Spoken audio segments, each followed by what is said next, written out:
Sup, my fellas. Don't forget to leave feedback, and enjoy the story. Torches hanging on the wall illuminated the cave. Traces of blood appeared on the ground. The monster swung its clawed paw. Someone ran forward, destroying the goblins in his path. The hooded man held his sword in front of him. The monsters rushed towards him. The blade of a sword flashed in front of the face of one of them. The monsters froze in bewilderment. The knight brushed the blood off his sword. The goblins behind him were chopped into pieces. The stranger looked back and asked when his friend would catch up with him. Someone kicked the ground hard. The warrior swung his sword and asked his comrade not to rush him. With one blow, he chopped the monster's body into pieces. The last surviving monster opened its mouth in fear. The man immediately dealt a slashing blow to it. Standing surrounded by corpses, Kazel was surprised that they spent so much time on this. His friend reported that the goblins that the master had bewitched were also dead. The guys decided to find their boss. A giant monster was standing behind them. Kai decided that something had happened to their comrade. The warrior asked him not to worry so much. The man looked back and asked why the ground was shaking. The heroes turned around and saw an angry orc. The monster opened its red eyes wide. It raised its head and let out a battle cry. The hunter decided to retreat to find the master. When Kazel jumped forward, his comrade tried to stop him. The warrior swung his two-handed sword and shouted that he would easily deal with the monster. The orc swung his axe. A powerful blow threw the man back. He lowered his head and coughed. The enemy's shoulder pad appeared in front of his face. The monster fell on him with all its strength. Kai turned around as his friend fell to the ground and declared that at this rate they would die here. Clumps of light energy appeared around the staff. Streams of mana flew forward. They pierced the monster's body. The orc began to scream. Someone picked up a map and ordered his comrades to retreat. Standing next to the magician, the guy declared that they could handle the rest themselves. The map in his hand caught fire. The guys turned around and saw a bright light. A huge fireball appeared in the air. The young man waved his hand and sent it forward. A wave of flame approached the monster. It fell on it and burned it to ashes. A strong explosion was heard in the middle of the cave. Sitting on the ground, Kazel called his master a great magician. The wizard approached his comrade and asked if everything was okay. The guy replied that he had spent all his mana on this attack. The man helped him get up and said that his leader was still doing great. The young man frowned in disappointment, thinking that this was not true, and realized that he could only dream of such a level in the past. Back then, he did nothing and just sat under the blanket, hiding from the whole world. 3 months ago, the door of his apartment turned into a portal to the dungeon. He was locked in his own house. The main character opened his mouth in surprise. At first it even seemed curious to him. The guy felt like a fantasy character when he entered the dungeon, but all this did not last long. On the way, he met goblins. The young man ran when they attacked him. Their poison got into his wounds. Bloody bandages lay on the floor. For several days in a row the main character was on the verge of life and death. The system awarded him the rank of Dungeon Explorer. After that incident, the guy climbed under the blanket and did not dare to enter the dungeon again. A question appeared on the forum about what to do if the door to his house became an entrance to a dungeon, but no one believed him, and there was no point in calling the police. The dungeon website appeared on the screen, where the young man was able to find the same people. The cursor pointed to the market column. On this site you could find not only discussions, tips and groups, but also various quests. The task clear a dungeon of difficulty F in a certain time appeared on the laptop. There was a sign with the dungeon number on the cave. It was the one located in the protagonist's apartment. According to the task, it was necessary to simply clear it with other players, but he was too scared. Scratching the back of his head, the guy assumed that they could cope without him, and did not dare to go back in, although then he still had to go hunting, because he needed money to live. The young man fell to the ground in front of the corpse. For killing monsters they gave money that could be spent on the necessary things on the dungeon's site. The monster's eyes lit up. One day a topic appeared on the site, which told that the most terrible monsters are in the depths of the dungeon, so the main character decided that he would continue to kill ordinary goblins. So 3 months passed. The guy trembled when he saw that only 5 people were left, and wondered if the rest had died. The young man sincerely did not understand what to do. At that moment there was a knock on the door of the apartment. He imagined the monster opening the door himself, and asked himself what to do if the monsters came to him. A tab with the dungeon number appeared on the screen. The main character opened his mouth in surprise and found a person who had received the same quest. A message appeared on the screen, calling on the survivors to unite. The stranger wanted to fight the boss tomorrow and asked the rest to gather for this. Throwing up his hands, the guy shouted that he would not die, and concluded that there was still hope if there were those left who were able to fight. The next day, the young man trembled with fear when he saw that he was alone on the forum. He widened his eyes in fear and screamed. Only 274 days left. 3 goblins patrolled the cave. Something with red eyes lurked in the dark corridor. The protagonist looked out of his cloak when the monsters passed by him. The guy crawled out of hiding, and the monsters immediately noticed him. One of them bared its teeth furiously. The young man hit him on the head with a club. The goblin received a strong blow to the face. His fellow looked around in amazement. Suddenly, another monster grabbed him under the arms. The warrior rushed forward with a shield and realized that this was the last one. The fighter dealt a crushing blow. The monster lowered its head and lost consciousness. The protagonist wiped his forehead and sighed heavily. He took out a stationary knife and cut his finger. A drop of blood appeared on it. The guy hoped that it would work. A drop fell on the amulet that was lying on the goblin's stomach. A bright light immediately illuminated the cave. The monster woke up and rose from the ground. A spiritual connection formed between him and the young man.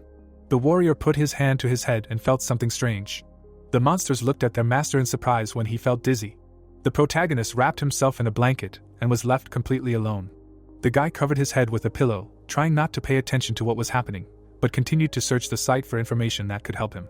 Evil comments appeared on the screen, wishing him death.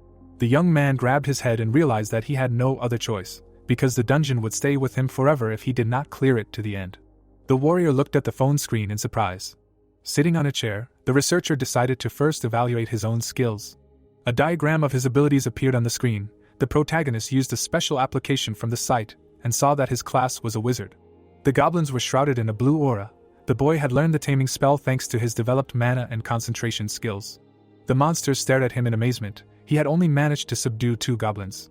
The boy covered his face with his hand and realized that he was not capable of more because his mana was exhausted. His face was covered in beads of sweat. Suddenly, the heroes shuddered when they heard some noise. The warrior looked towards the dark part of the cave. The monsters opened their mouths in fear. Frowning furiously, the wizard asked them to help him and shouted that they needed to go back right now. There was some noise outside the apartment door. The protagonist went outside and was glad to be home. The boy looked back. A goblin helped him get to the apartment. The boy opened his eyes wide and realized something thanks to the sight. The healer used magic on the wounded man. Magic skills were quite rare and especially in demand in group raids. The laptop screen showed that only 1 participant out of 30 was currently active. The warrior hit the wall with his fist. The wizard gritted his teeth and thought that if he had not chickened out then, they would have had every chance of winning. In the past, a call appeared on the forum to get together and go through the dungeon. Tears fell on the floor. The protagonist trembled and realized that he would not be alone now if he decided to go with them. The surprised goblin stood nearby and did not know what to do. Henbo fell asleep right on the floor. There were 272 days left until the raid failed. Suddenly, the guy woke up and turned around. The young man grabbed a club. The warrior approached the door, from behind which some noise was heard. However, the door was closed. The wizard decided that he just imagined it. Suddenly, the researcher's eyes widened in fear. The protagonist pulled the handle. He jumped out and swung his club. There was a box on the ground. The delivery address was written on it. The computer screen showed the status of the package. Someone noticed that the recipient had already picked it up. The man stood up from his desk and asked if his colleague had sent another package. The chairman raised his index finger and explained that they needed to invest in their future. The employee said that most of them would die anyway, but the survivors would be strong. The old man turned in his chair and said that it was only $3,000. Closing his eyes, the employee reminded them that they had already spent $900,000 and asked how many people they had already helped. The director looked at the screen and said that it was indeed a lot of money, but the best investment was in people. The squad stood in the middle of the dungeon. The man concluded that they would forever remember their help in the most difficult moment. He raised his index finger and said that it was a worthwhile investment, even if only 1% survived. His colleague scratched his head and said that he could never do that. The old man stood up and explained that he just needed his support. The employee smiled and asked what would come of it. Henbo took the package and read that it was sent by the chairman of the Wizards. Inside were books on mana theory. In a note, the man wrote that he knew what a difficult situation the boy was in and hoped that they would help him. The young man put one book on the table and picked up the other. A message appeared on the laptop saying that each of the books cost 200,000 won and that there were many counterfeit copies. The warrior tore off the ribbon and thought about how many people had been deceived because of this book. Suddenly, the cover of the book lit up. Someone wrote in the comments that this was a normal reaction, and the wizard concluded that this book was real. The protagonist looked at it and thanked the chairman. The goblins slept peacefully on the floor. A magic circle appeared in Henbo's hand. Using mana was like knitting because he had to make a pattern and imagine the image in his head. While reading the book, the boy was upset that he had not studied enough in school. On the page was a mana circle. In 4 days the boy was able to master it. The warrior looked at the monster and hoped that he would get used to using mana over time. A system window with a timer and a warning appeared in front of him. The wizard realized that he had to do today's task so that his level did not drop. The guys left the apartment. They looked around the corner and saw a group of monsters. The researcher pointed his finger forward, and his pets rushed to attack. The goblins pounced on each other. A fight began. In the end, the protagonist placed another amulet on the monster's head. While the monsters were communicating with each other, Henbo opened the system and noticed that it was now much easier to control mana. The guy looked around the corner and wanted to tame someone else. There was a group of skeletons ahead. The young man smiled and wondered if he should try to tame them. The goblins were fighting each other. The warrior ignored them and studied the system window. The eyes of the dead man lit up. The wizard realized that there was no blood in their bodies. The researcher poked at the window and realized that it was not even interesting to kill them. The undead turned around. Each of them had their own unique skill. The protagonist's eyes widened in shock when he learned about this. Henbo pointed at the skeletons and decided to catch them. After a while, one of the dead men was tied up. The guy wanted to try to tame him. He looked up and remembered that there was no information about this on the website. An amulet fell on the undead's head. The young man decided to follow his intuition and emotions. A blue aura was concentrated in his hands. Streams of mana went straight to the amulet. The skeleton began to convulse. His body trembled. After a while, the dead man calmed down. His eyes lit up. The warrior concluded that he had succeeded. The wizard opened his mouth in surprise and realized that he could rely on himself. The explorer clenched his teeth and thought that he could continue exploring the dungeon. A system window with the amount of remaining mana appeared in front of him. The protagonist realized that he had spent too much energy on the summoning. The heroes decided to return home. The dead man tilted his head in confusion. A status window appeared in front of him. Henbo scratched his head and realized that it was a girl. The guy looked at the system window and wanted to give her a name. He crossed his arms over his chest and called her Christina. The undead's eyes lit up even brighter. 268 days remained until the failure. At night, the young man fell asleep on the bed. The skeleton lowered her head. In her memory, she and her squad were looking for the right place on the map. The next moment, the knights rushed into battle. An evil smile appeared in the darkness, and all the hunters fell. The girl lay on the ground. Her body was nothing but bare bones. The dead woman looked at her hand.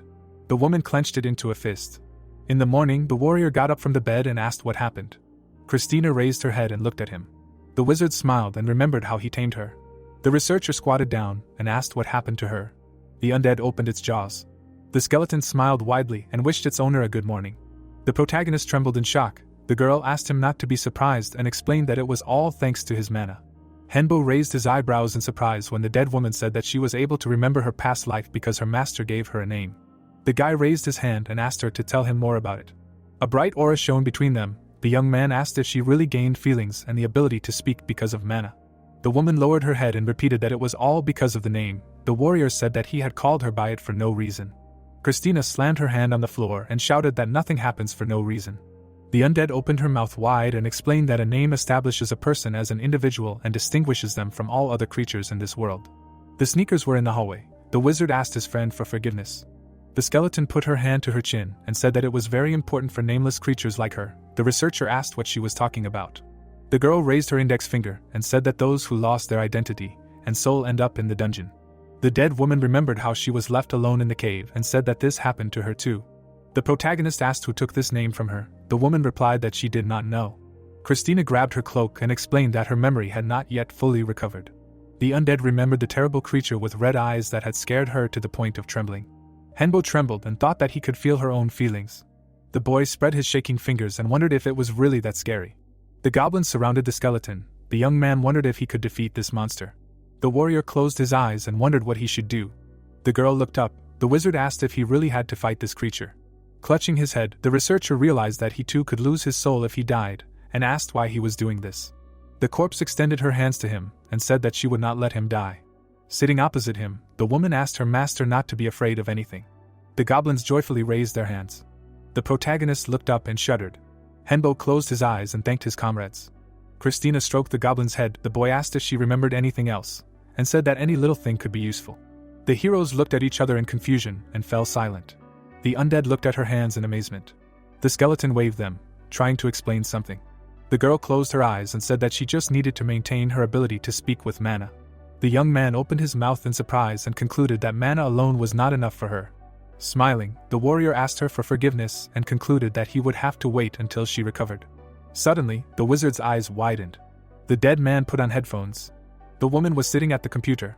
The researcher looked at the status window and wondered why nothing was said about speech. Pointing his finger at the window, the protagonist noticed that some of her indicators had improved, and saw that a new skill called giftedness had appeared. Christina was reading a book. Henbo thought that her magic was at level C, and decided to take a few lessons from her. The boy scratched his chin and realized that if they developed magic, they could just stand behind and make other monsters fight. The undead studied verbs on the computer. The boy concluded that now they had a plan.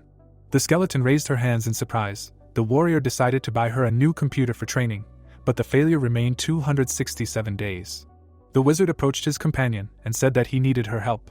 The girl smiled widely when the researcher remembered that in her past life she was a mage and confirmed it. The main character smiled contentedly. He put his hand to his chest and asked his friend to teach him magic. The dead woman wrote something on paper. Her knowledge was excellent, and thanks to her help, Henbo was able to easily study the contents of those books. The guy pointed to the amulet and said that its copies had the same effect. The woman explained to him how to use and accumulate mana. Standing by the poster, Christina said that her master would be able to create magic circles when he grew spiritually and physically. The young man drew a magic circle on paper. He had to learn a lot in just a week, because he needed to hurry because of the upcoming punishment. A message about transfers appeared on the phone screen. The undead concluded that the god of this world is very lenient. The skeleton scratched her chin and realized that he sent her friend to hell and gave him the opportunity to survive. The goblins fought with each other. The warrior realized that he became less afraid of the dungeon. The girl extended her hand to him and said that this time he would need to tame as many goblins as possible. The monsters gathered in a crowd. The wizard doubted that he could tame even more monsters. The dead woman turned to him and said that these would be enough. The researcher asked what they should do now. The dim light illuminated the cave. The woman said that they needed to check something. Christina sat down next to the goblin and explained that it was related to her. The undead frowned and reminded him of how they collected the common mana before leaving the house. The guys looked at each other in confusion. Then, no matter how hard they tried, the amount of mana did not change. The protagonist approached his friend and asked if this was somehow related to her. The answer was affirmative. The skeleton grabbed the monster by the neck. His pupils narrowed. Dark energy enveloped his body. The monster opened his mouth in fear.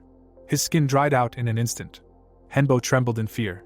The corpse lowered her head and called herself undead. The zombie's eyes lit up. The woman explained that they were monsters that had died, and that it was after death that they desired to live the most. Christina lowered the goblin's body and concluded that she could not accumulate mana after death. She bowed her head and added that she would have to take other people's lives to become stronger. The skeleton clenched her hand into a fist. The boy trembled and thought that people did not do that. The girl put the goblin on the ground. The young man realized that the fact that she needed to kill other creatures to survive only proved that she was a monster. The warrior closed his eyes and realized that his friend understood all this herself. The wizard placed his hand on her shoulder and reminded her that she had promised to do anything for him. The corpse turned around. The researcher ordered her to kill monsters to become stronger.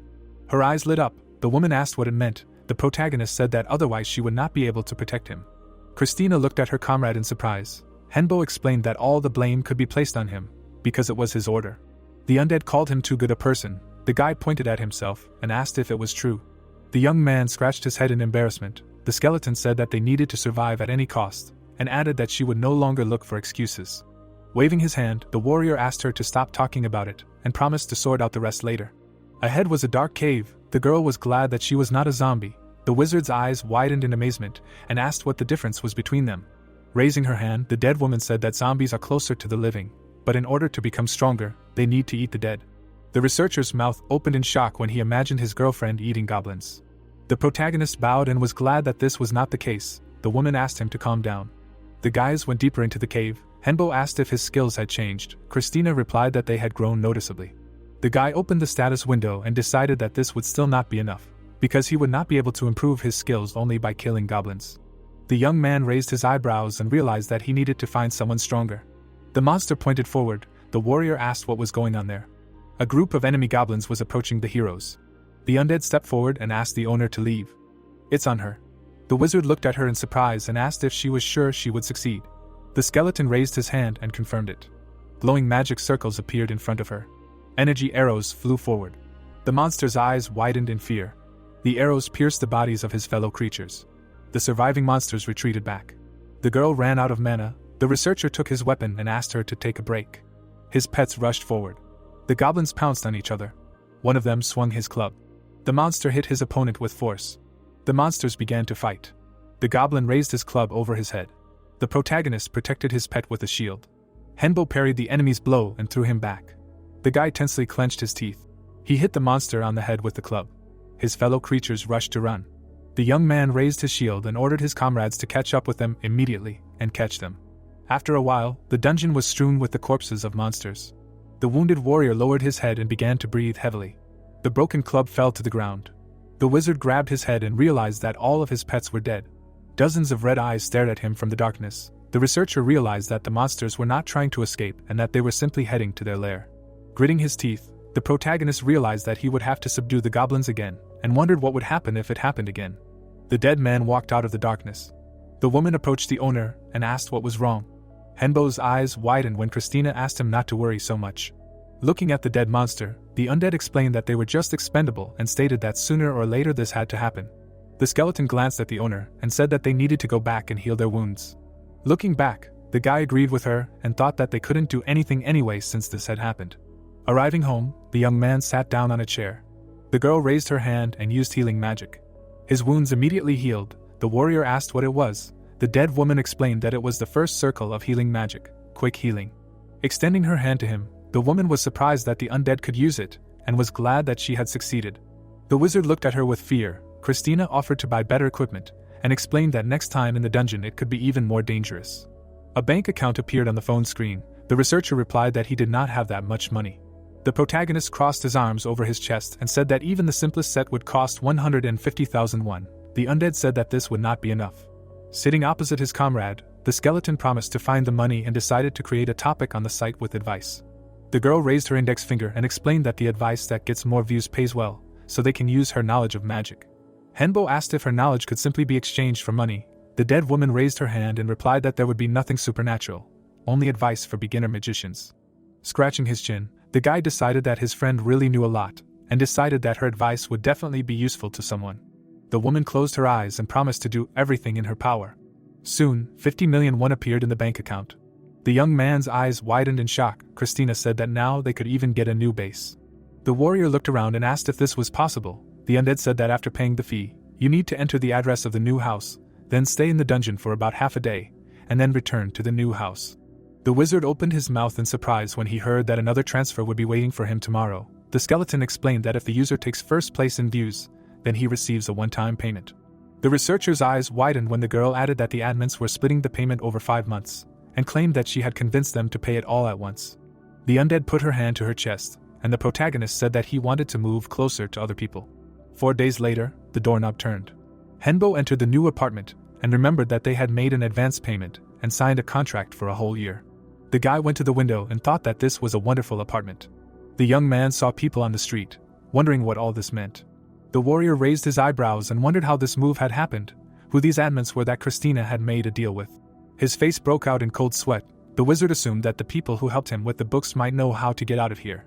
The researcher's mouth dropped open in amazement when the undead called out to him. With her mouth wide open, the skeleton reminded him that he needed to go through the dungeon to survive and asked if he hadn't come to terms with it yet. The protagonist threw up his hands and decided that there had to be another way. Henbo froze by the balcony. The girl asked what her master would try if this method turned out to be even more dangerous. The boy's eyes widened as the corpse shouted that avoiding problems would not solve them. The young man froze in place with his mouth open. His hand trembled. The warrior punched the protective barrier with all his might. Traces of blood appeared on it. The sorceress said that freedom was right before his eyes. The woman shuddered tensely as the explorer declared that he only wanted to get out and survive. The protagonist opened his mouth furiously and shouted that he would definitely cope with this. Streams of mana crossed each other. They turned into a ball of energy. A drop of mana touched the surface of the water. A bright flash lit up the apartment. Christina covered her face with her hand and realized that it was mana. Henbo looked at his hand and asked what it was. The boy swung the mace with all his might. He hit the goblin on the head. Black smoke was coming out of the monster's corpses. The boy silently looked at his hand. A blue aura had been shining around his fingers some time ago. There were traces of blood on his knuckles. The undead explained that its master had discovered a new power because he had overcome his anger and despair. The warrior put his hand to his chest. His own mana had now awakened in his body. Spreading his arms, the skeleton said that her friend had received it for being able to step over himself, and added that magic always depends on a person's mental state. The girl smiled widely and said that now her comrade could call himself a wizard. The researcher smiled back and wondered if he had really acquired a magic circle. The protagonist looked back. The dead woman said that he had become stronger after becoming a first circle mage. Henbo adjusted his hair and confirmed this. The woman suggested that it was all thanks to his new equipment. The guy froze like a stone. Christina concluded that money talks. The monsters fell unconscious. The young man said that it was time for them to return. Status windows appeared next to the defeated monsters. The heroes brought them home, and the warrior used his taming spell on them. The monsters rose from the ground when the subjugation was successfully completed. Castle lowered his head. Kai widened his eyes. The wizard looked at them and asked if they were sure that everything would work out. The undead concluded that they should wait a little. The researcher raised his eyebrows and asked if something could go wrong. The skeleton replied that she could not promise that they would be as obedient as she was. The girl lowered her gaze and explained that the memories of death and life could affect them in unpredictable ways. The guys locked the monsters in the closet and decided to wait for their memories to return. After a while, the heroes returned to the closet to open it. The protagonist pulled the door handles. Castle immediately came out. Henbo looked at him in fear and screamed. The man fell to the floor and began to writhe. The dead woman crouched next to him and concluded that his memory had returned. The guy pointed at Kai and noticed that they understood everything, but could not speak. Spreading her arms, the woman replied that they did not have vocal cords, and said that her case was unique in this regard. Christina turned to her relatives and congratulated them on getting a second chance. The skeletons looked at her in confusion. Looking down, the undead told them that their names were taken away, but they were able to return part of their memories of their past lives thanks to the fact that the owner gave them new ones. The young man tensely crossed his arms over his chest. The girl imagined a halo on his head and called him their savior. A bright light illuminated the dead. Looking down, the woman said that their master was now in danger, adding that the entire world could collapse. Looking at the skeletons, the mage explained that they must help him survive and do what they had failed to do in their past lives. The wizard's mouth dropped open in shock when Christina asked her brothers to swear allegiance to him. The undead, enveloped in a blue aura, thanked him for allowing them to live again for the sake of magic and swore allegiance to him. A spiritual connection was created between the heroes. The girl directed a magic circle at the dead and ordered them to do the same or die. The skeletons turned away in thought. The researcher raised his eyebrows in surprise when they finally agreed and thanked him from the bottom of their hearts. Kaza looked up and declared that he now had the opportunity to take revenge. Kai gritted his teeth and said that he could achieve his goal. The protagonist's body was enveloped in a blue aura when they swore allegiance to him. Henbo opened his mouth in shock. A wave of energy cut the ropes on the dead man's hands. Another wave freed his comrade. The woman explained that they were now one team. The mercenary pointed at her and was indignant that they were not even given the right to choose. The knight asked the master to take care of them. The mage put her hand to her chin and explained that they were all now connected and could speak without using mana. The boy raised his hand and asked what they wanted revenge for. The man imagined a man stabbing someone in the back and explained that he felt he had to take revenge, but he couldn't remember who or why. The skeleton punched his palm and said he would definitely find the villain who killed him. The man in armor raised his sword above his head. The swordsman explained that his family had a family heirloom. Darkness enveloped the dungeon. When his older brother went into the dungeon to find it, they lost contact with him. Kai put his hand to his chest and explained that his goal was to find the heirloom and defend his family's honor. Christina spread her arms and stated that her only desire was to study magic and become stronger. The boy's mouth opened in surprise and he realized that he also needed to say something. The wizard looked away and said that his goal was survival. The researcher gritted his teeth and told him about how he once found himself on the brink of death. Then goblins with glowing eyes pounced on him. The protagonist remembered how he tried to sleep in a bed and said that he did not want to feel this fear and pain anymore. Henbo put his hand on his heart and asked his pets to help him survive. The skeletons looked at each other in amazement. They smiled and said that they liked that their master was honest with them. The guy smiled widely when the undead promised to help him. Kai swung his sword. He managed to kill several monsters at once in one dash. Kazel rushed at the enemies and asked his friend to step back. The man swung his sword. The monsters' heads immediately flew off their shoulders. The knight dodged his comrade's blow and asked him to be more careful. The young man closed his eyes and noticed that they were doing very well. The undead said that thanks to them, the master began to spend more time on training. The guys ran deeper into the cave. The wizard concluded that they began to move along the dungeon much faster. The heroes stopped in front of high doors. The researcher was surprised that they got to the boss so quickly. Someone wrote on the forum that there was one big goblin and 20 small ones. The mercenary put his sword on his shoulder and said that they would deal with them in a couple of minutes. The warrior called him too self-confident. The skeleton introduced an armored monster and explained that bosses are smarter than the usual monsters they had seen before. Approaching the owner, the girl said that they should not always trust what was written on the site and suggested that they prepare first. The heroes returned back to the apartment. The woman looked back when the owner called out to her. The researcher showed her the phone screen with her status. The protagonist noticed that her skills had become much better. The dead immediately surrounded him. Henbo looked back and asked what they needed. The skeletons wanted him to check their skills too. Kazel frowned confidently. His skill window appeared. Kai smiled, his status window appeared next to him. The guy showed them the phone screen and said that their stats had also improved. Suddenly, the young man looked at the screen in amazement. His skills and stats appeared there. The skeletons concluded that he had the highest level among them. Raising his eyebrows, the wizard said that this was still not enough, and explained that he needed to get stronger so as not to lose everything at once. The undead nodded and decided that they needed to be more careful. The researcher reminded them that they needed to buy something. Magic crystal powder appeared on the screen. The skeletons were amazed at how expensive it was. The protagonist lowered his head in disappointment. The magician said that she needed 1 kilogram of powder, and said that there was a 50% discount on it now, so it would not be too expensive. Henbo spread his arms and said that he did not have that kind of money. Christina gave him the OK sign and said that the website said they could buy it in installments. The guy fell to his knees and agreed to buy it. The undead happily thanked him. A few hours later, she had a package in her hands. Putting her head to it, the girl said that she needed to do something and asked her friends to go without her. The woman locked herself in her room. Looking at the door, Kai assumed that they would hardly see her anytime soon. Kazal suggested going into the dungeon without her. The young man struck a powerful blow with his mace. The monster fell apart.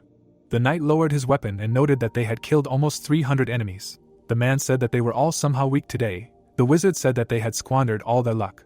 The mercenary rose to his feet and explained that luck was very important for living beings because it could not be influenced. The researcher pointed at himself and said that he had a luck skill. The skeleton asked what he was talking about. The protagonist scratched his chin and said that luck helped him in desperate situations. The knight called this skill useless. Kazal said that his master should be more careful. Henbo opened his mouth in surprise and asked why.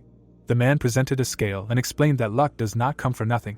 There were corpses lying on the ground. The mercenary added that good things happen because of luck. But if luck only helps him in difficult situations, it means that he is unlucky in everyday life. The warrior put his sword on his shoulder and suggested that they still have not met suitable opponents because they have no luck left. Kai smiled and was glad that the master met them thanks to his luck. The guy stared at them in amazement. The skeleton frowned menacingly and asked if their comrade really thought so. The boy closed his eyes and blushed. The dead asked if he was sure he was okay. When the heroes returned home, Christina was lying on the floor.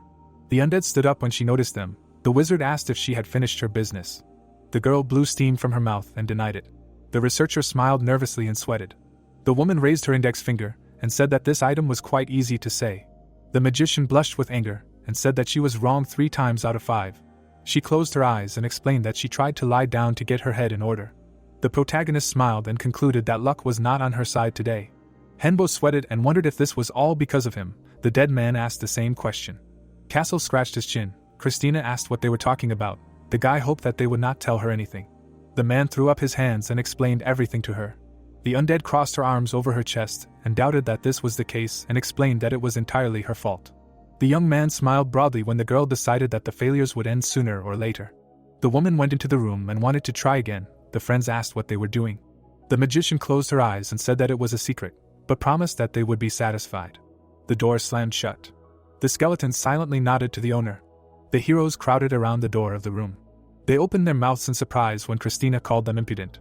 The undead flashed their glowing eyes and suggested that they go to the dungeon so that they would not try to eavesdrop. The wizard apologized for disturbing them. The guys trembled with fear. The dead man poured coffee into a mug. Kai put it on the tray. Together with him, he went to the owner. The researcher asked when the girl last left her room. The knight sat down opposite and replied that 3 days had passed. The protagonist asked how she was doing and realized that he couldn't even help her. Frowning, Castle decided that he shouldn't do this and reminded her of the way she looked at them when they tried to eavesdrop on her. The warrior suggested that they just trust her and continue waiting. Henbo took a sip and concluded that the woman would definitely handle everything. The mage left the room and notified her friends of her return. The guy wiped his mouth with a napkin and asked how she was doing. The mage lowered her head. Christina took out a black card and declared that she had successfully completed her task. The card showed a magic circle. The young man asked what it was. The magic circle lit up and 2 attributes appeared. The undead explained that it was a spell card, into which a spell could be directed using mana, and that anyone could use it. The girl gave the card to the owner and added that it could be used to use magic 2 circles higher. She smiled happily when the wizard said that it would be very useful to them. The woman introduced a small sorcerer with a book and told him that in her world, spell books were used, not cards. The boy diligently studied the contents of the text. The researcher opened his mouth in surprise and asked if she had really done it herself. The mage remembered sitting at the computer and explained that this world was very advanced from a technical point of view. Christina printed out many copies of the spell card. Holding them in her hands, the undead warned that the copies were not as powerful as the original. The protagonist remembered his friend frowning in displeasure and asked what she had failed to do last time. Raising her index finger, the girl explained that she had not been able to enchant them, adding that it was not that easy to make magic paper out of ordinary paper. Having laid out the cards on the table, the woman said that she had made 14 first circle cards and 6 second circle cards so as not to waste too much mana. Henbo realized that he had to level up to use complex circle magic. Kazuo slammed his fist on the table and asked them to stop. The man frowned and asked what the mage had done for them. Christina said that she did not have many ingredients and promised to make cards for them next time. Kai happily raised his hands and said that he would be waiting for that.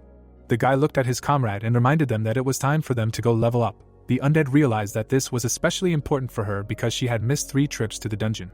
The heroes stopped in front of the boss room. 16 days had passed. The guys looked ahead with confidence. Their levels had grown significantly. A deck of spell cards hung on the young man's belt. The wizard, frowning decisively, declared that they were ready and asked his comrade to be careful, because his role in this battle was very important. The knight raised his sword and promised to lead them to victory. The explorer opened the doors, and his comrades followed him. Ahead was a spacious hall with high columns, and goblins were sitting at the opposite wall. The boss grinned maliciously. The monster opened its mouth wide and let out a battle cry. His minions rushed forward. Their eyes lit up with furious fire. The protagonist looked at the crowd of monsters and realized that there were many more of them. Kazuo raised his sword and was glad that they had prepared in advance. Kai put his weapon forward and sent the army to attack. The tamed goblins pounced on the enemies.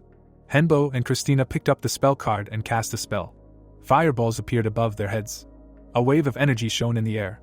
A powerful explosion was heard on the battlefield. The charred monsters fell to the ground. The knight opened his mouth wide and shouted that it was their turn now. The warrior joined the fight and a fierce battle began. The boy looked back and was glad that he was left in charge. The man cut the air with his sword. He punched the monster in the face. The mercenary finished it off with a strong blow of the blade. Suddenly, the fighter's eyes widened.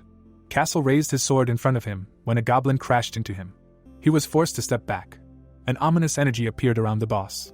The man rushed forward and shouted that he would take care of him. He dealt a powerful blow to the enemy.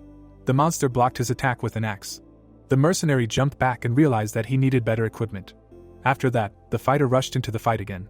The young man stood aside when the swordsman asked him for help. The wizard raised the spell card in front of him and released a sheaf of sparks. Lightning enveloped Kazuo's body. The man grabbed his opponent by the shoulder. At the same second, the mercenary chopped off his head. He brought the sword behind his back and shouted that the boss was now also a corpse. The dead goblin fell to the ground. The fighter raised the weapon above his head and declared that this was his victory. Kai put the weapon forward and ordered the monsters to finish off the survivors. The wizard hit the enemy with a mace and said that they only had a little time left. The undead swung his staff and struck with a spell. The swordsman dashed forward and entered the fight. After a while, the explorer fell to the ground exhausted. The protagonist smiled widely and declared their victory. The system reported that the user had passed the first floor of the dungeon in 50 days. The protagonist came out of the arch. He was taking off his armor on the go. The guy was just throwing his armed guards on the ground. 3 skeletons were following Hanbo, muttering and then that their legs couldn't hold them up. The guy collapsed on the floor. Dark circles from fatigue lay under his eyes. Christina squatted down and began to call on mana. When the skeletons were surrounded by magic, they began to talk about how the bosses were really very strong. The owner still had enough mana for the 3 of them, and now one of them had access to the magic of the 3rd circle. Well, Hanbo said that this was good. He turned on his side with a smile and thought that he would lie down and rest now. However, what made him open his eyes and take a closer look? In front of his face lay a bloody severed head with a tongue sticking out. Hanbo immediately screamed in fear, jumped up and tried to crawl away from the corpse as quickly as possible. Skeletons immediately ran to him, asking on the go what happened.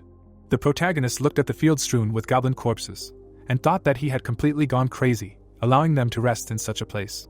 He turned to his subordinates and suggested that they return, since they were already very late. The protagonist looked at the screen of his phone, where the game walkthrough topic was open, and a quick return button appeared. Skeletons looked out from behind and Christina said that she saw such a button for the first time, to which Kai said that it could be because they killed the boss. Hanbo pressed this button and suggested that it was unlikely that something would go wrong. Suddenly, a white door appeared in the middle of the space, which greatly surprised everyone present. The protagonist, embarrassed, looked at the door and said that this was a very convenient feature. At that moment, sharp movements of air forced him to deviate to the side. Christina's black cloak flashed. The sorceress stood in front of the door, shaking with delight, saying that it was simply unbelievable. Her bones shook with emotion as she continued to ask if it was a connection between worlds, materialization, or both, as she did not understand how it was possible. Castle was confused as he asked the owner to leave her, as they would not understand her magical jokes. Kai added that they would not touch her for now. Hanbo looked at Christina rushing around the door and asking how they would get home, but the skeletons asked him to wait for now, as it was really better not to touch Christina now, as she sometimes scared them. Hanbo, now on the stone, exhaled heavily and finally agreed. He tiredly looked at the door and said that they would wait until the girl calmed down. After some time, the protagonist was finally able to fall tiredly to the floor when the doorbell rang, and he asked if Christina had bought something on the dungeon website. The sorceress replied that it was not so, and the protagonist raised himself up on his hands. Kai went to the door and said that he would see what was there. A moment later he returned with some kind of parcel. Christina muttered that the parcel was huge when the protagonist leaned towards it to open it, and Kazel asked the owner to be careful, since they did not know who it was from. Hanbo looked at the parcel, where everything was fine. This was no reason to worry, since all postal rules were observed. The protagonist took out a stationary knife and began to open the parcel. Everyone leaned closer to examine the contents of the box. In the box was chain mail and a sealed letter in which the sender wrote that it was him again, and he was glad that the guy's topic was the first on the page. Hanbo moved the letter closer and began to read on, and then that he was successfully moving through the dungeon, and the sender was very happy about this, since he was sure that he could not have managed it alone. At this point, the skeletons began to examine the stunning chain mail, and the protagonist continued to read the letter about why this gift was sent. While Kazel was examining the chain mail, Christina tried to read how expensive the gift was, since the chain mail was top-class equipment and had a high defense rating. It was also very light and provided freedom of movement. The skeleton tried the chain mail on the owner, while he was considering the letter, which expressed hope for a quick meeting with the sender. Hanbo blushed at the man and thanked the sender. Christina raised her finger up and admonished that the sender could have sent the package before the battle with the boss. And he thought about all the gifts and muttered that gifts are not complained about, and it would be necessary to somehow thank this person. The skeleton's expression became thoughtful, because Christine was curious about how to thank him. Hanbo looked at the open window of the system, where it was written that they were selling man-restoring chain mail, self-cleaning, without bargaining, after which he muttered that the sender clearly had more than enough money, so he did not understand what they could give him. At this moment, Christine had a brilliant idea and she suggested giving a spell card. The protagonist perked up, because he decided that this was a good idea. Christine came closer to the owner and explained that she wanted to sell some cards anyway, and the sender was also a wizard, so she thought it could be a good gift. Besides, it could benefit her owner. A terrible guess struck the protagonist, and his face immediately became covered in beads of sweat. Christina again raised her finger up admonishingly, and reminded that it was time for the protagonist to learn the magic of the first circle. While the protagonist was listening to the fact that he needed to make a map himself and go on his own behalf, he wanted to die. The guy rudely poked his finger at her and said that he was protesting, since he had just come from the dungeons, so he asked to let him rest for at least a day. At that moment, Christina threw up her hands and said that for a wizard, training is rest. She wanted to grab him by the scruff of the neck and drag him into the training room. The man opened the door of the office and warned the chairman that he was coming in, and he had to agree with it. The man apologized for such a sudden intrusion, after which he asked what happened. The chairman of the wizards looked at him slyly and explained that something good had happened.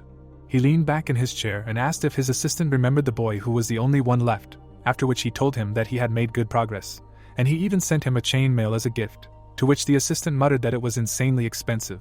The man turned the computer screen towards himself and heard that happiness is not in money. He looked at the article that described the game's passage and asked if it was the first topic on the site, to which he received the answer that it was that guy who wrote it. The assistant moved away from the monitor and was surprised at how excellent the wizard chairman's intuition was, to which he laughed contentedly and said that he wanted to continue supporting him. The old man looked dreamily at the ceiling and said that he really expected a lot from that boy. At that moment, Hanbo was breathing heavily, already dressed in her new chain mail. He and the skeletons stood in front of the entrance to another dungeon, since they decided to go to the second floor. The protagonist took a step forward. The dungeon was illuminated by brightly burning torches. Hanbo walked along the corridor, accompanied by his skeletons and 2 goblins. He looked around the corridor with a statement, and said that the second floor was almost no different from the first. Christina held her staff tightly, saying that the level of monsters here was much higher, so they should not lose, to which Hanbo replied with a smile that he was more vigilant than ever. At that moment, a goblin appeared, blocking their path. Kazel and Kai, who was walking in front of the owner, exclaimed that monsters had appeared. The orc, who had been standing surrounded by small goblins, made a frightening face. Hanbo grabbed his mace tighter and called Kai. He ordered his skeletons to attack, and they immediately rushed at the goblins. The protagonist's face was streaming with sweat as he cursed. He looked at the battle and decided that these monsters were stronger than he thought. The club whistled through the air. Castle barely managed to deflect this guilt with his large sword. The blow sent him flying back a couple of meters. At that moment an orc approached him, and the skeleton said that now he would have to deal with the main one. The next moment, another orc surrounded by goblins emerged from the darkness of the cave. The main character was tired and cursed, but Christina asked him not to worry. She reached into the inner pocket of her cloak and called out to Castle and Kai, ordering them to retreat when she gave the signal, to which they more conveniently intercepted their swords and said that they understood everything. The skeleton took out a magic card. Yes, it began to glow and emit waves of magic, when Christina asked to borrow some of the owner's mana. The skeleton waved her staff. The space was enveloped in a blue glow. Hanbo nervously looked at his ward. You understand that too much mana is being spent. Christina's eyes lit up like never before as she shouted for the skeletons to retreat right now. Both skeletons made a desperate dash back. At that moment, Christina lit the card, and a fiery sphere immediately appeared above it. She threw the card forward with a trick. At that moment, the fire rushed towards the enemies, and under its wave, Castle and Kai ran towards the owner. The sphere of fire was reflected in the eyes of the frightened orc. Castle managed to turn around and wonder what was happening. At that moment, a fiery explosion swallowed the enemy's whole. Hanbo joyfully waved his clenched fist and said that the magic of the third circle was incredible, since they all died at once. He turned to Christina and said that it was incredible. At that moment, he saw that almost nothing was left of the skeleton, since the robe had shriveled on the floor, on which only a skull remained. Christina muttered that everything was fine. The protagonist fell on all fours in front of her, when the skeleton began to say that she simply spent all her mother, so she fell apart like a real skeleton, to which Hanbo replied that he was so scared because he thought she was dead. Kai carried Castle from the fire, which in turn said that the sorceress lady almost killed him, and began to demand that he return his legs back, after which Kai said that he thought they should go home. Hanbo looked at them in fear and agreed that they should go back, since it was too dangerous here. Kai approached Christina lying on the floor and said that he would carry her. After some time, Hanbo cast a spell on the skeleton. The protagonist tiredly fell to the floor and muttered that at least Christina had recovered, after which he asked how Castle was doing. He only flashed his eye sockets. Kai answered for him, saying that he was fine, and the lost bones would recover over time, or they would be able to attach others. At that moment, Castle turned to Christina and began to swear that because of her he was now disabled, asked if she wanted to apologize, but that the girl also apologized and promised to be more careful next time. However, the victims did not feel remorse in these words. Their swearing was interrupted by Hanbo, saying that it was good that everyone was safe. They got out successfully, but Kai regretted that they lost all their goblins. Leaning on his hand, Hanbo asked Christina what was with that fireball, to which the skeleton explained that she had prepared it just in case. The guy still stared at his subordinate in disbelief, but then she explained that wizards do not always act rationally. The protagonist chuckled, saying that rationality is definitely not about her. At that moment, Castle reminded him of how Christina was spinning and the door that appeared and said that she had not behaved very rationally then either, and the protagonist had to agree. At that moment, he turned to Pasha and asked how they liked the monsters on the second floor, to which the skeleton replied that the goblins were stronger, but they were as difficult as a pancake, and Castle added that the orc was also strong, almost, so he needed to be careful, and then the protagonist decided that they would start the battle with a magic attack. Castle leaned on the armrest and said that all this was great, but they needed equipment. And in the instacity he looked at his subordinate and reminded him that he had previously refused this, to which Castle explained that now he already wanted it, since he had already gotten used to his body. Kai raised his finger up and said that there was another reason for this. He imagined scales in his head and explained that skeletons are very light, so it is difficult to fight, and the equipment increases the weight. Daimi began to shout that this way they will lead the orcs faster, and Christina told about another way in the form of a core. This thought struck the protagonist, and he immediately asked what it was. His face expressed complete thoughtfulness. Christina looked at the owner with annoyance, and reminded that she had already talked about this. But they do not listen to her, so she will have to conduct additional lessons. She imagined skeletons in armor and decided to explain once again that all undead have a core, something like a heart. If you destroy it, even the strongest enemy will fall. The protagonist scratched his cheek and concluded that this is a vulnerable spot, to which Christina narrowed her eyes and asked is it true that he does not remember anything. The skeleton thought about the undead. She imagined another skeleton crawling on all fours and explained that the undead do not feel pain, so they are a dangerous opponent. Christina also talked about the core that gives them weakness. She pointed at the place where the heart would be and explained that this was where they needed to aim for in battle, as the core was located in the heart, or head. Hanbo thought about their previous battles and said that he didn't remember seeing it before, even though he had only fought skeletons, to which Christina replied that the core was absent from low-level monsters, as it appeared over time and experience.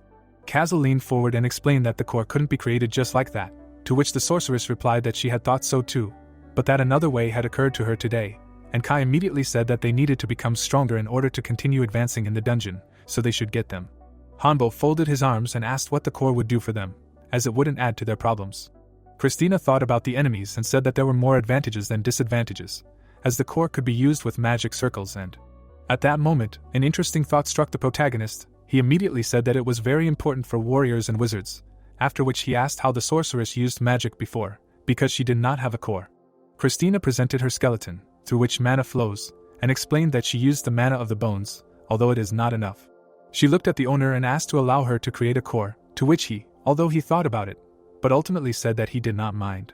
The skeletons were happy and said that this was the right choice. The protagonist looked at Christina and suggested that she start right now. But then she crossed her arms and said that right now it will not work.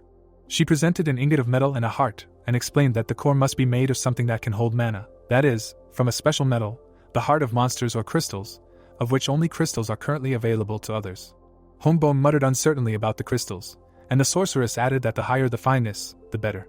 The protagonist looked at his subordinate tensely, and asked how much money he had in his account.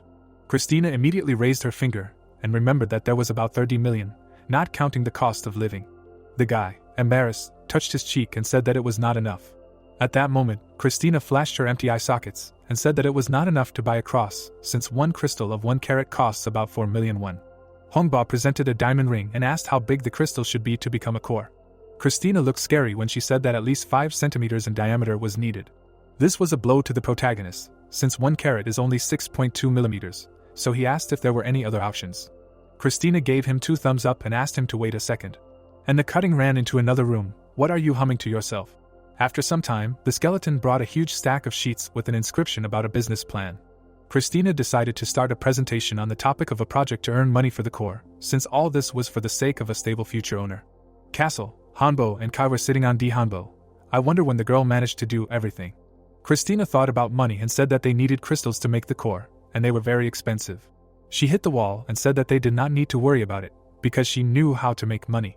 The girl pointed to a card with spells, because by selling them, they could earn a decent amount. The skeleton drew happy figures with a marker and explained that magic cards are especially useful to me as a magic class. She thought everyone understood how important the role of magic is in the dungeon. She remembered the product card that sold the magic crystal powder and started talking about not worrying about the production costs, because they can make so many times with 1 kilogram of magic powder.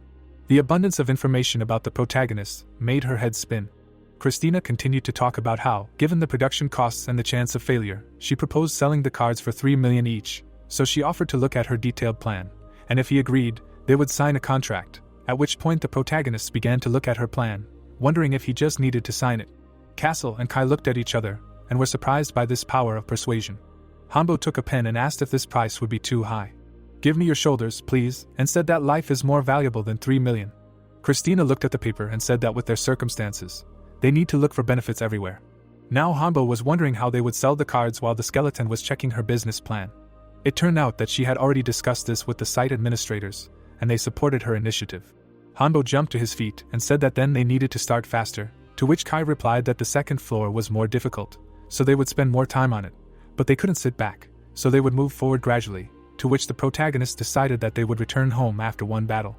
He was furiously typing something on the keyboard. Finally, the protagonist told the skeleton standing behind him that he was done. The guy typed an ad for the sale of cards and decided to publish it. There were envelopes and stickers with names on the floor. The protagonist exhaled heavily and fell to the floor. There were black shadows under his eyes since he had worked a lot. Kai brought him tea and praised the owner for his efforts. At that moment, Kazel was folding the box and said that he was a little surprised, since they sold everything in 5 minutes. Hanbo took a sip from the cup and confirmed that everything was sold out quickly. He remembered the amount in his personal account and muttered that even seeing such huge numbers was scary. Christina came up from behind and said that they hoped that they would earn even more, since they could now make cores. The owner skeleton looked at each other slyly when Hanbo asked if he could take a break today, and Christina agreed with a sigh, since they still had to clean the apartment. The core was glowing in the chest of one of the skeletons. He said that it was much better with him. Kai examined his bones and said that he was as if he was born again. The chests of all 3 skeletons were glowing with cores, and Christina said that now they would be able to use the magic of the 3rd circle. Hanbo looked at her subordinates with interest and did not understand what had changed. Christina chuckled into her hand and asked if he really did not remember how much they spent, so something must have changed. She thought about the crystal and said that it was good that they used artificial crystals and not the real thing, but they still lost 30% of their efficiency. The skeleton looked at her core and said that was why there were 5 of them in her core, and of course the cores could be changed, so she could replace everything later. The protagonist raised his chin with interest, noting that the sorceress had come up with a good idea, so he now needed to check the readings of his subordinates. Christina asked to start with her, and Castle warned the master not to be surprised at how strong they had become. The system scanned Christina and immediately showed her glasses. Castle was next in line. The system checked Kai last. Suddenly, a new line appeared, which caught the protagonist's attention. He looked closely at the screen and told the others about it. The protagonist turned the phone over to the skeletons and invited them to see for themselves. Christina looked closely and said what it meant. Everything was shown separately here, and she thought it was good, but since their cores were still brand new, they needed to keep a close eye on their stats, so they would check them every day. The protagonist laughed cheerfully and agreed with this, since the main thing was that there was already a result, which meant that in the future it would be easier for them in the dungeon. Castle began to knead his bones, asking why they were messing around here then, and called everyone to go to the dungeon. Christina's eyes suddenly flashed a bright red light, and she reminded that she had already said that their cores were brand new, so first they needed to check how well they wielded magic, since what would her partner do if the owner died due to their carelessness? Castle was chopping the air with all his might with his huge sword. Stopping, he asked what his master thought about this. He looked at his sword. When Hanbo said he wrote down that sword whirlwind can only be used by A-class assassins. The protagonist said that it was good, and then smiled happily. At that moment, Kai, who was fighting the goblin, turned to them and explained that any knight could do that. He took out his weapon and said that he was going to show something really worthwhile. The place where the skeleton stood exploded, and a strong shockwave came from it. Kai was embarrassed when the protagonist said that it was powerful. Castle could not hold back such humiliation, cool but better around its axis, and decided to try the same. A wave of power immediately broke off from his sword, attacking another goblin. The next myth, Kai's skull twisted in surprise. The space in front of him exploded with force. The protagonist smiled contentedly. However, turning to his subordinate, he saw that he had collapsed and was now lying on the ground. It turned out that Castle had exhausted all his mana. Hanbo remembered that they had joined forces before training, after which he was surprised that his subordinate had already spent everything. Christina approached them and said that this was an ability to really take a lot of mana, and this was not about swinging Hanbo with a sword, as before, to which Castle began to justify himself that he was simply not used to a new body. Hanbo held the skull of his subordinate in his hands and agreed that these were indeed problems. Christina coughed into the gulag and said that she thought the main problem with the core was that mana was restored slowly, so it would be necessary to work on this. But the protagonist replied that experiments should be left for later, since first the second batch of cards needed to be sold. He looked at his subordinates and suggested that they return before the monsters appeared. However, they were a little late, as at that moment a huge shadow loomed over them. While monsters appeared from the cave. The main characters exclaimed that these were gnolls, and without Castle they could not cope. The gnolls continued to advance. There was a whole crowd, and each of them held a sword in his hand. The main character did not understand what to do, but at that moment Christina activated her staff and asked the owner to calm down. She used a lightning strike. The next second, the discharges struck the body of each monster. A blue glow engulfed the skeleton of the sorceress. She hit her staff on the ground, causing streams of mana. Christina used the breath of ice. The next second, she turned to Kai and demanded that he join the fight. Kai attacked the gnolls. The monster he hit immediately exploded with blood. The protagonist held Castle's skull so that he could also watch the fight, which was happening too easily. Christina came up to Hanbo, who was sitting on the floor, and called him. She leaned over and said instructively that a wizard must always be focused, and it is not permissible to panic, because then it will be impossible to use the right magic, and in the worst case, you can simply die in a matter of seconds. Hanbo lowered his head and admitted that he is not so good yet. The skull in his hands asked him not to play poor, since he is learning quickly. And at that moment, Kai came up to them and added that just a couple of months ago the protagonist was an ordinary person, so he is really developing at a good pace, even if everything does not always work out, but the owner has them. Hanbo looked away embarrassedly. You agreed with this. The skeletons were happy to support him. The protagonist grinned and thanked his subordinates for their concern. Already at home, when they were all getting ready for bed, the protagonist said that his skeletons were great, as always, to which they also wished him good night. Hanbo went to his bed and pulled back the blanket. He lay down in bed and fell asleep with a smile on his lips, thinking that he was tired, but it was a pleasant tiredness. Suddenly, his consciousness was in a white space. The guy turned around. I don't understand where he was. He took an uncertain step forward. Hanbo realized that it was empty here, and that it was probably himself. He looked around and thought that this was a strange dream. The protagonist exhaled and decided that he needed to wake up as soon as possible, so now all that was left was to wait. At that moment, a blue ball began to glow in the area of his heart. The protagonist touched this ball in surprise. The sphere grew and became brighter. The next moment, streams of mana engulfed the guy's body. Hanbo perked up and fearfully thought that this could be dangerous. He began to look around to see how to stop it. Sweat was pouring down the protagonist's face as he continued to ask for it to stop. However, the mana flow was becoming stronger with each passing moment. His fingers clenched together where the ball had originally glowed. An unnaturally white light filled the space. And he got angry and shouted that since the ball was in his body, you must obey him, so he ordered it to stop right now. However, the mana flows were increasingly enveloping his body. Eventually, the whirlwind filled his heart. The light became so bright that the boy could no longer hold back and covered his face with his hands. Suddenly, something caught his attention. Hanbo opened his eyes wide, hearing his skeleton being called. The subordinates leaned over him as Kazal informed those around him that the boy had opened his eyes. The protagonist sat up in bed and asked what happened, why were they all here, to which Kazal replied, what could have happened that you were terrible. He also said that mana suddenly started coming out of the owner's room, so they went in to check. When the skeletons entered the room, it turned out that mana filled the entire room, and Hanbo could have died from a lack of mana if he had not woken up. The protagonist awkwardly coughed into his fist. Christina stared at the guy and asked if he knew the reason, to which the protagonist immediately began to tell that the same thing happened in his dream, after which she asked if the sorceress helped him, but she answered that it all went away on its own, and it seems that he is fine now. And he rubbed his hands and repeated, which means the girl did not help him. He suddenly realized that he managed on his own. The protagonist lowered his head and thought seriously about something.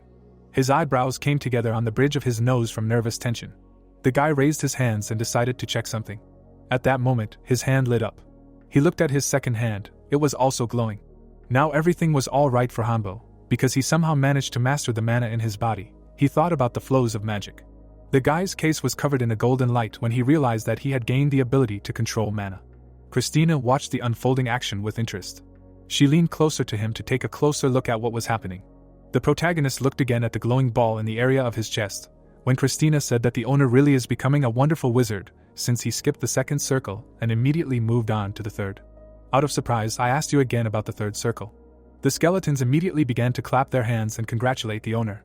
It seemed as if the protagonist's heart was now wrapped in rings, and the guy did not yet understand whether he was sleeping or he still managed to become a magician of the third circle. Christina spread her hands and explained that magic always relies on the internal state of a person, so sometimes progress slows down, but everything can change dramatically. She imagined Hanbo crawling up a ladder through a brick wall and said that although his result was surprising, it was quite explainable, since he gradually developed. But at some point he was able to overcome some obstacle and move to a new level. She imagined Hanbo now pulling a ladder through the same wall and said that it happens differently for everyone, and what became a catalyst for him is unlikely to help others. Christina looked pleased when she said that this information is still useful to the wizard, because it can emphasize something interesting, so she needs to tell everything about her awakening.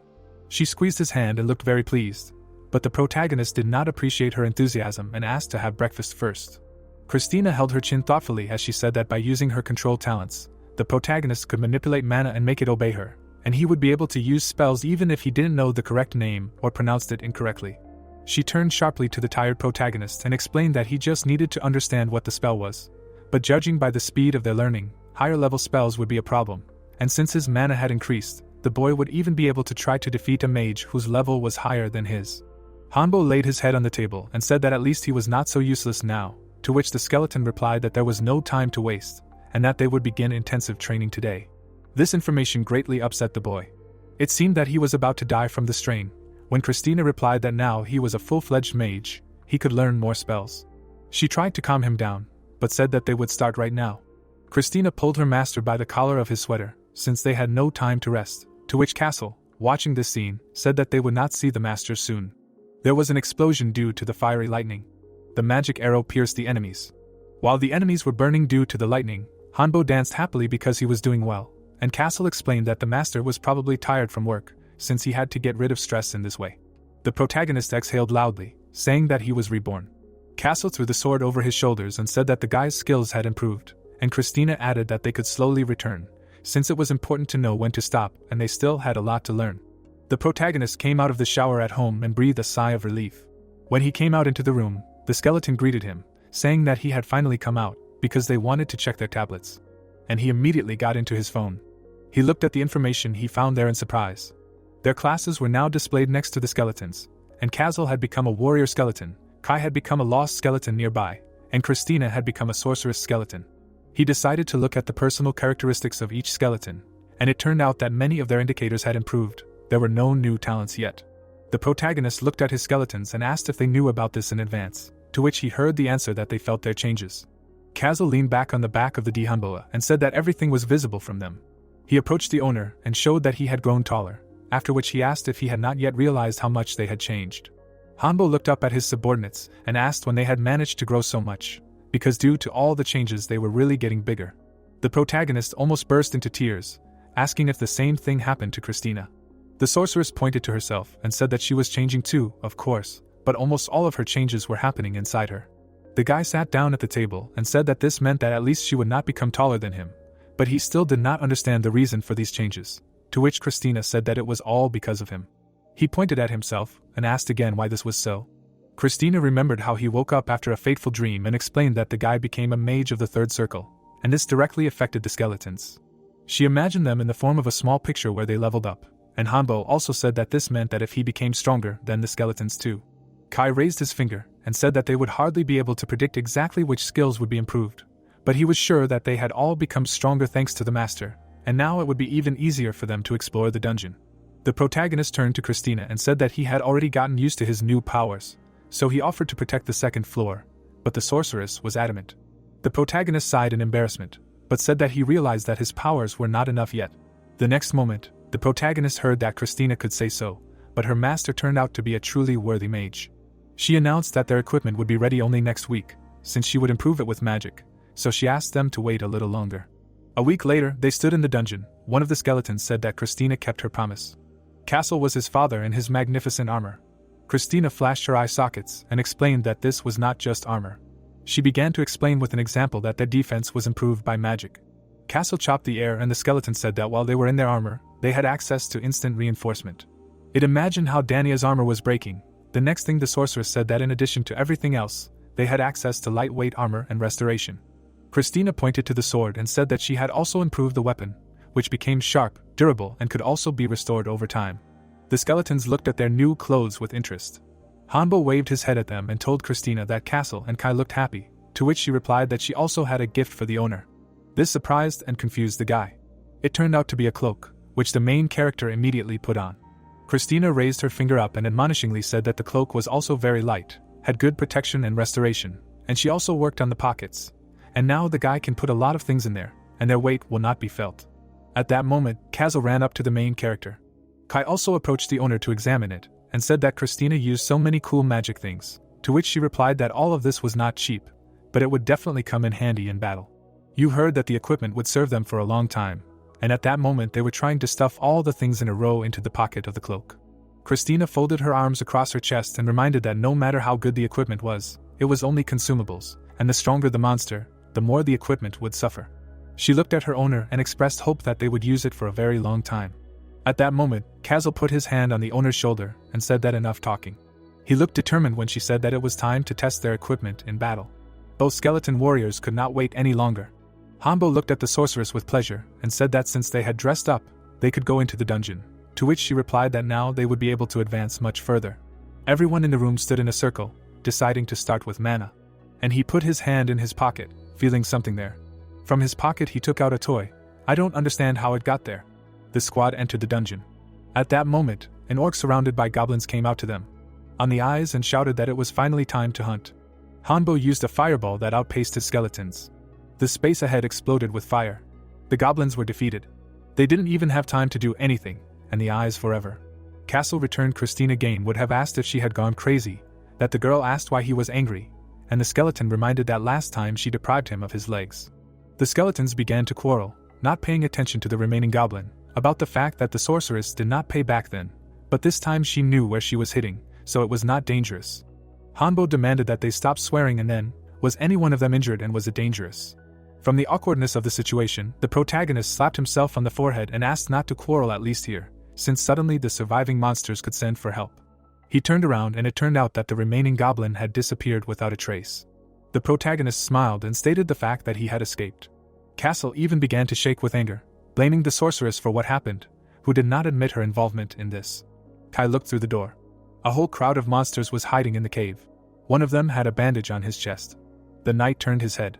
He returned to his friends and reported that the escaped monster had called his friends along. Kazel called them annoying. The protagonist raised his eyebrows and concluded that they all needed to be killed in one fell swoop. The guys burst into the room, and the monsters immediately reacted to this. The mage's staves caught fire. 2 fireballs fell on the enemies.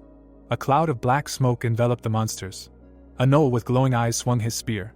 The blade flashed through the air. Henbo raised his hand. The moment the spears approached him, the guy used a magic arrow. The weapons immediately turned around in the air. They flew out in front and pierced the bodies of their owners. The man rushed forward and shouted that it was his turn. The mercenary hit the enemy with a shoulder pad. The gnoll staggered, and the fighter called out to his comrade. The warrior drew his sword from its sheath. Kai cut the enemy's body with the blade. The goblins gaped in shock. They started running. The young man slammed his staff into the ground and cast the spell Earth Spikes. An impassable wall appeared in front of the monsters. Christina summoned blocks of ice and used ice lightning. The shards pierced the backs of the monsters. Smiling widely, the wizard said that this was simply wonderful, and realized that the only enemies left were those who were close to his comrades. The bloody corpse fell to the ground. The skeleton called his comrade to take a closer look. The undead laid down their weapons and said that they had already dealt with the remaining monsters. The explorer approached his comrades and praised them. The undead asked how their new equipment was. Smiling widely, Kazel replied that it was very cool, and said that he liked the horns on his armor. His shoulder pads were covered in blood. Many goblins were killed by these very spikes. The skeletons closed their eyes and were happy that they had become even stronger. The girl was happy that they liked everything. Suddenly, they frowned and said that there was only one problem. The protagonist looked at them in surprise and asked what they were talking about. The woman answered that there were too few of them. There were corpses on the ground. Henbo asked what they were missing. The magician explained that there were too few dead enemies. The guy raised his index finger and said that it would not be that difficult to solve this problem. Christina came up to him and said that they needed to talk, but first they needed to go back. The guys returned home from the dungeon. The dead looked into the room and explained that they would wait outside because this matter did not concern them. The young man turned to them and asked what they were talking about. Putting her hand to her chest, the undead agreed with them and said that this was a very important conversation between 2 magicians. The wizard tensely raised his eyebrows. The heroes entered the room. The researcher asked what was going on. The girl asked him to sit down. The main character sat down on the bed. Sitting opposite him, the woman told him that she had been teaching him different magic all this time and asked what was easiest for him. Henba looked away in thought. In the memory, he fell to the floor and asked if he really had to learn so many things. Frowning sternly, the mage replied that there was no better rest for a wizard than learning, and added that he would have to choose one, so it was better to have as many options as possible to make it easier to decide later. Christina leaned towards him and said that they needed to continue the lesson. The guy realized that it was time to choose. Looking down, the undead confirmed this and said that usually students choose the specialization of the teacher. The girl threw up her hands and explained that she was not his official teacher. Besides, their skills were very different. The woman scratched her chin and assumed that her master had already decided on this a long time ago, judging by his skills and talents. Raising his eyebrows, the young man confirmed this and said that he had thought about it for a long time, but still decided to stop there. The wizard leaned on his knees and rose to his feet. He put his hand to his chest and said that he wanted to study necromancy. His eyes lit up. The researcher added that he was ready to take the oath of mana. The red eyes of the monsters lit up. The necromancer's specialization is based on summoning the undead, creating golems and chimeras, as well as poisons and curses. Green liquid poured out of the flask. People looked at the sorcerer with displeasure. Necromancy was the 5th most powerful school of magic, but was considered scary and very dangerous. Scratching her chin, the magician decided that it was too early for him to choose something too specific, and explained that he was not yet familiar with all the aspects of this direction. The protagonist clasped his hands and reminded that if you take an oath, the mana level increases to the general level of the direction. Introducing a ghost next to him, Christina confirmed this and stated that it would also be easier for him to learn spells and advance along his path. Henbo opened the book. The undead added that it would be harder for him to learn spells of other directions, and that he would not be able to change his specialization in the future. The guy looked up and expressed confidence in his decision. The girl asked why, and the young man raised 2 fingers and said that there were 2 reasons for this. In the memory, the woman stood at the board. The wizard said that he had a good feeling and that it was easy for him to learn necromancy. The researcher scratched his cheek and stated that the second reason was his friends. The magician's eyes widened in surprise. The protagonist rose to his feet and suggested that they were not together by chance. Christina looked up at him. Henbo concluded that he would be very useful to them if he learned necromancy. The guy spread his arms and added that they could also help him. The girl narrowed her eyes and reminded him that premonition and fatalism were not typical for magicians. The young man smiled and said that, judging by her own words, sometimes even magicians act irrationally. The heroes looked at each other. The woman warned that this was a very difficult direction and that society might reject him. The researcher smiled and said that he understood all this. He clenched his hand into a fist and explained that he was firmly confident in his decision. The protagonist frowned and asked his friend to help him if he got really hard or if he was going to do something terrible or wrong. At that moment, the door of the room swung open. Henbo opened his mouth in surprise. The skeletons went inside. Kazel said that he believed in his master. Kai promised to support him and help him follow the chosen path. Bowing, the magician said that she understood her master and said that she would not dissuade him. The guy clenched his hand into a fist. Mana sparkled in his chest. She began to glow even more. The young man put his hand to his chest and solemnly swore by the power of mana itself. A bright aura shone around him. Christina's eyes widened in shock. A purple flash lit up in the wizard's chest. The aura around him dissipated. The wizard smiled and thanked his friend. Christina said that he was now officially a necromancer, and hoped that he would be able to become a great magician. The researcher scratched the back of his head and asked where he could find books on necromancy. Raising her hand, the undead asked him not to worry about it and told him that they were all sold on the dungeon website.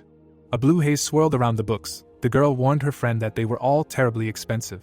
She covered her mouth with her hand and decided that they could only afford the second circle book. The protagonist asked if they would have any money left after that. The woman looked up and remembered a common expression. Imagining a rain of money, the magician said that they come into this world empty-handed and leave it, leaving everything they have acquired, and suggested that her comrades simply spend this money. Henbo decided that it was time for her to limit access to the internet. The guy opened his mouth in surprise. The young man squeezed the staff in his hands and asked his comrades to protect him. He took bones out of his pocket. The magician threw them on the floor and used a spell to revive the skeletons of archers.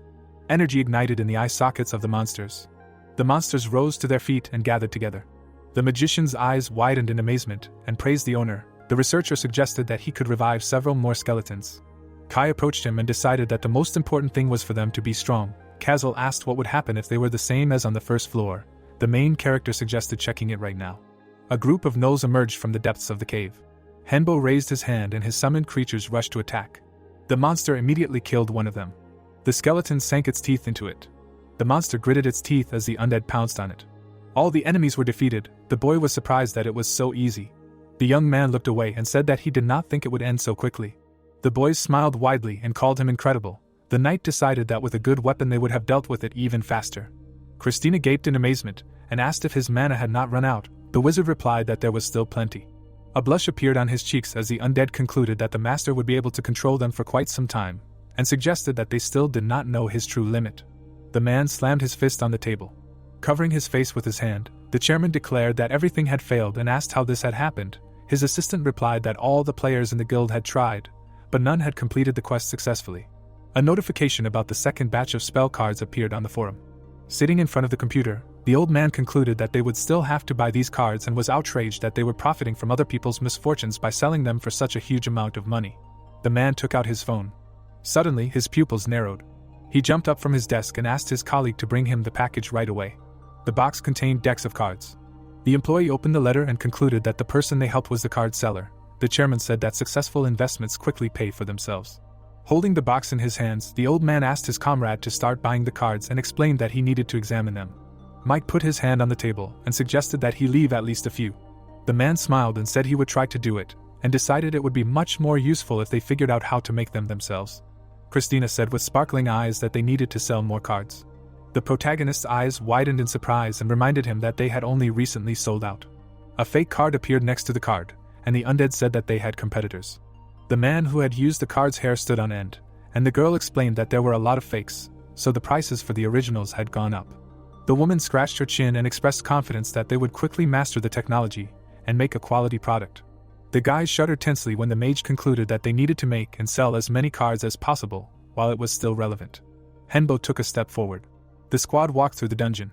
Holding a staff in his hands, the guy said that ghouls and slimes should appear on the third floor, and decided that they should be especially careful with the ladder, because their poison could destroy their equipment.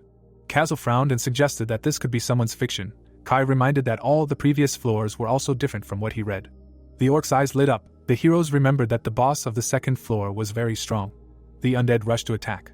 The shaman summoned a clod of energy in his hand. The guys had to work hard to defeat him. Then Christina snapped her fingers. The energy disappeared from the enemy's hands. The monster furiously opened its mouth and roared.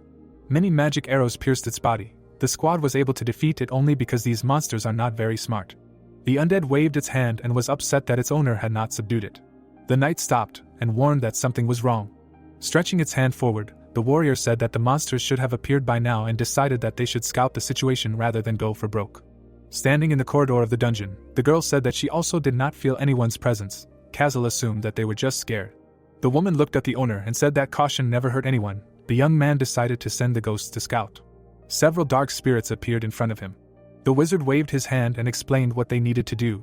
The ghosts went forward. The man leaned on his sword and assumed that the enemies could hide and set up an ambush. The explorer explained that although they had become stronger, they still needed to be on guard. The protagonist closed his eyes and imagined different places from the cave. Among them was a high door. Henbo opened his eyes and reported that he had found something. The guys moved forward. In front of them was a door that led to the boss room. The heroes looked up in surprise. The guy wondered what was waiting for them inside and reminded them that no one had ever passed this boss. An ominous aura enveloped the door. The mercenary frowned and said that there were undead there. Kai looked at his friend and explained that they could sense their relatives. Christina said that this was bad because the lower ranks of the undead were much stronger than goblins or orcs, so they could even die here. The young man frowned tensely and suggested at least finding out what exactly was there, but so that they would not be noticed. The ghost flew into the air. He found himself in a hall with columns. The spirit turned its head. There was a cluster of dark aura ahead. Suddenly, a black silhouette appeared in its midst. The wizard backed away and asked what it was. The researcher fell to the ground and began to breathe heavily. The protagonist smiled nervously and assumed that this was some kind of joke. A huge bone dragon was sitting in the boss's room. The skeletons exchanged silent glances. Henbo put his head on the table and covered it with his hands. The girl looked down and asked what was there. Without raising his head, the guy answered that there was a dragon. Castle opened his mouth in shock. Kai looked away. The woman thoughtfully put her hand to her chin. A dragon with white bones was lying on the ground. The young man jumped up from the table when the magician assumed that this was not a bone dragon at all. The fire dragon spread its wings. These creatures were inextricably linked with nature, and each of them had their own distinctive features and characteristics. The ice dragon raised its head. Only white dragons had white bones, and they were so cold that they could freeze everything around them. The wizard opened his mouth in surprise and remembered that he had never seen anything like ice. The monster's eyes lit up, and the mage decided that it might not even be a dragon, but an undead creature made from the bones of other dragons. The researcher raised his eyebrows when he heard that it was a skeletal dragon. Raising her hand, Christina explained that it took a long time for them to fully form, so the one in the room had not yet reached the limit of their strength, and said that she had a theory about this. The protagonist looked at her friend and asked her to share her thoughts. Presenting several bottles of different sizes, the undead reminded her that monsters in dungeons have their own levels, and suggested that their strength directly depends on their number. There was a dark tunnel ahead. The girl explained that all the power of the third floor was concentrated in the boss, and not divided between the monsters, and concluded that he would be incredibly strong, despite the fact that this was an F-class dungeon. Henbo frowned and asked if they were sure they would succeed. The woman looked down and asked him not to worry and promised that her master would survive. The boy's eyes widened when the mage said that they could not die. Smiling, the young man decided that this was quite an encouraging confidence, and said that they would definitely win. The guys happily closed their eyes. The skeletons asked the master not to forget about them. The wizard replied that he relied on their help as well. Holding it in his hands, the researcher practiced his magic. Castle and Kai were having a training fight. 3 months had passed. The laptop screen showed the punishment for violating the time limit for staying in the dungeon. The protagonist was glad that this was the last floor, and decided that everyone knew that they only had one chance. The squad stepped forward and headed for the boss's room. Henbo pushed the stone door. An incredible force immediately fell on him, and the guy realized that this would be much more difficult than any previous battle. The dragon spread its wings and roared loudly. The skeleton stretched out his arms. Red-eyed monsters crawled along the ground. Castle frowned sternly and called out to his master. The young man waved his hand and summoned skeletal warriors. The purple eyes of the summoned creatures lit up. The wizard frowned and left them for his comrade. The dragon opened his mouth wide and growled. The researcher frowned tensely and realized that he was in bad shape. Waves of dark energy headed towards his summoned creatures. They approached the skeletons, trying to absorb them. The protagonist opened his mouth wide and shouted that the enemy would never be able to do that. The aura shield protected the undead from the effects of dark energy. The enemy skeletons rushed into battle. Castle and Kai looked ahead tensely and prepared for battle. The boss spread his wings and flashed his glowing eyes. A powerful explosion was heard on the battlefield. The man declared that they had not prepared these bombs for him for so long in vain. The monster flew forward. Broken bones fell to the ground. The squad stood in the far corner of the room. The knight looked back and said that they needed more skeletons, because as soon as they dealt damage, the enemy summoned more monsters. The dragon flew up to the heroes. The warrior cut the air with his sword and warned that their mana was regenerating too slowly. The mercenary swung his mace and asked him not to complain, but to put all his strength into the blow. Suddenly, his mace broke. Kazel threw it at the enemy and wished him death. The boss's eyes sparkled. The monster hit the man with its tail with force. Bright particles shone around the staff. Clay golems appeared on the battlefield. The monster bared its fangs and growled. The golems pinned it from all sides. The monster struck back. Its body sank into a pile of clay. Henbo broke out in a cold sweat and called out to his partner. A magic circle appeared under Kristen's feet. Her blue eyes lit up. The dragon was completely stuck in the clay. A huge explosion was heard right in front of him. A wave of fire covered his head. Flames enveloped his skeletal body. When the smoke cleared, it became clear that the boss had lost his head. The clay had released his body. The boy smiled widely and shouted that they had destroyed the core that was in the enemy's head. Suddenly, something threw Kazel back. The young man looked to the side. The undead looked back and called for its owner to come to his senses. The wizard looked forward again. A headless monster stood in front of him. The explorer decided that this simply couldn't be. The monster looked back. This creature did not fit in with a Class F dungeon at all. The orc frowned menacingly. He was usually the boss of the third floor. A group of adventurers attacked him. The monster was almost on the verge of death because of the other players. Feeling its impending doom, the monster created a skeletal dragon in front of itself. The beast raised its paw. The necromancer lost control of it as its powers ran out. The orc looked up as a shadow loomed over him. White smoke appeared in the darkness. Freed from control and trying to survive, the monster began to absorb everything around it, including its creator, other monsters, and the dungeon itself. The dragon spread its wings, unable to achieve its final form due to the lack of a core in its head.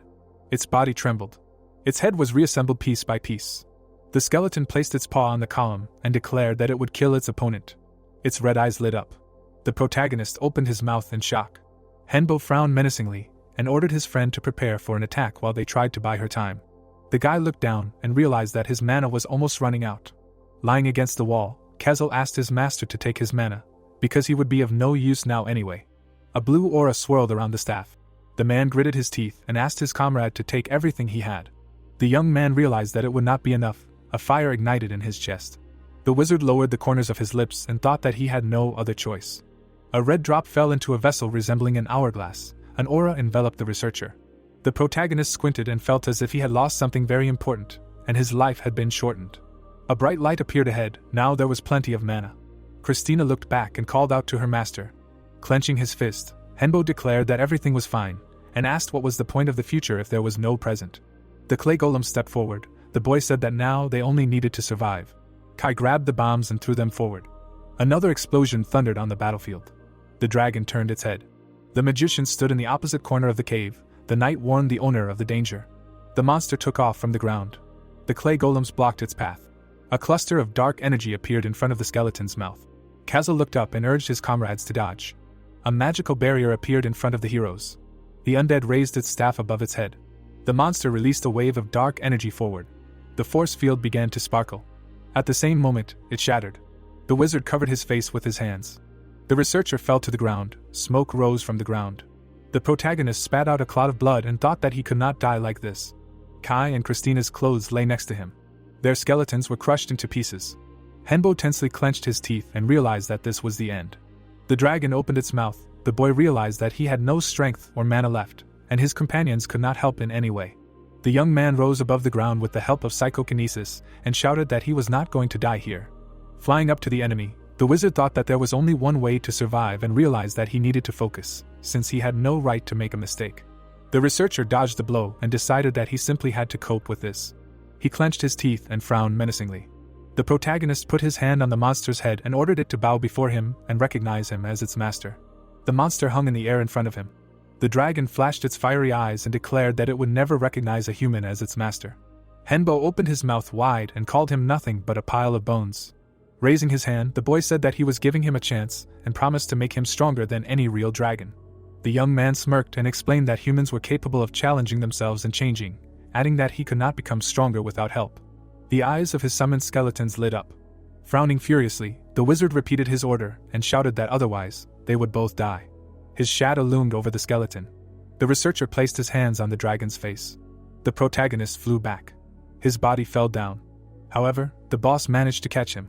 Henbo smiled and was glad that he had survived. The monster's eyes were now purple. The system reported that the F-class dungeon had been cleared. Lowering its head, the monster wondered if this man would really help it, and stated that it had better keep its promise. Clouds floated above an ordinary office building in Gangnam. Holding the documents in his hands, the employee reported that he came with a report on completing an F-class dungeon, but in fact, there was a company that supported the dungeon exploration community. Sitting at his desk, the director said that F-class was quite easy and asked his subordinate not to report. The employee put the documents on the table and said that he should take a look at it anyway. The chairman took the report in his hands and asked what could have happened there. Suddenly, his pupils narrowed. He threw the report away and exclaimed that this could not be. Leaning on his hand, the man said that he had heard of cases of completing the dungeon alone, and asked where the skeletal dragon came from and how the player managed to subdue it. Attached to the report was a dossier on the main character. The employee of the company reported that he was a necromancer mage of the third circle, who had 2 warrior skeletons and a sorceress of the fourth circle. The director jumped up from his desk and asked why this was only being revealed now. His subordinate explained that their team thought this boss was too difficult to beat, so they put it off for a while. The chairman ordered him to support this player and lean back in his chair, thinking that the player would probably be disappointed in them for not helping him in his time of need. In the memory, the protagonist approached the dragon at the moment when he was about to use his breath. Lying in bed, Henbo opened his eyes. Christina frowned and was outraged by what her master did during the fight. Some time ago, the skeletons covered him with themselves, trying to protect him. The dead threw their heads aside to survive the boss's attack. Looking down, the undead explained that they moved their core, adding that it was too dangerous, but they managed to escape. After using magic on her friend, the girl said that they needed to work on their mistakes, and said that it would do no good if they constantly thought about them. Closing his eyes, the young man was glad that they had won after all and was surprised that he had managed to tame the skeletal dragon. Nidhogg's red eyes flashed and said that he had agreed to do so. Lowering his head, the woman reminded him that the boss had received his name as a seal of his promise to make him stronger, and asked him to remember who had given him this opportunity. The mage looked away and concluded that his soul still belonged to her master. The portal above the wizard's head collapsed. The monster asked him not to forget his promise and threatened to kill him. The explorer smiled and promised to keep it. Suddenly, a bright light lit up his face. White clouds were visible in the window. The protagonist wanted to quickly go outside and decided that he could do so as a reward for clearing the dungeon. Christina raised her hand and explained that it would take him another half a month to recover. The skeletons entered the room and decided that their master was recovering. Since he wanted to go for a walk, Henbo asked what they were doing here. Castle frowned and replied that it was Kai's turn to replace the undead. The guy looked at his friend. The girl said that she would go to her room to make maps and other equipment. The man decided to go and help her. The knight approached the owner and asked how he was feeling. The young man replied that he was fine and asked him to sit down. The warrior opened the book and sat down on the chair. After a while, the wizard pulled the door handle. The researcher smiled happily when he went outside. A bright light illuminated the corridor of an apartment building. The sun was visible in the doorway. The protagonist went outside. He shed tears of happiness. The dead were impatiently waiting for the moment when they could see the outside world with their own eyes. There was snow next to the tree. Henbo hung the lock on the grate. He looked through the binoculars on the observation deck. In the evening, many people were walking along the streets. Holding a glass of coffee in his hands, the guy realized that it was time to go back. The young man closed his eyes and concluded that his friends wanted to walk some more. Christina said that she thought the owner wanted to stay here. The wizard smiled and admitted that he had also thought about it. People walked along their people. The researcher explained that everyone had a place to return to, and said that he also wanted to go home after a long walk. Rising to his feet, the protagonist reminded them that they needed to find a new home, and said that if they walked for a long time, it would have a bad effect on his injuries. The lights were on in the windows of the store. The taxi driver looked in the mirror and concluded that his client had recently arrived in Seoul. Henbo confirmed this. The man smiled and said that there were many beautiful and interesting places to visit here, but after sunset it was better not to leave the house. The guy asked why. The young man scratched his chin thoughtfully when the old man explained that a lot of people had been disappearing lately, and a lot of blood had been found at the places where they had disappeared. The skeletons suggested that monsters from the dungeon might be involved. The wizard looked thoughtfully out the window. The dead decided that they couldn't know for sure. Folding his hands on his knees, the researcher decided that it didn't concern him in any way, and concluded that he couldn't help anyway. The driver looked back and said something. The summoned creatures asked their master not to run into trouble, because people constantly died because of their lack of confidence in their strength. The protagonist handed the taxi driver a bill. Henbo went outside and wanted to focus on his promise, and not get involved in trouble. A snowflake fell on his shoulder. The skeleton said that they would support any decision he made. The guy smiled happily and thanked his friends. The young man opened the door of the apartment. There was a dark cave ahead. The wizard closed the door and was upset that his free time was over so quickly. Christina came up to him and said that it was time for them to do their own thing. The heroes were in a new spacious apartment. The living room had panoramic windows. The researcher realized that this apartment was so big that even Nidhogg could fit in it. A river of mana flowed in the ground under the house, so it was an ideal home for a wizard. The undead closed his eyes and concluded that they were very lucky to have bought this house so cheaply. Putting his hand in his pocket, Kazal asked what was going on with the dungeons and stated that they hadn't had any fun for a week. The protagonist took out his phone and saw that a new quest had appeared to clear an F+ dungeon. Kai frowned and was surprised that they were still in F class. The man decided that at least they would be able to handle it quickly. The girl agreed that it wouldn't be too difficult for them. Henbo turned away and asked if they were being too careless. Frowning sternly, the guy asked if they realized that all the subsequent bosses would be even more powerful than Nidhogg, and reminded them that his girlfriend herself had said that they could never be sure of what they would see in the dungeon. The skeletons looked at him attentively. The young man asked them not to relax and added that they should train and always be on guard. Looking down, the woman agreed with the owner and thanked him for warning them. The knight lowered his head and said that it was his mistake. The mercenary apologized for his stupidity. The wizard closed his eyes and was glad that they understood everything. A man with a torn-off arm was lying on the ground. The bloody man opened his eyes wide and asked how this happened. In the memory, the door of his apartment turned into a dungeon. He met other people there who helped him with the raid. There were traces of blood on the ground. They eventually suffered losses. The guys hugged. After completing the quest, they had free time, and they decided to found their own guild. The warriors smiled happily and wished that their guild would become the best in Korea, and then the best in the whole world. Now his face was covered in blood. A huge minotaur was sitting in front of him. The player closed his eyes and realized that this was the end. He widened his eyes in surprise when someone offered to help him. The monster raised its head. The stranger asked his comrade to speak more quietly, and promised to help him if he shared information about this floor with him. The man clenched his teeth and promised to tell him everything. A system window appeared in front of him. The stranger concluded that this was a wandering boss, and remembered that there was not a word about him in the quest description. Bones fell to the ground. The voice promised to finish off the monster in 10 minutes. The skeletons surrounded the minotaur. The bull waved his hand. The corpse flew into pieces. The summoned creatures immediately recovered. A cut appeared on the monster's thigh. The same cut appeared on his shoulder. The skeletons ran after the wandering boss. The monster passed through the wall. The protagonist stepped forward. Henbo put his hands on his belt, and was upset that he still missed the monster. The man looked at him in amazement. The minotaur attacked the guy from behind. The monster swung both fists. Sweat trickled down the wounded warrior's cheek. A huge bone paw pinned the wandering boss to the ground. Nidhogg's eyes lit up. The dragon spread its wings. The beast stood next to its master. The player asked if it was a bone dragon. The guy walked up to it and answered that it was a skeletal dragon.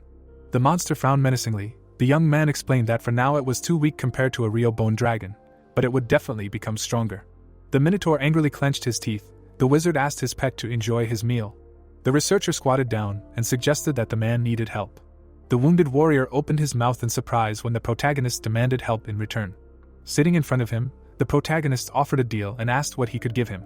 The player opened his mouth wide and shouted that he would give him everything he needed. Raising his hand, Henbo said that he was not asking for much and decided that his soul would be more than enough. The protagonist moved the computer mouse. On the monitor screen was an announcement that they were selling spell cards for everyone who had been deceived before, because counterfeit low-quality cards were dangerous to life, and these cards were created using original technology. The guy was sitting in front of the laptop with a smile on his face and said that sales had begun. Christina, folding her arms over her chest, said discontentedly that they were taking a long time, after which she asked why it took months, because she had sent them instructions. The protagonist felt an evil aura, grinned and asked her not to be angry, because they were not as good as she was, and they had not encountered magic for long. Descending into memories, he remembered standing in front of the wounded guy, saying that he would return his hand if he made a contract with him. The blonde boy heard this and shouted, asking if he should really get his arm back, adding what it was. Hyunbo said, perhaps interrupting him. The boy opened his mouth in surprise at what he heard. Taking a step forward, the protagonist said that he understood that it was hard to believe. Then he squatted down in front of the injured boy and added that he would do so. As soon as he said this, a bright glow appeared in his hand. At the same second, a magic seal appeared under the injured boy after using the recovery technique. The severed arm began to slowly recover. Seeing this, the boy frowned in shock. A few seconds later, as soon as the light died down, he looked at his shaking restored arm, then shouted, asking who he even was. Standing up, Hyunbo said to himself that he had already said it, then introduced himself again. The boy looked at his savior with eyes shining with joy. There was a halo above the protagonist's head, and he asked what happened to the contract. Everyone who saw the miracle suddenly raised their hands and shouted that they agreed. That day, Hyunbo made 21 soul contracts, and putting his index finger to his lips said that there were 2 conditions. The first was not to tell anyone about it, and the second was to give him mana crystals during raids. Everyone present listened attentively to the masked guy. Then the protagonist gave them a book with information about spell cards, which shocked them. As a result, he began to receive a percentage of the sale of each piece, and thus squeezed the maximum out of the situation. Hearing such a story, Kai put his hand to his chin and said that now he will receive money without doing anything, and it is amazing that he was able to sign the contract, from which Castle turned to him and said that it is so, and the master said that he does not want to use power in this way. The protagonist, turning to his subordinates, answered yes, but now everything is different, and in order to protect himself, he needs to strengthen his defense and develop. He then imagined that he had several pawns in his hand and explained that the soul contract was much stronger than the mana contract, meaning he could make them whenever he wanted, and one of the conditions was non-disclosure, meaning no one would know what connected them all. Hearing this, Kai, without lowering his hand, said that this non-disclosure clause sounded like he was an angry cardinal of this world. The guy's face showed great surprise. Making a cross with his hands, he shouted that everything was wrong, when suddenly Castle asked if he was embarrassed because he thought so too. A message about a new quest appeared on Henbo's phone. Taking the phone in his hand, the protagonist said that a lot of time had passed. Looking away, he asked if the quest would be strange this time too. The description of the new quest appeared on the screen, and Christina said that even if this dungeon was different from everyone else's, they would cope. Frowning with anger, Castle shouted that he was bored. Raising his hands, he asked why there was no monster, because they had been in this place for 30 minutes and he wanted to try out the new equipment. Henbo suddenly widened his eyes, asking them to get ready. Sharply turning around, the swordsman happily asked who their opponents were. Turning to him, the guy answered that they were other explorers of the dungeon, people, when suddenly Castle put his hand in front of his face, and Christina asked how far they were. Closing his eyes, the protagonist saw 5 people, who were about 19 minutes away. Looking closely, Henbo added that one of them had a crossbow, and the others also had some kind of weapon. He suddenly put his hand in his coat pocket. Taking out a mask, the guy asked them not to relax and be ready for an attack, and all communication would be through him. Torches were the source of light in the cave. Quick footsteps were heard somewhere nearby. A group of people stopped in place. In front of them, they saw people they didn't recognize. Jin-hyuk extended his hand, introducing himself as the leader of their clan. Looking down at his hand, Henbo greeted him. They shook hands, and Jin-hyuk asked if the guy was alone. Nodding, the protagonist looked at him madly. The leader smiled in confusion, asking about those behind him.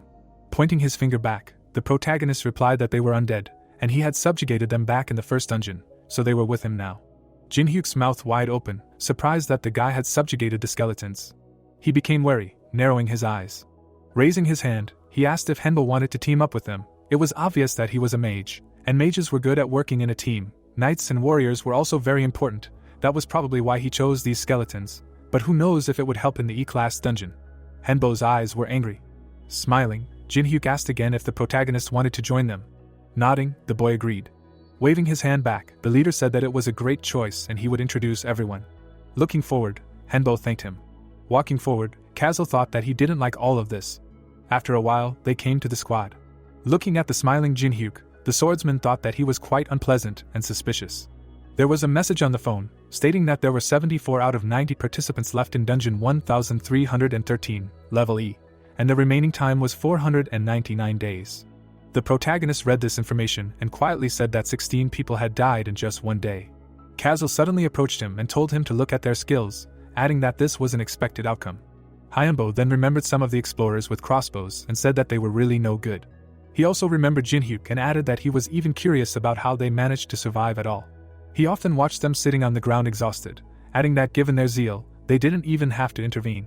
Christina leaned over to the phone and said that she felt sorry for the people who were currently checking the quest information, especially those from the same clan as the deceased. Suddenly, Castle took out a card and said that at least they had this, and they better hurry. Having said this, he handed it to the owner.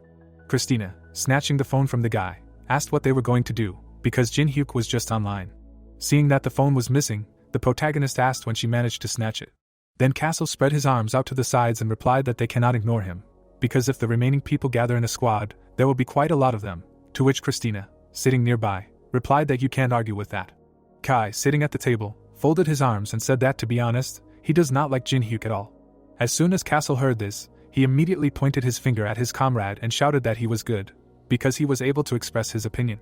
He frowned furiously and shouted that he simply hated him. Hearing this, the protagonist spread his hand out to the side and asked what he did to displease them.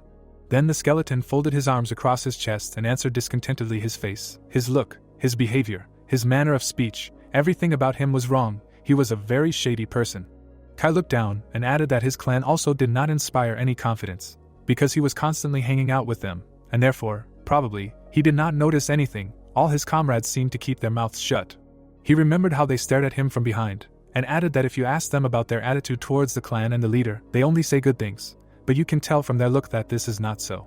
Their eyes were filled with hatred and contempt, which Kai continued to talk about, adding that at least it seemed that way to him. Christina, hearing this, turned her gaze to her comrades and said that all this was nothing more than his guesses, and this is not enough to draw such conclusions. Then Kai narrowed his eyes and said with displeasure that he could not ignore this situation, because sometimes people showed hatred even over small things, like someone eating the last cookie.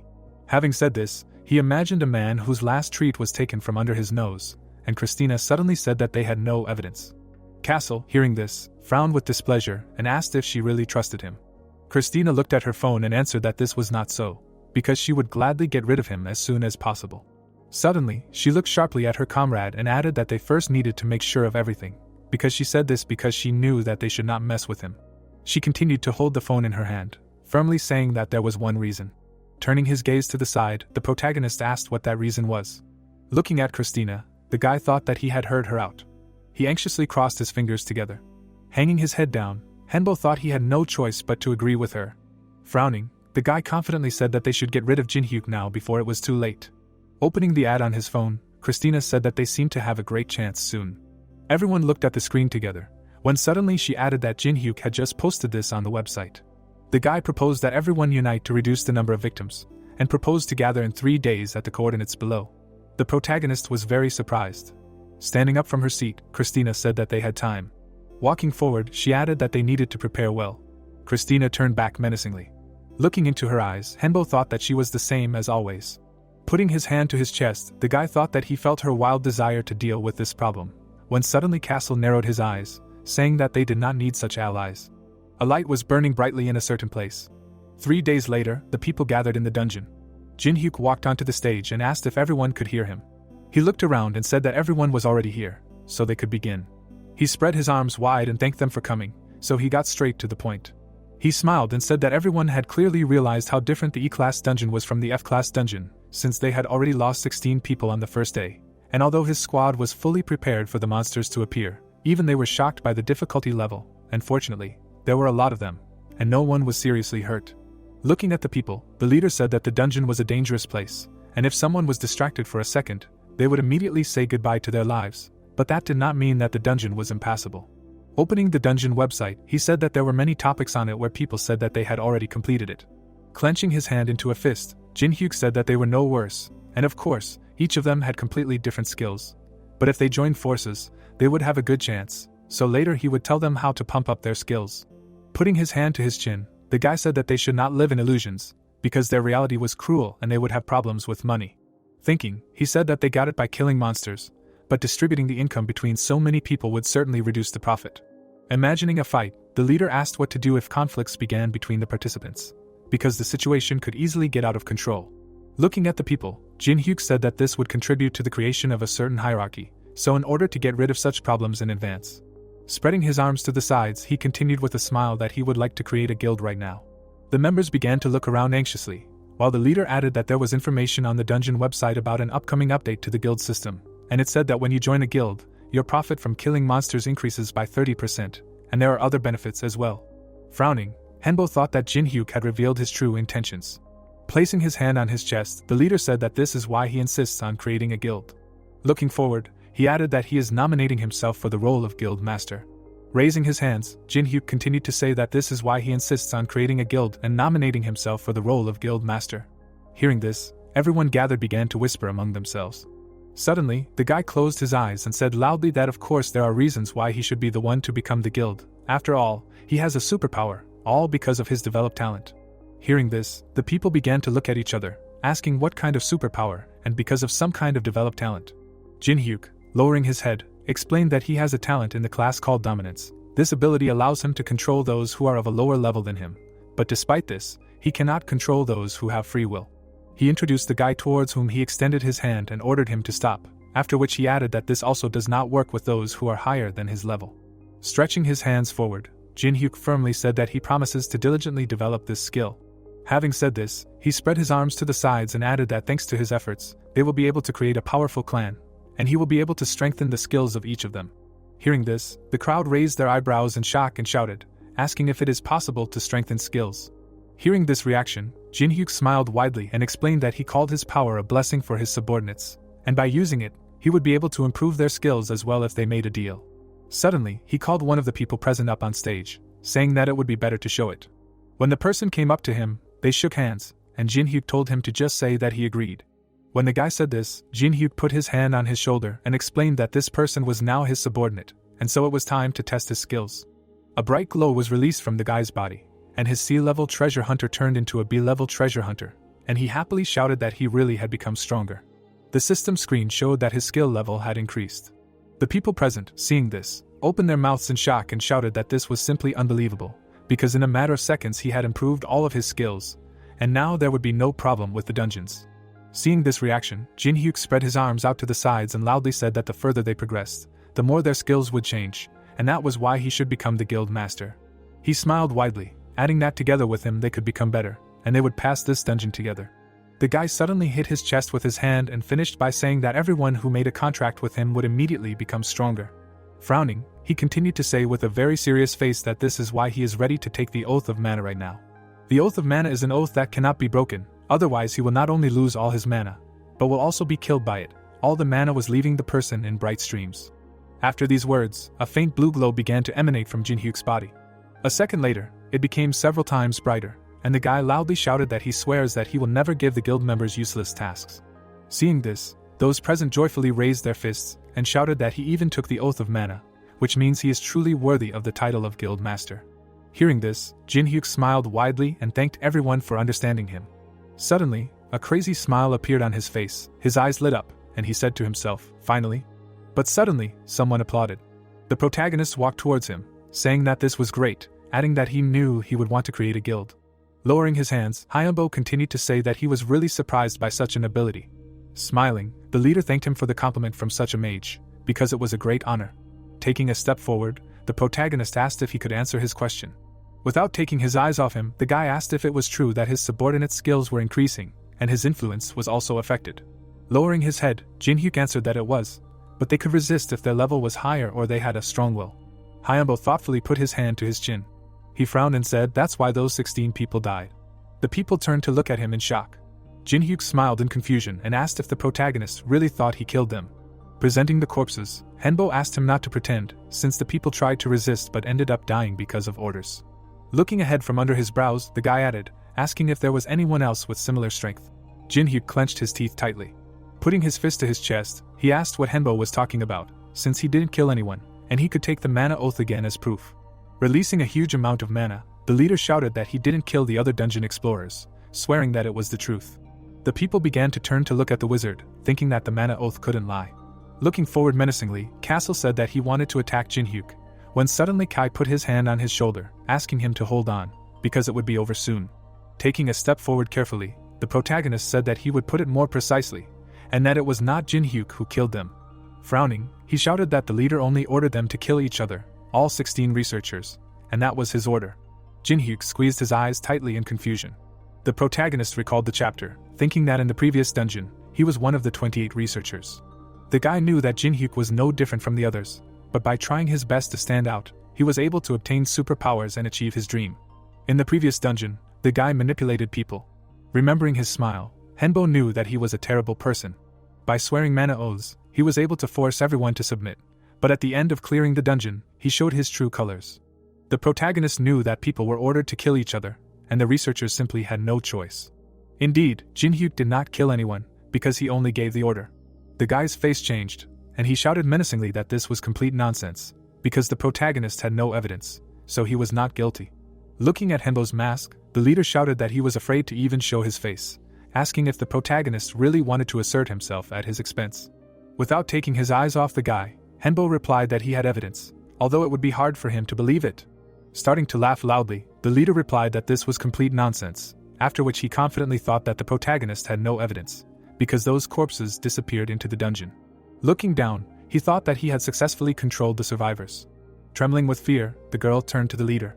Clenching her hands into fists, she asked not to slander him, because it was only thanks to him that they were alive, so there was no need to make such groundless statements. Raising his staff up, the protagonist said that he felt sorry for them, after which he asked them to wait, because he would help them. Hitting the ground, he shouted loudly, activating the revival of the dead. The spirits of the dead immediately began to appear from the ground. Grasping their weapons tightly, they began to quickly move forward. Raising his hand, the protagonist introduced himself and said that he was a necromancer wizard. Hearing this, those present opened their mouths in shock and screamed, asking if this was really possible. Lowering his hand, Henbo replied that they heard everything correctly, adding that mages with this specialization have many options for using magic, summoning and resurrecting the dead and golems, poisons and curses, but most of all he specializes in the undead. His subordinates stood quietly next to him. While Jinhyuk frowned in displeasure, the protagonist looked at him, continuing to say that this is why he can summon creatures that are not easy to see, and to be honest, he does not care what Jinhyuk does since it will not harm him in any way. The dead people were standing in front of him, and he continued to say that they were constantly flickering in front of his eyes and annoying him, so he had to intervene. Hearing this, Jinhyuk raised his fist and loudly shouted for him to stop talking nonsense, since it was just an illusion, a trick of the light or something. When suddenly he heard a hoarse voice that ordered him to stop, causing the guy to open his eyes. The ghost extended his hand and ordered to release his brother. Everyone looked at the ghost in fear. After hearing this, they abruptly turned their gaze to Jinhyuk's subordinates.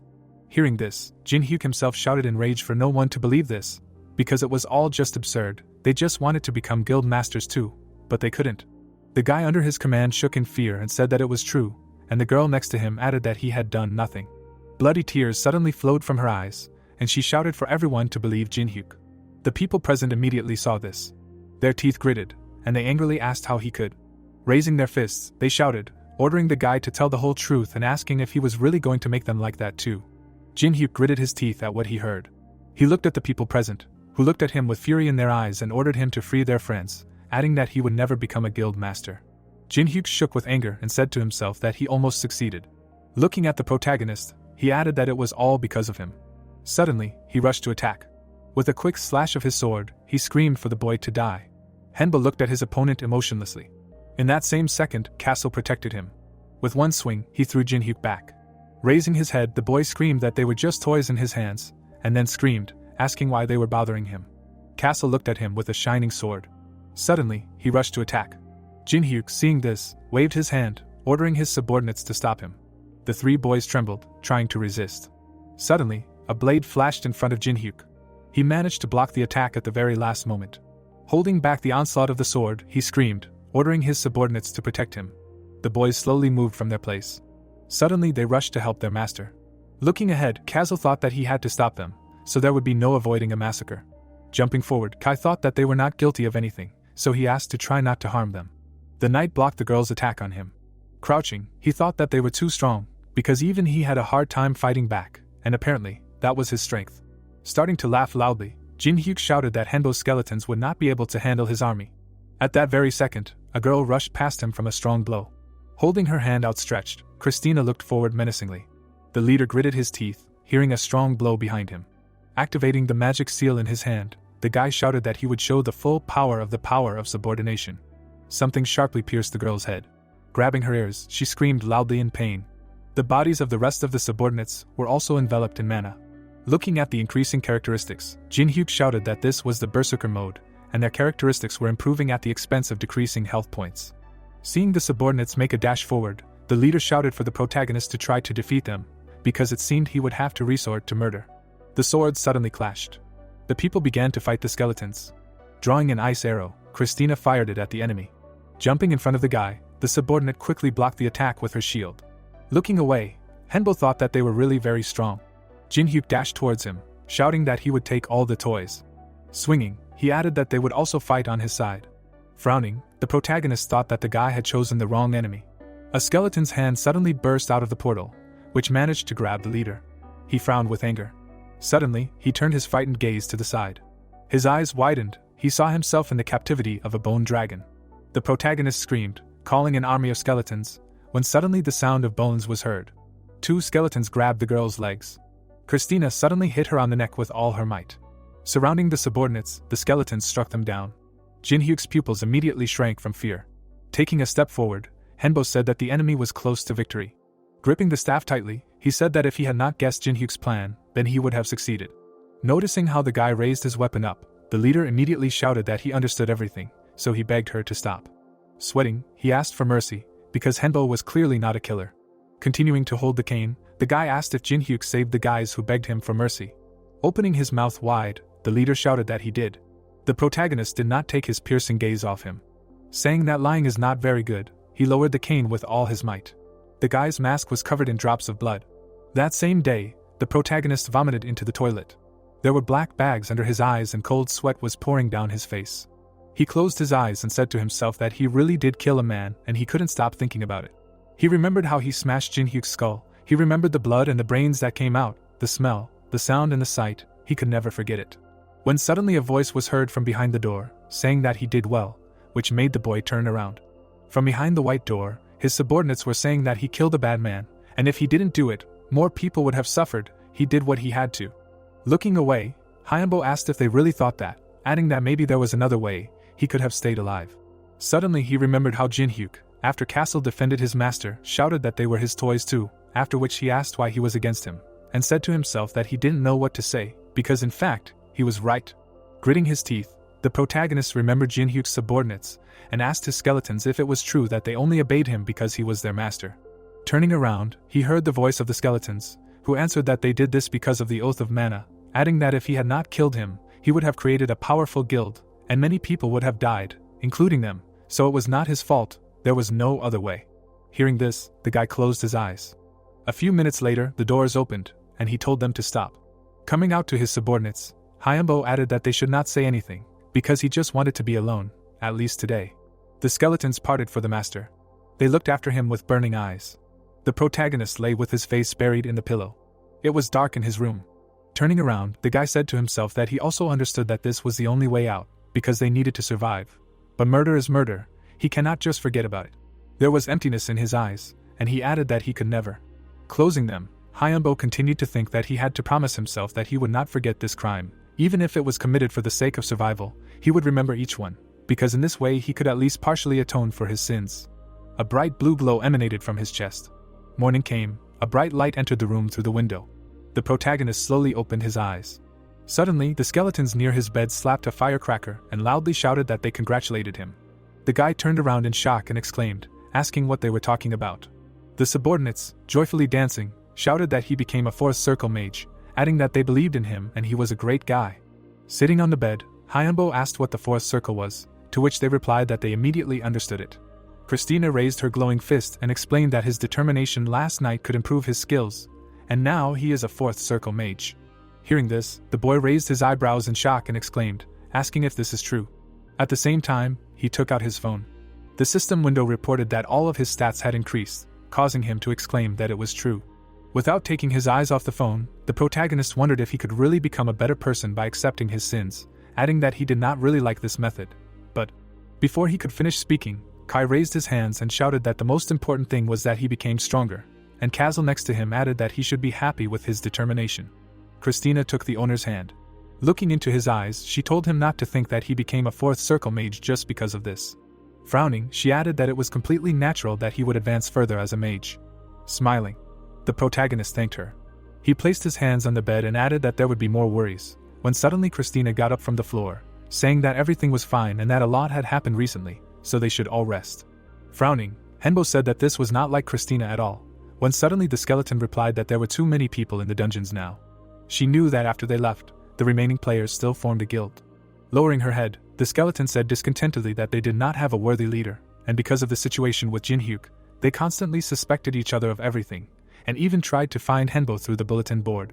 Embarrassedly scratching his cheek, the guy replied that he solved the problem so brilliantly. An ad about the wizard Henbo was open on the screen. Mike widened his eyes and asked who would believe such a thing, when suddenly Richard smiled, replying that he thought so too. He thoughtfully said that these monsters were very strong, and even the guild members would have a hard time dealing with them, and this was happening in an A-class dungeon, because the bone dragon was at least a 6th circle monster. Mike raised his eyebrows and said that only an extremely talented and powerful necromancer could subdue it. Turning his head back, the old man said that in fact, the existence of such a player was quite possible. Smiling, he added that there were too many messages about him on the site, and too many people had seen the same thing. Frowning, the director sternly said that 5th and even 6th circle necromancers should definitely exist. A look of great surprise appeared on Mike's face. Turning around, Richard asked why he was so surprised because the world was full of surprises, after which Mike smiled sheepishly, answering that the director should not forget about going to the dungeon, and he was trying to do his job in the best possible way. Starting to laugh loudly, Richard thanked his subordinate for understanding him. Mike bowed and replied that he would return to work. Castle grabbed the hilt of the sword tightly. He swung, and Henbo managed to quickly dodge. Frowning, the skeleton shouted that you can't always dodge blows. The protagonist confidently looked ahead. Watching Castle's every move, he thought that having become a 4th level mage, his memory and speed had become much better. Having blocked the blow, the guy thought that he could now predict the movements. Pushing the skeleton away, the protagonist felt like he had become a different person. Castle's sword flew back very quickly. Turning his gaze to the guy, the skeleton asked if he had really changed so much in just a couple of days, after which Henbo wiped the sweat from his face, answering that Christina said that for a mage, there is nothing more important than reason. Without turning away from the computer, Kai said that muscles alone cannot defeat an opponent. Frowning, Castle shouted, asking if Kai had said he had no brain, to which the knight nodded confidently. The swordsman raised his hands in anger, when Henbo suddenly grabbed him, shouting that Kai had meant no harm. Noticing Kai stand up, the protagonist asked why he was provoking. Without looking up, the knight sadly said that 13 more people had died in the dungeon. Henbo's mouth opened wide in horror. Frowning, Kai added that those guys had indeed created a guild, and even named it normal, but they had been too hasty and still needed a leader. Looking down, the protagonist replied that he was not going to mess with them, as Castle suddenly clenched his fists, saying that the master was already a 4th level mage, so he did not need these pawns. Looking up, Henbo added that he really wanted to clear the dungeon as quickly as possible. With his eyes glowing with rage, Castle replied menacingly, "No," which scared the boy. Frowning, he added that it was better to focus on their skills for now, and even if he wanted to go there, it was better to endure it. Scratching his face, the boy said that he didn't want to go there, asking what to do. Was the training really over? Christina clapped her hands, answering, "That's right." Smiling happily, she added that it was time to make a new plan. Jin Hyuk's subordinate was sleeping in bed. Gritting her teeth, she tossed and turned, begging for him to stop. She had a dream in which Jin Hyuk, with a smile on his face, ordered her to kill him. Blood splattered everywhere. When suddenly, she woke up with a scream. The girl was sitting on the bed, breathing heavily. Putting her hand to her head, she said to herself that she was having this nightmare again, and then asked herself why this was happening. Imagining the dead master with a crazy smile on his face, she added that he was dead. Then she remembered how the skeleton knocked her out with one blow to the neck. She and 2 other subordinates lost consciousness. The girl lay unconscious on the ground. After some time, she woke up and heard the protagonist's voice, who said that he had killed Jin Hyuk, but there was no need to worry, because this was the moment his real suffering began. Hearing these words, she suddenly raised her head. The protagonist was holding Jin Hyuk's ghost by the head. He took it out of the dead body while it continued to scream, ordering them to let it go. The protagonist, in one motion, threw the enemy's ghost to his victims and allowed them to do with it as they wished. The ghosts, rushing at Jin Hyuk, began to plunge their swords into him, screaming that they died because of him, so he must die. Jin Hyuk's former subordinate looked at this with her eyebrows raised in shock and asked what it was. Suddenly, she moved her hand and asked if she could really move. Suddenly, a ghost approached her from the side and said that everything was over and now she was free.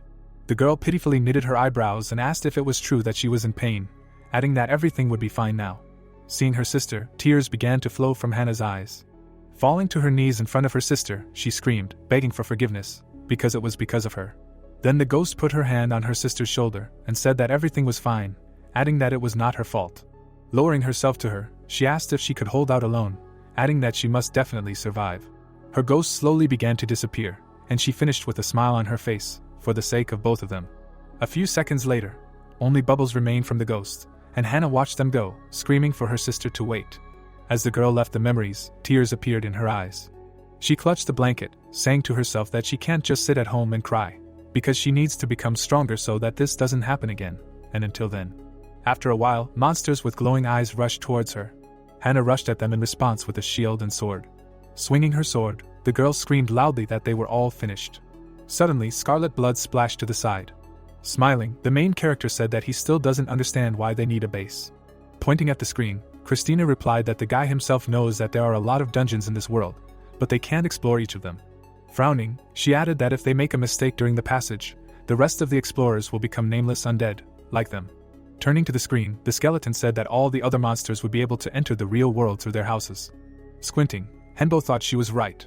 In his memories, the driver smiled, saying that it was nice here, but it was better to stay home in the evenings, because lately some strange things were happening. A lot of people were disappearing and there were already more than 50 of them, many of whom were found dead, and the protagonist thought that those people could also have died at the hands of monsters. Adjusting her glasses, Christina said that they needed such bases to increase the number of survivors, and the base would be a safe place for everyone in need. Grinning, Henbo asked when they would start construction. Raising a finger, Christina replied that they had another problem that should be considered. Pointing to the profit chart, she said that they needed a lot of money for construction, and the cards were not selling very well now, when suddenly the guy's face changed, loudly asking why. Because they made sure that they sold well.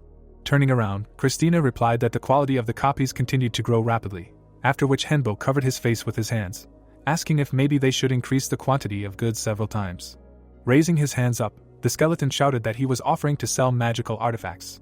With his eyes wide, the protagonist asked if she was sure, because suddenly the others would find out about the method of their manufacture again. Raising his index finger up, the girl replied that she made cards only for the sake of earning money, and her talent was almost of no use there, but with artifacts everything is different. Starting to laugh with shining eyes, Christina shouted that this time she would give it her all, after which she asked if anyone could really compare to her. Quickly putting his finger to a piece of paper, Henbo shouted, "To business." Clapping his hands, Christina said that she and the guy would be busy for a while, and she was sure that he would like it, when suddenly the protagonist became wary, asking if he really should participate in this too. Approaching him closely, the skeleton screamed, "The sooner they start, the sooner they will finish." The next day, lessons on creating magical artifacts began. Christina very patiently and skillfully taught the guy all the intricacies and helped in matters where he did not understand anything. Showing her a piece of paper, Henbo thought that he quickly learned everything thanks to her, and she punished even for the slightest mistakes. With wide eyes, the protagonist looked at the magical medicine, good for the body, but it tasted terrible. Taking a sip, the guy felt salty, bitter, sweet and spicy at the same time. This went on for 3 months, and then the protagonist looked outside, trembling, saying that he did everything. Christina pulled the glass forward, saying that he forgot something. With tears in his eyes, Henbo ran forward, shouting that it was better to kill him. He suddenly stopped abruptly in front of the skeleton. Frowning, Kai said that the time had come. Looking at the shocked guy, he said that the E-class dungeon boss had appeared. It was 11:30 in the afternoon. Menacingly looking at the time, the guy said that he would not come, when suddenly his partner turned to him, adding that it would be hard for them without him. Approaching them, Hannah asked them not to wait for anyone. Putting her hand on her hip, she said that they could handle it themselves. Turning her head back, the girl asked them to get ready, because they would be entering soon. Clenching her hands into fists, the guild master shouted that they could do anything. The participants began to shout joyfully. One of the guys turned back, shouting that someone was coming. A glow of eyes suddenly appeared in the dark tunnel. Henbo and his team were walking in front of everyone. A huge army of skeletons lined up behind them, when suddenly a notification appeared in the system window that the battle with the first floor boss was beginning. Stopping, the main character greeted everyone and said that they had not seen each other for a long time. He stared at the people present, adding that he was very happy to meet them. The boys stared back at him, asking if he was the owner of all these skeletons, adding that it was impossible. Suddenly, Hannah came out through them and said that they were also happy to meet him. When she stopped, she said that she did not have time to introduce herself last time, and then did so. Then she bowed, thanking the guy for helping free her sister, and she promises that she will repay him for this one day. The protagonist looked at her and replied that it was not necessary, because he only wanted to expose Jinhyuk. Hannah raised her head and said that she understood. After that, she stood up and asked if he was really going to join them in the fight against the monster for their mutual benefit, to which Hyunbo asked if she really meant cooperation. The guild master smiled slightly and replied that it was okay to say so, since he was strong, but he was alone. Before she could finish speaking, the protagonist, slightly lowering his head, said that she seemed to have misunderstood him, since they were the ones who needed help in this situation, not him. As soon as Hannah heard this, the smile disappeared from her face. After a short pause, she raised her hand and asked how about a reward for cooperation, to which he asked, "A reward?" Then one of the people opened a suitcase full of money. The guild master pointed at it, and said that there was 1,000,000 won in cash and 5 mana crystals, and there would be something else after victory. While the protagonist was looking at the suitcase, Christina behind him said that mana crystals would be very useful, to which he replied, "Yes, But 1,000,001 is not enough for them. After that, turning his gaze to Hana, he asked how they would divide the reward. The girl, putting her hand on her hip, replied that they would divide it between everyone as well. She put her hand to her chest and added that 5 guild members along with her were ready to swear an oath of mana to them and fulfill his request. Hearing this, Hyumbo slightly lowered his head. After thinking for a moment, he extended his hand and replied that he agreed to cooperate not only now, but also in the future. Hana shook the guy's hand and thanked him, after which she added that she would tell him their plan. After that, Hana shared her plans with the protagonist. The melee fighters would be their shield, and the ranged ones would be their arrow. Explaining this, she demonstratively showed everything. Since they do not know what the boss is, she chose a simple but effective method, but very soon they had to forget about this plan. The protagonist, putting his hand to his face, closed his eyes. The huge wolf, opening his mouth, growled furiously. Lowering his hand, Henbo opened his eyes and explained that their boss was a werewolf, and there were 100 smaller ones. Hearing this, Hana opened her mouth in shock. Seeing such a reaction, the guy smiled and said that there was no need to worry, because there was always a way out. They immediately came up with a new plan, and after preparing, they entered the boss's room. The massive doors slowly opened. The protagonist with an army of skeletons and Hana with the guild entered inside. The guys, looking around, said in fear that it was scarier here than they thought. In the distance, they saw monsters whose eyes were burning with rage. When suddenly the werewolf, raising his head, growled furiously. At the same second, the monsters rushed to attack. On Hana's order, the guys closed their shields. The girl swung, ordering the troops to begin, when suddenly flasks flew at the enemies from behind the protective wall. The rats blocked the attacks, putting up shields in front of them, and then Hana shouted, ordering the 3rd and 4th squad to release fireballs. The huge balls quickly flew at the monsters. With all their might, leaning on the shields, the people protected themselves from the fiery shock wave. Suddenly, a bull burst out of the fire, which mooed loudly. Several monsters confidently ran forward at once. Frowning, the girl shouted that she would leave the bulls to Henbo. Putting on a couple of magical skeletons, the main character shouted, of course. Taking aim, he released a bone spear, forcing the monsters to stop. Raising their shields in front of him, the participants began to move. Stopping, Hana ordered them to shoot, killing several monsters.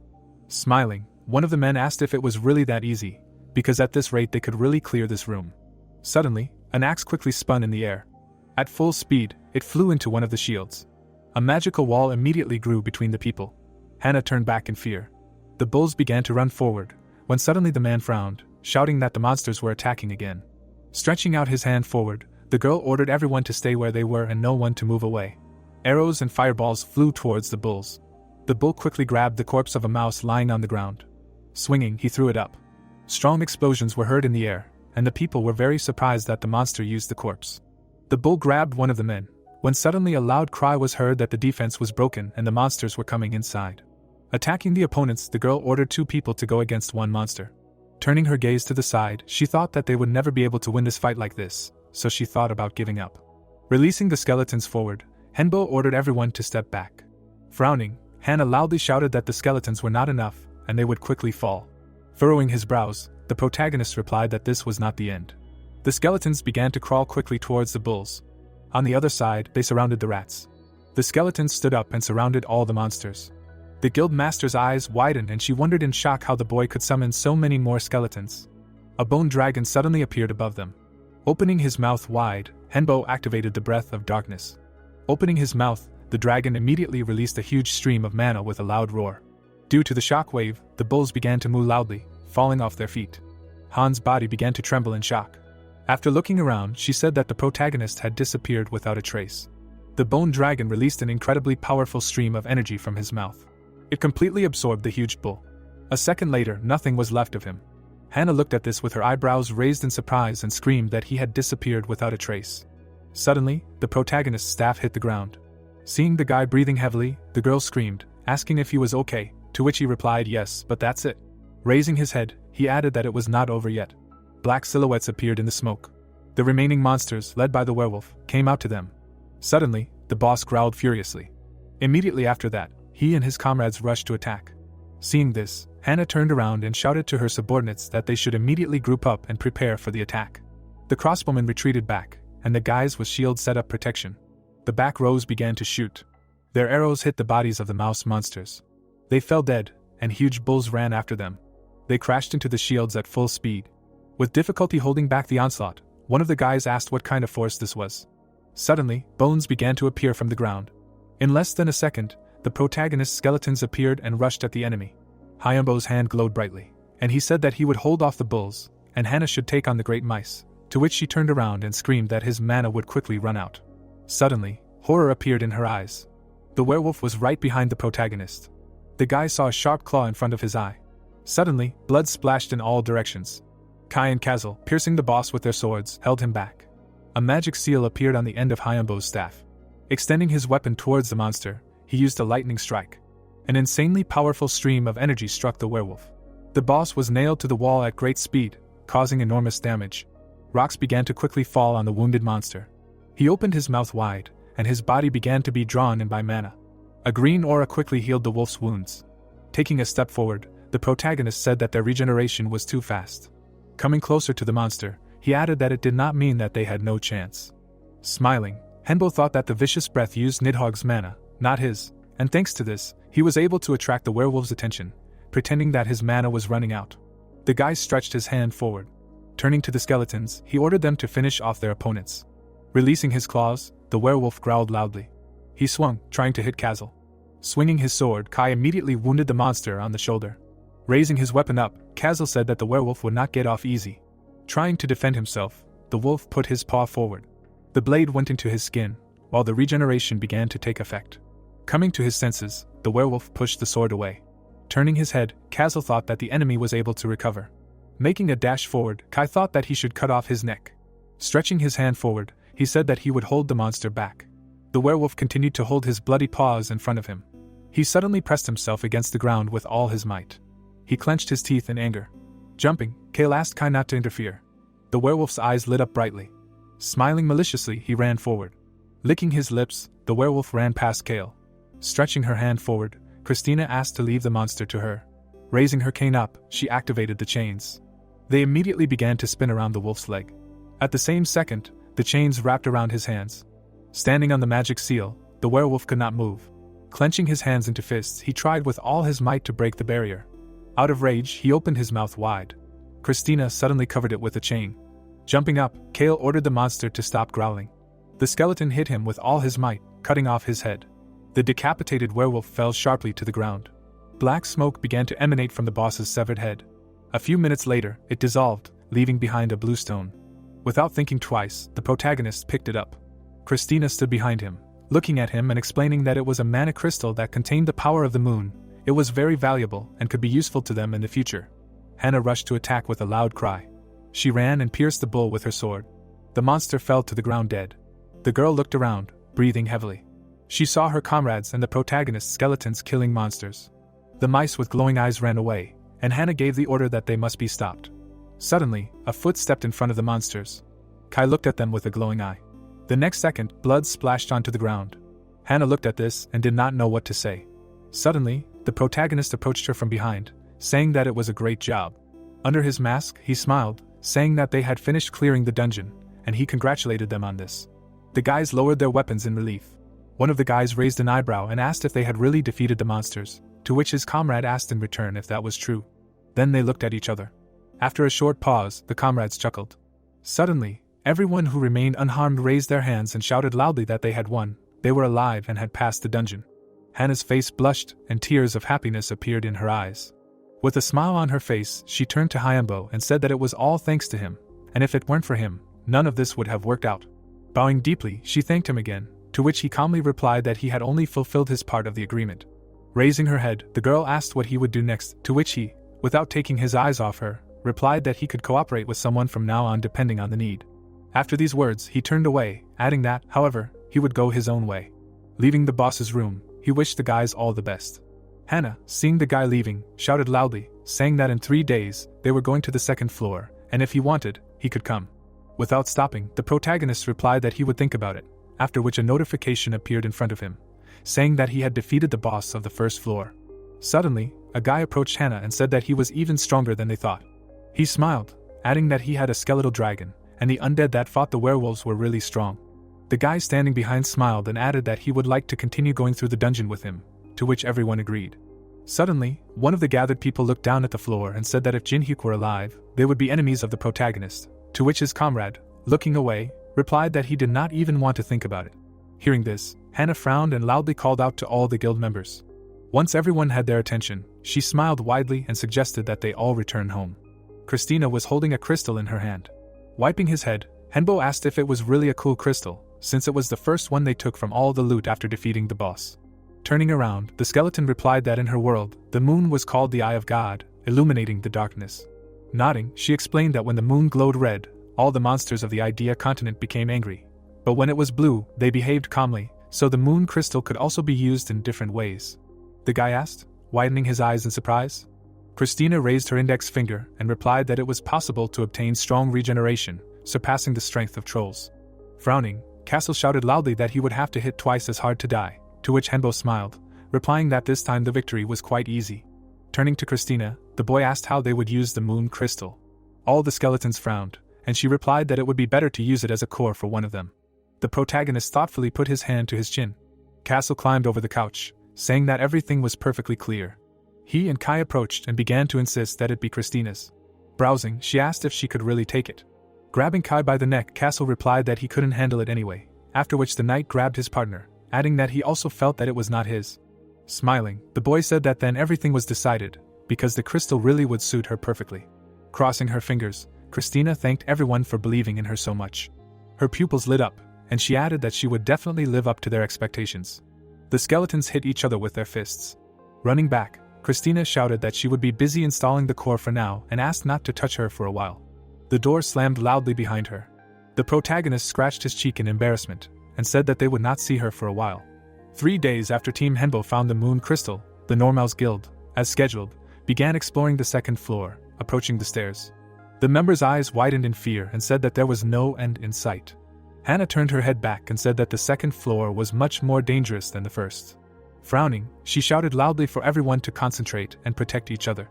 Raising her sword up, the girl added that their goal was to survive and return home. They began to carefully descend. One of the members' legs ended up next to the cliff. Turning around to look at the guy, he asked him to be careful. Hannah suddenly noticed a bright glow in front of her. Turning around, she shouted that she saw the exit and there was still a little bit left, and they didn't know what was waiting for them there, so they had to keep forming up. It was very dark in the cave. All the guild members suddenly started covering their faces with their hands. Hannah's eyes widened in surprise. The guys opened their mouths wide, asking if this was a dream. Coming out into the clearing, Hannah asked where the sky in the dungeon came from. Hannah looked at the sky in shock and shouted, asking how this was possible, where the sky in the dungeon came from.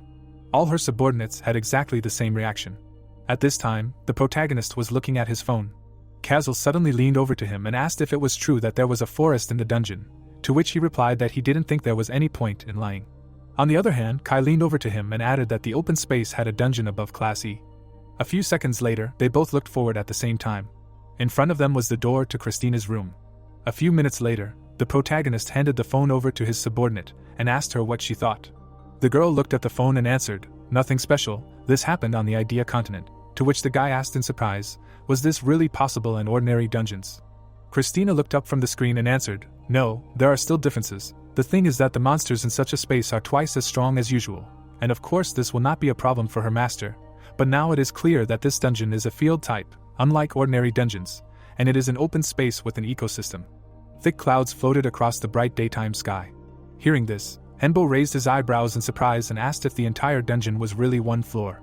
Then Castle hit his hand with his fist and exclaimed, "That's right, and to put it simply, the floors are located horizontally relative to each other, and not vertically, as it was before."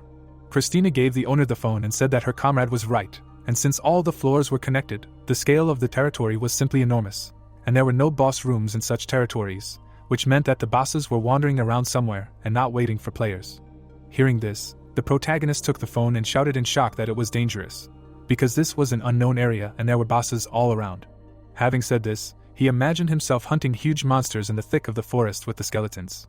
Then Christina, looking at him, said that nothing had changed. They needed to kill the bosses and clear the dungeon, that was all, there was nothing special about it. Hyambo did not take his eyes off his subordinate, answering that it was kind of like that, but before he could finish speaking, the skeleton opened the door and said that she would return to her room. After these words, she slammed the door behind her. Castle turned his gaze to the owner and asked what their plan was. A smile appeared on the protagonist's face, and he replied that they would act as always, because as Christina said, nothing had changed. He suddenly began to leave abruptly, adding that he would simply go train, because he needed to be prepared for anything. The skeletons, hearing this, showed their powerful aura and said that the owner was always so confident, which also made them confident in victory, and they would definitely not lose. As soon as they said this, Kai began to leave, saying that he would continue reading. Kazel did the same, walking in the other direction and saying that he would go see the haunted house, because that was where the most interesting part began. They returned to their usual activities, and after a few days they came up with a new plan and contacted the Normals Guild. A small log was engulfed in flames. The survivors of the Normals Guild were sitting around the fire. Suddenly, the phone vibrated in Hannah's pocket. Taking it out, she saw that she had received a new message from the main character. Her companion, seeing this, asked what he had written, what he was saying, reading the message for something. She replied that he was not offering to join, he was simply warning the dungeon about it. But as soon as another message arrived, she leaned closer to the screen and said that some kind of offer with conditions had arrived. Hearing this, the guy raised his eyebrows in surprise and asked what other conditions. Frowning, Castle shouted that they needed to dig faster, because they needed to hurry. Clenching his hand into a fist, the skeleton menacingly asked if the people understood that if the wall fell, they would be the first to die. Frowning, the participant asked if they weren't just being exploited, to which the other guy gritted his teeth, answering that they really needed protection. Noticing that the people had stopped, Castle ordered them to move, because it seemed that they were not desperate enough for the living. Approaching him from behind, Henbo said that due to the help of the normals, the work was going easier and faster, when suddenly the skeleton turned around, asking the owner what he was doing here. Smiling, the protagonist replied that he came to see how the work was going, and to save up mana, because in the dungeon, mana was restored 3 times faster. Raising her hand up, Hannah shouted that the master was just in time, because Kai was also here. Turning around, the guy said that he would leave everything to Kazel. Walking after the girl, the protagonist thought that he offered the Normals Guild to teach them magic and conduct training for them, and in exchange they help in building a shelter on the 2nd floor. They agreed, and now everything is going like clockwork. The guy knew that Kai and Kazel were in control of the process, because they had the necessary skills and experience, and Kazel was doing things inside the camp, and Kai was outside. As Henbo approached the tent, he thought that Kai had been a knight in life, and he had trained several scouts, as he understood the gravity of the situation. Entering the tent, the protagonist said that Kai had done a great job. Smiling, he asked if the skeleton had found out anything. Raising his index finger, Kai replied that they already knew about the big monkey monster, and now they were able to discover the red monkey monster and the rhinoceros beetle. Introducing the monster, he explained that rhinoceros beetles were the size of a human head and could fly. They also had a huge sharp horn, which was the most dangerous. Confused, the protagonist asked if they were carnivores. Nodding, the skeleton answered that they seemed to be, and for now that was all they knew about the monsters near the camp. Turning back, Henbo said that he was waiting for more news, but he should not overdo it. The participant firmly grabbed the hilt of the sword. With all their strength, they sharply lowered the weapons down. The protagonist watched from the side with a smile as Kazel shouted that their stance should be strong and confident. Putting his hands behind his back, the skeleton shouted that his own skills would never betray them. This went on for some time, and Henbo also continued teaching people magic, constantly remembering Christina's words that a wizard should give as much as he received, and while teaching others, the guy was also able to glean some information that helped him strengthen the 4th magic circle. Having gotten used to the dungeon, many people even stayed in the dungeon at night to restore mana, sleeping in camp bags. A huge silhouette quickly rushed past the full moon. The guy frowned, saying that the monster would kill them if it attacked, to which the other guy, without opening his eyes, replied that Henbo was with them, and for him it was just a bug. Turning his head, he said that they could handle it themselves, because they had trained. Feeling the blow, the participant screamed loudly in fear. Seeing the hand of the sleeping guy on himself, he said in fear that this place was still too tough for them. Also, the number of people who reported seeing amazing creatures increased, and Henbo, of course, was not one of them, and constantly continued to accumulate mana and practice magic, and so 80 days passed. The main character opened his eyes wide in horror. Frowning, Kai asked everyone to run as quickly as possible. People ran away in horror from the stones falling to the ground. A huge boulder rushed over the guy's head. Several huge stones fell sharply in front of the participants. With their mouths wide open, they realized that the road was blocked. Suddenly, a strange squeak was heard behind them. The enraged monster screamed loudly in rage. The orcs on the stones surrounded the guys in a circle. The monkeys rushed to attack with screams. The boys looked at this in fear and shouted that they had been so careful then, as they had noticed them. Kai, standing next to them, shouted loudly, ordering the 2 of them to report everything to the master. At the same second, he jumped up, adding that this is what was required of scouts now. At high speed, he flew between the monkeys, attacking them. But the monsters pulled bamboo out of the ground. They began to throw it at the skeleton. Kai, seeing this, began to deftly dodge. When suddenly, raising his head, he was surprised. A red monkey appeared in front of him. It hit the enemy on the head with all its might. Kai flew back 10 meters. His helmet was broken, and his skull was covered with cracks. The red monkey immediately jumped towards him. A powerful explosion from the collision was heard. Surprise appeared in the burning eyes of the monkey. Hannah blocked her blow with her shield.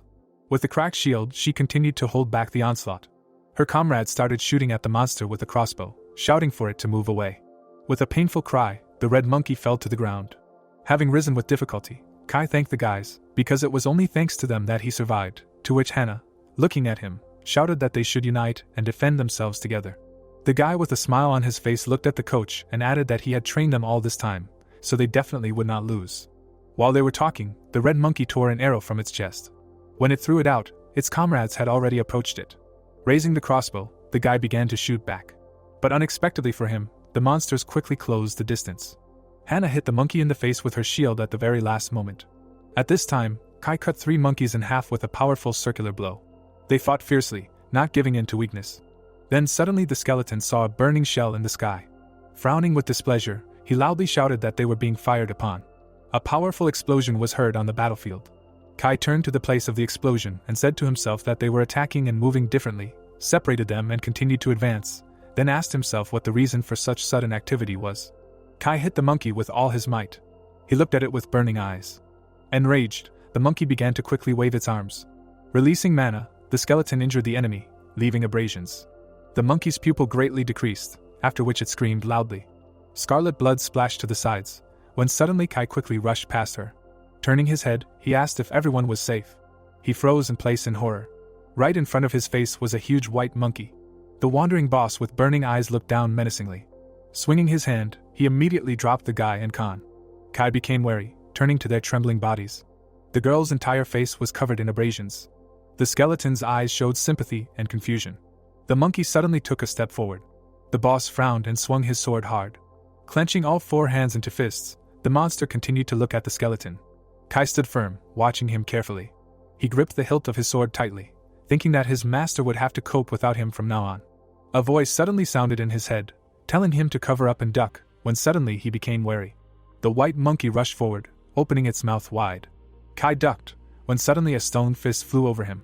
It collided with the fist of the enraged monkey. The boss's eyebrows were drawn together in bewilderment. The stone golem continued to hold his fist. He raised his hand up and menacingly clenched it into a fist. Frowning, the golem hit the monkey in the face with all its might. A bright, blinding beam suddenly burst forth. Coming out from behind the bushes, the protagonist said that they always go to the end and do not give up ahead of time. Shock suddenly appeared on his face. Everyone looked at the white monkey together, calling it a monster. A sly grin appeared on the boss's face.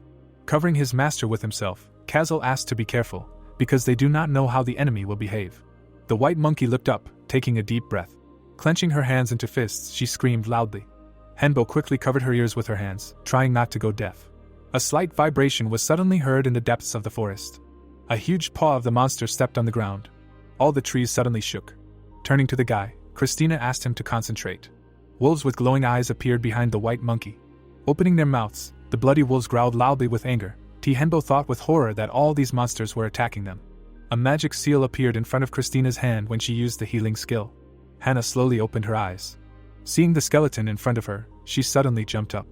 Christina looked at her with glowing eyes and asked how she felt, to which she screamed in shock, asking what happened. The protagonist looked away, explaining that he had burdened her too much, adding that they needed to defeat the bosses and return safe and sound. Not far in front of them stood a white monkey and blood wolves. The one-headed blood wolf rushed forward with a loud roar. The protagonist's golem blocked his way.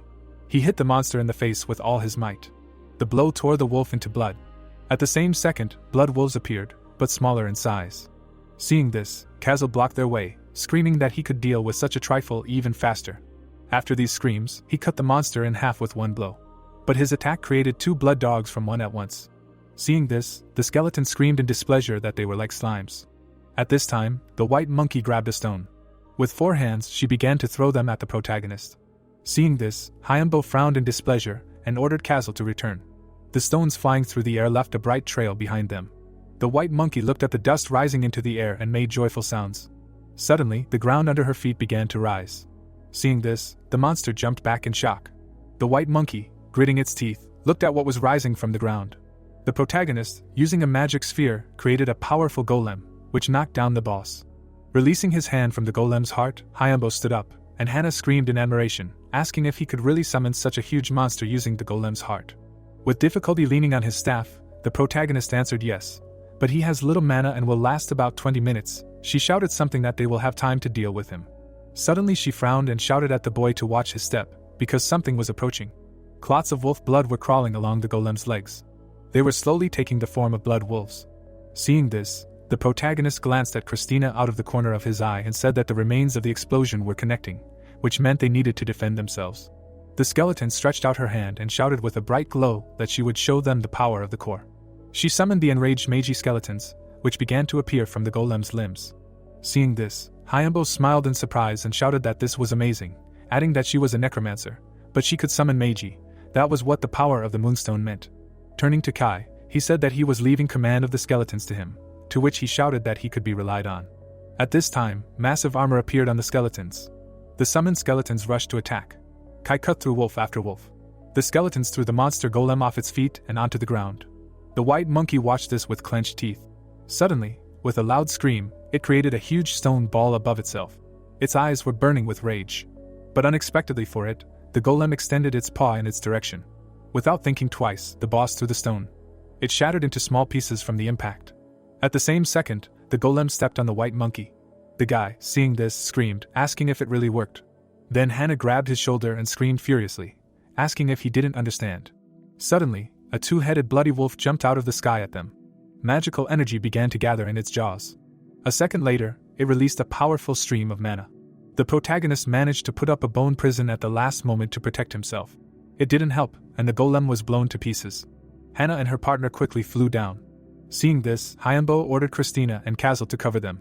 The skeletons immediately rushed after the falling guys. The protagonist jumped off, landing on Nidhogg. Magic balls began to form in the mouths of the wolves. Releasing mana, they directed it towards the bone dragon. Receiving a blow to the face, Nidhogg growled, when suddenly Hyunbo wondered how these bastards dared to imitate his dragon. Frowning, he shouted that these were not ordinary monsters in front of them, so he asked the dragon not to use breath for no reason. The bone dragon released mana in response, trying to block another blow. Opening his mouth, he tried to resist strongly with the help of magic. His paws pressed hard against the ground, sliding along it. Furrowing his brows, the protagonist shouted that they were being pushed back, but if he did anything, his mana would quickly run out, so he needed to dodge the attack. The boy gritted his teeth in anger. Nidhogg's eyes lit up brightly, and suddenly he sternly ordered the protagonist to shut up, because he was a dragon and never lost. Hyunbo put his hand on his chest.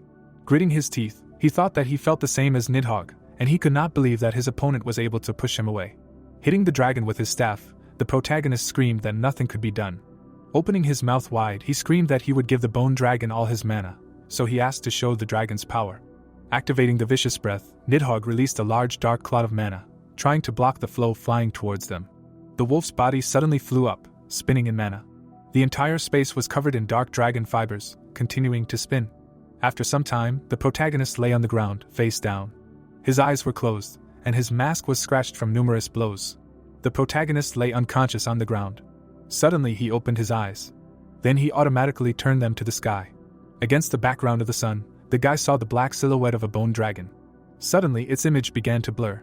At that moment, Hyunbo lost consciousness again. He was lying on the ground in front of a huge boundary created by Nidhogg's breath.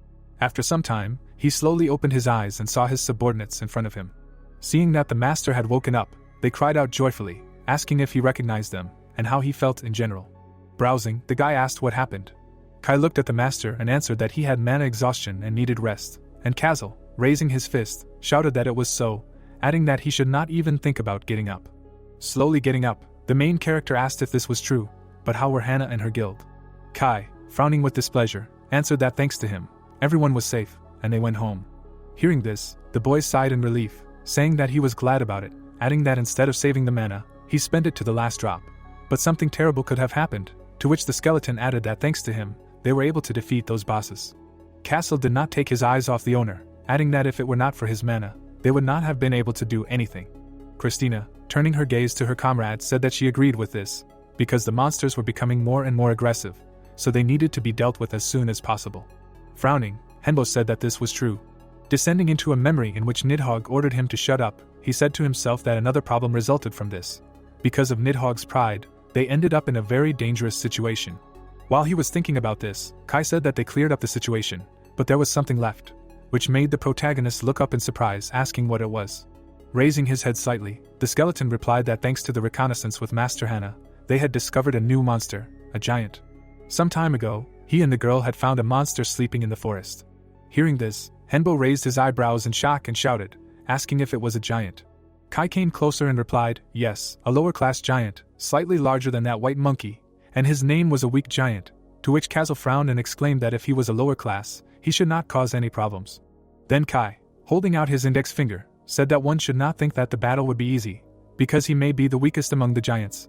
But he was certainly much stronger than the trolls. He was a danger to him and the lady due to his immunity to magic, and they also had very high intelligence. Saying this, he imagined how the giant with a smile on his face blocked every magical attack of a powerful mage. These thoughts made him frown, and added that he thought that he would be the most dangerous of all the monsters they had ever fought. As soon as he said this, a black cloud appeared above them and the dragon's voice was heard, saying that he would kill him himself. Nidhogg's burning eye appeared in the cloud, and he added that they should just stand behind and watch and not interfere, like this time. Fury and contempt were visible in his eyes. Hearing this, the protagonist frowned with displeasure and asked, "So, don't interfere?" To which he replied, "Yes," adding that they should also not waste his time, because he would figure it out himself. After these words, the cloud under the ceiling disappeared. Hearing this, Kazel screamed, asking if they might be sworn enemies, but how dare he behave like that? Christina looked at the owner and said that Nidhogg's disrespectful behavior should not be ignored. Frowning, she added that he should take care of his upbringing, to which the protagonist calmly replied that it was better to rest now. Thick clouds floated across the blue sky. At this time, a sharp nail crossed out the photo. The girl with horns on her head looked at the photo of the two-headed wolf and asked herself why she wasted time on it, adding that she did not think that they would be defeated so easily. There were many photos of defeated monsters around her, and she said that she saw that in such a small country like Korea, there were many worthy opponents. They dealt with her creatures too quickly, even 20 were not enough. The girl stretched out her hand and added that it was time to begin. She ordered the roulette to spin, and all the photos quickly spun around her. The speed of rotation quickly increased. After a few seconds it stopped, and the girl saw the result. Suddenly, a crazy smile appeared on her face and she said that she wanted to save it for dessert, but she would have to start their meal with something sweet. The result was the protagonist who killed the two-headed blood wolf. Some time after the battle, everyone began to prepare for the fight with the giant. The sun was shining all around. The protagonist worked with the mechanisms. Then he took out the golem's heart from the remaining parts. After taking out the stone, the guy raised it above his head. Suddenly, a girl came up to him from behind and said, "So this is what a goblin's heart is like." Henbo handed the golem's heart to Hana and said that it sucks mana from the environment and is useful when summoning golems. Depending on the type of golem, the use time changes. They tried many times to find the right use for it, but now everything became clear. The girl took the heart and said that now it is clear to her. With her eyebrows knitted, she looked at him excitedly. The protagonist saw such a reaction. Without thinking twice, he, without taking his eyes off the girl, asked if she really wanted to tell him something. Hana lowered her hands and said that the Normals Guild would like to discuss the terms of the contract. She looked away and explained that the thing is that any battle with them ends in victory, but without them, it seems they will never cope. Looking at the guy, she added that they were convinced of this after the last battle, and although they tried hard in training and reconnaissance, opponents of this level are invincible for them. Lowering her head, Hana with a confused smile on her face continued to say that she thinks that even together they will not defeat any of these bosses, and she saw how strong a mage he is. The protagonist silently looked at the girl. After a short pause, Hana raised her head and said that she made a choice. Browsing, she added that the Normals will not pass this dungeon. From what he heard, Hyunbo's eyes widened in shock. Clenching her hands into fists, the girl explained that this venture would end in nothing but futile sacrifices. They needed to become stronger in order to survive in such a place. The protagonist calmed down and said then.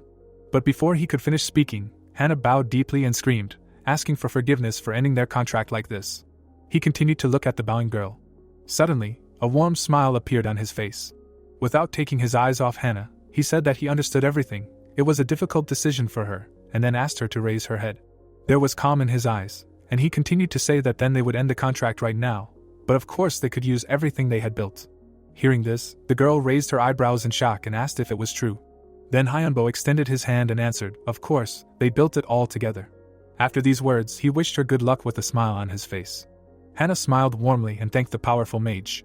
Immediately after that, they shook hands. After a short time of working together, their paths diverged. Everyone had different goals and ways to achieve them, but they were united by the desire to survive. They just went to it in different ways. Evening came, and the sky was painted in warm colors. The time to pass the dungeon was decreasing, and the main character parted with the Normals Guild. There was a massive gorge in the rock. The main character with the skeletons was inside, and Kazal happily shouted that there was a dungeon in the dungeon. What kind of a quirk was this? Kai, putting his finger to his lips, asked him to be quieter so as not to wake the giant. Not far in front of them, under the protection of goblins and trolls, the giant was sleeping. Suddenly, next to Hyambo's face, Nidhogg's eye appeared, which said that they needed to move right now. The guy looked out of the corner of his eye at the bone dragon's eye and asked if he was really going to fight him alone. The monster looked at its owner, and replied that it was a low-class giant, so they would only get in the way. Hearing this, Kazal turned around and asked discontentedly what they meant by getting in the way. Christina shook her head negatively, and the protagonist exhaled heavily. After a short pause, he rose to his feet and told the dragon to get ready. A black cloud of energy appeared under the ceiling, from which red lightning struck. The next second, a huge bone dragon appeared from there. It landed on the ground with a crash, which woke the giant up. Nidhogg growled furiously. At the same second, the giant's defense rushed to attack. The bone dragon lunged with its tail. With one blow, it threw the goblin away from itself. But then he missed the troll's attack on the head. At the right moment, Nidhogg grabbed the enemy's hand with his mouth. With a sharp jerk, he threw him to the ceiling. He landed behind the protagonist and his subordinates. Seeing this, Kazal screamed, asking if the dragon had gone mad, since this was too much, to which he furiously screamed for them not to interfere, since he could handle them himself. At this time, the giant stood up. There was a satisfied smile on his face. Seeing this, Nidhogg screamed in rage, asking if he dared to look down on him. At the same second, the giant rushed to attack. He hit the bone dragon on the head with all his might. From such a blow, Nidhogg flew back several meters. His body shook with rage. Raising his head, the bone dragon began to prepare to release a destructive stream of magic from his mouth. Less than a second later, a powerful stream of mana burst out towards the giant. It completely absorbed him. But the giant, with a smile on his face, easily reached his opponent. Then he delivered a strong blow with his fists from above. The bone dragon's head hit the ground with force. Gritting his teeth, the protagonist glanced at the bone dragon out of the corner of his eye. But as soon as he was distracted, Christina called out to him, saying that they needed to intervene, because they were surrounded by the giant's guards. Kazal immediately rushed to the attack, shouting that it was their turn now. At this time, the bone dragon missed another blow to the head. The giant beat him with his bare hands. Jumping back, Nidhogg furiously growled that a nonentity like him could not defeat him. Then the giant kicked him hard with his foot, throwing him back 10 meters. He laughed at what he saw, saying that his opponent was just a weakling. The bone dragon's skull was covered in cracks. The giant came closer and, laughing loudly, continued to say that he was just a weakling. Nidhogg's eyes were full of rage, and he said that he was a dragon, a representative of the greatest race, he could not lose. When suddenly shock appeared in her eyes when he heard the voice of the master, who asked him if he understood now. Henbo frowned in anger and said that he was not a dragon, but only a fake made in his image, to which he, lowering his head, shouted at him to shut up, because it was not so, he was a dragon. At the same second, the giant swung, shouting loudly that he was just a weakling. Immediately after that, he hit the skull of the bone dragon with all his might. The monster continued to beat the opponent, shouting that he was weak. He smashed him into bones, laughing loudly. The protagonist continued to say that he himself understood everything, and therefore should stop deceiving himself and reduce his pride, to which Nidhogg, taking blow after blow, ordered the master to shut up, while he continued to say that he could not become a real dragon just by his own will. When suddenly his body was torn into two parts. The torn-off upper part of the bone dragon fell to the ground with a crack. The giant took a couple of steps towards it. He looked at the defeated opponent with crazy eyes and repeated that he was weak. Nidhogg, covered in cracks, could not get up. Suddenly his eyes lit up, and he said loudly that the protagonist promised to make him stronger than a real dragon, but he lost. He could not keep his promise, he lied. The monster, stretching his arms, walked towards the bone dragon. Nidhogg couldn't move as he listened to his master answer. Yes, he had made him a promise, but he hadn't kept his end of the bargain either. He couldn't continue on with a creature whose mind was clouded by pride. Henbo kept his eyes on his pet, continuing to say that he was indeed his strongest card before, but if he continued to think only of himself he would never be able to become stronger. Hearing this, the bone dragon frowned and said to himself, before. He saw Kai and Kazal fiercely fighting the monsters. Without a drop of fear, they rushed into battle. Christina covered them with powerful magic from behind. Together, the three of them destroyed the giant's subordinates. From what he saw, Nidhogg narrowed his eyes and said that now it was clear to him, while they were training and getting better, he Without finishing, he asked his master to teach him, and at the same moment, the giant felt a growing aura.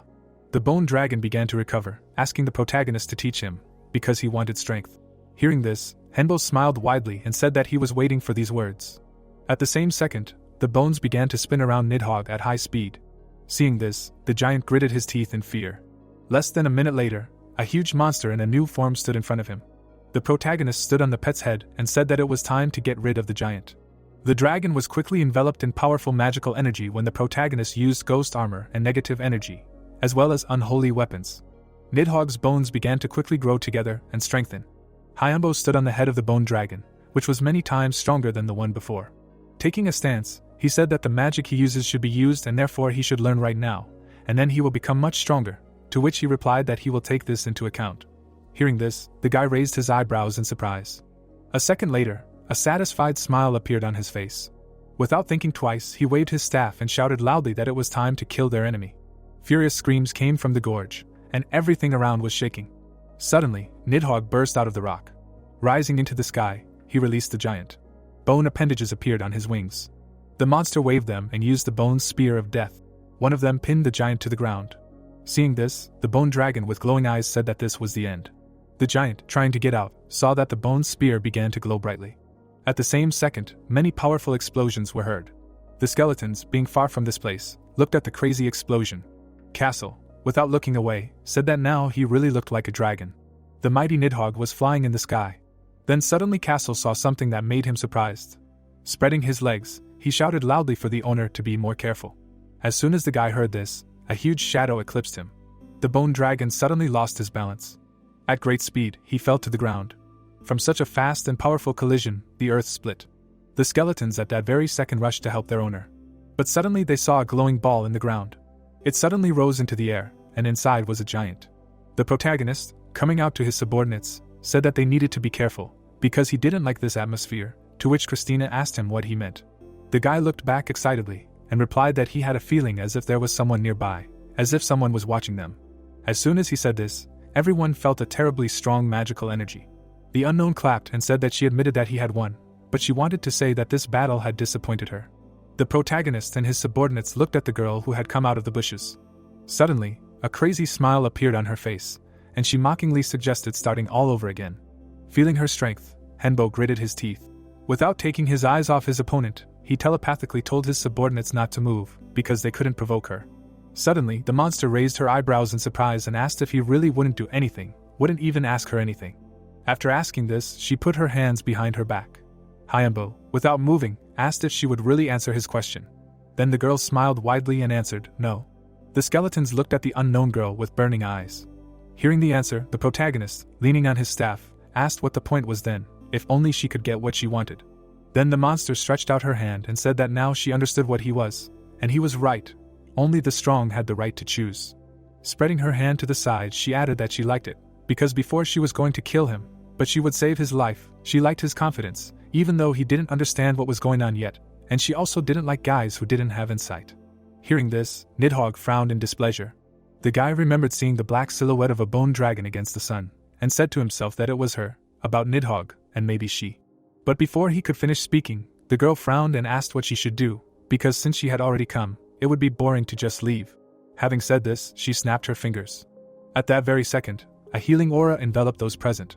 Hyunbo looked at his glowing hand and said to himself that his body seemed to have recovered, and he felt a huge amount of mana. But as soon as he thought about it, the monster flew into the air and asked if everything had recovered, adding that then it was time to start. The guy followed her with his eyes and asked if it was really with her. Proudly raising her head, the girl with a crazy smile on her face answered, of course, adding that he should not worry, because she would hold back, he just had to try to survive, she would give him 5 minutes. Christina, hearing this, glanced at the owner out of the corner of her eye and said that it was strange, because it seemed that her words and actions diverged. Was she really testing them? To which he replied that there was nothing to be done, they should do as she wanted, and if anything, he would transfer all the mana to Nidhogg for a strike. Together with Christina, he turned back and said that Kazal and Kai would be responsible for defense. The skeletons proudly raised their heads and said that the owner could trust them.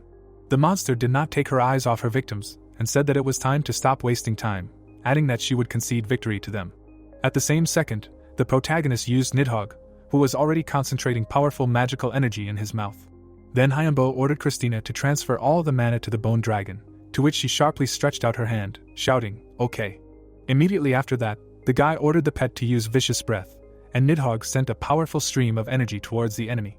Seeing this, the monster enlarged its hand and asked if this was their attack. How boring. Her hand instantly absorbed all the energy of the bone dragon. In one fell swoop, she swept away Nidhogg. What she saw caused horror to appear in the protagonist's eyes. He looked at the broken bone dragon and wondered how she could do this to him with one hand. The monster, enveloped in an incredibly strong aura, mockingly asked if she should change her mind and just kill him. Hyunbo shook with fear. Kazel, standing nearby, felt the same way and shouted that this was impossible. Who was she, like a creature from another world, and how could they even fight her in such a place? As soon as the guy heard this, he remembered how she had said not long ago that since she came, it would be boring to just leave, and asked himself, a creature from another world. An idea appeared in his head, and with a wave of his hand, he restored the bone dragon, shouting that he relied on it. Raising his staff, the protagonist ordered him to grab the giant, and Nidhogg immediately rushed to the celestial sphere. Then the boy turned to Christina and shouted that he needed a magical explosion. At the same second, he put out his staff, and Christina stretched out her hand, and a magical seal appeared in front of them. The bone dragon landed on the magical sphere in which the giant was. The girl looked at all this with a smile on her face. An insanely powerful explosion was heard. A loud explosion was heard. The protagonist covered his face with his hand from the dust. His eyes widened in surprise. The enemy's body rose into the air, closing itself with a barrier. The giant's face moved, and Hyunbo shouted that he would come to life. Kneeling down, the young man ordered Kai and Kazel to destroy the shield before the process was finished, and the latter asked not to worry, he would take care of it.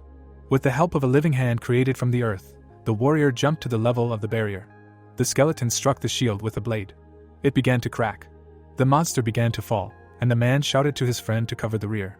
The knight swung his sword, and threw it forward, offering the enemy to die. The weapon flew straight at the head of the sleeping giant. Pieces of the barrier flew in all directions. Looking at what was happening with hope, the hero asked, "Please, let everything be as he thought." The next moment, the guy shuddered. The woman smiled contentedly when she noticed that the boy really spent all his energy on the lower giant, and was still going to defeat her. Looking tensely at the villain, the magician said that he was sure that such a strong creature could not have come to this world on her own. She needed a guide, which is why she covered the dying giant with a shield. Rubbing her chin with her finger, the monster laughed and clarified, "Is that how?" Glancing sideways at the others, the woman admitted that this man really was not like everyone else. As the dragon and warrior looked at her, the villain admitted that the fact that they had come here with such information was interesting. The stranger sank to the ground and added that she liked it, and that they had passed, she would leave them alive. Grinning evilly, the monster admitted that thanks to them, at least something could amuse her. She even decided to give them a reward. The hero opened his mouth in surprise when he heard that the woman would not take him. Looking suspiciously at the villain, the young man clarified what he meant by take him. Looking down on the magician, the monster explained that she would have made him her student or servant. The stranger began to disappear, saying that it was time for her to go, and he deserved a bonus. When only one eye remained of the woman, Gloria said her name and said that she was a demon dragon of misfortune. The entire squad watched the villainess disappear, adding that the darkness itself had blessed her and suggested that her future student or servant play some more. Looking gloomily at the place where the monster had disappeared, the magician repeated its species. The squad continued to stand. The system announced the completion of the dungeon, and the demonist's name was still heard. Hyunbo sighed. Looking around his squad, the hero asked if that woman really wanted to take him with her. Chris looked down and noticed that things were bad. The villainess could bring her plans to life the next time they met. Lowering his head, the young man wondered if he was an enemy or a servant. There really were amazing creatures in this dungeon. Perhaps there were much more developed ones than this Gloria. It was quite possible that those who invaded Idea, the planet where Chris used to live, were now operating on Earth. It seemed they wanted to eliminate potentially dangerous people or make them their servants. Kazel folded his arms and asked what his master would do. His master looked around at the skeletons and asked what they thought. The mercenary frowned and said that they had to fight. The demoness was their enemy, and they were about to lose, but fighting now was suicide. All the glowing eyes looked at the wizard, and the warrior expressed the general opinion that they valued him, and they themselves were already dead, of whom he was the only one still alive. The gaze of the living eyes met the frowning sockets when the skeleton added that he wanted to fight the villainess, but it was too dangerous for a human, and even if he agreed to be with her, he wanted us to be together from the very end. Kai rose to his feet and said that he thought so too, no matter who the hero chose as his ally, a god, a devil, or something worse. The youth was even confused when the knight added that he would follow his master to the end, no matter what it was. His gaze moved to the girl, and when she said that she was joining, he He asked if she was ready to fight side by side with her own enemy. Looking at the master seriously, the sorceress reminded him that she had already said that her goals were much higher than that. She really wanted revenge. But if she failed, she was still sure that with a living person they would achieve much more. With a weak smile, the boy admitted that he understood her. Extending his hand forward, the wizard asked what Nidhogg was thinking. Looking out of the portal, the dragon replied that his goal was to become stronger, so he did not care who helped with this. The mercenary frowned, noting that for some reason he was the only one who thought differently. Turning to the master, the skeleton asked what he thought. Leaning forward, the boy admitted that he did not know when your life was on the line. It was difficult to make the right choice, but he was sure that on the side of the villains, they would never be at peace. The hero raised his eyebrows, and when the fighter concluded that he wanted to fight, he replied that for now, but he didn't like the word for now. Frowning, the young man explained that he was not her student. It was just a warning. They had a choice: run away or fight. Clenching his fist, the wizard added that he thought he needed to become stronger to be on the same level with her. The skeleton looked resolutely at the owner, and noted that he was a real man, ready to fight such a dangerous opponent, and promised to definitely help him. While Castle happily waved his arms, the sorceress turned to the living man and noticed that the woman was not like everyone else, so she was ready to go with him to the end. But then Chris frowned and added that if their lives were constantly threatened by something because of numerous escapes, she could betray him. Pressing his fist to the armrest of the chair, the guy realized that, in other words, if the girl understood that our forces were not equal, she would also become his enemy. Well, even on such a day, he had to make them serve him to the end, which meant he would have to use force. Biting his lip, the hero remembered that they had come such a long way, trusting each other. It was necessary to make every effort not to lose trust, even during the battle with Gloria. At that moment, the doorbell rang and everyone turned around. The wizard looked at the door in surprise, not believing that it was their bell that worked, and the girl assumed that perhaps the door was now connected to the outside world, since they won the last battle. Smiling nervously, the guy was surprised that it happened so quickly, but he had no idea who came. He was not expecting guests, but he only had to check. Henbo saw an unfamiliar girl in the camera and asked who she was. The unexpected guest showed her documents, greeting the owner of the apartment.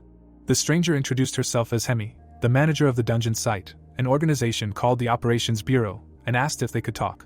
Turning to the others, the young man smiled with relief and said that they could calm down. It was someone from the dungeon site. It was clear that ordinary people would not come to them. But the next moment, everyone's faces reflected shock when they realized that there was a real company behind this site, and why they needed the main character in the first place.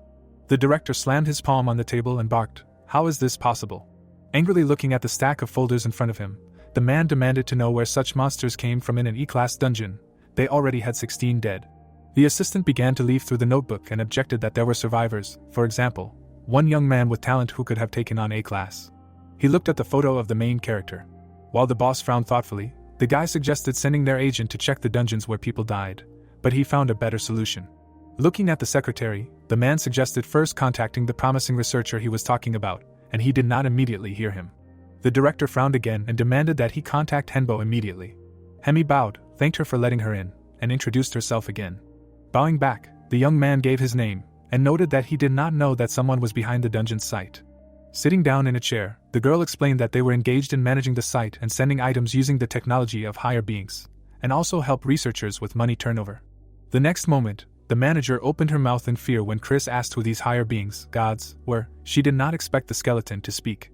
Looking straight at her interlocutor, the sorceress clarified whether their organization could contact them whenever they wanted. With a nervous smile, the girl thought that it was okay, even if it was a skeleton. She was at work, and answered out loud that she didn't know all the details, but they assumed that they were both gods and demons. Chris looked down in displeasure, muttering that she understood. Turning her gaze back to the guest, the protagonist asked to get to the point, why did she come to him? The manager calmed down a little, and decided to say directly that they could view information about players through the dungeon app, and they especially carefully monitored researchers with Class A talents. The girl's face became gloomy when she added that they suddenly discovered that 16 people had died in the Class E dungeon. The guest hugged the teddy bear tighter when the researcher concluded that they found him to get information, and confirmed this. They really needed to know what was happening in Dungeon E, but they also wanted to offer him cooperation. The guy opened his mouth, but then he frowned and asked them to wait. He was interested in what they could give him, and the guests did not understand what they were talking about. The wizard leaned forward and reminded them that any information cost money, and for their information, he had more than enough money. The manager looked at him thoughtfully. Looking straight at the interlocutors, the guest said that it would be good if they agreed to share the information. They would sell them mana crystals, and the young man asked again about this. The girl lowered her eyebrows and said that they constantly monitored the lots appearing on the site, so they had very rare crystals. The hero exchanged glances with the sorceress, wondering what to do. With them they would have many new opportunities. The girl looked at the owner carefully and telepathically suggested that they probably had something else that was not on the dungeon site. They needed to find out, and he nodded. Putting his hands on his knees, the young man said that this was not enough and asked if there was anything else. The guest looked at the hero in surprise and asked, "He is so sure of the value of his information." To which the researcher grinned and replied that he could bet his life on it.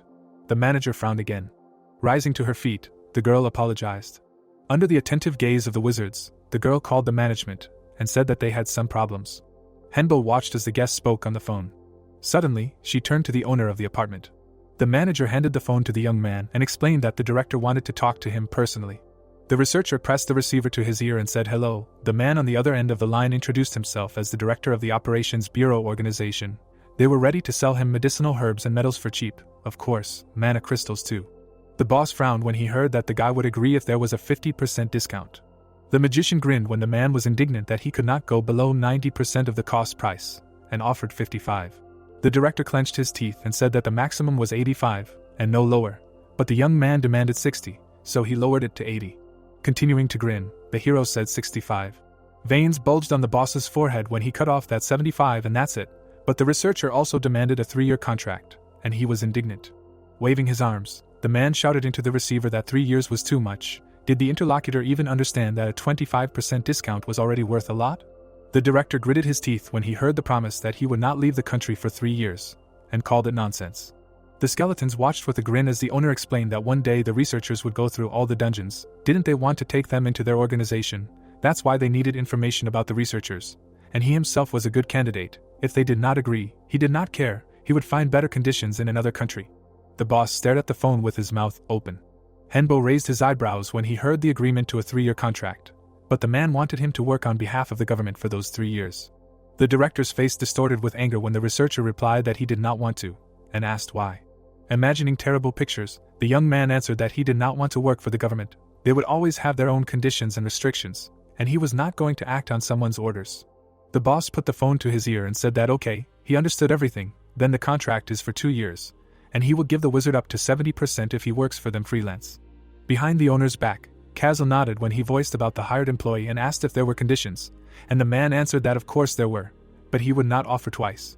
With a smile, the guy asked to explain in more detail, and he did not agree to perform some stupid tasks. Pressing the phone to his forehead, the director said that he understood, but thought to himself that this guy was not so simple, and did not even know how long their cooperation would last. The guest watched this bargaining with her mouth open, and the main character ended the conversation with the phrase that he was ready to draw up a contract, and he would convey his conditions through Hemi. Kai clenched his fists and praised the owner. He was really on top. The sorceress was happy that now they would have many necessary items. The mercenary said that they would definitely help him, and the dragon said that the terms of this contract were fine with him. But then the young man looked at the phone in surprise when he heard that they still needed a test. Raising his eyebrows, the man explained that they were a government organization. He had many privileges, but other organizations would object if he personally signed a contract. Gloomier, the director added that he knew about his skills, but if his team gave in, other organizations would try to take his place and control the researchers. The hero frowned. It dawned on him that the boss was trying to say that ordinary people could control the researchers, which he did not like, especially after the situation with Gloria. He needed to think about it. The man continued to frown even when the wizard agreed and asked what they needed to do. He replied that they needed to pass the dungeon. To be more precise, it was a sealed dungeon that they had failed to pass before. When asked what a sealed dungeon meant, the director explained that such places were connected to this world. They sealed them so that monsters would not appear here. Staring intently at the phone screen, the boy realized that monsters appeared in reality too. That was why they wanted to hire researchers like him. Henbo opened his mouth in surprise when he was warned that the dungeon would be F level. But it was more difficult than usual. The director asked if he agreed to the test. Exchanging glances with his squad members, the young man telepathically asked what they thought, whether they should have passed the test and signed the contract. The knight replied that he did not think there was any point in arguing. It would only make things worse for both sides. The mercenary agreed with him. He didn't care what role they had to play. It would be nice to have connections with the top. The sorceress objected that they needed to become stronger first. Looking expressively at the owner, the dead girl reminded that they had other, more large-scale problems. He remembered Gloria's face, and he squeezed the phone tighter. Under the gaze of the others, the researcher agreed to take the test. The helicopter was landing on the landing pad. The military met the arrivals. The main character's team came out from inside, accompanied by Hemi. The captain stepped forward and asked the manager if this was the right person. Confidently looking at the military man, the girl confirmed that this was their assistant in exploring the dungeons, and said his name. June narrowed his eyes and said that he really did not believe that this boy could cope with monsters of this level. The young man darkened. The captain looked doubtful, even when the manager objected that even though the hero looked like an ordinary person, he had already successfully cleared several dungeons. There was already confirmation from above. He still reminded that it was he who chose the person in charge. It was impossible to appoint just anyone. The girl narrowed her eyes, so much so that the officer even looked away. She said that these powers were given by the chief of staff, and disobedience was a violation of military law. Turning around, the man warned that if he backed down, they were not going to take responsibility. Kessel flared up and said that he was furious that some kind of military man was preventing them from entering the dungeon. What kind of test was this? Let them do their job. The knight suggested that he think of it as a greeting ceremony, to which his partner objected that he was too kind to them. Soon a machine gun was aimed at the entrance to the dungeon. The soldiers raised their machine guns, lining up in a column. When the squad moved past them, the soldiers asked if they were cosplayers or something. The privates laughed at the masks and superhero costumes, and even thought that they stole them from the theater. The mercenary puffed with anger. The commander looked at the squad and ordered to wait here. June ordered to open the gates. The doors parted, opening a passage. The light fell on a piece of wall with a single door. The officer allowed the wizard to pass. At that moment, the door inside swung open, and a cold blew from behind it. A squad of armed goblins appeared from inside. With a loud cry, the monsters rushed at the standing people, and the commander demanded to block the entrance and destroy the enemies. The door trembled, but did not close, and the captain reported this. Then the officer ordered his privates to begin the attack, not to let any of them escape. On the commander's order, a burst of machine gun fire fell on the goblins. But at that moment the ringing of a staff was heard. A shaman appeared with the goblins, launching a barrage of fire at the soldiers. The soldiers were forced to retreat to avoid being attacked. One of the privates caught fire, and the officer ordered the medics to come to the aid of the injured. His mouth dropped open in surprise as the fire began to recede. The protagonist stepped forward, causing the flames to gather in his palm. Frowning at the enemies, Henbo called his dragon. Under the surprised gaze of the soldiers, the bone monster crawled out of its portal. Obeying the master's order to remove the enemy, it brought its paw down on the shaman. Concrete chips flew in all directions from the blow. A wave of mana flew out from behind the open doors. The commander looked at this in shock. His eyebrows shot up when the wizard announced that the time had come. Turning around, the researcher announced that he was going inside. 30 hours later, the test was successfully passed. The soldiers successfully pushed back the goblins. The wizards, along with Nidhogg, confidently supported them, and when the protagonist remembered how hard it was for them to pass a dungeon of this level before, he realized how much they had grown. After that, they were given access to the control center of the dungeon company. After that, Henbo signed contracts with the company and gave them the information about Gloria. Leaning his palms on the table, the director could not understand how such a creature could exist, and he was not sure that they would be able to somehow solve this problem. Looking gloomily at the screen, the man said that the whole world had to join forces. He ordered to send this information to neighboring countries, but only secretly, to avoid leakage. He also gave a note, and asked to pass it on quietly. The man in the shadows put the note in his inside pocket, and confirmed that he understood. At this time, the protagonist, looking at the goods on the site, asked Chris if there was anything good on the company's list. The sorceress turned to the owner and listed low and medium level crystals, mana alloys. In fact, there was something to buy, but he doubted that it was too expensive. Even with a 30% discount, he would not want to pay more than 25 million. The researcher glanced sideways at the girl when she said that Hemi said that this price was set by higher beings, and was surprised that these were their prices. He understood everything and asked how much she would take it for then. The skeleton looked greedily at the screen, that if possible she would take everything. She really wanted to use it all together, to which the guy objected that it was impossible. Even if they had money, they could not spend so much. At that moment, a strange sound made both wizards look up. Concrete fell from the ceiling, causing the guys to panic. The hero stared at the hole in the ceiling, from where words of apology were heard. Queso leaned down with a sword in his hands and explained that he was simply looking for a place for a magic circle, as the owner had asked, but they weren't going to make it downstairs. Why would they need holes in the floor? Smiling nervously, the young man asked to be careful, and he himself remembered that during their rest they were busy with more than just a test from the dungeon company. They also moved to a new place. The first floor was the lobby, the second was Chris's laboratory. The third floor was his own laboratory, as well as a training place for the others. Now it was their fortress. The tip of the sword ran along the wall. Ka was drawing a seal on the wall. The entrance to the house and the lobby were still connected to the dungeon, so for protection the sorceress decided to engrave magic circles all over the house. Looking at the blade, the knight explained to the dragon that this is how you can create magic circles with a sword, and he wanted to try it once. Thanks to these magic circles, it was also possible to collect data on what was happening in the dungeons, and over time they would be able to find all their questions. Nidhogg drew another circle with his claw. The skeleton showed his partner a thumbs up and praised him. Even the sword was not needed, and the beast was quite grateful for the praise. Taking a few steps inside, the manager admitted that they had such a nice house.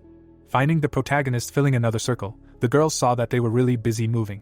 Raising his head, the young man asked Hemi why she did not warn him about her visit. After all, today was his last free day, and he was told that he could spend it as he wanted. Pressing a stack of papers to herself, the girl explained that this was the reason she was here. After all, he knew that the door would soon be connected to the dungeon. The wizard clarified what she was talking about. Raising her eyebrows, the manager reminded them that she was not the one choosing the dungeon for the players, but they already knew which dungeon they would be assigned, and that there would be 35 more explorers in that dungeon that their group had gathered. The wizards opened their mouths in surprise. The girl frowned slightly and asked them to explore the D-class dungeon, the Doubt Cave, with them.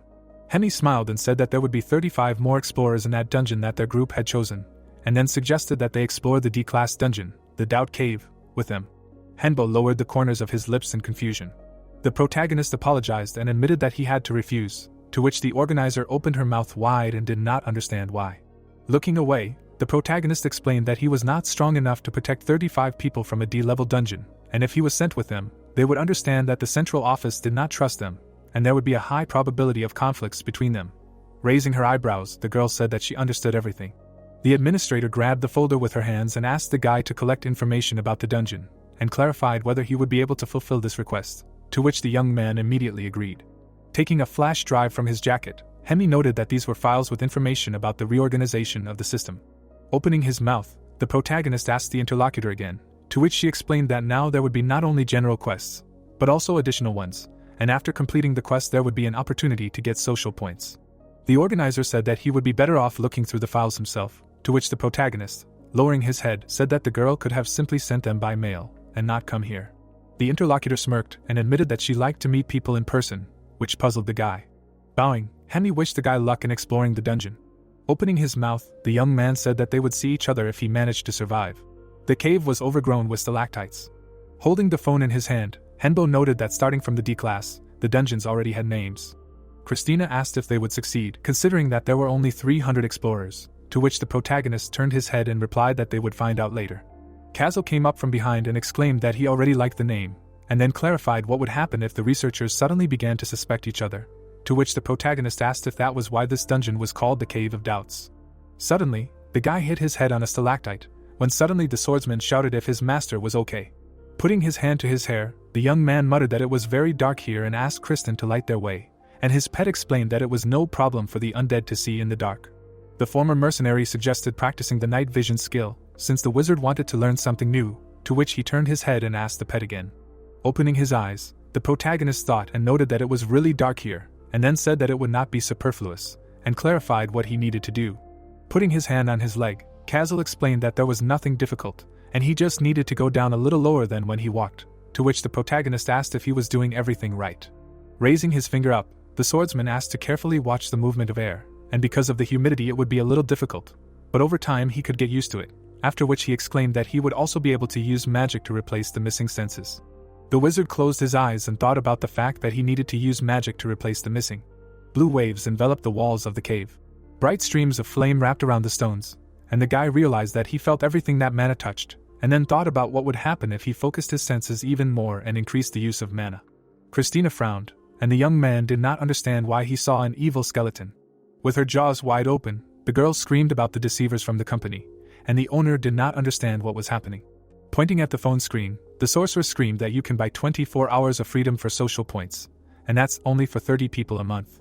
The pet's eyes were shining brightly, and Christina screamed that if they had warned them in advance, they could have saved up and bought a ticket, but now everything was sold out, while Kazel said that she had a shopaholic, and it was a terrible thing, and Henbo noted that it was just an unlucky day, and then asked her to calm down, and suggested buying it next time. Lowering her head, the skeleton agreed and noted that then with the remaining points they could buy materials and improve their cores, and Nidoga would also take something, so everything needed to be prepared in advance, to which the protagonist asked her again. Bones surrounded by magic appeared, and the sorceress said that she analyzed his body and bones, which were held together by magic, not a core like they had before, after which she noticed that he did not have an organ that closed and controlled the mana circle. Someone's eye lit up above, and the guy did not understand what it meant, and his pet explained that he did not have a dragon's heart. A red monster appeared, and the girl explained that in order to become a real dragon, you need the appropriate magic, so he needed a core, and the young man asked her to make one for him. The skeleton grinned angrily and said that the core also has its downsides, because at the moment his body is just a vessel for the soul, so even if the body is destroyed, the soul will remain, but if you destroy its core, you can die, so they can imitate the heart of a dragon, but will not surpass it. The protagonist held the staff in his hand and thought that he did not care, because he was already a fake from the very beginning, and if the core allows him to at least get closer to the power of a real dragon, he will agree. Grinning, the protagonist remembered that after meeting Gloria, Nidhogg changed, and really wants to become a real dragon, so he listens to him. Grasping the cane with her fingers, Christina said that since this happened, she will teach him something else. Frowning, the sorceress explained that if you look at the dragon's heart in a simple way, it is just a large crystal of mana, and it is considered special because of the creature it belongs to. A bright eye appeared, and the girl explained that it was because of the dragon itself. The guy stood behind and mentally said that he understood everything and would keep it in mind. Kazel's eyes glowed under the mask, and he exclaimed that the young man was now really their colleague, and then clarified whether Kai agreed. The swordsman began to run from side to side and look for his friend, and at the same time shouted that he was nowhere to be found and that he could be attacked. Grinning viciously, the pet asked if they were looking for him. Collapsing to the ground, the former mercenary shouted that his partner had scared him, after which he asked where he had been, to which he replied that they had been chatting for a very long time, and he wanted to look around. Leaning over, Henbo asked if the pet had found anything, to which he replied that he had found traces of an ambush, and the owner asked if there were the same traces as at the entrance to Dungeon E. The knight frowned and suggested that this time everything was more thought out, and he had a feeling that the monsters were waging a guerrilla war against the researchers. The protagonist's eyes widened in bewilderment. Bloodstains appeared on the ceiling. Suddenly, the heroes saw a bright light in the distance. A small settlement was visible through the stone wall. Inside the territory, there were houses and even a tower. Sword blades crossed. The guys were fighting with each other, and they were asked what they were thinking. With his mouth wide open, Tehan shouted that it was not their fault that they were attacked. Frowning, Jinho exclaimed that it was they who lured them here. The boy ran forward and loudly asked the boys to calm down and not fight among themselves, because they had other problems too. Jaikin dropped his jaw and explained that he wasn't sure yet, but he felt like some intelligent monster was forcing them to fight each other. The girls jumped on the monster and screamed that the nasty troll had been caught, and now he couldn't escape. The blade fighter landed on the floor. The monster fell to the ground, and Guildmaster Taimo didn't understand what they were doing, because it was their monster, which was under their control, and they shouldn't do anything without his permission. Mayan's eyes widened and she said that this monster had attacked their guild. Gritting his teeth, Jinho couldn't understand if this was really what the monsters were doing, and then he realized that it would definitely be the end for them. People gathered in the middle of the settlement, and the boy thought about how all the guild masters were in one place, and they were like cannon fodder. Suddenly, the ground beneath the young men's feet began to shake. Taeyeon, with his mouth wide open, called out loudly for Sori. The girl jumped onto the tower and screamed that she would do everything now. The deputy guild master closed her lips. The fighter knelt on the wooden roof of the building. Beads of sweat appeared on her face from what she saw. Sori, holding out her hand to the side, shouted that everyone needed to prepare for an attack and approach the weapons, and the boy asked what was going on there. Skeletons surrounded by a magical aura were approaching the settlement. Monsters were advancing on the guilds from different sides. Taeyeon, delivering a slashing blow, shouted that the enemy should die. With his mouth wide open, the boy did not understand why the sword was melting. The boy, closing his eyes, exclaimed that his hand was burning and he needed a healer quickly. The guild master lowered his eyebrows and explained that Slime's blood was acidic, so they couldn't be cut, but simply burned. Jinwon, spinning a gas cylinder, said that their guild, Himas, would quickly deal with it, then added that they were attacking. The boys threw huge containers, and it was heard that it would be dangerous, so they had to run away. A moment later, a pressure sensor appeared. Suddenly, a powerful explosion was heard. It was visible how the fire was blazing brightly. Jinho, turning around, said that the debris was falling, so they had to dodge. Suddenly, Noza's soul appeared, and it was asked to give them strength. Looking at the ice, the young man explained that they were being held back by it. Mayan, her eyes bulging, shouted that they couldn't look back, and asked them to continue attacking, as well as burn everyone. The boys, smiling, answered that they were just about to do this, and one of them added that they needed to gather all the monsters in one place. Gukin extended his palm and explained that they needed to gather them all in one place. Suddenly, the goblin hit the ground with his club. Skulls were visible inside the slimes and it was heard that they were running away. The swordsmen cut the enemies and were asked to block the way. Jin-won turned his gaze to the side and exclaimed that they were attacking, so they should run away. A second later there was a powerful flash. Sori, sitting on the roof of the building, asked if this was the Hamos Guild and was surprised by their strength, and added that she should learn from them. A moment later, the girl turned her head. Suddenly, many monsters came out of the cave. Taehan bared his teeth and wondered if they wanted to get rid of their weapons with the first attack, and how they could continue to fight. Mayan, with her mouth wide open, asked the Survivors Guild for all of No's mana. A second later, a spirit appeared, throwing ice spears in different directions. The guys, clenching their fists, asked if they thought they would die so easily, and shouted that they had not come such a long way in vain. Taehan, rushing towards the opponents, explained that they would never give up, after which he called them bastards. It was visible how the guys tried to defeat the monsters with their hands. Suddenly, many arrows flew at the goblin. The young man, running away from danger, said that they would not be able to fight without weapons, because they would die. Suddenly, an unusual glow appeared in the sky, which made the guy perplexed. A moment later, a dark force jumped out of the ground. A monster was flying in the sky, and it was heard that it was necessary to protect the wounded, and leave everything else to them. The warrior, holding a sword, exclaimed that they should attack. Opening his mouth wide, Tan clarified whether these were skeletons and a bone dragon. Henbo stood on the head of the monster, and the guild master, under the guidance of the central office, asked if this was the same necromancer. From afar, you could see how the dragon released purple flames from its mouth. The masked enemy looked forward thoughtfully. The enemy turned around and told his ally that they were retreating. The guys, noticing how the lizards began to leave, said that they were retreating. Smiling happily, the young men shouted that they had fought back and were alive, and that he really was an excellent necromancer. After some time, people were helping the wounded, and it was heard that they needed to demolish houses and build new barricades, and collect weapons and maps, and need an elixir of recovery. The girl noticed a notification on her phone, which said that there were too many monsters near her, so she should try to use the service later. Mayan, with her eyes wide open, said that everything was the same and asked where those monsters were, and people from the crowd thanked the protagonist and called him a great necromancer. Suddenly, two guys, quickly moving their feet, said that something happened to the members of their guild, but there were no traces of monsters. Taehan, lowering his eyebrows, asked what was happening again, and Jinho clarified whether it was worth increasing the number of people at the posts, because they couldn't just wait.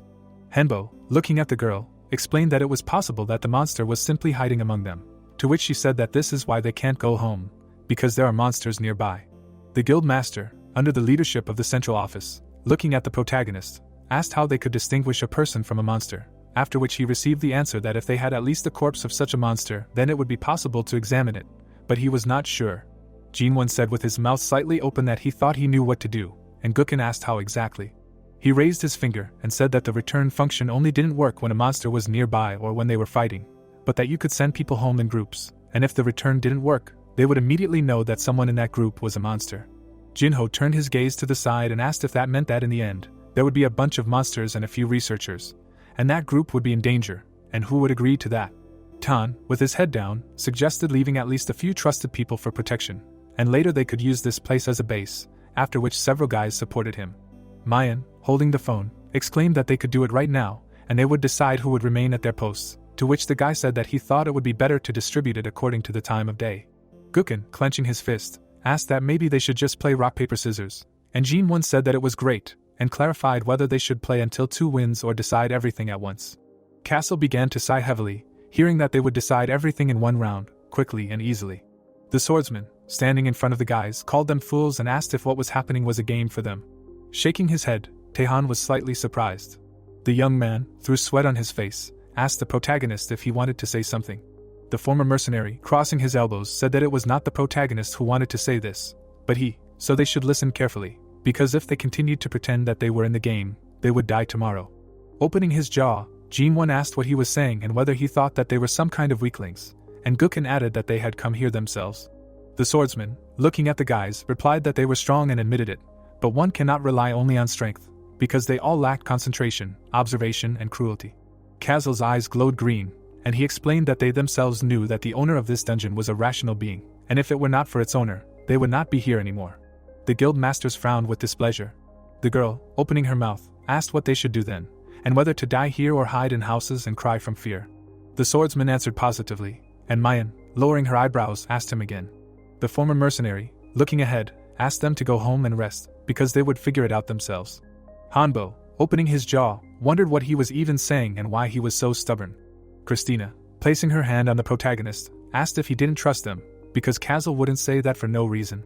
The swordsman said that he and the master would cope without any losses, and the only victim could be the master himself, and clarified that these were bad conditions for them, which made the guys thoughtfully bite their lips. The former mercenary, folding his elbows, added that they didn't even have to pay for it.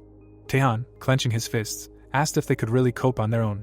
It was visible how the protagonist sighed heavily. The wizard, lowering his eyebrows, answered that he would either cope or die. After a while, a ruined village came into view. Castle bowed his head and apologized to the master for acting alone, to which the master asked why he had not consulted him. The former mercenary, with his jaw hanging open, replied that he was always looking for a better way, but the world did not always correspond to his wishes, so he was not ready to waste time for a useless attack, and also the guild members could turn against their masters. Hanbo, looking ahead, said that it was better than working for free, and with more money there were more opportunities. Castle, frowning, objected that as he saw it, after becoming a mage, he spent too much time on strategy and planning. The swordsman, bending slightly, exclaimed that sometimes the best way to get out of an unpleasant situation was to act spontaneously, and asked him to remember this. The protagonist, with his eyes bulging, listened attentively, that even if his intentions were good, many might not understand him if his actions were too thought out. Christina, holding the staff, said that this was a great opportunity for him, and they all agreed with Kazel. The skeleton, bowing, apologized for not consulting with him, and Kai added that he also agreed with Kazel and apologized for his arbitrariness. The protagonist sighed heavily and replied that it was okay, because they did it for him. The wizard, squeezing the magic staff, explained that he would close his eyes this time, but they should not act without his consent in the future, to which they obeyed. The former mercenary, clenching his jaw, said that he swears, but in situations that require immediate decisions, he will act in his own way. The swordsman, opening his mouth wide, exclaimed that if he does not become stronger, then neither will he. Hanbo thoughtfully bit his lips. Turning around, the protagonist said that then let them prepare for an attack. After a while, a dark cave appeared, and it was heard that if they caught him alone, there would be no problem with the others. The stranger's eyes glowed red, and he was told to wait until he came himself. Suddenly, the ceiling of the cave began to shake, causing the mysterious man to raise his head. A moment later, many powerful explosions were heard. Castle, holding a gas cylinder, shouted that he really wanted to use it. In the distance, a fire was seen blazing brightly. The guys, looking at the thick smoke, wondered if this was really possible, since all the bases could be destroyed. Hanbo, shuffling his feet, explained that there was no better way to take mana from the D-class boss, and they would need to spend it on restoring the dungeon, so they could have fun together. Taehan, smiling, laughed. Suddenly, the guys looked forward in surprise. Suddenly a golem appeared, and the protagonist was asked if he had summoned it, to which he replied that it was not him, and that this monster was probably a kind of home for them. A second later, the monster stood up completely. The big guy hit the ground hard with his fists.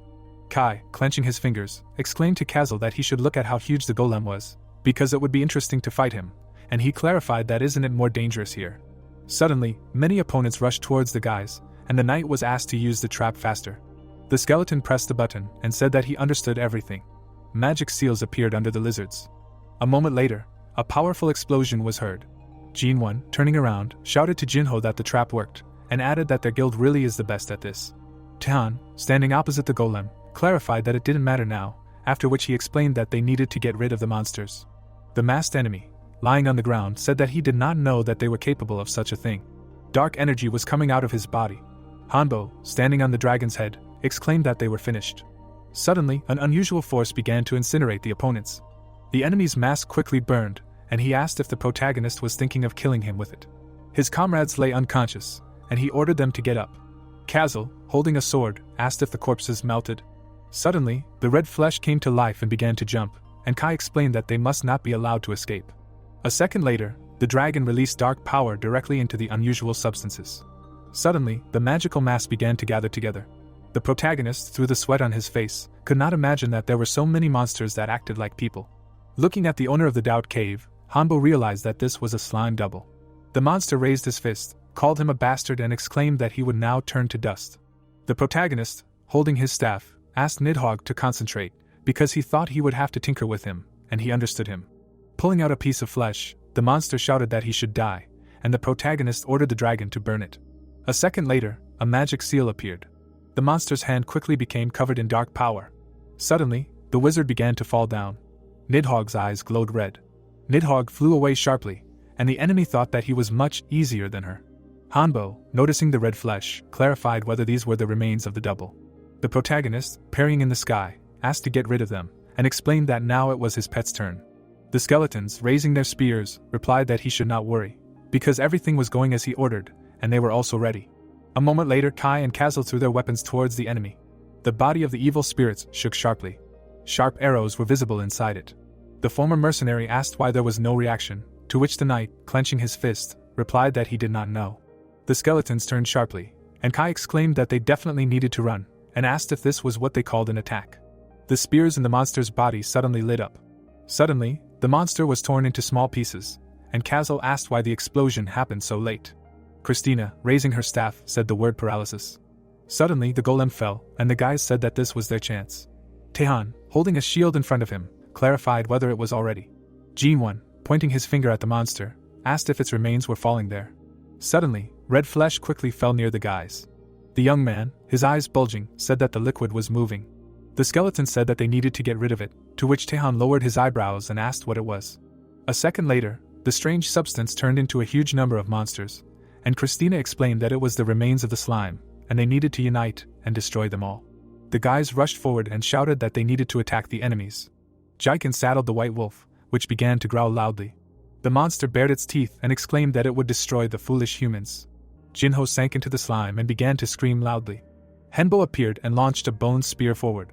Extending his hand forward, the protagonist ordered everyone to take the wounded and run, and then declared that he would handle him himself. The monster opened its mouth and exclaimed that this meant that the protagonist would be the next to die. The slime monsters began to surround the wizard, saying that he must be destroyed for them and for the sake of victory. Holding his magic staff up, the wizard began to raise skeleton knights from the ground. The warriors rushed to attack the enemies, and their master screamed for them to destroy them.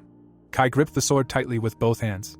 The pets ran forward and screamed that they were ready to protect their master.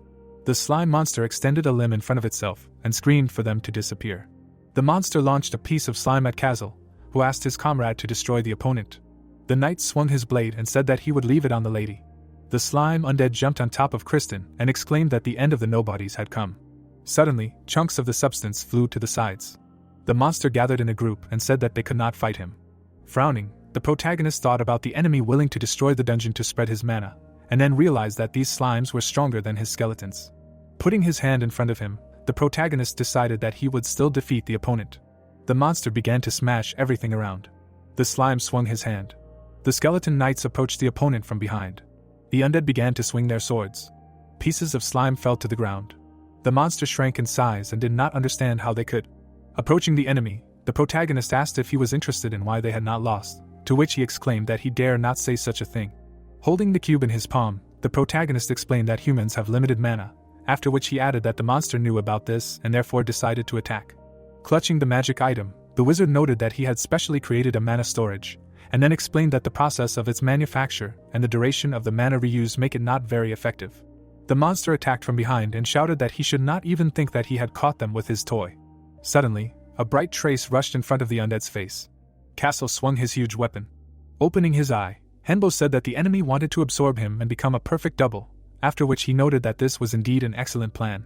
The protagonist pressed his back against his pet and explained that sometimes the best result can only be achieved without much thought, and in the end, he will win, not the monster. The slime monster opened its mouth wide and screamed that it was not worth making fun of, and the wizard would definitely be finished. Slime flowed down the monster's face, and it screamed that even if the protagonist destroyed the dungeon, its mana would still be released. The wizard grinned and asked if this was true. The monster frowned and began to cough. Dark souls flew out of its body. The guy put his palm in front of him, absorbing the ghosts. The creatures of the red substance began to turn around. The eyes of the black entities glowed brightly. An aura surrounded the young man's hand, and he said that part of his mana was in the spear with which he wounded the enemy, and then explained that he did this to completely destroy his body. The skeletal dragon towered over its master, and Henbo said that he then realized that the opponent's real body was not the same, and he divided his soul and gave it to the doubles.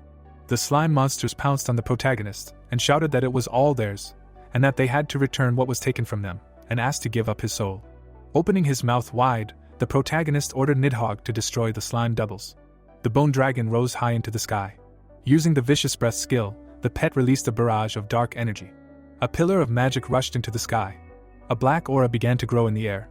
Suddenly, fragments flew to the sides. An eye appeared, exclaiming that this was impossible, and noted that it could have become perfect, but it was a little short. The vicious breath of the bone dragon enveloped an unknown creature. The eye began to disappear and screamed that if it were not for him, then everything would have worked out. A moment later, a powerful explosion occurred. Frowning, Taehan was surprised by what had happened. Jinho ran up behind him and exclaimed that it was dangerous. The slime monsters opened their mouths wide. The guild masters spread their arms out to the sides and did not understand what was happening to the monsters. The slime monsters began to melt and scream loudly. The skeleton knight stood in front of the boys, who noticed that the enemies were disappearing. Henbo opened his mouth and exhaled in relief. Throwing his head back, the protagonist said that this was the end, and then noted that it was terrible, and he already had almost no mana left. Christina held the staff in her hand and said that this was not the end, and Kai exclaimed that they needed to kill the remaining minions.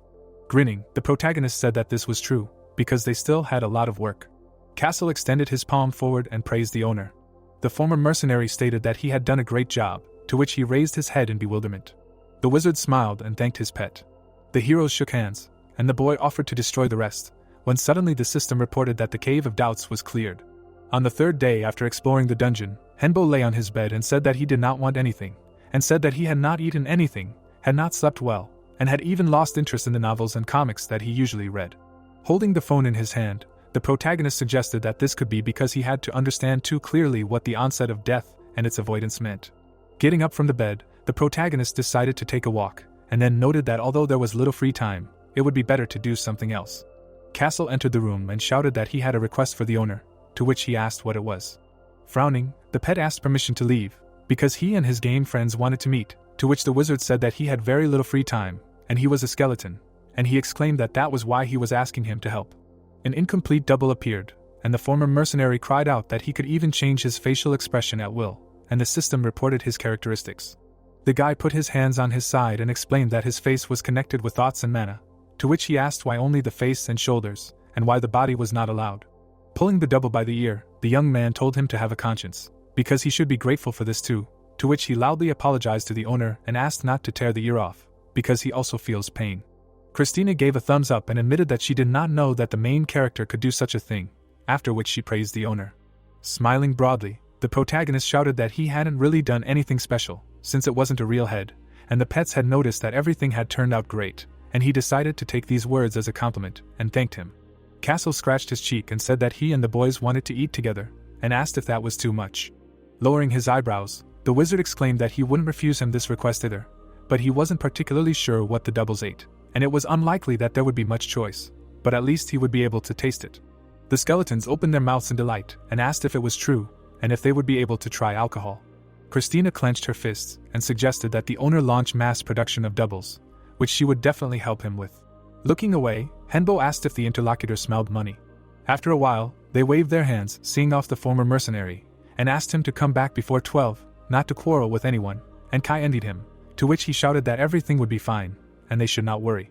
The swordsman entered the house and said that he came, while the protagonist said that then they learned that if he himself did not leave the house, then their free time did not decrease, so his comrades could go out calmly. Grinning, the protagonist explained that this is how he got the idea, which was that until the free time ended, they would not be able to get to the next dungeon, which meant they would not have to clear anything. People in suits walked along the street, and the wizard noted that using the image of doubles outside, they could dump all the remaining work on the agents.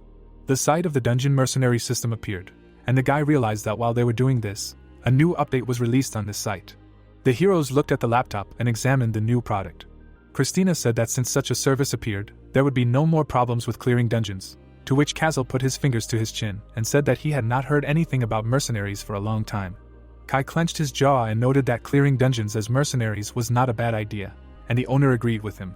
A group of explorers could be seen, and the protagonist explained that the mercenary system was a new feature on the dungeon site, and explorers whose dungeon clearing time was less than 2/3 of the average time could apply, and it was a great way for those who wanted to help others and earn money in their spare time. The boys exchanged gifts, and Henbo explained that there was even payment from the client who applied, and rewards given out when exploring the dungeon, and also after clearing the dungeon, the spare time would remain the same. Putting his fingers to his chin, the protagonist noted that such a system was suitable for large guilds or very skilled explorers, and then asked why they even added such an option. Christina frowned and suggested that it was because the mana from the dungeons was leaking into the outside world. Turning his head, the protagonist asked if there was a difference between mana in real life and in dungeons, to which she replied that it was not yet known for sure. Raising a finger, the skeleton explained that due to the increase in the number of explorers, the mana density also increased, and in a year or even sooner, the mana density of dungeons and the real world would be the same.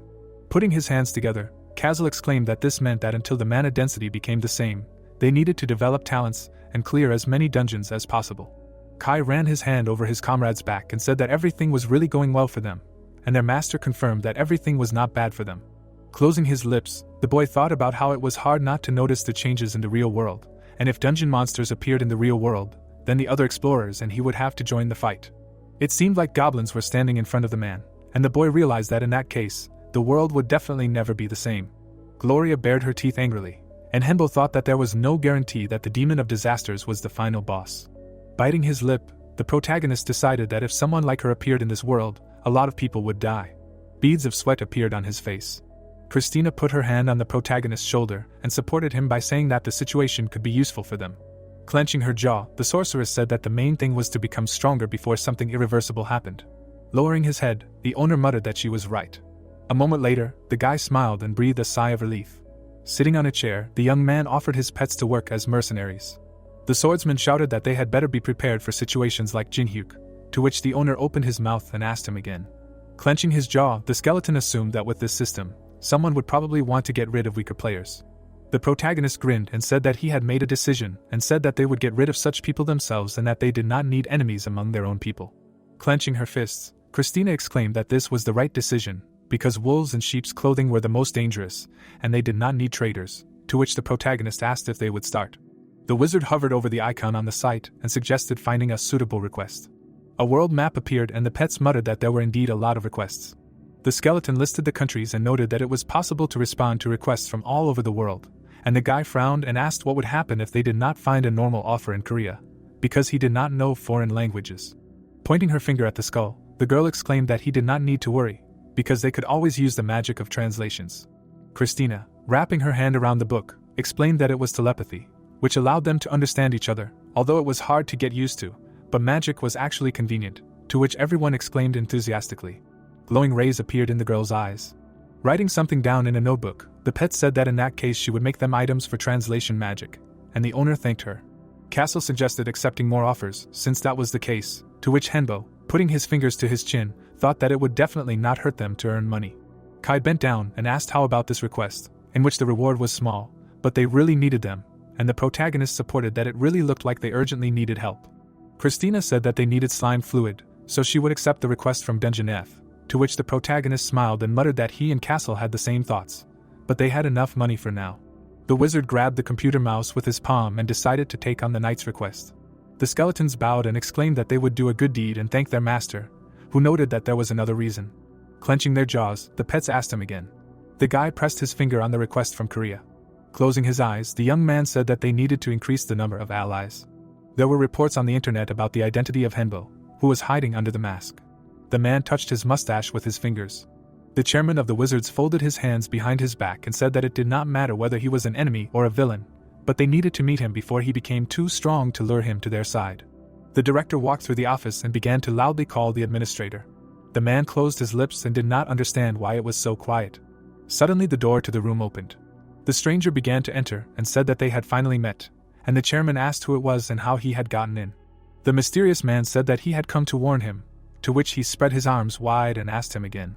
He was told that he should know that the time had come, when suddenly the director's eyes bulged in bewilderment. The monster opened its mouth wide and began to roar loudly, and then it was said that the time had come. The goblins struck at the people, and they screamed and asked for help. The girl ran forward with her eyes closed, and it was heard that the terrible catastrophes they so wanted to avoid had already begun. The people in the office were rushing from side to side. The fighters looked at each other with satisfaction. The soldiers fired into the crowd of monsters and exclaimed that the entrance must be blocked. Gloria grinned angrily. A magic staff appeared. The main character grinned and said that the disaster might be too global, and it was dangerous outside, as always, but he would definitely be able to win. A lamp appeared under the ceiling, and someone was heard saying that he did not want to die.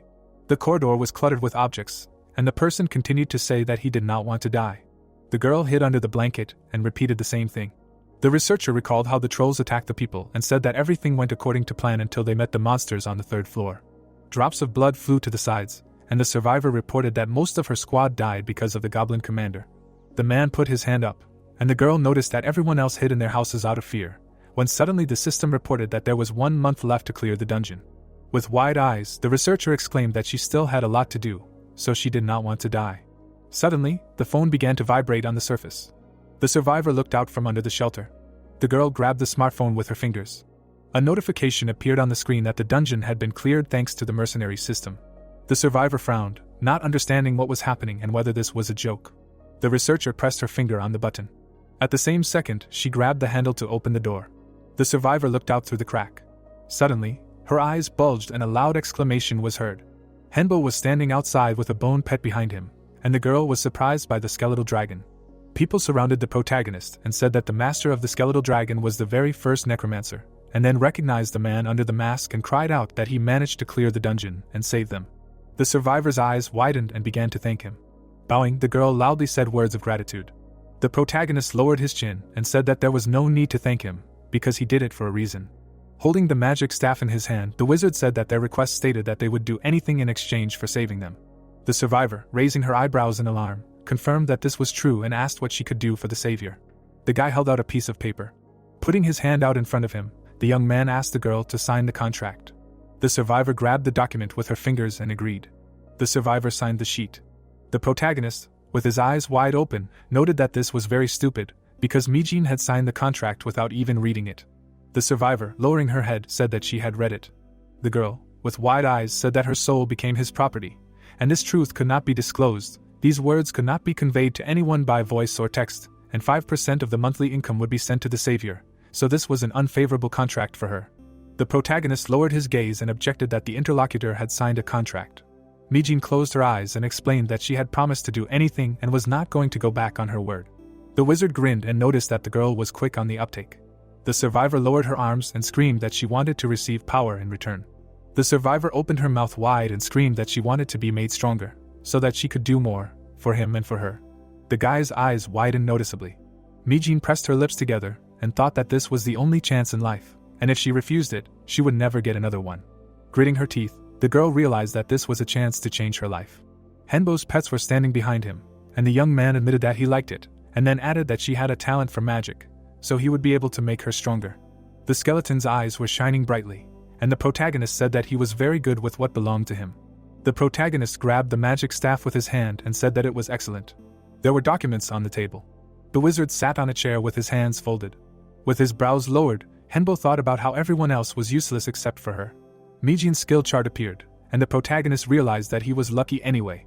Looking away, the protagonist thought about how she had potential in curse magic, which is related to necromancy, and she was the leader of her squad, and everyone else would follow her anyway. Raising his hands up, Kazel shouted that they had finished training, and Kai said that they had arrived. The skeletons were training people in a cave, and the wizard asked how their students were doing, to which they replied that everything was fine, and they were listening to them, which was the most important thing, and the atmosphere was good. The boy grinned and said that the dungeon does not disappear even after being cleared as long as there is at least one person there, adding that it is a great place to train. The swordsman frowned and asked what it was. Mijin's dossier appeared on the screen, and the boy explained that it was some kind of investment. The girl closed her eyes and loudly thanked the protagonist.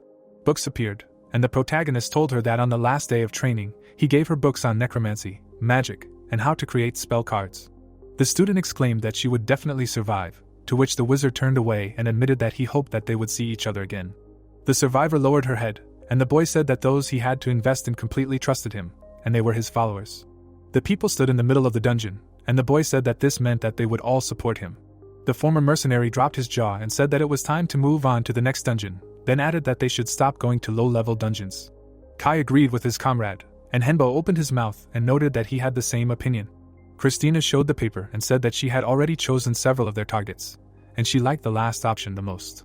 The girl held the paper out in front of her. Looking away, the protagonist thought about how they needed mages above the third circle with an E+ class, so now they would be looking for 5 people, and then noted that there was a good reward.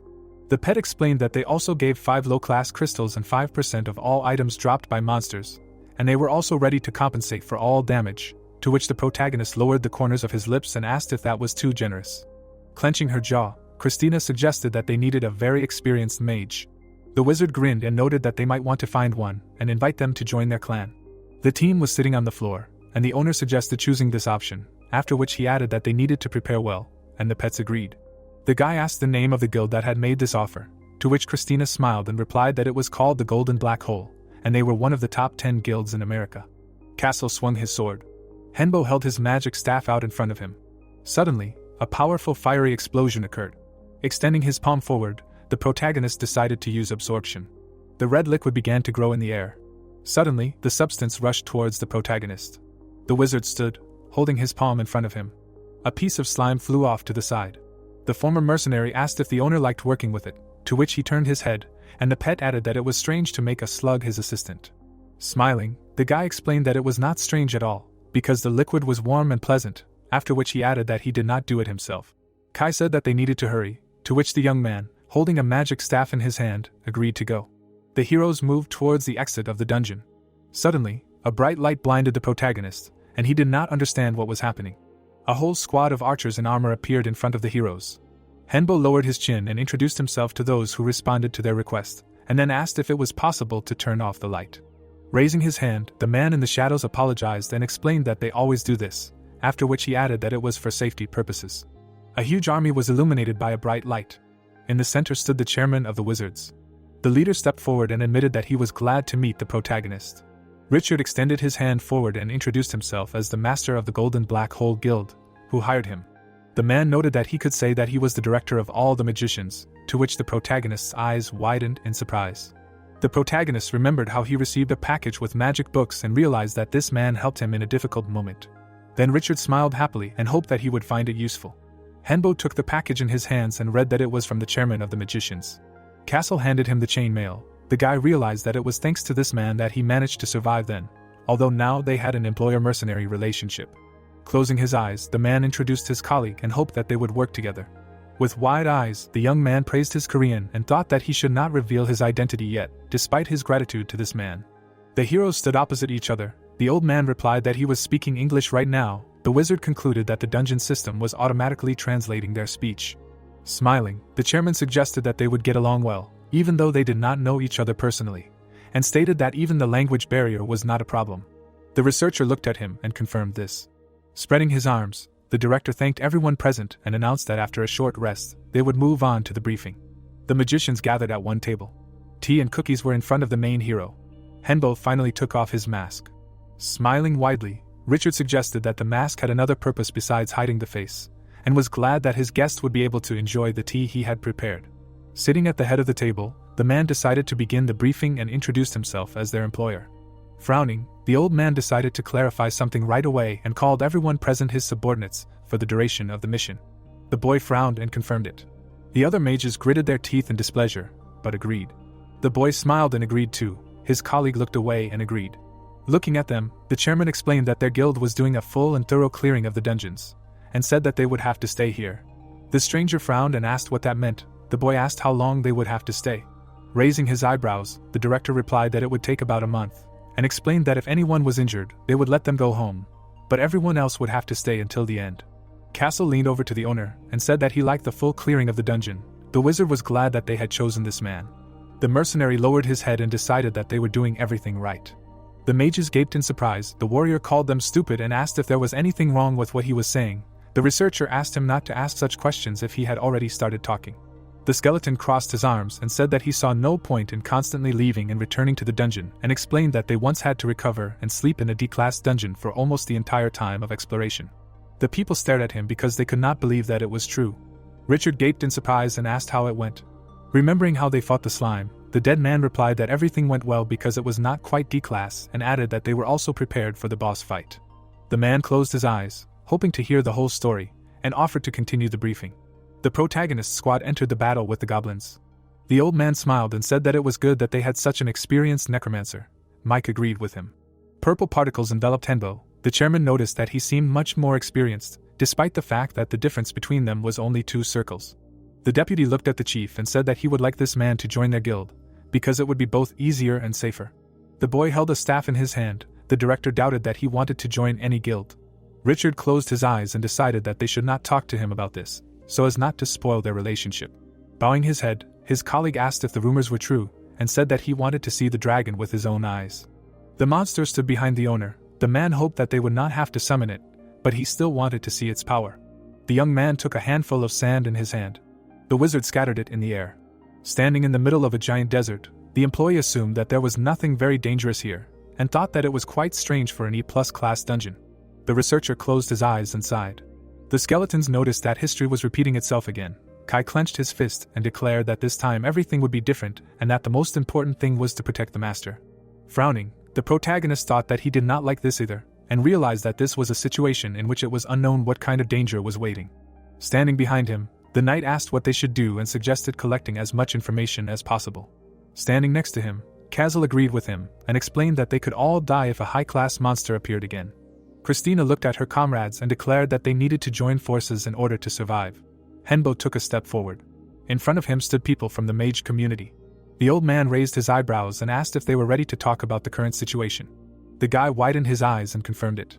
Standing in front of the chairman, the young man explained that he had encountered similar open-type dungeons before, and that there were often many monsters roaming around in such areas. The director put his hand to his chin and realized that it was not very good that they would have to fight a boss in such conditions. Mike looked down and concluded that he would have to finish this fight as quickly as possible. The young man shrugged his shoulders and added that there was more bad news. Gusts of wind hit the protective barrier. Richard smiled and assumed that his colleague did not want to be heard. The wizard reported that he had encountered a creature that called itself a disaster demon in one of the dungeons. In the memory, Gloria grinned maliciously. After the battle, her body dissipated. The researcher explained that this monster was definitely not an E-class, and that she had been fed by at least 3 other bosses to survive. The man's mouth dropped open in surprise and he asked if the monster had absorbed 3 bosses to survive. The protagonist confirmed it.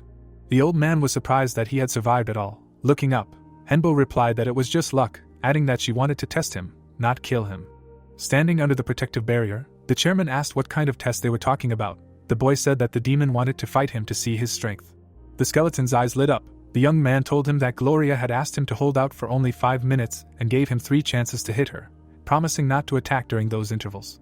Frowning, the director asked what happened during those 5 minutes, and inquired if the monster had used the absorbed bosses. Holding the staff in his hands, the wizard confirmed it, and said that it was very difficult to hold out against her, so they decided to attack her bosses. The girl smiled slyly and finally acknowledged the enemy. Richard looked away and assumed that she was traveling the world and looking into different dungeons to find servants, or companions. Spreading his arms, the man hoped that this monster would not appear again, and asked how many people he needed. The researcher replied that it would be easier for him alone.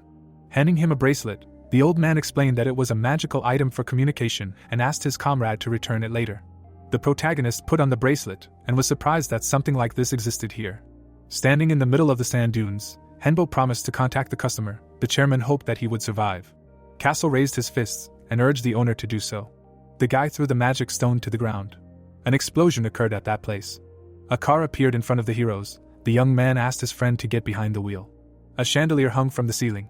The man opened his mouth wide and shouted that they needed transport. Sitting at the table, the wizard asked what they were talking about. The mercenary explained that they were spending too much time moving in the dungeons. Christina turned her head and agreed with him and suggested that they should actually summon a dragon and move faster. The researcher looked back and explained that it would be too much mana to spend on it.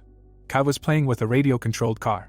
Sitting in the passenger seat, the undead asked why the owner chose a car.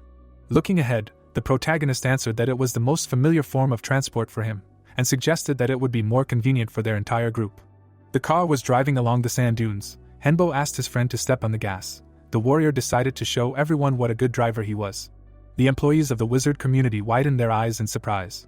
Looking after the guys leaving, Richard asked if it was really a car. Mike said that he never thought he would see something like that in the dungeon. The old man crossed his arms and concluded that she worked on the same principle as golems, and said that the most important thing was to tune the engine. Closing his eyes, the chairman realized that he could learn a lot from him, and asked his subordinates to take up positions. People began to make barricades from sandbags. Standing in the shadows, the stranger was surprised that they had reached the 2nd floor. Red energy enveloped her. The girl asked if that scoundrel was really not with them, and decided that it was just wonderful. The car moved forward. There were only endless dunes around. The heroes agreed that this was very strange. The car stopped. Looking ahead, Christina said that she did not feel any monsters. The guy looked back and asked his friends to be careful. His bracelet sparkled. The young man realized that he could not contact the chairman. He frowned and ordered his comrade to go back. The car turned sharply. It crashed into a mountain of sand. The wizard asked if Kazal was sure he was going the right way. Sand flew in all directions. The undead confirmed that this was the right road. The researcher looked back and said that there must be something here that they would be better off not encountering. The girl reminded them that they knew neither the cause nor the solution. The heroes went outside. The woman approached the owner and asked what news to start with, the good or the bad. Turning to her, the protagonist chose the bad and explained that it was better to solve problems right away. Standing in front of him, the magician told him that they were stuck and that this problem could not be solved with magic. Henbo frowned and asked if they were stuck because of magic. Christina confirmed it, and added that she sent her mana in different directions. Each time, it crashed into an invisible barrier and stopped. Holding the staff in her hands, the undead explained that she could not control it, which meant that it was transported to another place. Imagining how her mana flow crashed into the shield, the girl concluded that this was not an accident, and suggested that the same could happen to them. The woman presented a diagram with people and said that the lowest level of teleportation magic is the 5th circle, but they were probably blocked by a creature with 8th circle magic, which is needed to teleport groups over a long distance. The sun's rays illuminated the car. The guy asked what good news. The mage replied that this creature locked itself here too. The young man looked away and decided that it was not so bad. Kazal asked what she was talking about. The wizard looked away and explained that if a creature with such magic was nearby and did not kill anyone, then it could save them. Christina, her eyes glowing, said that they needed to find a way to get out of here. The researcher said that he would not miss such a chance. The members of the magic community entered into battle with the sand golems. The swordsman cut the monster in half. The dead monsters turned into ordinary sand. Richard looked away and said that this was quite unexpected. Frowning, Mike suggested starting with treating the wounded and restoring the defense, and asked if the chief wanted to build a camp. The old man frowned menacingly, and replied that they urgently needed a camp. The stranger appeared in front of them, and noticed that they were very similar to him. The hero's eyes widened in fear. Smiling, the girl said that she really liked the bald man's way of thinking and reminded them that the exam was not over yet. The man's eyes widened and he tried to say something. The chairman immediately covered his mouth with his hand. The girl closed her eyes and asked him to be careful with his words, because they could lead to his death. The deputy began to sweat. All the members of the community stared at the stranger, who warned them that they only had an hour to rest, and said that the battle would begin again after that. She raised her index finger and asked which was better, quality or quantity. The director closed his eyes and asked if it was possible to choose both options. The girl's eyes widened in shock. Clutching the toy to her chest, the girl called his option interesting and decided to accept it. The child held up 2 fingers and declared that their next opponents would surpass these ones in both quantity and quality. After that, the stranger disappeared, leaving a splash of sand in her place. Richard looked away tensely. The old man turned to his comrades and ordered them to move faster, because they only had 1 hour. A drop of sweat trickled down his cheek. The chairman realized that she was testing them and wanted to use them after testing. The sun was shining brightly in the sky. Sitting on the ground, the director asked his subordinates to just relax and listen to him. The wizard frowned sternly and said that the necromancer told him that since the appearance of the dungeons, such strange creatures have appeared. The guys opened their mouths in shock when they learned that the main character met a dragon. Raising his eyebrows, Richard assumed that this stranger was also a dragon and said that there was good news. Frowning, the old man decided that she would not attack them herself, and asked his friends to prepare because it would still be difficult.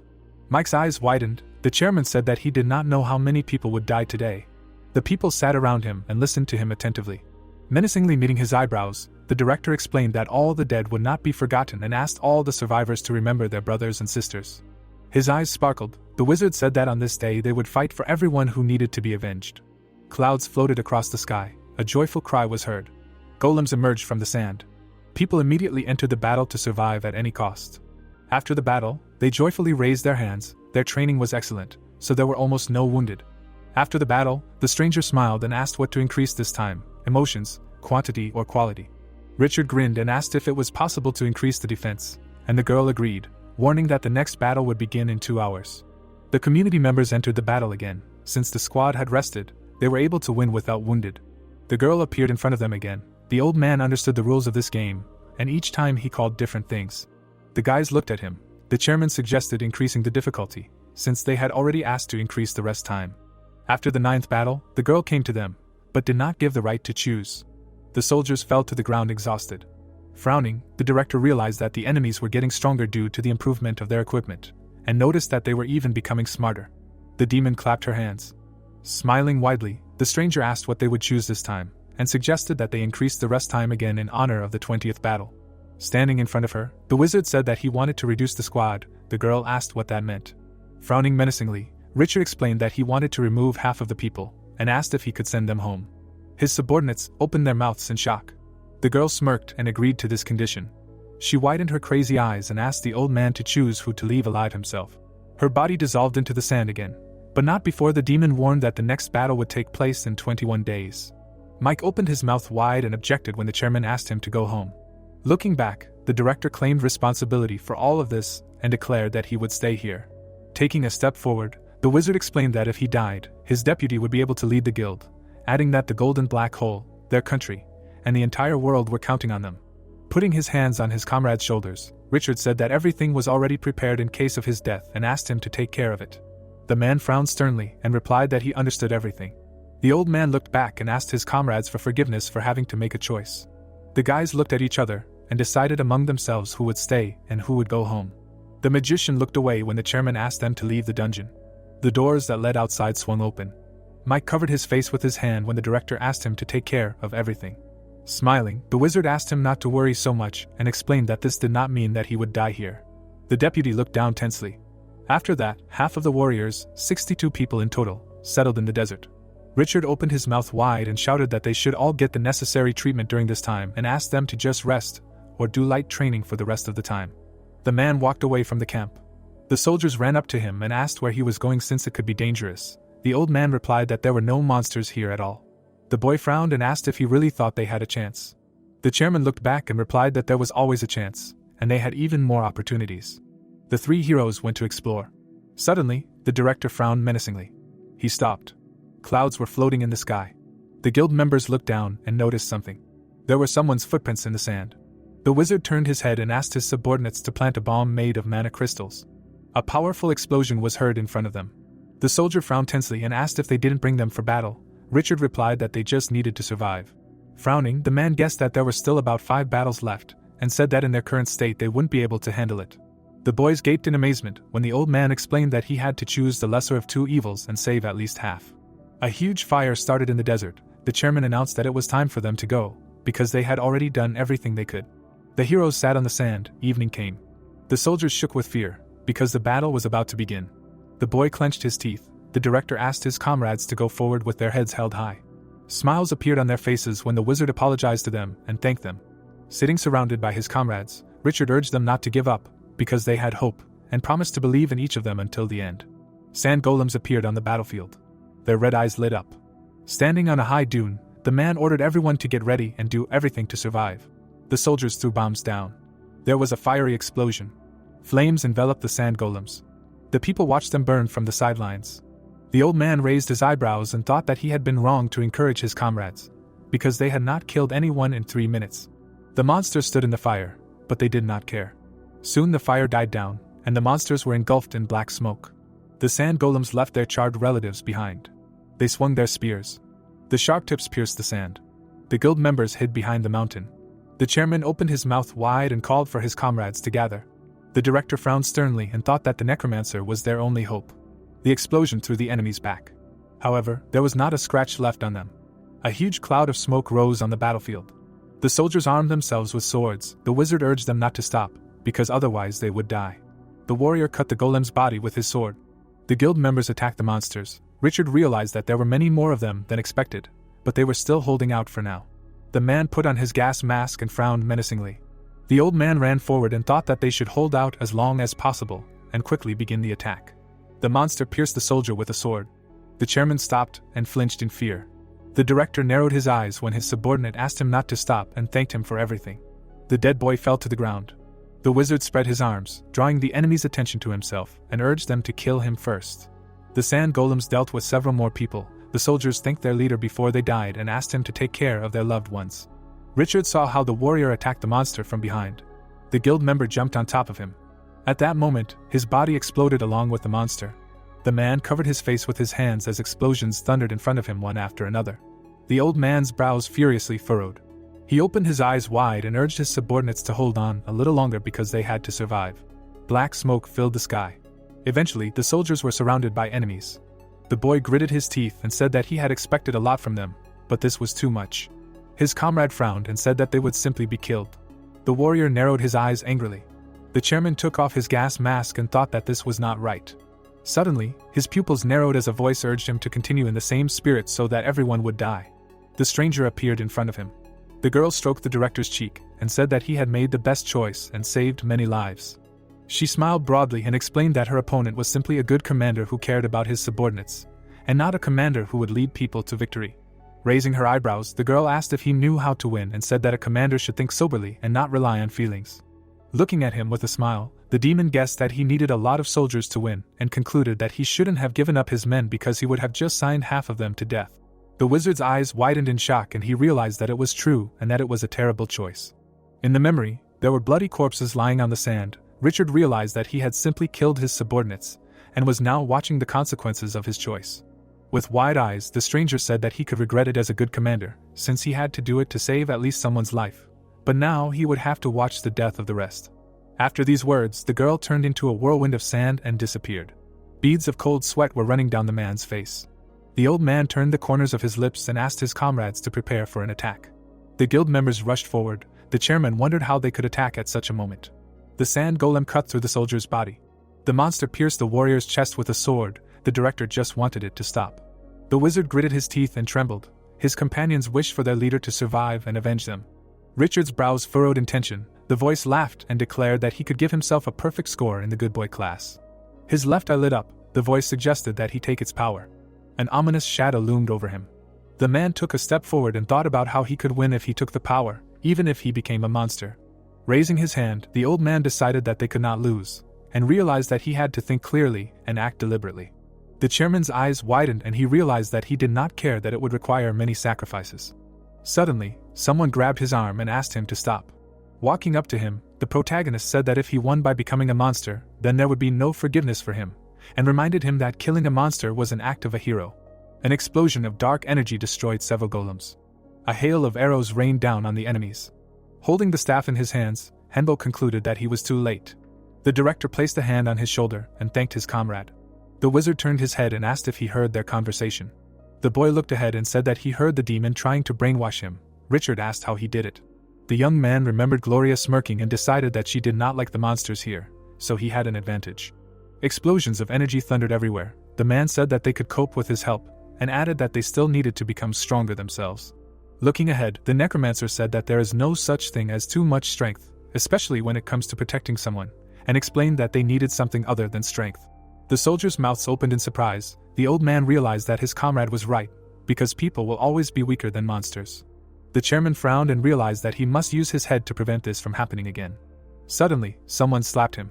Gren looked at him with displeasure and said that he should teach the leader a lesson for what happened. The director asked if one blow was not enough.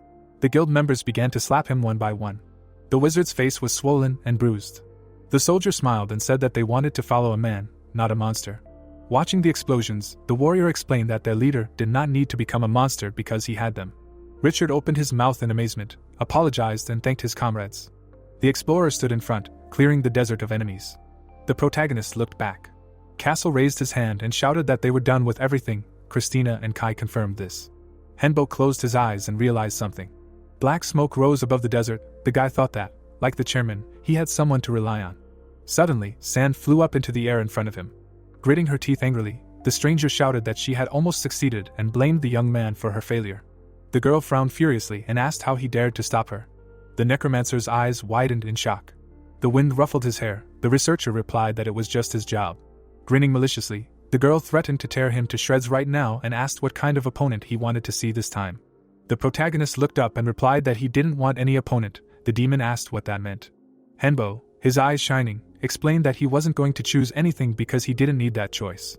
The stranger frowned furiously and asked if he had really decided to say goodbye to life. An ominous aura appeared around her, which immediately spread throughout the area. The guy looked ahead indifferently. Looking at the enemy, the young man said that he was not going to die. The girl asked if he really believed that dragon and thought that she would not kill him because of fear of her. Frowning, the necromancer confirmed this and said that the enemy would not be able to kill him or cause any harm. The girl's eyes turned white with anger. The demon smiled broadly and called him stupid. The hero's eyes widened in fear. The monster's muscles increased in size. Raising a clawed hand, the stranger asked how the enemy dared to look down on her and shouted that he would end. The girl jumped forward and swung her hand. Her claws were right in front of the researcher's face. The girl approached him, but could not do anything. The protagonist narrowed his eyes and called her too strong, deciding that somewhere in the dungeon there must be a source of this power. The demon looked at him with a grin. Henbo explained that Gloria had a hard time supporting herself, and she spent a huge amount of energy on her soldiers. The guy looked up and concluded that she simply did not have enough strength for the next attack. The monster angrily clenched his teeth. The young man thought that his opponent was weaker than Gloria, but still strong enough. The necromancer silently looked ahead, thinking that he was able to understand the secret of her strength thanks to 3 accidents. Some time ago, the researcher was walking through the desert. He overcame the barrier and became stronger. Summoned skeletons appeared in front of him. The protagonist realized that he was a dark magician and could control these monsters. Standing surrounded by sand golems, the stranger divided her soul into parts to control them, which is why everything turned out this way. Looking at the waves of energy, Henbo thought that the ability to subjugate the soul and give it a physical shell is the work of a necromancer, and decided that this is why he was able to easily defeat her monsters. The girl stood behind the golems. Also, the necromancer can simply destroy the soul if he does not want to take it. Explosions of energy were heard on the battlefield. The guy used souls to make explosions with their help. The monsters came forward. The young man concluded that due to their destruction, the enemy's soul was significantly weakened. The girl opened her mouth wide and promised to kill her opponent. The wizard decided that she would have to recover for a long time. The demon wished him death. The researcher confidently looked at her and hoped that this would not happen. Dark energy swirled in the air. Before leaving, the stranger said that this was not their last meeting. The smoke in front of the protagonist cleared and the girl disappeared. Henbo fell to his knees. The guy silently lowered his head and began to breathe heavily. Richard turned around when someone called out to him. Mike came out of the portal with tears in his eyes. The man rushed to the leader with hugs and was glad that he was alive. The old man said that he was also glad to see him. The deputy head cried with happiness. The chairman looked at him in surprise. The soldiers headed for the exit of the dungeon. Finally it was over. Clouds floated across the sky. The system reported that the dungeon was cleared on the 219th day. There was a field hospital in the cave. The young man was sitting at the table and having breakfast. He shuddered in amazement when someone said that he had a good appetite. The director approached him with an amphora in his hand. The necromancer looked at him and asked how he was feeling. The wizard replied that it would be a long recovery. Frowning, Richard stated that the most important thing was that he was alive, and informed him that the dungeon had disappeared. The researcher raised his eyebrows and concluded that they would not be able to return for now unless they agreed to another mission. Sitting down on the bed, the man told him not to worry about it and asked if his companion would like to stay in America. Smiling, the old man said that it would be an honor for them to accept him into their guild, and added that their guild was considered the best in America and even in the entire world. Looking away, the protagonist thanked him, but declined because he did not want to be part of guilds, and suggested that he would one day create his own guild. Raising his hand, the chairman asked what about America, and explained that they could work together. Raising his eyebrows, Henbo replied that it was a good idea and stated that he had no plans to leave Korea anytime soon. The director assumed that it was because it was his homeland. Smiling, the boy said that he already had everything ready there, and explained that he did not want to part with what he had already achieved. The wizard bowed his head and suggested moving on to other matters. Joyfully closing his eyes, Richard thanked his friend for saving him and promised to repay him for his help. Frowning, the young man hoped that he would be given an additional reward and reminded him that he had done much more than they had agreed on. A lamp was burning under the ceiling. The man agreed and wished his comrade a good rest. The necromancer opened his mouth in surprise. The skeletons concluded that the guild members survived only thanks to their help. The researcher smiled. Nidhogg realized that these people needed to become stronger. The protagonist raised his eyebrows and assumed that the monster was connected with the Legion.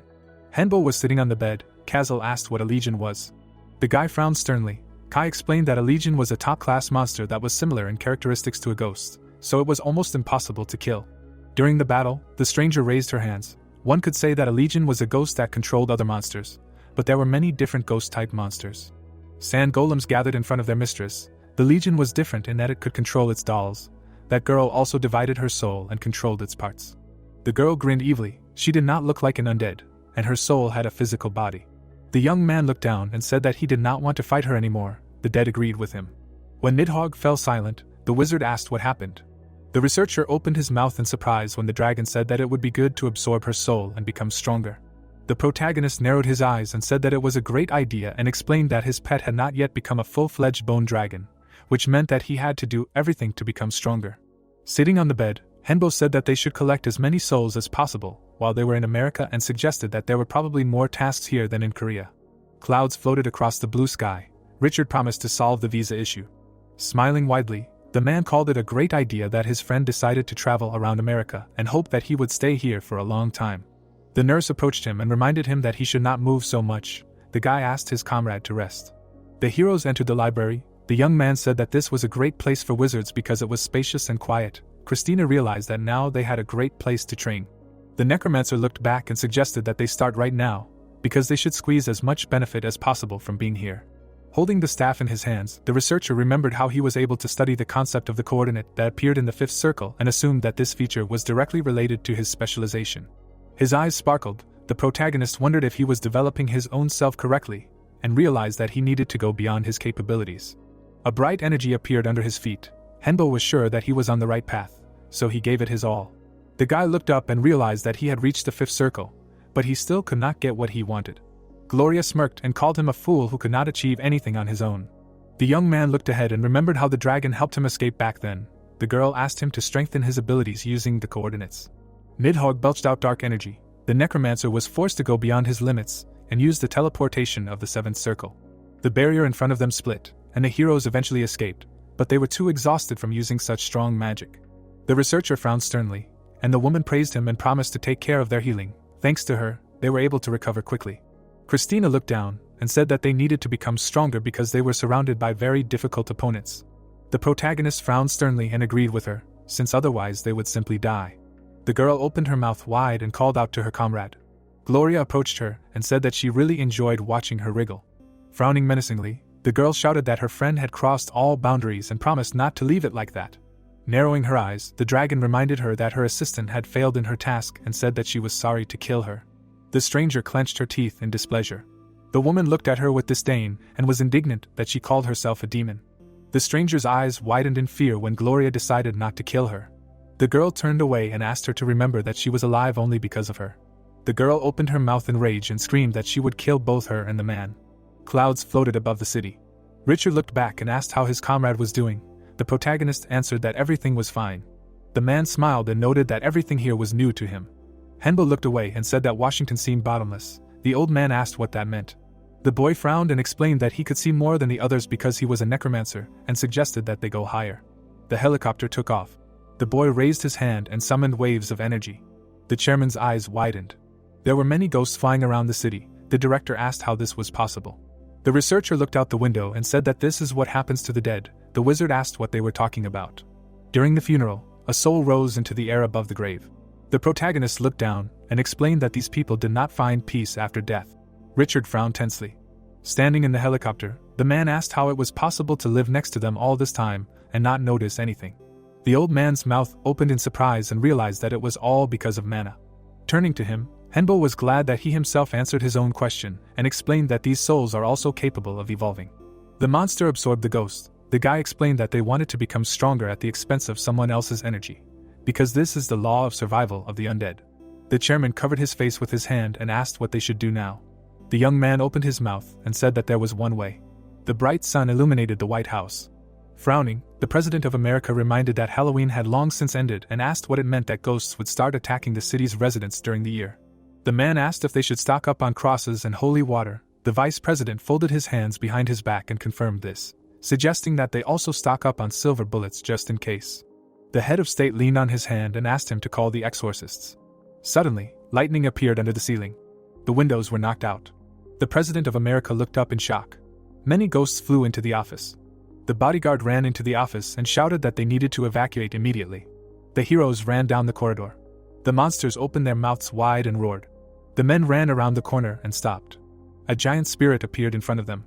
The monster swung its axe. The man covered his head with his hands and screamed. When nothing happened, he opened his eyes. All the ghosts returned to their owner. The protagonist said that this is why they need to pay more attention to the problems in the country. The head of state opened his mouth wide and asked what was going on here. The soldier frowned and said that this was a simple demonstration. The president asked if it was really a performance. The soldier stepped forward and explained that this is what will happen in their country within a year. The man approached him and asked who these people were. Richard sternly knitted his eyebrows. He was introduced as the master of the Golden Black Hole Guild. Henbo looked ahead confidently. The soldier said that this was the best necromancer he knew. The head of state widened his eyes in shock. The guy narrowed his eyes and said that they did not have time because the spirits were gaining strength. The soldier raised his hand and said that they had already convinced everyone else. The young man with shining eyes explained that it was time for them to act so that in a year there would be no kingdom of the dead here. The events take us to a night city. Richard, walking next to the protagonist, said that to begin with, they decided to conduct an experiment in a small town. They had previously checked if there were spirits here, and he could not worry about him at all. Henbo, looking at the old man, said that in that case they would begin. A bone dragon appeared behind the guy. The protagonist, looking into the distance, told Nidhogg that it was time for them to begin. A moment later, a magic circle appeared under his feet. Many pillars of mana rose into the sky all around. Spirits appeared in the air. The spirits rushed to Nidhogg, telling her to let go of their bodies. All their bodies crashed into the barrier with a scream. Henbo, looking up, mentally said that a necromancer always needs mana, so he came up with a mana ritual to replenish it. The guy took the mana of the undead for himself, but it had a bad effect on living beings. Therefore, Henbo immediately transferred the mana to Nidhogg, whose eye was now glowing scarlet. Mana began to flow into the dragon's body. The protagonist turned to him and asked him to wait, because not only the quantity of mana was important, but also its quality. The dragon's eye lit up. He nodded slightly, expressing understanding. The spirits continued to beat against the barrier. Suddenly, their bodies fell apart. The protagonist raised his hand, trying to understand what condition Nidhogg was in. His eyes widened in shock when he looked at the phone. On the screen, he saw that the dragon's magic had almost doubled, and the guy also noticed an addition to Nidhogg's species. Now it was described as a changing dragon. The guy plunged into darkness and thought, assuming that now his friend could become a different dragon. Nidhogg lowered his head and thanked his master. Henbo, standing in front of him, said that the stronger he was, and it was enough to try to create a heart with just energy. Looking at the dragon, the guy said that it would be better for him to take something material as a basis. He had just asked Rich to get a good crystal for him. The dragon nodded again and thanked the master. The guy heard a strange sound and looked away. The car stopped near them. The guest came out and asked the protagonist how his ritual went. Henbo answered by saying that everything was fine, but why was there a priest and a nun here? Richard, without answering, raised his hand and introduced the protagonist. The priest with blonde hair introduced himself as Romeo. The nun standing next to him introduced herself as Victoria. Henbo turned to them and asked why they were here. Romeo smiled and said that they came to make sure that he was okay, and he was glad that it was so. Looking at the aura around the guy, the priest said that he did not see evil in his energy, and he himself was convinced that everything he did was for the sake of driving out bad spirits. The protagonist, squinting, said that he only took the energy of the spirits. Everyone present froze after his words. Romeo's gaze became frightening. Nidhogg disappeared, then Romeo said that he understood what he was talking about, but he was sure that he did it for the common good. Now he probably wants to cleanse the metropolis. Having received confirmation, the priest smiled, saying that some of his colleagues would also like to check the results of his methods, because not all of them trust him so much, but he hoped for his understanding. The protagonist, looking at the crowd in front of him, mentally said that there were many more people on their side, and they were much stronger together. They came first so as not to kill each other. The guy nodded and said that he would agree, but if his life was threatened, he would defend himself. Romeo agreed, saying that he understood him. Approaching the car, he said that they should try for the sake of their world. Soon the priest and the nun left in the car. Richard, smiling, said that the president himself sent them here. They are exorcists who use holy power and cleanse the dungeons. Henbo turned to the old man and said that it was good that the ritual was successful. Richard, standing next to the guy, said that he hoped that all the other rituals would also be successful. Looking at the guy, the old man said that he had good news. He was able to get one crystal. The protagonist, looking into the distance, asked what kind of crystal it was. Richard, imagining the crystal, said that it was a diamond of hope. It was also called a diamond of failure. Events take us to a car driving through the forest. Victoria, frowning, said that the enemy will become even stronger, and they'd better get rid of him before it is too late. Romeo, looking at her, said that he agreed with her, but the time had not come yet, because the guy hides behind good intentions, but his methods were not entirely good. The nun looked at the priest. The car continued to drive through the forest. Romeo looked out the window and said that he did not like that they had to address such a person. Closing his eyes and clasping his hands, he said that unfortunately it was their job to show how terrible and dangerous his power was. The priest and the nun closed their eyes and began to pray. The car drove along the road along the forest. The protagonist turned around when Richard asked him what he was doing. The guy looked at the textbook again and said that he needed to create an undead that could restore its mana and fight for 3 hours straight, and it should also use at least 3 types of weapons. But all this was difficult. The old man raised an eyebrow and asked why it was difficult. Henbo answered by saying that he needed a skeleton, a spear thrower, and a swordsman all rolled into one. The protagonist turned to the old man and said that his production was too long and expensive, and he did not know how exactly to instill all the qualities in them. Richard rubbed his chin and thought for a moment, then suggested trying to study robotics. Henbo turned to Richard in surprise. The old man raised his hand and said that these were similar processes, the creation of a body, the choice of behavior, and so on. The guy nodded and thanked him for the advice. The old man raised his hand and asked if it was time to give it away. A second later, that same diamond was already in Henbo's hand. Smiling, Richard said that he was looking forward to the next rituals. After that, Henbo with a staff in his hand and Nidhogg performed 2 more rituals. They sucked out the negative energy from 1,000 undead for the dragon. They also began to perform rituals in megalopolises. The first was Las Vegas. Since there are many people in this megalopolis, and quite a lot of events are held, they were able to disguise the ritual as one of them. It was the day of the parade. The poster was fluttering in the wind. People on the streets were happy about the passing of another holiday. Suddenly, everyone's faces changed. Now they felt fear and misunderstanding. A huge number of containers and soldiers were thrown out by an aircraft carrier. A soldier climbed onto a container and screamed, demanding to look away. Taking the hilt of a sword in his hand, he shouted at the people saying that now they will receive weapons. They will have to kill opponents with them. One of the people was grabbed by a mana whip. A moment later, he was released, leaving him perplexed. The soldier on the container shouted that the weapon does not harm the living, it attacks only the undead, and it is them that they will attack. Pointing to the tents below, the soldier said that if the indicator on their weapon fills red, then they need to go to the camp and get a new weapon by handing over the old one. The coats of arms of the representatives of today's battle appeared on the screen. People rejoiced and shouted looking at the soldier. Tanks and helicopters drove into the city. People with various abilities also arrived here. The protagonist standing on the roof said that this is a pretty smart move. The old man replied that it would not work differently in big cities. Smiling, he said that it would be very difficult to lock all the people in houses, so it is better to do this. The protagonist's body distorted. In an instant, he took the form of an old sorcerer. The dragon's wing rose up. People looked at the performance with admiration. Henbo in the form of a sorcerer stood on Nidhogg. They listened to these delighted voices of people. The protagonist struck with a staff. At the same moment, pillars of mana rose. The old man's hair flew up when he said that now they would begin to get rid of bad spirits. The spirits immediately manifested into reality. Many spirits flew up to the dragon.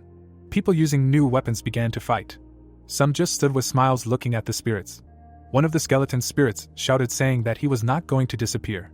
A bullet hit his head. The spirit's blood splashed out of the wound. Smiling, the soldier told his partner that he had already defeated 15 enemies. Fire lit up the square. People like children activated their weapons with different elements, and were amazed at this. Suddenly, one of the guy's fire sword developed and everyone began to laugh at him. The protagonist frowned. He saw that the test weapon was to people's taste, and it was good that he could test it in a real situation. Looking at the pillars of mana, he decided that it would soon be over. Many people in the square were already tired. Suddenly, one of the magic circles began to glow brighter. The sorcerer flying on the dragon laughed loudly. Smiling broadly, he said that they were fools, because they only fed his dragon with the energy of the dead. Now they were useless, and therefore should die. The people clenched their teeth with some caution looking up. The sorcerer's eye opened wide. A moment later, the dragon raised its head and shot a beam into the sky. The people below froze when they saw this. Many eyes were wide open in fear and horror. When the dragon lowered its head, Henbo said that today he was very kind, so he would close his eyes to this. Flying higher, he said that next time they would not get off so easily. A moment later, Nidhogg turned around and flew away. The protagonist looked back and mentally said that now the performance was over. Suddenly a bright light shone behind him. The guy frowned and turned around. The paladin standing below was shouting, asking the sorcerer if he really thought they would let him go so easily. Henbo immediately noticed the silver armor, the cloak, the crosses, and the holy signs. The guy sweated and frowned even more, realizing that these were knights of the Catholic Church. Richan frowned and shouted, asking if the church hadn't said that it would support them. The old man turned to Romeo, asking if they really decided to break the treaty. The man turned to the old man and said that apparently not everyone decided to listen to him. The sweating old man did not understand why they were just creating problems. Suddenly, through the radio in his hand, a soldier reported the approach of 4 helicopters and 7 tanks. Richard opened his mouth in horror. The battle group was heading along the roads of the metropolis. Henbo, holding a radio in his hand, listened as Richard told him that one of the soldiers turned out to be a religious fanatic. Would he be able to escape now? The protagonist looked at the radio and said that it would be very difficult. Suddenly, a soldier appeared behind Richard telling him not to worry. Hedrick picked up the radio and ordered them to act according to the plan and not to touch the necromancer. The guy lowered the radio and said that he would like to apologize. He did not think that his squad could behave like this. The old man turned to him and asked if he had really waited so long to catch the traitors. Hedrick immediately confirmed this, saying that they had known about the traitors for a long time, but lacked real evidence. The old man frowned, looked away and expressed understanding. Richard picked up the radio and told the protagonist that he had a chance to escape. The guy standing on the dragon said that he did not want to escape. Looking into the distance, he said that he would try to change this scenario. The dragon opened its mouth when the boy said that their discontent was very great if they decided to go so far. The paladin stood in line with the others and shouted, saying that today was the last day of his life, because this is what the Lord God wanted. The protagonist heard his words and frowned. He opened his mouth and laughed, saying that they only know how to talk. The old man opened his eye wide. At that moment, the strongest pressure fell on the bodies of the priests. The protagonist flew up to them on the dragon, saying that they are not gods in their perfection, but non-humans. People are weak by birth, so they are constantly trying to become stronger. The sorcerer frowned and said that they may have different paths, but the goal is one, so they must be responsible for their actions and words, and they only hide behind God, believing that He will protect them. The priests bowed their heads from the strong pressure. The protagonist looked at them and said that their actions and words were taken as the words and actions of God, and therefore their actions and misdeeds too. Suddenly, the pressure from the bodies of the priests disappeared. Their bodies were illuminated by holy light. The knights' bodies trembled. They threw their swords to the side, after which they lined up in front of the sorcerer. The protagonist, whose eye was hidden in the shadow, mentally said that this was a much stronger holy Isla. Perhaps these were the consequences of his words. Stepping forward, one of the knights thanked the sorcerer for resolving this conflict. Bowing his head, he said that there was still much missing, but they only wanted to follow God's instructions. Besides, they were currently weakened. Frowning, the sorcerer said that he had already thought that they came here to fight at full strength. The knight opposite the guy raised his head and said that they did not want people to die from this battle, and if their god tells them to stop, they listen to him. The old man chuckled. He stood on the dragon and shouted, saying that in that case he would leave. But how could their enemy say that their battle would still take place in the future? After that, the dragon turned around and flew away. At that moment, the huge screen announced the end of the first round. People raised their hands and shouted. They knew that the war was not over yet. Henbo descended from Nidhogg in the desert lands. He lowered his head and said that he did not even think that so many problems would arise. The boy turned around abruptly. Nidhogg raised his head when his master called him and asked why he was still under his control, because his stats were much higher than his. The dragon's eyes sparkled when he said that it was all because of an oath. He remembered how the protagonist raised his hand and told him that a fake would never become real, but if he followed him, he would make him better than the original. The protagonist raised his head in surprise when Nidhogg said that if he was a fake in the past, now he feels like a real dragon. Now the oath has become an oath between the dragon and his swordsman. Lowering his head, the dragon said that he made the fake stronger than the original. Now he can make it stronger. The guy froze in a daze. He became the master of the dragon. Christina appeared near the protagonist and said that now he has complete power over the dragon with whom the oath was concluded. Nidhogg looked at the guy and said that in general nothing had changed. He was his master and remained so. Kazel, standing behind the guy, said that in the future they would only become stronger. Raising his hand, he said that if they also made such contracts, they would become incredibly strong. He would want to become a warrior of death or a champion of death. Kai, smiling with his eye, said that he would become a captain of death or a soldier of death, but even so they would follow him. Christine's eye sparkled as he said that it was better for them not to say anything until they were sure of something, because the longer they waited, the more disappointed they would be. The protagonist smiled, saying that he was sure that they would only become stronger. Looking at the sky, he suggested going to the city.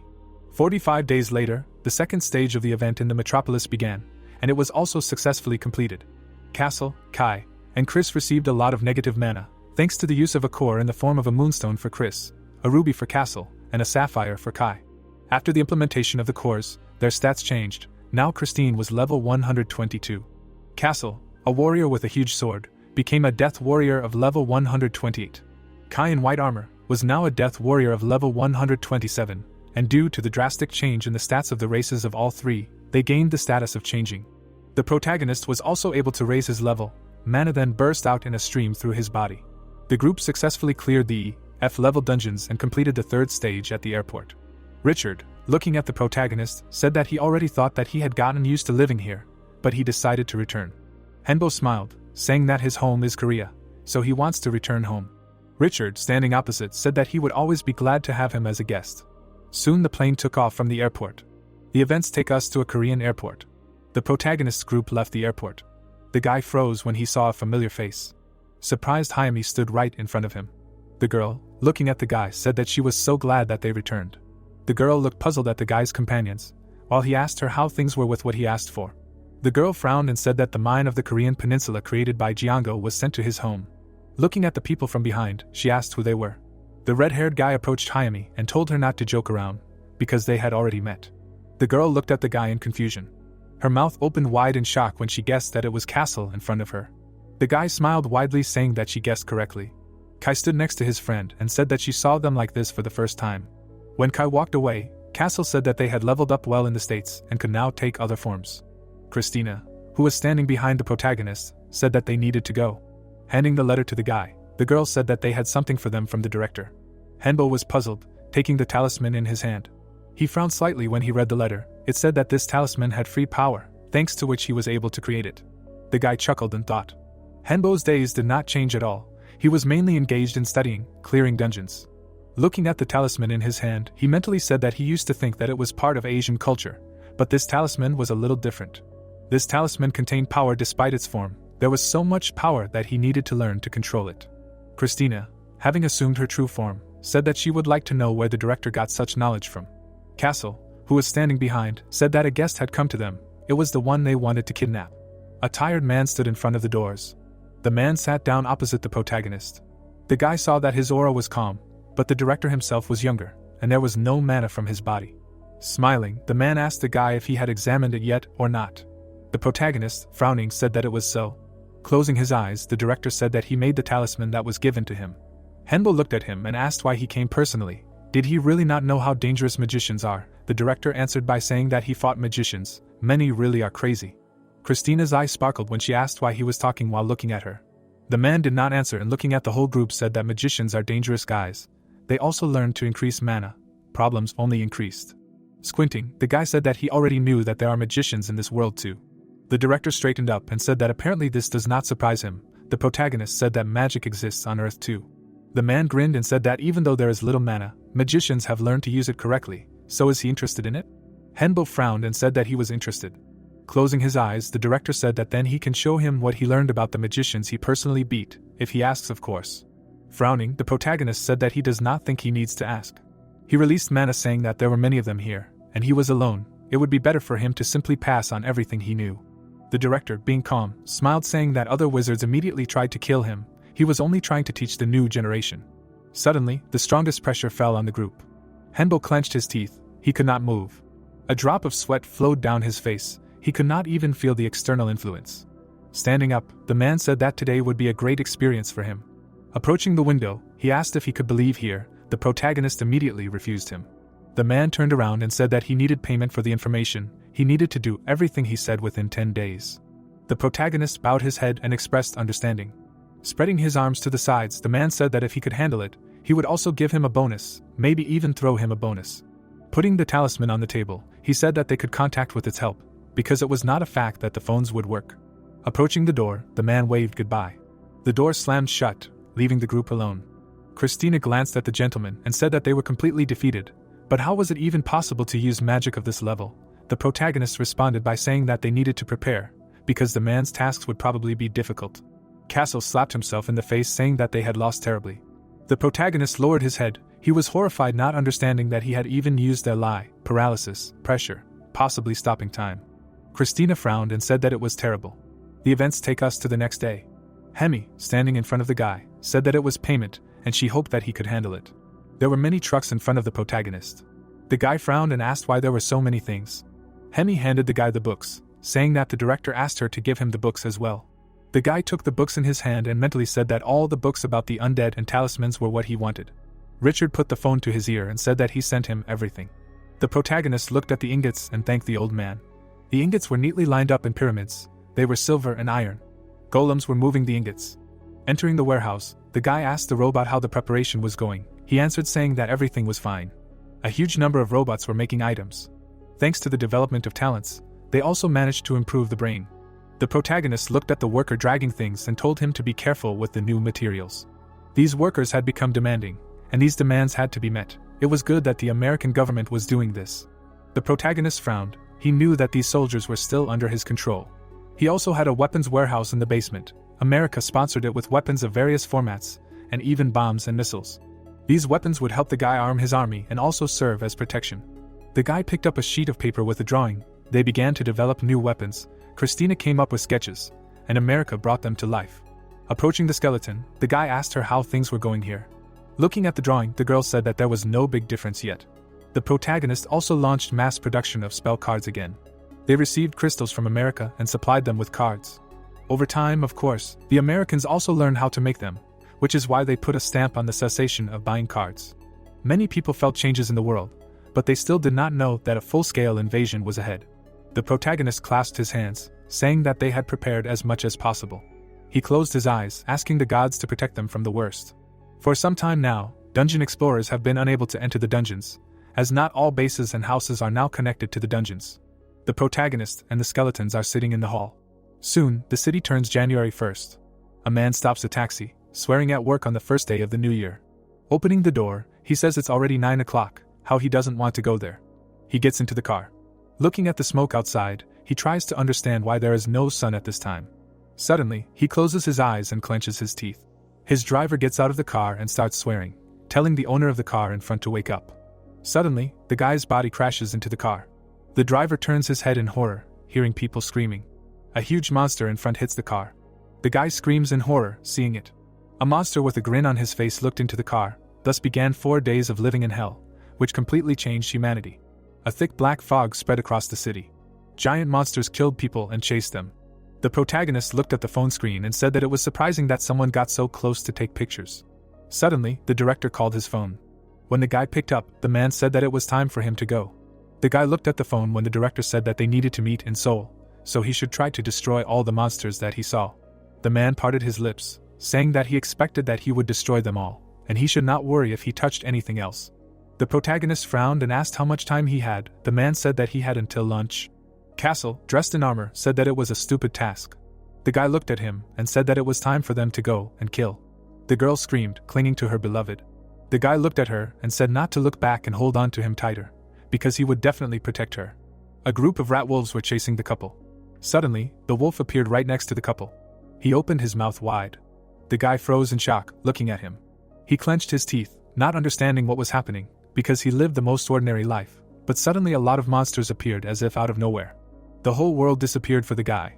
Only he and the wolf remained. The guy prayed, asking for at least someone to save him. An unexpected blow knocked him off his motorcycle. The guy barely opened his eyes and asked himself if an angel had come to him. Suddenly, his eye widened in shock. A huge bear clashed with the wolf. The girl jumped up and rushed towards the guy with a scream. The knight stepped towards the couple. The girl looked at him in surprise and asked who he was. The knight looked at her and said that when the fog clears, there will be soldiers here. The bear ripped open the enemy's stomach with a blow. He was breathing heavily after the battle. The knight approached him and said that he had a very hard time. The guy turned around and thanked his savior. After that, the couple stood up and walked away. Suddenly, a bright light from a lantern fell on them. Many soldiers were standing right in front of them. The events take us to a secret bunker on the outskirts of Seoul. Kim Dae crossed his arms over his chest, asking what the situation was now. Hankin, who was standing opposite him, answered by saying that the military was currently trying to clear the city.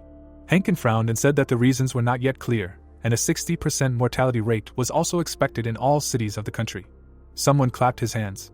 The men turned around sharply upon hearing the clap. Manhwa, smiling, asked the president what he would do in such a situation. The old man approached the guy and asked him what he was doing here. The guy didn't even listen to the end of the question and hit the old man. Blood from the exploded head spilled onto the floor. Manhwa smiled widely, saying that he was very glad that he would not interfere with them anymore. The man standing behind him frowned, asking how he dared to kill his father. The guy grabbed the man by the throat. Raising him with his hand, Manhwa told him that he either listened to him or would die next. Kim Dae frowned and said that he was probably a traitor, since he had such terrifying power. Letting go of the men, the guy said that for them he might be a traitor, but he simply chose the right side. Spreading his arms to the side, he said that he chose the side of strength. No one could blame him for this. The guy pointed at the people and said that no matter how hard they tried, the Earthlings would not defeat them. Kim Dae frowned even more and asked who he meant. Remembering the appearance of the demons, the guy said that his new powers were only a part of their powers. The guy turned around and smiled and said that they might not even try, but his masters were ready to show their mercy. Raising his hand, he said that if they joined them, they were ready to destroy everyone except them. Destroying the man's head next to him, he said that they could of course refuse and die. Many people immediately knelt down saying that they were following him. Kim Dae frowned and asked the guy if he didn't understand how terrible what he was doing was. The guy turned to him and asked if he really had nothing else to say. He instantly appeared next to him. The guy's fist was stopped by the soldier. The man stood calmly holding the guy's fist. Squeezing the enemy's fist, he said that it was not bad, even his hand did not shake. Apparently he really aged. He ungrinned and said to leave the guy to him. Kim Dae raised his eyebrows and asked who it was. Manhwa's hand trembled from the fact that the sergeant squeezed it. He frowned and screamed in pain. Hen smiled and said that he was an ordinary sergeant who had experience in going through dungeons. The man frowned. Jumping up, he said that as a soldier, he had to destroy the traitor to humanity. Hen tore the guy's body apart with a blow. The guy's things and limbs flew around the bunker. The soldier standing behind closed his eyes, saying that he should not have touched the head. Hen laughed, saying that he forgot about it. Smiling, he said that the traitor had to pay for his choice. Many people stepped back in horror. People already realized then that sometimes the most terrible monsters are among them. One of them was the sergeant. Tanks and soldiers fired without sparing bullets. The commander shouted, saying that while they dared to shoot, their brothers die. A huge monster approached the soldiers with a roar. The soldiers frowned seeing it. The monster took the car in his hand.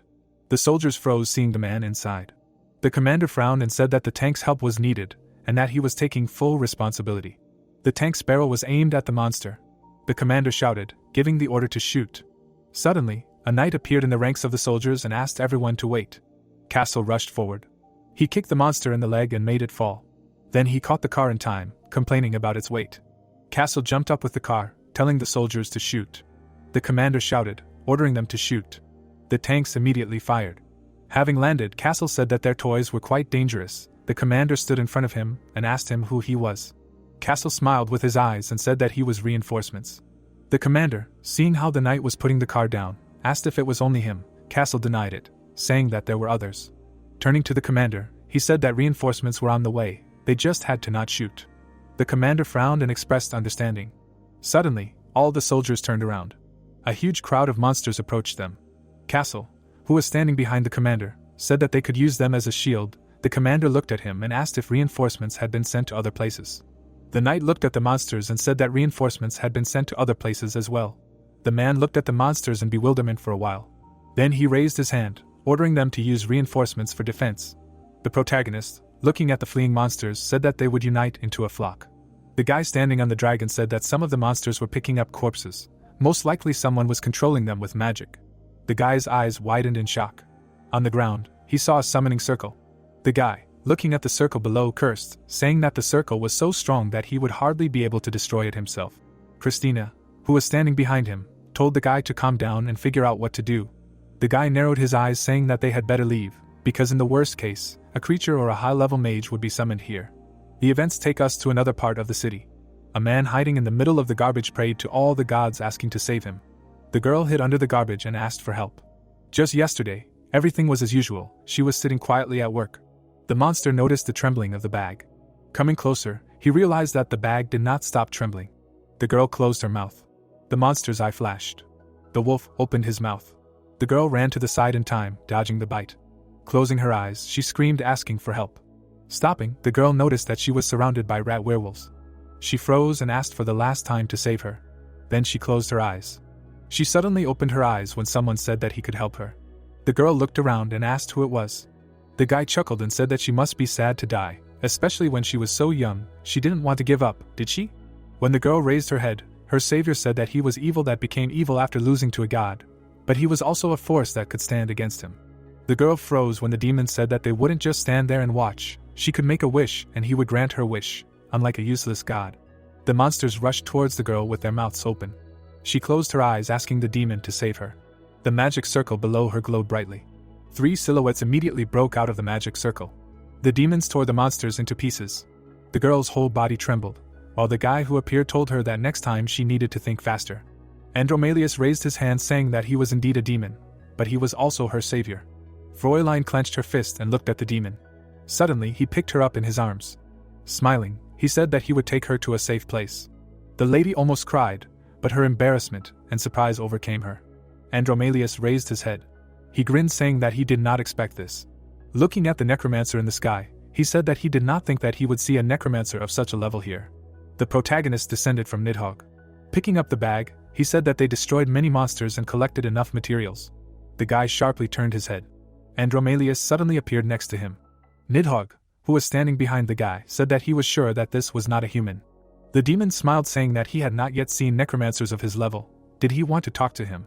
The guy standing half turned to Andromalius said that if he was not his enemy, then he did not mind talking. Releasing his aura, Andromalius said his name. Henbo's eyes widened in shock. He recognized the 72nd demon Solomon, the dethroned god, or the Count of Justice Andromalius. The The demon smiled when the guy said his titles, after which he said that people really know him by such titles. It was strange that he was not surprised. The necromancer answered saying that there were monsters, undead, dragons. The demon certainly would not surprise him. Looking at the dragon behind the guy, the demon said that he really was an amazing wizard. He did not think that there were such among people. Andromalius stepped forward. The guy lowered his staff, stopping Nidhogg from acting abruptly. Nidhogg glared at the demon when the protagonist told him that no matter what their enemy did, he was an archdemon, they would definitely not be able to defeat him. Andromalius chuckled, saying that he was very young, and had already reached such heights. The guy narrowed his eyes and asked if he really knew that much. The blonde replied by saying that many demons had access to information about the duration of human life. Closing his eyes, the demon asked the guy if he had purification magic, otherwise he could not leave their treasure in such a state. The protagonist, standing opposite him, asked if this girl was really a treasure for demons. The blonde agreed, saying that he had saved her. Squinting, the guy said that he really appreciated her. Andromalius nodded, and then suggested that they talk in another place. When the demon put the girl down, Henbo asked him why he needed a simple person. Did he really have a contract with her? Putting his hand to his chest, the archdemon said that he only helped her avoid death. If you think about it, it is very surprising that she agreed to help so easily and simply. The protagonist, looking at Andromalius, asked him why he was telling him everything. The demon closed his eyes and coughed. Raising his hand, he said that this was all to get closer. The guy sitting opposite him asked why he needed it, because he was much weaker than him. Opening his eyes, the archdemon said that he had low self-esteem, but his skills were outstanding. Remembering the communication skull, Andromalius said that Visago also gave him advice. The guy tilted his head to the side, asking what kind of advice it was. Smiling, the archdemon said that Visago told him to make friends with the first craftsman he saw on Earth. This meeting would definitely be useful to him. Henbo, sitting opposite, said that it was an honor for him, but mentally he said that apparently in the future he was still alive, and this makes it easier. Henbo asked what the demons were planning. Andromalius closed his eyes and said that they were only working for each other. The guy, looking at the smiling archdemon, said that this was a very obvious answer. Frowning and releasing his aura, he said that he had already seen two of the strongest enemies and knew that demons were not the strongest, so he saw no point in demons doing anything for the sake of people. Andromalius stopped smiling and froze. He nodded and said that the advice was probably correct. He even became interested in who exactly he was fighting. The protagonist looked at the sky and told the demon about Gloria and the creature he met in the desert. Andromalius crossed his arms over his chest and said that his enemies were indeed very serious. One was even a representative of the dragons. Smiling, the man thanked him for the story. Holding out a monocle, the archdemon said that this was a monocle that could help fulfill his wishes. He could use it up to 3 times, and he could also personally ask for its help. Henbo took the box with the monocle in his hand. He handed it back, saying that this was too much. Andromalius waved his hand, saying that he should keep it for himself, because it was a gift in honor of friendship. Hiding the gift in his robe, the guy said that he would remember it. After that, they continued talking and exchanging information. Andromalius gestured with his hand and told the guy a lot about dark magic in the world of demons. It turned out that demons had not visited the earth for more than a century, except for cases of summoning by dark magicians. Andromalius tired the guy with his conversations. Now he was telling how Lucifer fell in love with that woman, so he did not leave his house for 20 years. Pointing to the lady, the demon said that this is why his treasure is so dear to him. The guy replied saying that given their long absence, everything becomes clear. The protagonist sharply turned his head towards the archdemon when he said that there were now many more dark magicians. Extending his finger, the blonde said that 300 years ago there were 1,000 magicians, and now there are more than 10,000, and their number is becoming more, because everyone wants to become stronger in such a situation. Taking the book in his hand, Andromalius told the protagonist that if he needed a book, then all the dark magic from the 1st to the 6th circle was here. When the guy took the book in his hand, Christina said through a mental transmission that she also wanted to look at the book. Suddenly, the talisman lit up and the director told the guy that he arrived in Seoul surprisingly quickly. Taking the talisman in his hand, the guy asked what he should do now. Pointing to a point on the talisman as if on a map, the director said that he needed to come here, they would be waiting for him there. Andromalius shuddered when the man said that the people above were starting to move. Smiling, he said that he would remember that he still remained neutral. Closing his eyes, the demon said that he had known about the existence of heaven and the underworld for so long, that was why he was not surprised by anything. Andromalius stood up and said that he would probably go. He suddenly turned to the guy and asked if he was married. Henbo raised his head saying that he was not married. Taking the lady in his arms, the demon said that it was great. The protagonist froze, anger overwhelmed him. The guy looked at the sky. The events take us to the outskirts of the city, where the protagonist and his group arrived. Henbo froze in surprise, asking what was wrong with his face. A tired and emaciated man asked what he meant. When the guy approached, the man said that he thought that he would kill him right away. The protagonist looked away and said that he had such a thought. Smiling, the man thanked him for his concern and for saving his life. Handing the talisman to the guy, he said that he would still need this talisman. Becoming serious, the man said that he would better rest tomorrow, and the day after tomorrow they would need to go to Udo. The guy standing opposite asked why there was a rest tomorrow. The director answered by saying that he would find out everything himself. Suddenly, the man began to cough up blood. He waved his hand, stopping the protagonist, and said that he would feel better. The guy frowned and asked what was happening to him. The man straightened up and asked the guy why he should worry about him, because he was an egoist who thought only of himself. Looking at the guy's group, he said that his family had supported this country for many generations. He was just tired of constantly living for others. The tired man said that he was forced to do this, although many people were ready to do anything to save themselves. Releasing his aura, he said that he would not let this country fall, and he was doing this for himself. Frowning, the protagonist said that he understood him. Approaching the man, he asked if he was the only one going to Udo. The director answered by saying that there would be other people there, but they would not be united into one team. Turning around, he said that it was time for him to go. The protagonist's group turned around saying that it was time for them to go too. Meanwhile, the soldiers were collecting the corpses of monsters. The soldiers ran around without knowing rest. 2 soldiers were on duty in the evening.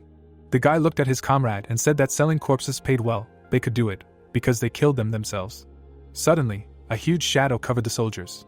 On the second day, the corpses of the killed monsters came to life. The soldiers ran away and cursed. One of them looked behind him. A huge golem hit the monster. The crystal on his back glowed brightly. Suddenly, the golem exploded. The protagonist, looking at the explosion from afar, said that the undead are not so undead. The protagonist, squinting, said that if he interfered as a necromancer, they might think that this was his doing. Henbo, looking into the distance, said that this would be a test, their trial. The genie, a new race that appeared as a result of infection. The protagonist, looking at his hand, understood that this new transcendental being was neither an angel nor a demon. The protagonist called Agni, who broke free and laughed. Spreading his arms to the side, he asked if he had really decided to take advantage of their contract.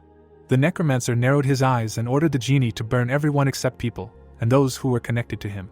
Agni smiled widely, saying that he was glad that he had such a master. The genie's body dispersed in flames.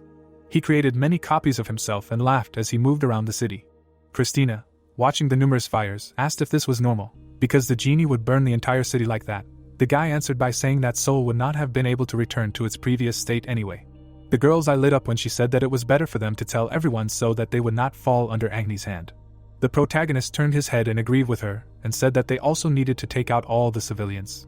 A 2-headed monster walked across the square. The orc stepped onto the summoning circle.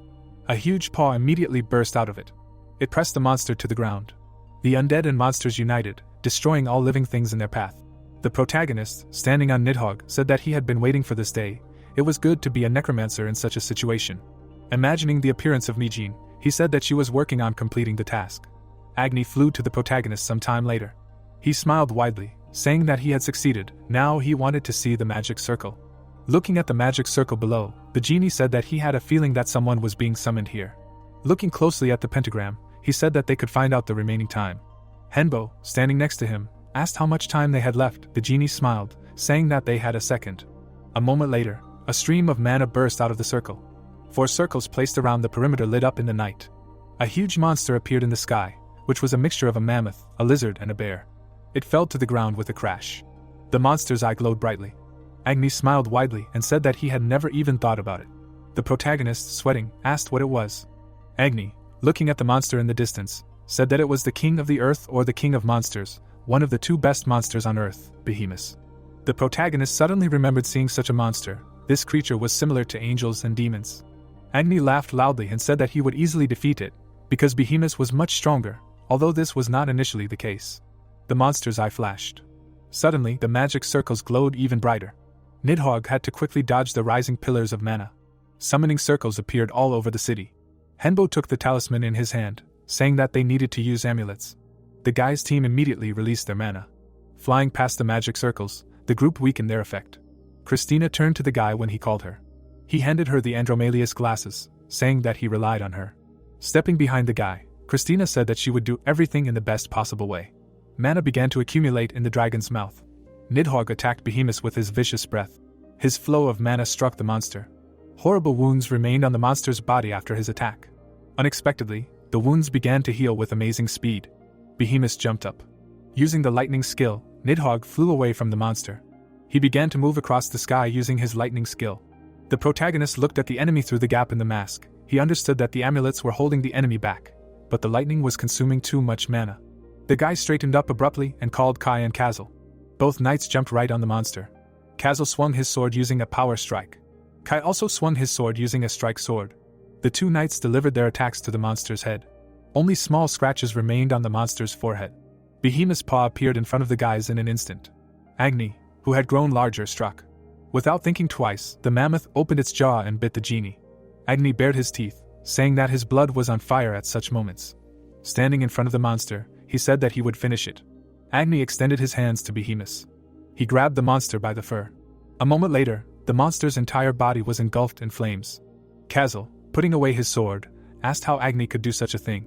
Smiling widely, the genie said that Behemoth draws power from the earth, which means he will not withstand this attack, so everyone who is not human must fight. Kazal and Kai immediately rushed forward. The protagonist formed bone spears around himself. The spears pierced the monster's back. Numerous explosions filled the area. Behemoth was angry. His eyes lit up brighter and brighter. He grabbed Agni's hand. The genie stared at the hand in shock. A moment later, Behemoth threw the genie away from himself. The genie's body pierced many buildings. Then the monster raised his hand, trying to grab the dragon. He suddenly jumped up and struck. Nidhogg, having received a wound, urgently flew away. Flying up to the genie, the protagonist ordered him to pull himself together and become serious. Agni frowned and said that he needed more fire, even more than there was. The guy turned his head and agreed to fulfill his request. A moment later, missiles flew out of the magic circle with Bask on them. On each of the missiles there was a skeleton, or zombie. Agni spread his arms out to the sides. Castle, watching the genie standing in the middle of the explosions, tried to understand how a person could withstand this. The knight approached the owner and asked him to give him an amulet. Meanwhile, the bodies of the skeletons flew away. Castle absorbed them, saying that he needed more. The knight tirelessly absorbed the undead, intending to use cooperation with the undead, something that was inaccessible to humans. His body reached enormous proportions. The knight stood in front of the monsters and said that he had succeeded. Castle's legs buckled. He did not understand why it was so difficult for him to move. Kai jumped on Castle and said to help him. The knight tried to object, saying to wait, but Kai crashed into his body. Kai, finding himself inside, said that he would awaken the internal energy, and he would fight. Releasing mana, the knight said that in this case, everything is fine. Rushing forward, he said that it really did become easier to move. Agni laughed, and said that this is how a battle should be. Nidhogg rushed towards the monster. He concentrated mana in 3 places, preparing to attack the monster. Behemoth struck with his paws, and raised 4 pillars of earth into the sky. Nidhogg destroyed these pillars using triple vicious breath. Rays of darkness rushed straight at Behemoth. At the same time, Kazal, with a sword in his hand, ran towards the monster. From the other side, a grinning Agni was approaching. Kazal grabbed the sword more comfortably. Agni swung his fiery blade. 2 swords pierced Behemoth's body. The iron blade barely pierced the monster's skin. The sweating skeleton said that it was incredibly difficult. Agni, gritting his teeth, said that he needed to hold on. The protagonist raised his hand and used reverse gravity. The mana in the magic circles around him changed its color. Many people raised their hands and gave their mana. Mijin shouted, saying that they needed to help Henbo with their power. The protagonist turned his head and called Agni and Kazal. The two used all their strength to lift the monster's body. The protagonist once said that the lack of strong attacks was his weakness. Looking away from Christ, he asked if it was possible to simply increase the negative energy. The skeleton's eye flashed, then she said that in magic everything is possible. After all, he has the attributes of death and a curse. The monocle he received from Visego and the negative mana contained in the amulet helped him a lot. People were now collecting mana for him. Christina was collecting all the mana in her hand. Her bones lit up brightly. The protagonist raised the amulet in his hand. A bright light filled the area. A powerful explosion illuminated the entire city. A huge crater formed at the site of the explosion. Agni smiled and said that it was a great attack. Christina bent sharply. The girl who lost all her limbs calmed the protagonist, saying that she was pampered and he could restore her. Agni turned his head and said that now it was time to receive the reward. Nidhogg, Kazal and Agni's bodies were enveloped in bright mana. Their level was increased and they were credited with a B-rank mission. The protagonist looked at his hand and realized that it was life force. Agni flew up and said that they should follow him, and he would show them the blessing of the great Allah. Henbo looked after the genie and asked what kind of blessing it was. Christina, who was lying behind him, asked him if he would restore it or not. While the guy was fighting Behemoth, the others also continued to fight the monsters. When the 4th day of dark days on Earth came, people trembled. They finally realized that after the monsters, their enemy would be nature. Snow and severe frost forced people to hide. People dug a hole and hid behind the monsters' bodies from the freezing air. In fear of death, people found angels and demons. People screamed, prayed, they went crazy asking God to help them. Some screamed madly asking the demons to help them in exchange for their souls. Then a demon appeared in the sky. He descended a little, saying that he agreed to the deal. Smiling, the demon said that he would save them, and would not even take their souls. In exchange they would sign a contract. People looked nervously at the demon, but they had no choice. The angels did not come to them. The demons gave their subordinates dark power, which they used with the help of tattoos. Now dark magicians began to appear among people. However, the light also appeared to people. An angel also appeared. After the fourth dark day on earth, the gods returned. Angels helped to restore what was destroyed and return the cities to their former appearance. Spreading his arms to the sides, the angel said that terrible nightmares came from other worlds, and in order to survive they need to unite and do everything possible, and they will help them. This is how priests, or people with sacred power, appeared. The skills of dungeon explorers also increased. Thanks to outside help, people were able to avoid nightmarish consequences. The day of the gods' appearance was called Wonderful. It was the beginning of a new world. On this day even the eternal clouds dispersed. 6 months later, the protagonist sat opposite the official. The boy raised his hands and said that he had already told him that he was not going to become a protector. The protectors were an association created for the purpose of protecting humanity. The man stood up and told the boy to let them know if he changed his mind. Henbo closed his eyes. He did not want to take part in such associations at all. And why was this man asking for it now?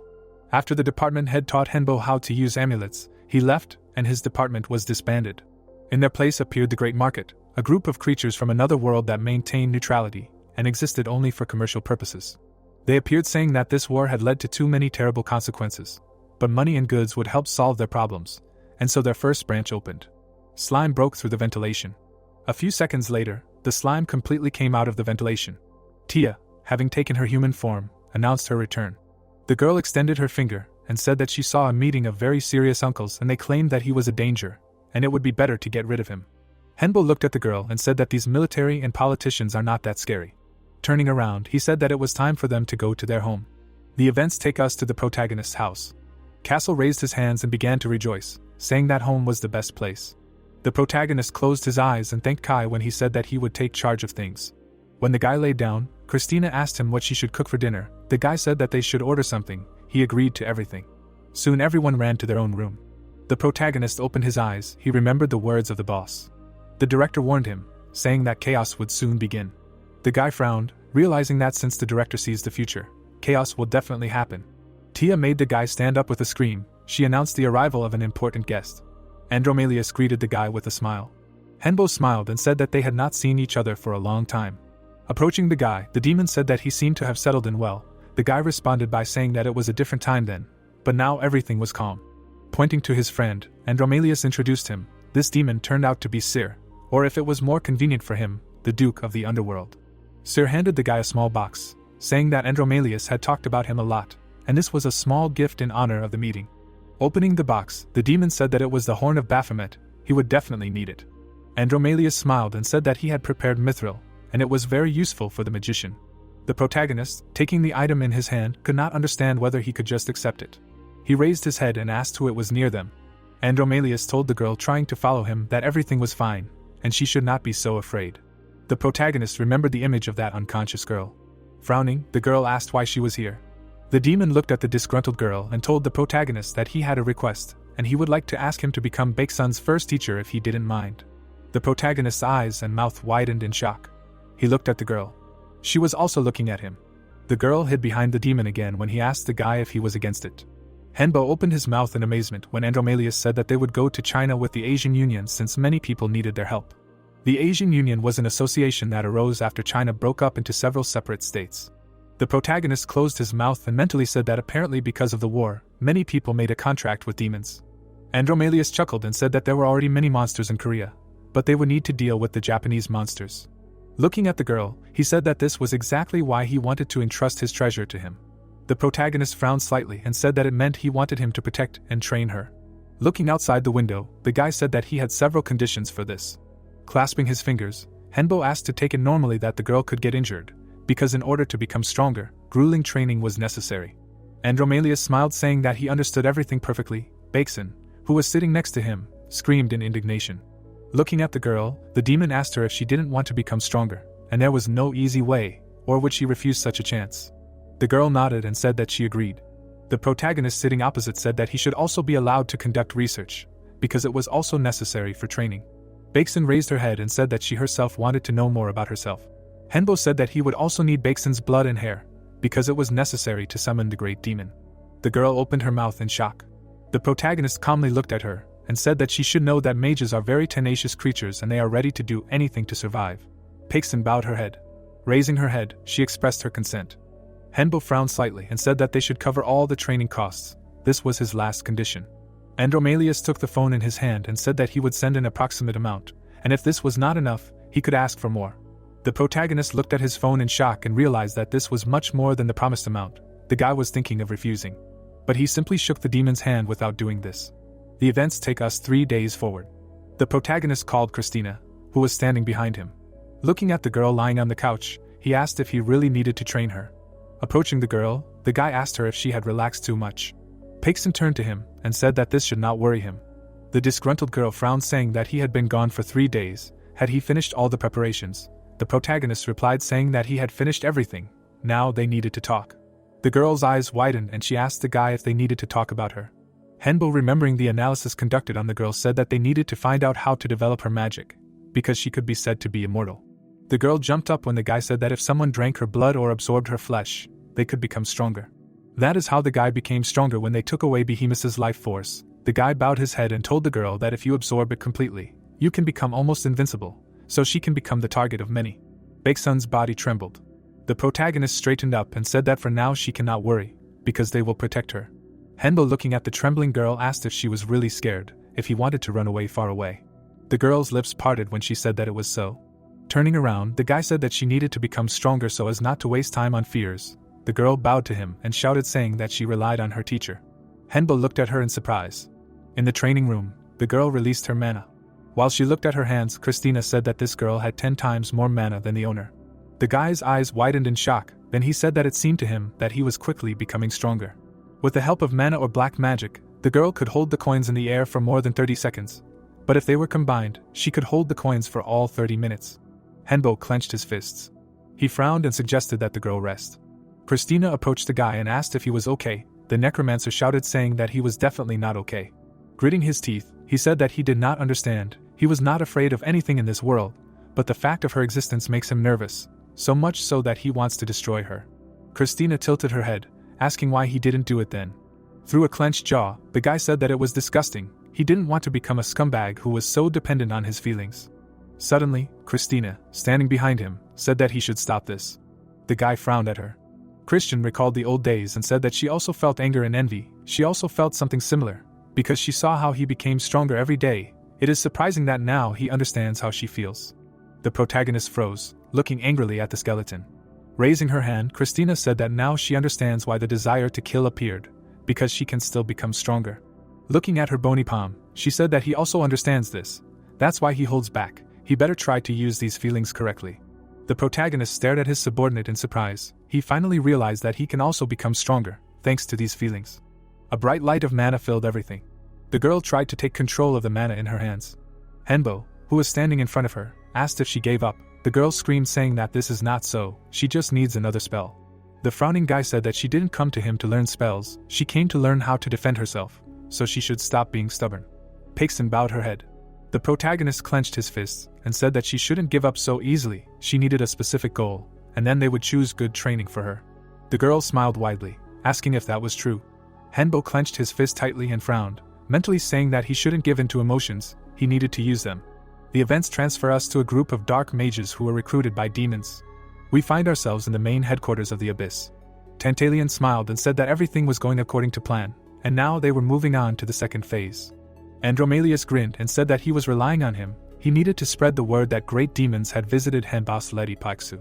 The demon's face twisted as he said that he couldn't wait for the moment when they would react to the danger. Gangnam, Seoul, the Guardians, Hunters Association, Abyss and Necropolis, 4 organizations with their own crests were here. The guy put his hands behind his back and said that the great demon Andromalius and Sir were spotted in the Asian Federation.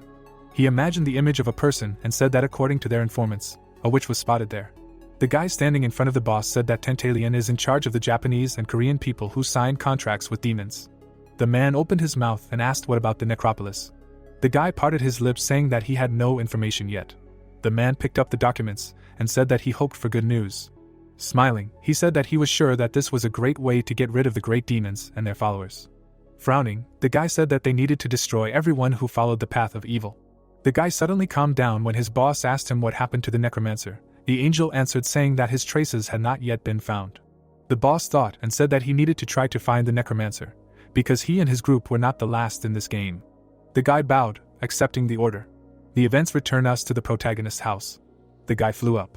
The girl, laughing and concentrating her mana, said that they had not agreed on this. The guy looked down at her and said that she had better use the maximum of her magic. A beam of mana rushed towards the guy. The protagonist easily dodged it. The girl frowned, not understanding what it was. She immediately created a barrier. Henbo, looking at her, said that it was over. He stretched out his hand and struck the girl with electricity. Pixon fell to the floor. The protagonist, approaching her, said that it was only the 9th day. Looking at her, he mentally said that the girl had really become stronger. Getting up, Pixon offered to rest a little, after which they could continue. The guy refused, saying that he was sorry, but now they would have special training. The girl opened her mouth in amazement, asking what kind of special training this was. Soon a captured goblin was brought to the girl. Pointing at the evil goblin, the guy said that she should kill him herself. Crossing his arms over his chest, the guy said that she should kill him without black magic and mana, namely with her own hands. The girl froze with her eyes wide open. The monster grinned. If he could, he would have killed everyone here already. Castle, who was standing to the side, said that the monster had already suffered since he was here. The protagonist nodded, saying that she should kill him. Steam emanated from the girl while she was thinking about killing. The monster opened its mouth and squealed loudly. Baeksun stood in front of him with a dagger in her hand. She raised the blade. A moment later, she screamed and plunged it into the monster. She began to thrust it into the monster over and over again, telling him to die. The monster screamed in agony. Soon he fell down, exhausted. The goblin was dead. Baeksun was smeared with his blood. The protagonist turned around and said that they could now begin training. Castle stood in front of the girl with a sword in his hand.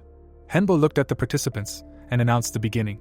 The girl rushed into the attack with a scream. She threw out her blade. She began to concentrate mana in her hand, asking the guy why he was doing this to her. The protagonist, blocking her attacks with a barrier, said that this was necessary for her survival. She should know how terrible it is to take someone else's life. After all, someone like her and someone like him will have to take many more lives. A girl who made a contract with a demon, who will be hated by everyone, and he is a necromancer. People will surround them wanting to kill them. Baeksun was a creature worshipping great demons. She will definitely become a target for everyone with a holy attribute. They will definitely come for her. The girl stepped forward. The girl cried and said that she did not know that everything would be like this. She just needed help. Falling to her knees, she said that God did not answer her requests, so she asked for help from demons. Is that why she should suffer? Henbo frowned and said that the world is unfair, so they have two options. The first way is to kill for survival, or surrender, running away from everyone and eventually die. The girl bowed down. She cried. Her tears did not stop. In the evening, the girl fell asleep from severe overexertion. The protagonist looked at Kazel and said that now she will rest. Suddenly, Tia appeared behind the guy. The girl, having turned into a human, said that she noticed people spinning around. At first she thought that they were ordinary people, but it seems to her that their mana is with a holy attribute. The protagonist turned to her, then Tia said that they will be able to attack them in 2 days.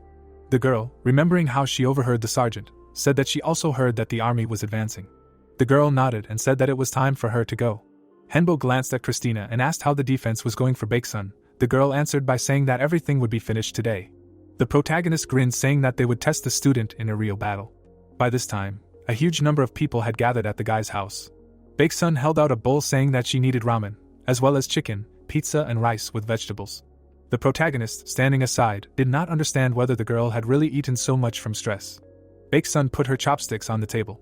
Clenching her fist, she said that she did not want to die and would do everything to survive, so she was ready to kill.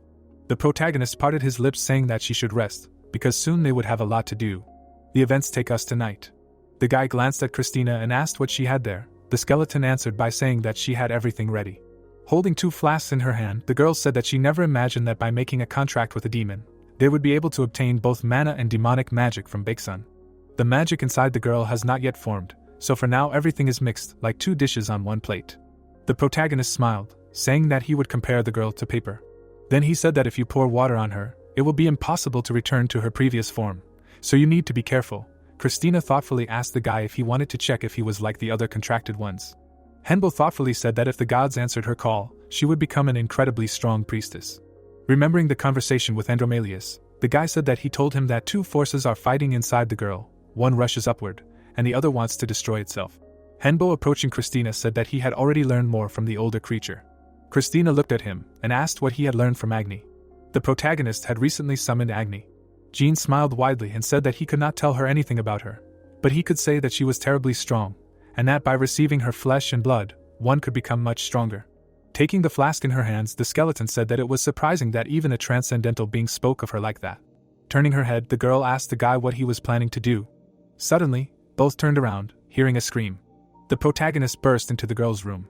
Baeksun was lying on the floor. She clutched her head and asked what was going on.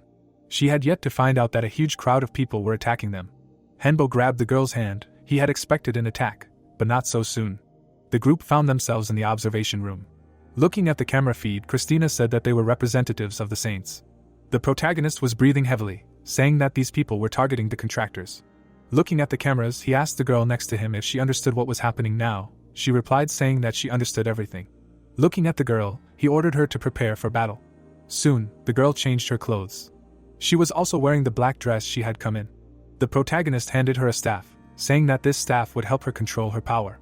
The girl took the staff and thanked the guy. Frowning, the guy said that they would deal with everyone. Smiling, he said that this was an outcome they could not avoid. A soldier standing outside shouted saying that their enemies were a necromancer and a witch.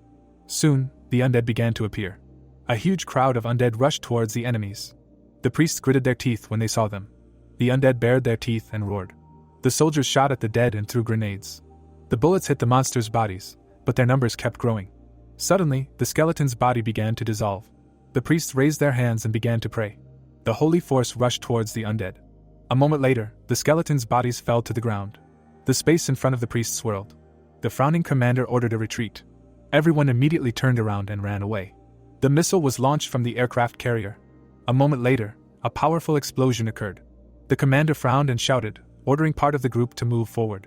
The protagonist ran holding the girl's hand.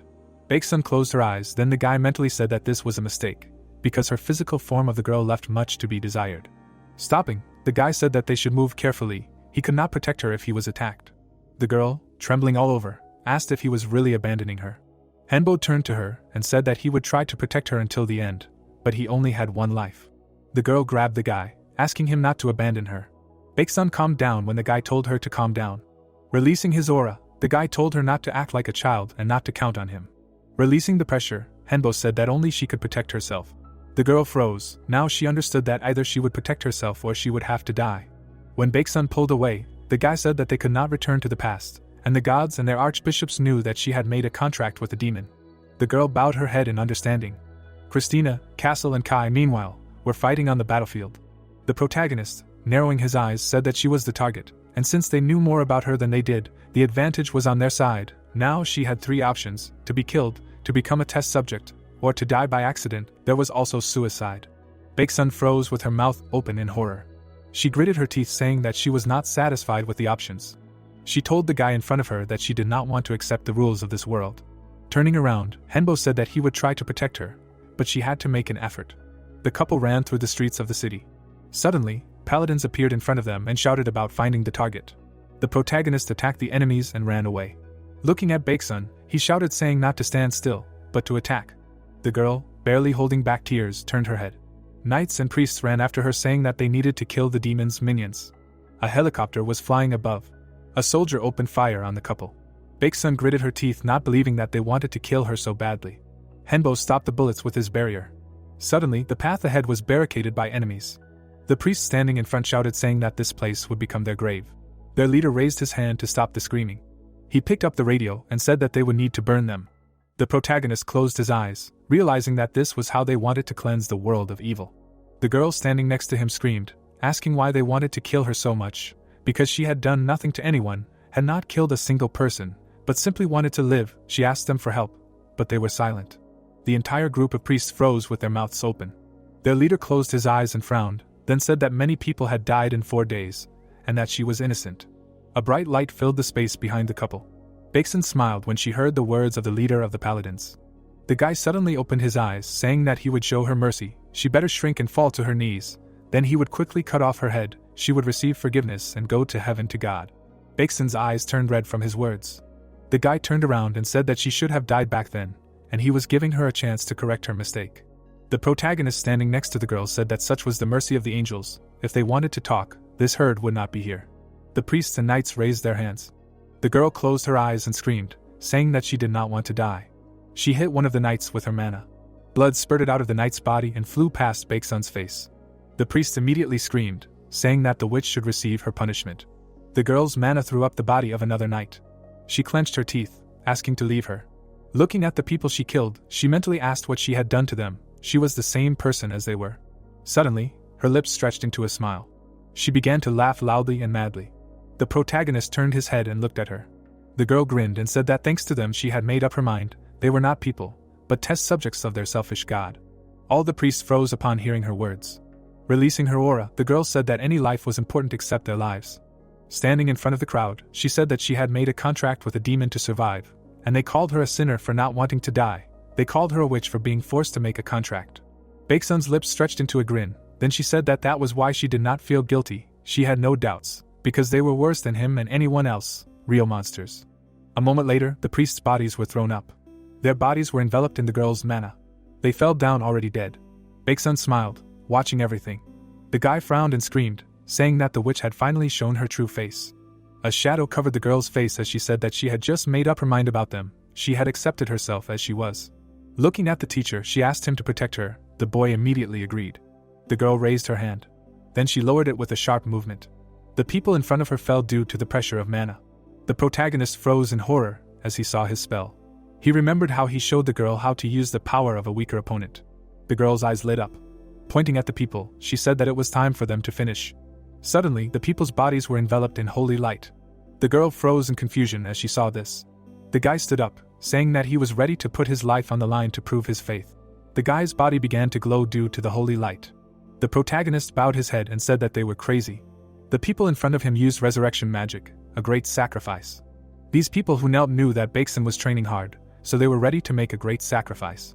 The protagonist cast a restraining shining spell, stopping the enemies. He took off his mask and told the girl to listen to him carefully. The guy frowned and said that the enemies were using resurrection magic, and it reflected the will of the caster. Cracks appeared on the barrier when the guy said that these people's goal was her death. Henbo shouted saying that the only way to survive was to absorb them. The girl frowned when she heard his words. A vein appeared on the guy's face when he said that she needed to absorb their holy power. She would be able to because her body was capable of containing not only demonic mana, but also holy power. The cracks on the barrier increased. The protagonist looked at the girl and said that his shield would not last long. A moment later, the barrier fell apart. The enemies stepped forward. Baeksun closed her eyes. Henbo gritted his teeth and said to listen carefully. Hugging the girl, he said that now they would combine their forces. Clenching his jaw, the guy said that if she died, then he would die too. Dark mana burst out of the couple's bodies. Andromalius smiled and asked who would win in the battle between light and darkness. The girl sitting opposite him said that light defeats darkness. The demon closed his eyes and said that she was wrong, because the one who is stronger wins. The girl opened her mouth in amazement at his words. Now light and darkness collided. Dark mana began to absorb light mana. The protagonist trembled with tension. His lips stretched into a smile. Everything was going according to his plan. Trembling, the guy mentally said that the girl had already become physically stronger. Baeksun herself clenched her teeth from tension. The protagonist flew away from the girl's body. Bright sunlight broke through the houses. The couple lay on the ground. The soldiers who arrived immediately began shooting, saying that they must kill them. Their bullets were stopped by a barrier. The protagonist stood up and said that they were too well prepared. The soldiers froze, feeling the pressure. The guy stood up and said that it was really dangerous. Tia got secret information for the guy, that the priests were going to use the great sacrifice. The protagonist did not think that more than 200 people would agree to this, and that they would be ready to sacrifice themselves just to kill a girl. But thanks to the ability to transform mana, Baeksun can now go through the change phase and become stronger. Her mana channels have already strengthened. Henbo examined himself. Thanks to the unification, he himself received a benefit, however, that risk, but still it turned out to be a success. A beam of mana fell on the soldiers. The couple turned around sharply when someone said that they were probably too late. Andromalius, who appeared with his companions, said that they could leave the rest to them. Soon all the enemies lay at the feet of the demons. Andromalius turned to the necromancer and thanked him for protecting Baeksun. Raising his hand, he said that he understood that they had suffered losses, but the reward would be worth it. Would he mind going with them? The protagonist frowned and refused, saying that he had his own path. Approaching Baeksun, the demon said that in that case they would see each other later. A moment later, everyone except the protagonist disappeared. The guy summoned Nidhogg. Turning to him, he said that he would leave everything to him. Henbo fell to the ground.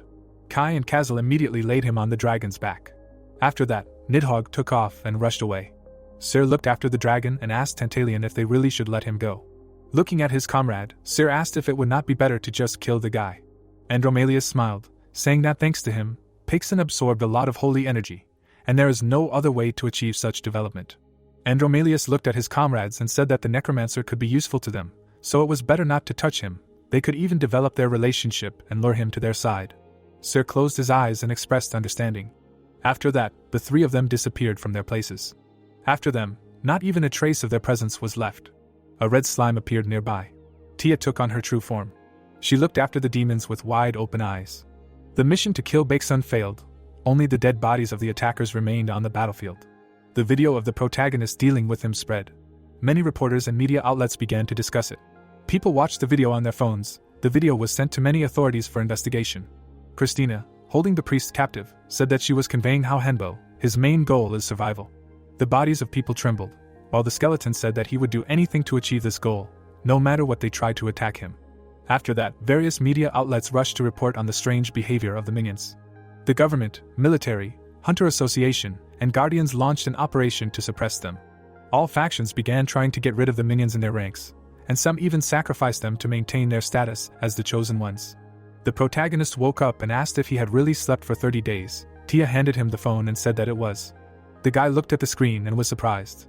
People used the gray market to imprison 1,000 minions. Tia, who was standing next to the guy, said that they also used special equipment to obtain loot from monsters, precious metals, and other rare elements. The protagonist frowned and said that money on Earth no longer has any meaning, unlike the idea that introduced currency as soon as it appeared, which means that the Earth is very weak. Christina, who was standing next to him, said that the idea was very strong at one time and the idea there was magic and magical creatures lived in peace. The main thing was that there were dragons in this world. Henbo bowed his head and said that this says a lot, because there are no dragons on Earth. Squinting, he asked if it was possible to somehow attract dragons to Earth. Christina answered by saying that dragons left it long ago and now live in other worlds. When the dragons left, gods and demons began to divide power between themselves, so the era of myths began. Henbo, holding a glass in his hand, said that this world was very dangerous for people. Christina said that she was not bad there. Standing up, she said that he could check for himself. Henbo, thanks to the combination of forces with Baeksun, his body changed twice while he was sleeping. His mana took on different colors. Christina stood in front of the guy and said that even in his body now both dark and light magic can exist. Nodding, she said that they have two problems. Turning around, the protagonist said that he already knows how to solve them. It's time for them to go into the abyss. Events take us to the mansion. Baeksun happily greeted her teacher. Kai and Kazal leaned over asking why she was here. Didn't she need to hide? The girl smiled and said that she was using an ectoplasm mask. After saying that, the group headed off together. Henbo looked at the student and noticed that she was very confident. When he asked her if she was okay, the girl smiled and said that she was okay. After all, he saved her life. Henbo smiled and said that in that case, he wouldn't dissuade her. Kazal pointed at Kristen and said that their mage was asking for a lot of money. Baeksun covered her mouth and said that the money wasn't hers, so they could take as much as they needed. Soon, the group came to a huge market building. When they went inside, they were amazed. Inside, there was a market, huge trees and escalators. There was a variety of things here. The girl looked around and said that it was as if they had entered another world. The elf trembled as she tried to greet the protagonist. The guy looked away. He knew that the elf realized that he was a necromancer, and elves hated the undead. Suddenly, her friend made the girl bow and apologized, saying that this was their new employee, and she did not know much. The manager shouted, ordering Anna to apologize. She immediately obeyed and apologized for her bad behavior. Henbo, looking away, said that there was nothing wrong with it, but in the future she should be more careful, because other customers may not be so patient. Raising his hand, the elf said that they would give them a discount coupon at the gray market. He would also personally help them with the selection of goods. Smiling, the man said that he was the manager of the Korean branch of the gray market, and it was nice to meet him, Henbo. The guy's eyes widened in shock. The man raised his hand and said that they were quite famous. Smiling, Beloran said that the lady next to him was also unusual. Soon, a mana crystal appeared in the guy's hand. Belloran closed his eyes and said that as a mage he had excellent taste. There were only 5 mana crystals of such quality on Earth. The guy thought and asked what about other places. Henbo opened his mouth in amazement when the manager said that the gray market owned more than 10,000 crystals of such quality. Everyone looked at Christina when she said that even in the idea, crystals were highly valued, and usually only empires and wizard guilds contained such a quantity of crystals. The man spread his arms to the side and said that they sold crystals in 5s, and they could also sell them 50 kilograms of mithril. Pixon picked up the chest and said that they would buy everything. Belloran, shocked that someone could buy more than 10 kilograms, frowned and immediately thanked them for the order. The events in the gray market continued. Belloran thanked the guests with his whole body for their purchases.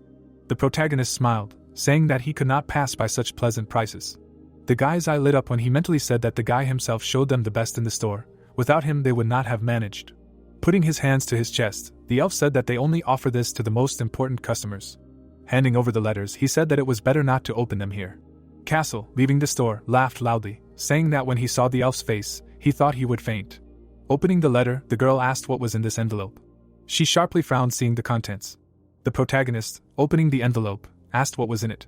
The guy took out a letter in which it was written that the invasion of the Earth would begin tomorrow, and it would be like the 4 dark days of the Earth. Henbo lowered his hand saying that they would immediately return to the base. The guy's student standing next to him asked the guy if he could join them.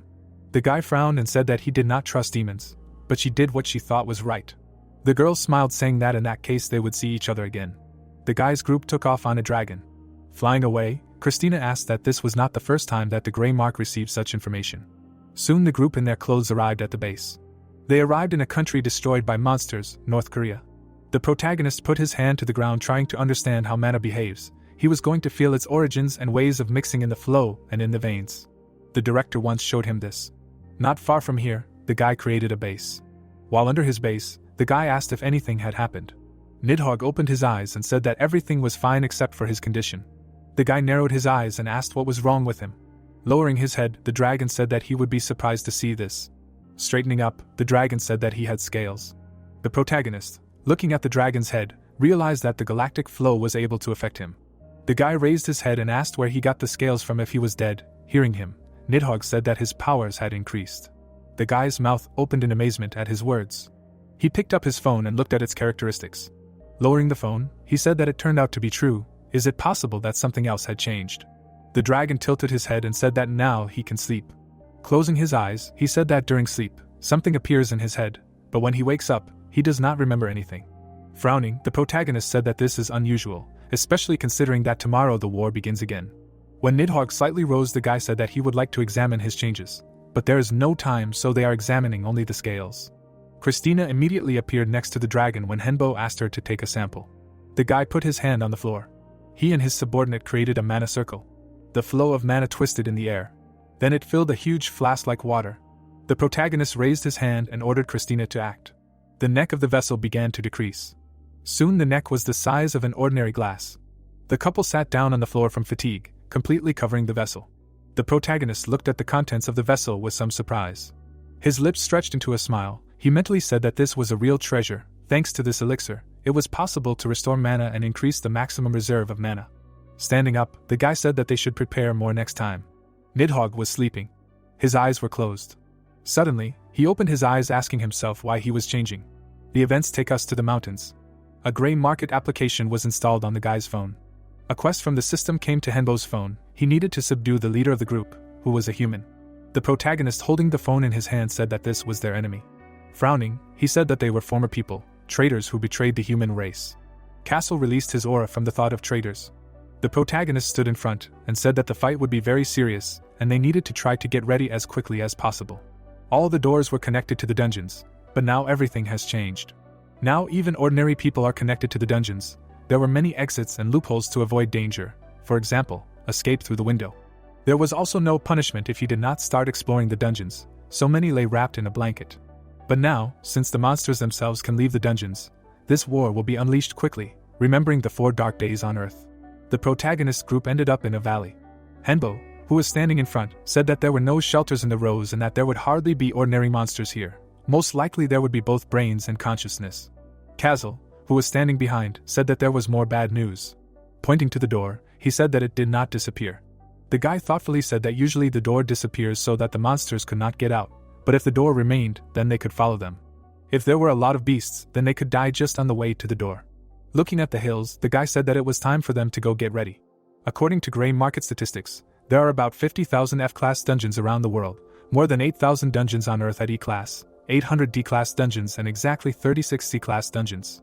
Each country began to prepare for the exploration of D and C-class dungeons. 2 weeks later the coalition forces began the first expedition with the military. The events take us to the air base of the Korean Corps. The guards were opening the gates when the commander ordered them to advance. The gates opened. At the same time, a bright light lit up everything around. The monsters, looking at the people outside, said that they had not had such a battle for a long time. 1,500 guardians were summoned, as well as the same number of soldiers and police officers. There were about 1,000 hunters. They also summoned the heavenly guards who have light forces. Henschel, being the commander-in-chief, said that there would be few Necropolis troops. Hino, standing below, said that the Necropolis forces would move together with Henbo. Hino opened his mouth and expressed understanding when the commander-in-chief said that they would advance first. Afterwards, the man brought the microphone to his mouth. He, standing on a hill, said that they were the elite of this country, and there was little information about the enemy. They were fighting on his territory. Frowning, he said that they must fight and win. They must be ready to die for their country. The soldiers and clergy stood below, listening to the commander's words. The man raised his head, saying that for the sake of their country, for the sake of their future, they must try. The soldiers were lying on the ground. The commander barely stood up. He could not even imagine that there were so many monsters. Insect-like monsters came out of the barn towards him. The soldiers immediately stood up and used protective magic. The monster, breaking through the barrier, said that it was useless. The monsters tore apart the bodies of people, chopped them up, destroyed and killed. The limb of the monster rushed towards the commander-in-chief. Suddenly, something brightly lit up in the sky. The monster's body was illuminated by a bright light. A moment later, it completely engulfed it. The military froze and looked up. Nidhogg was hovering above them. One of the guys shouted, saying that the head of the necropolis had arrived. A huge army of skeletons rushed towards the monsters. The undead, not knowing fear, stepped forward. Mijin, coming out to the military, said that they were a little late. Afterwards, she raised her hand, stopping her men. The members of the necropolis smiled, looking at their enemies. The protagonist trio of subordinates jumped off the dragon. Henbo himself jumped after them. A bright light of healing magic spread from him. The wounds on the soldiers' bodies began to regenerate. A group of unconscious soldiers stood up. Henbo, looking at the group below, shouted loudly, ordering that the seriously wounded be taken away. The soldiers picked up the seriously wounded and began to drag them. So the 15th day of the battle passed. There were still 135 days left.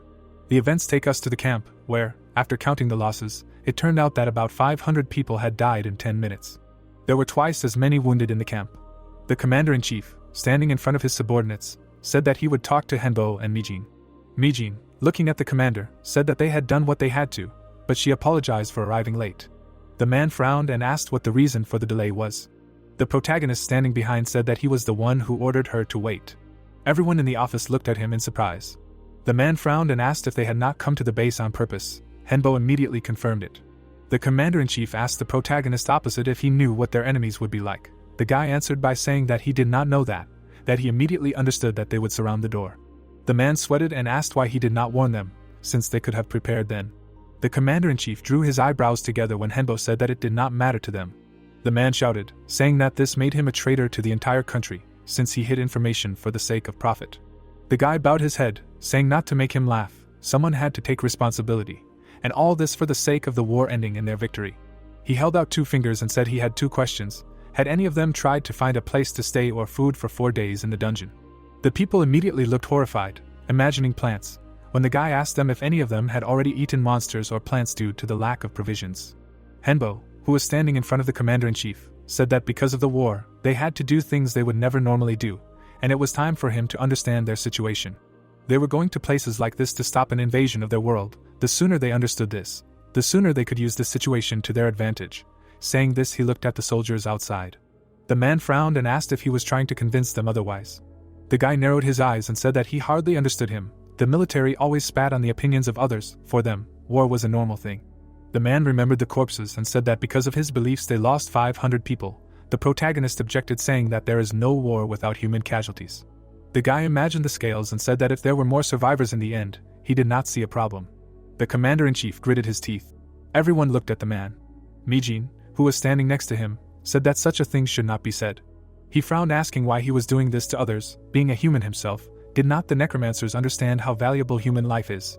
The guy turned to her and said that they sometimes need to think about the benefit. The girl responded by saying that if he continued to talk like that, the necropolis would not be able to follow him. Frowning, she said that they had a rule, and that is, as long as they have hope, they will try every life. Henbo, looking at her, said that this is not his rule, they themselves called him their leader. The girl calmed down, after which she said that in this case, the necropolis refuses to follow him. The protagonist silently looked at her. The colonel folded his arms over his chest and told the protagonist that he was granting him independence. Seriously looking at Henbo, the officer expressed regret that the content of their conversation leaked out. The young man calmly looked at his interlocutor, until he added that not everyone was now ready to follow him, and some even became his enemies, replied that he understood, he initially did not need comrades and followers, however, he would kill anyone who encroaches on his life. The soldier closed his eyes, promised to remember, and said that new soldiers would come tomorrow, almost all of them would be from Necropolis. The magician reached into his bosom, he understood everything, but almost forgot something. The guy handed the colonel a piece of paper, and said that this was information about the dungeon, as well as the karata of the area near the door. Looking at the sheet, the officer praised the researcher for his good work, and he promised to contact him if he learned anything else. The young man left the tent and headed through the camp under the gaze of the others. His squad was waiting outside, and the mercenary noticed that everything was going according to the owner's plan. Calmly looking at his guys, the magician confirmed this. Thanks to Mijin, information about him was spreading quickly, he even gained independence. While the soldiers were watching them, the guy announced that they would begin the attack tomorrow, and today it was worth looking around. Listening to the leader's order, the squad moved away. Nidhogg carried the party through the air while the hero explained that Class C dungeons were space type. The skeletons listened to the boy as he continued that Class B was considered royal, Class A was imperial, and Class S was world class. It remained to be decided how they would explore this dungeon. Kai folded his arms over his chest, glad that he died before he had to explore Class C dungeons. The others also reported the same. The boy closed his eyes, apologizing, and admitted that it was stupid. The dragon continued to move above the trees, and the wizard continued that Class C was 1/4 the size of Korea, but the rest would have to travel on foot. The boy shrugged, regretting that they were at such a disadvantage. The explorer extended his hand and activated life force detection. Something lit up in the distance, and Henbo deduced that they had found it. The dragon rushed in the indicated direction, and the boy commented that they had found life about 500 meters away. Remembering the monsters' faces, the researcher decided that if they destroyed them, they could avoid being attacked tomorrow. But his face reflected shock. He did not immediately believe his eyes. He saw two completely different settlements side by side, and could not understand why they existed in the same dungeon. Some people were talking, some were cultivating the land. Looking at this picture, the wizard realized that these were not monsters, these were people who were trying to survive. Chris also looked at the village, and found it strange. Weren't middle-aged people in good physical shape usually engaged in farming? And the hero confirmed this. But here there were only children and old people. The people below continued to do their business, while the young man muttered that they had chosen an extremely strange place for a city, and suggested that they quietly watch for now. At that moment, monsters appeared. Someone shouted that they needed to protect the children and women, they needed to buy time. The nearest monster's face twisted, he ordered the damn midges to disappear, while another shouted that there was no need to kill everyone. Looking at the people, the villains were already deciding who they would eat, were happy that they would become fatter, and in general it was just to their taste. While the crowd ran away from the monsters, while one of them wondered why they were suffering there at all when there was food here, another objected that there were only children and old people here, they could enjoy everything they saw. The old man turned around, he shouted that the enemies wanted to turn them into monsters, but they had to wait for them to come save them. One of the villagers was knocked down by the monster. The villains began to argue whether it was a mistake, and whose goal it was. Grabbed the man, the insect-like monster said that it did not matter, and opened his mouth. But the next moment, Castle and Kai attacked. Menacingly flashing their eyes, the guys apologized to the owner. But he, stepping forward, replied that everything was fine and he was going to attack too. Nidhogg, at the wizard's command, prepared to strike. Then he unleashed dark magic from his mouth on the enemies. The warriors crushed the enemies, wishing them death, but they did not want to waste much time on them. The villagers watched the battle tensely. The dragon's paw fell to the ground. The young man, standing on the head of his ally, healed all the civilians present. The children immediately began to clutch their shoulders, because they noticed that all their wounds were healed and their bodies returned to normal. The villagers immediately fell to their knees, shouting that saviors had descended upon them. Smiling, the explorer thought that he did not know why they called him a savior, but he would like to check something right now. Looking at the worshipping people, the guy told them to follow him. They deserved it, since they were not fallen, and everyone thanked him and promised to follow. Passing by the gate to the neighboring village, The old man waved his hand and wished good luck to the damn bastards. Those gathered behind the barrier asked the savior to take them too, promised to go to the very end, and asked for forgiveness. The inhabitants of the poor village actively discussed this news. At this time, Henbo was sitting on a chair when his guys reported that the villagers brought their leader, and he asked him to come in. The headman knelt down, greeting the savior. The hero directed his palm to the man's forehead, using paralysis and reading memories. The young man froze when he heard that fallen people became monsters. He needed to control himself so that this did not happen. A shield could help in the village, but they needed the savior they had been waiting for a long time. The pastor's eyes widened. He asked how he knew about it, but immediately apologized. He was the savior. Calmly looking at the old man, the researcher asked not to call him that. Wasn't it a fairy tale that they themselves created? The elder clenched his teeth and asked if he really understood everything thanks to magic. The guy confirmed his guess. Looking tensely at the wizard, the man asked why he was helping them. He heard that he was not interested in the general welfare. Seriously looking at his interlocutor, the hero explained that it was in his interests to save them. Clenching his fists, the young man said his name and announced that he was looking for God. Looking through the slits of the mask, the researcher heard the pastor's surprise. Standing in front of the kneeling old man, the guy explained that, to put it simply, for now he could give him power instead of God, make all the lies he had invented true. Sweat was running down the headman's face, and when the hero added that he could give him power, he asked what he would ask for in return. The young man looked at the pastor with confidence, and replied that he needed faith and his soul. The old man's eyes widened. He repeated these words, and the researcher explained that his soul would go to him after death, not to God. Raising his palm to his face, the boy added that while he was alive, he would remain an ordinary person, but he would give him his faith and soul. The pastor frowned, hearing that in this case the wizard would share his power with him. Rising up, the headman announced that he agreed, but let him save the people of his village. The researcher felt a flow of magic. Looking closely at the man, the hero realized that he was speaking sincerely. His dark magic and his sacred attribute reacted with each other. Handing over a piece of paper, the boy said that if the headman agreed to sign the contract, let him touch this magic circle. The pastor touched the sheet. The next moment, his eyes rolled back. The old man's figure lit up, and the hero announced that their contract was now considered valid. Restoring dark magic was easy enough, but with the light side, it was not so simple. There was only one sure way, faith directed at the hero. God became stronger thanks to faith in him. And then he would be able to share his power with believers. Buddhist lamas and monks said that divine power was the power emanating from the person himself. And that a person can become a Buddha himself through training. Buddha is similar to God. Like lightning piercing the whole body, ideas appear in his head, and so, perhaps Henbo himself can become like God. This was a great chance for him, the savior from the prophecy. This situation was the best for him. The protagonist was sitting at the table when Chris came up to him and asked how he felt, and he replied that he was fine. Looking closely at the owner, the sorceress asked if there were any changes, and he asked to wait. The young man raised his hand, gathering magic in his palm. Looking at the girl, the sorceress said that he felt a strong connection with him, and many minor connections with the others.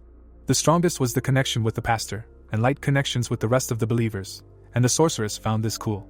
Clenching her fists, the companion exclaimed that she did not think that she would be able to see a person become a god, but the researcher objected that it was too early to rejoice.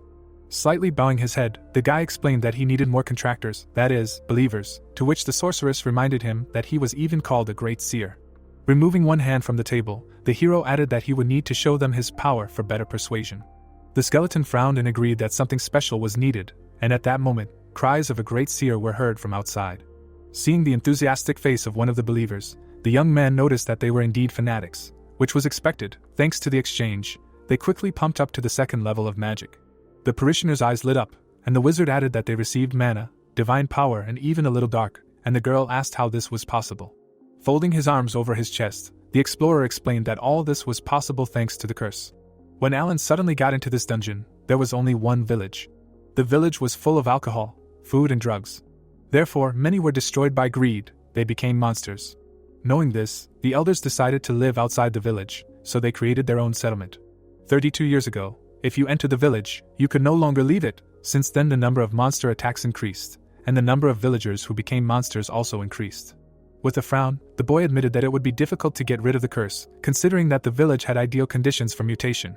The village was underground, people could not live without food, they still had free choice, plus changes in personality and a weakening of mental strength, and on top of that, the mutation required at least 6 months. Remembering the process of mutation, the hero noted the oddity that no one knew how to handle mana properly. Did no one want to become stronger to fight monsters? But if you considered that it was a mutation curse, everything became clear. Alan looked at his hand as the wizard deduced that they were spending mana to maintain their lives, but thanks to him, they could get rid of the curse and spend mana wisely. The girl nodded when the owner asked to bring him an old man, and he needed a really old man. The older he was, the easier it would be to get rid of the curse.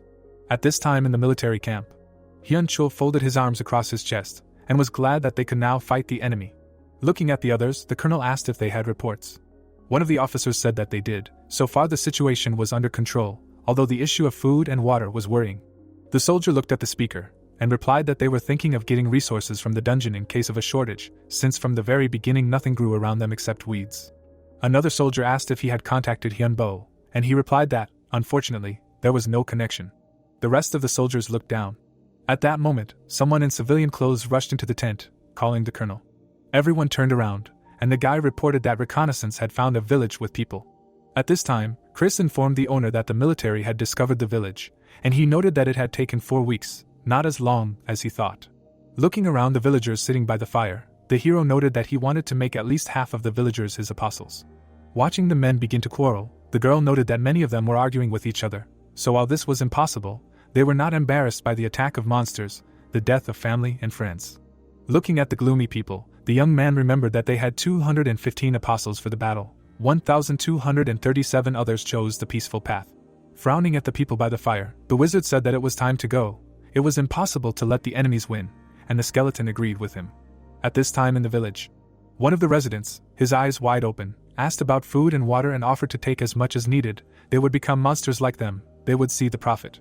The colonel looked at him in confusion, not immediately understanding what prophet was being discussed. One of the escorts assumed that they were talking about Hyun-bo, and the officer realized that the hero had been here for a long time. The soldier turned around and ordered them to go inside, but to eat food only after a thorough check. And the colonel told the residents that they were finished and could go. The squad headed for the exit. But one of the researchers turned around. The residents looked at them with fury. With distorted faces, they began to ask what strangers were doing in their village. They were locked here forever. Clothes began to tear, and people turned into monsters when the call went to kill everyone, to kill all the people and the prophet who abandoned them. The monsters blocked the squad's path. The soldiers recoiled in fear, shouting that these were those same monsters. And the colonel's eyes widened when he heard a familiar voice behind him, which said that they had not seen each other for a long time. Hyun-chul turned around sharply and recognized the main character. The young man looked at the officer calmly, and when he suggested that he was the local prophet, the officer confirmed this and promised to explain later. Turning back, the commander agreed with this and ordered to prepare for an attack. The wizard raised his hand. The colonel looked at this in shock and asked if he was really going to make these people fight. The silhouette of the guy lit up, and he said that the military would be able to see everything for themselves. Seeing how the people were engulfed in purple light, the officer immediately recognized dark magic. The believers raised their palms up, and at their call, the fire demons of the imps appeared with a wild squeal. The ground began to burn, and the flames engulfed the monster, and the commander understood how the dark magician could have obtained such power. The monsters screamed, and the colonel mentally added that this could only be with the help of other people's souls. At that moment, a flash of golden light illuminated everything around when the hero called upon the Holy Land. The priests among the explorers looked on in shock, not believing that it was even possible to use dark and light magic at the same time. The young man crossed his arms in front of him and announced that he would show them his new powers, the powers of the god of life and the god of death. A huge ball of magic appeared above the heads of the people, and the wizard called it a chaos strike. There was a loud explosion. The soldiers stood in front of a crowd of locals, and behind them a crater in the ground was smoking. Clenching his fists, the officer thanked him for his help, but wanted to know what this guy had just done. Handing over a folded stack of papers, the explorer said that it was a new map, incomplete, but at least there was a map of the village and the surrounding area, and the lair of the monsters was marked. Running his eyes over the map, the colonel thanked Hyun-bo. Frowning, the man asked to explain where the hero had the power to use both light and dark magic. The parishioners also looked at the commander sullenly when he specified what kind of god of life and god of death were. Calmly looking at his interlocutor, the young man explained that everything was so, the god who controlled both the first and the second. The villagers chose him, the owner of dark magic, and gave him the light power. The people were embraced by a golden glow when the wizard added that all this was possible because of their faith. Continuing to look, the researcher added to himself that they could not help but believe him. They saw all his powers.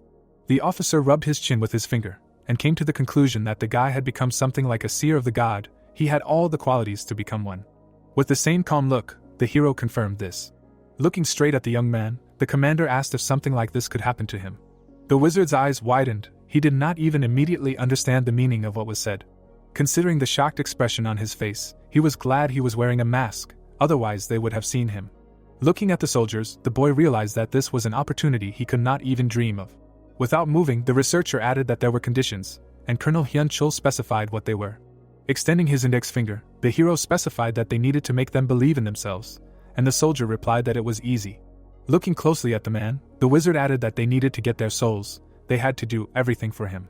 The soldiers exchanged open-mouthed glances. The boy added that the commander also needed to be ready to give his strength to them, and he also found this easy. The researcher threw up his hands when the colonel asked if this was really what gods did, and not demons, and replied that it was much easier for a god to get followers. Looking at the boy tensely, the commander found these requirements easy and then asked to make him a god too. The hero handed the man a piece of paper and said that he just needed to sign a contract. The commander glanced at the lines, and the young man explained that it was to prove his faith, nothing special, and he agreed. He signed the document with blood at the bottom. Stretching his palm forward, the wizard said that in this way, Hyun-chul became a seer, ready to do anything for his god, even give him his life and death. His followers will receive his power, and clarified whether anyone was ready to swear faith to him. Holding the document in front of him, the colonel declared that he was ready to do anything for power, even give his soul. He asked God to give him his power. The officer's eyebrows crawled up when he was engulfed in a glow.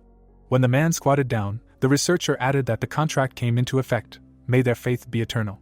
The commander-in-chief was helped to stand up by his soldiers who were worried about him, but he replied that everything was fine. He was only a little surprised. The guy under the mask smiled. It was all because of this contract. While the colonel was examining his trembling hands, the hero felt his awe of the god, while he was trying to understand that this was indeed the power of God. Looking at the military man's reaction, the hero thought that this would make everyone even more convinced of his powers. This was the best skill for a follower of God. The wizard snapped his fingers. Nidhogg appeared with 2 containers, where the parishioners dispersed into 2 groups. The commander looked in panic at the researcher, who said that he was leaving, and asked him to wait. But he was already standing on the dragon's head while it was rising up, and promised that they would see each other again. The military followed the bone monster with their eyes. It flew forward rapidly, carrying containers with people in its paws. When the guy lowered his head tiredly, Chris grabbed his arm and noted that he was a good guy, and he thanked her. The knight asked the owner not to try so hard. The sorceress supported that he needed to be more careful, and he apologized, promising to be more careful in the future, and suggested going home for now. While the military watched the hero, a stranger's head appeared from under the ground, who was surprised that there were so many people here, and assumed that the matter was in that necromancer. Having abruptly hidden, the stranger cursed. This was the last problem he needed. At that moment, some pink liquid crawled up to the hole. It was sucked in, and completely disappeared into the hole. Henbo raised his hand and began casting a spell. A portal opened in front of the team. The hero said that they would be able to rest for about a week. He was going to use magic that would hide them from prying eyes. The commander turned to the rest of the people and suggested that they rest fully for at least 1 day, and then return to training. He fell into a chair and sighed wearily. The necromancer closed his eyes and thought that there were only 105 days left, and he had not yet figured out this dungeon. Someone was coming down the stairs. The hero looked at the sorceress and asked if everything was okay. The pet pointed at the robot and said that she was trying. Henbo began to anticipate how he would control them, while the subordinates said that they were strong, had good growth and good defense, so they could be useful to them. Richard once told about their creation. Christina hoped that their development would be successful. The girl was surprised by the old man's knowledge in this area. The pet turned sharply to the owner and asked if he had checked his stats.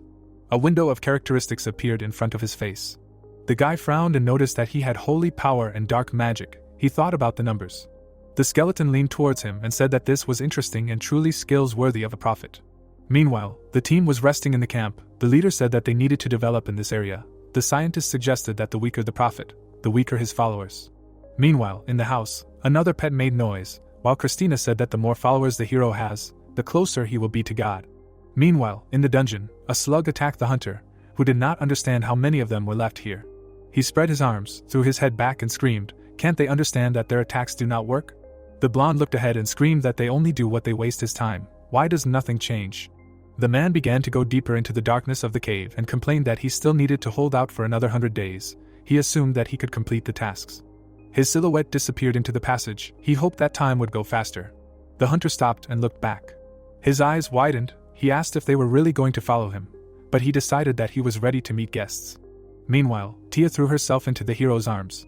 He looked at the map he had made and said that, as he had assumed, this was the fortress basement. He specified that bosses like to build their lairs in deep and dark places.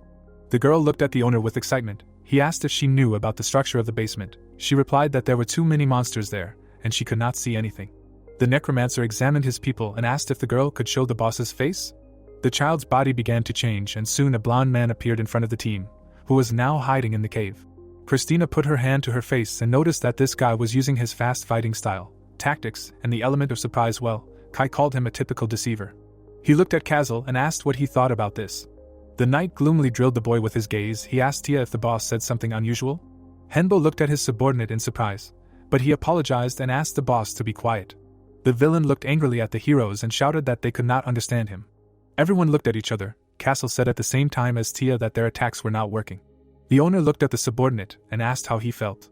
The warrior's eyes turned red and he said that he should definitely kill him, even if he was against it. Henbo looked at him in surprise. The skeleton felt that he should kill him himself. The guy closed his eyes and shook his head. He asked him to calm down first, but the subordinate said that he was calm and asked not to worry. The wizard looked at him angrily and said that he should fight with a cool head, so he should abandon this idea. Castle looked at him and demanded that he abandon the idea of dissuading him, because he already had to kill his master. Kai stood between them and noticed that his friend was not himself. Christina looked at them and called them idiots. The mercenary covered his eyes with his hand and walked away. He said that he was a little out of it. Henbo shook his head and offered to talk. The warrior slowly turned around and the hero clarified that when he calmed down. Castle began to imagine and say that he did not remember his homeland or family, and he knew that he had a wife and son, but memories of them. He remembered his death due to Garen's betrayal. He knew that the traitor survived, but he did not. All his loved ones were killed by him because they believed in him and followed him. Castle sat up and looked in front of him. He wanted to forget about revenge. He wanted to. Laughter began to come from under the helmet. Garen appeared right in front of him. Henbo came closer to him, realizing why he wanted to kill him so much. The pet said that he could not control himself. The guy looked at him understandingly and asked him to tell about his death, and then he would think about it. Castle asked again. The necromancer hung over him and asked him to help him understand him so that he could help. Meanwhile, Garen looked ahead in surprise and asked how many of them were there. The monster knelt down in front of him and replied that there were 15,000 of them, and 3 times as many, and if you take into account the rank, there are all 5 times. The blonde froze. He imagined the silhouettes, and said that the strongest there were the undead, the dragon and the necromancer, who had death knights and a lich. He imagined the piercing gaze of Henbo, who was on the 6th circle of magic. He was the most important of them. The monsters looked at him in surprise. The traitor ordered them to prepare for an attack. Sweat ran down the chitinous back of his head. He said that the people they were watching had disappeared and all their minions too, as if they had evaporated. The man's eyes widened and he cursed. The cave shook. The sorcerer directed his hand forward. He destroyed both the fortress and the dungeon. The necromancer looked coldly through the mask and ordered the enemies to come out. The soldier looked at the wizard and asked if he could really influence the surrounding nature with magic. Henbo looked coldly ahead and said 8th circle magic earthquake. A circle of cracks formed on the clearing. Dust poured out of them. The commander looked closely and said that the guy was great, and now they had something to work with. Creatures began to crawl out of the ground and scream loudly. The commander turned to the hunters and said that they needed to defeat the monsters, but they had to swear that they could survive. The monsters began to approach the people. A direct clash began. Explosions thundered across the battlefield. Groups of soldiers dispersed. A few minutes later, the ground trembled under their feet. A multi-headed dragon appeared on the battlefield. People looked at him in fear. Everyone realized that this was the boss of this dungeon.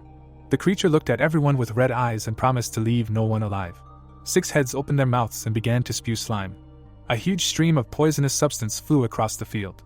Henbo calmly blocked the attack, using the poison eater. Purple slime burst out of his hand, which absorbed the attack. The purple spot grew and covered the stream of slime. People looked at the sorcerer in surprise, asking, "Did he really absorb the attack?" The necromancer repelled the rest of the stream. The slime hit the boss's relatives and began to dissolve their bodies. One of the heads shot fire. The wind from the flames hit the crowd, but the hero calmly called Agni. The hot guy began to devour the fire. He spat out hot saliva and said that this fire was very tasteless. He folded his arms over his chest and noticed that the summoner had become much stronger since he could summon him so easily. He was glad to have the chance to have some fun longer. The demon began to fly between the enemy army, covering them in fire. The boss glared at him and asked how he dared to ignore him. Henbo glared at him and noticed that the next attack would be ice. Many ice crystals flashed in front of him. Kai blocked the attack and said that it was useless. The heads looked at each other in worry and asked how they managed to reflect his attacks. The sorcerer took a step forward and said that it was easy, because they already knew everything about him. The monster looked at him in fear and asked how this was possible. The man approached the ice wall and said that they had been told everything about him, to which the demon shouted that he had killed all his enemies. Suddenly, a head burst out of the ground. It opened its mouth and an energy sphere began to form in it. Henbo jumped. There was a loud explosion. The necromancer calmly looked ahead and said that there was no need to waste their time, because he already knew that he was weaker than them. The heads looked at each other again. The hero said that he was too weak for a C-class monster. Everyone looked at the giant. The guy said that the boss would not have come here knowing that he would lose, especially with such a small number of minions and such a level. The commander suddenly shuddered and screamed exactly. One of the heads looked away. The guy clearly saw that it was living its own life. A smile revealed its beastly mouth. The villain laughed and said that it was not bad, but it was too late. Henbo calmly looked at him and said that his real personality was now moving towards the entrance of the dungeon to go outside. The hero smiled and said that everything was going according to plan. The dragons looked at him in surprise and asked again. The magician said that the enemy would not achieve what he wanted. The hunter's eyes flashed. He said that Garan was only guarding the one who would become a real monster. While the monster was thinking, he was pierced by spikes. The summoner looked around and said that this was enough and he would leave the rest to them. At this time, Kazel met monsters at the portal. Garan looked at him angrily and asked if it was he who had returned his memories after death. The mercenary smiled cheerfully under his mask and said that it was he. He noticed how good it was that the enemy was still alive. A bunch of monsters appeared in front of him. The blonde laughed sharply and asked if he was really going to defend himself with these toys. The warrior looked at him intently and said that the man did not understand something. Everyone rushed to attack. A battle between the mobs began. The villain stepped back. A devilish voice said that he had come here to kill him. The creatures grabbed their heads covered in fire. They did not understand what was happening and began to retreat. Garan gritted his teeth and asked how a mercenary dared to kill his servants. The undead looked at him and reminded him that this was, but he taught him that for the sake of victory you can go to such lengths. The man froze, confused by the voice. He looked at the warrior in armor and asked, "Is it really glands?" He peered into his aura.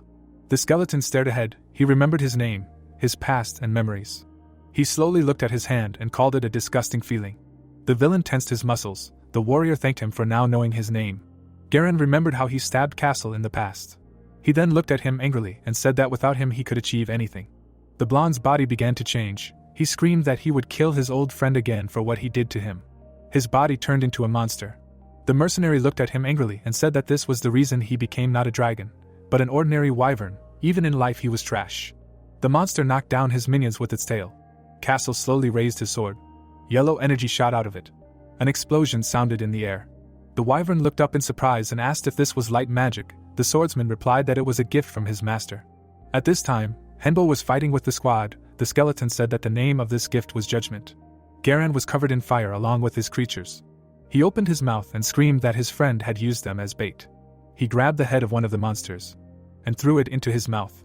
Kazel bowed his head. This picture reminded him of the past. Garan screamed, spitting up saliva and the remains of his comrades. He asked where Kazel got sacred magic from. The claps of explosions went through his body. The warrior looked closely at the enemy and said that this was the power of his master, because even evil spirits are capable of such things. The wyvern grew in size and screamed that now her opponent was definitely finished. A wave of explosions went through his body again. The mercenary went into a frontal attack. His sword pierced the open palm of the creature. Garen's eyes flashed. He laughed and said that he finally caught him. But the spirit began a series of quick attacks, not letting him touch it. The monster glared at him and cursed. He did not understand why his attacks did not work. Kazel glared at him and said that he was very weak and asked him to try harder, since he was the boss. Garan raised his head and shouted that it was not over yet. Beams of energy hit the ground. The giant bent over the fighter. He asked if they really wanted to take the inhabitants of his village for themselves. Lightning struck from the monster's eyes. He attacked. The skeleton began to tank many blows. He nervously looked forward and shouted that it was not over yet. His hands were covered in purple fire. His sword parried another attack. The flames slowly devoured the limbs of the undead. Blows of the giant lizard flew at the warrior. Not long and his helmet was covered in cracks. After another blow, Castle fell and was completely covered in fire. He looked at the ground, burning, while the villain laughed and gloated.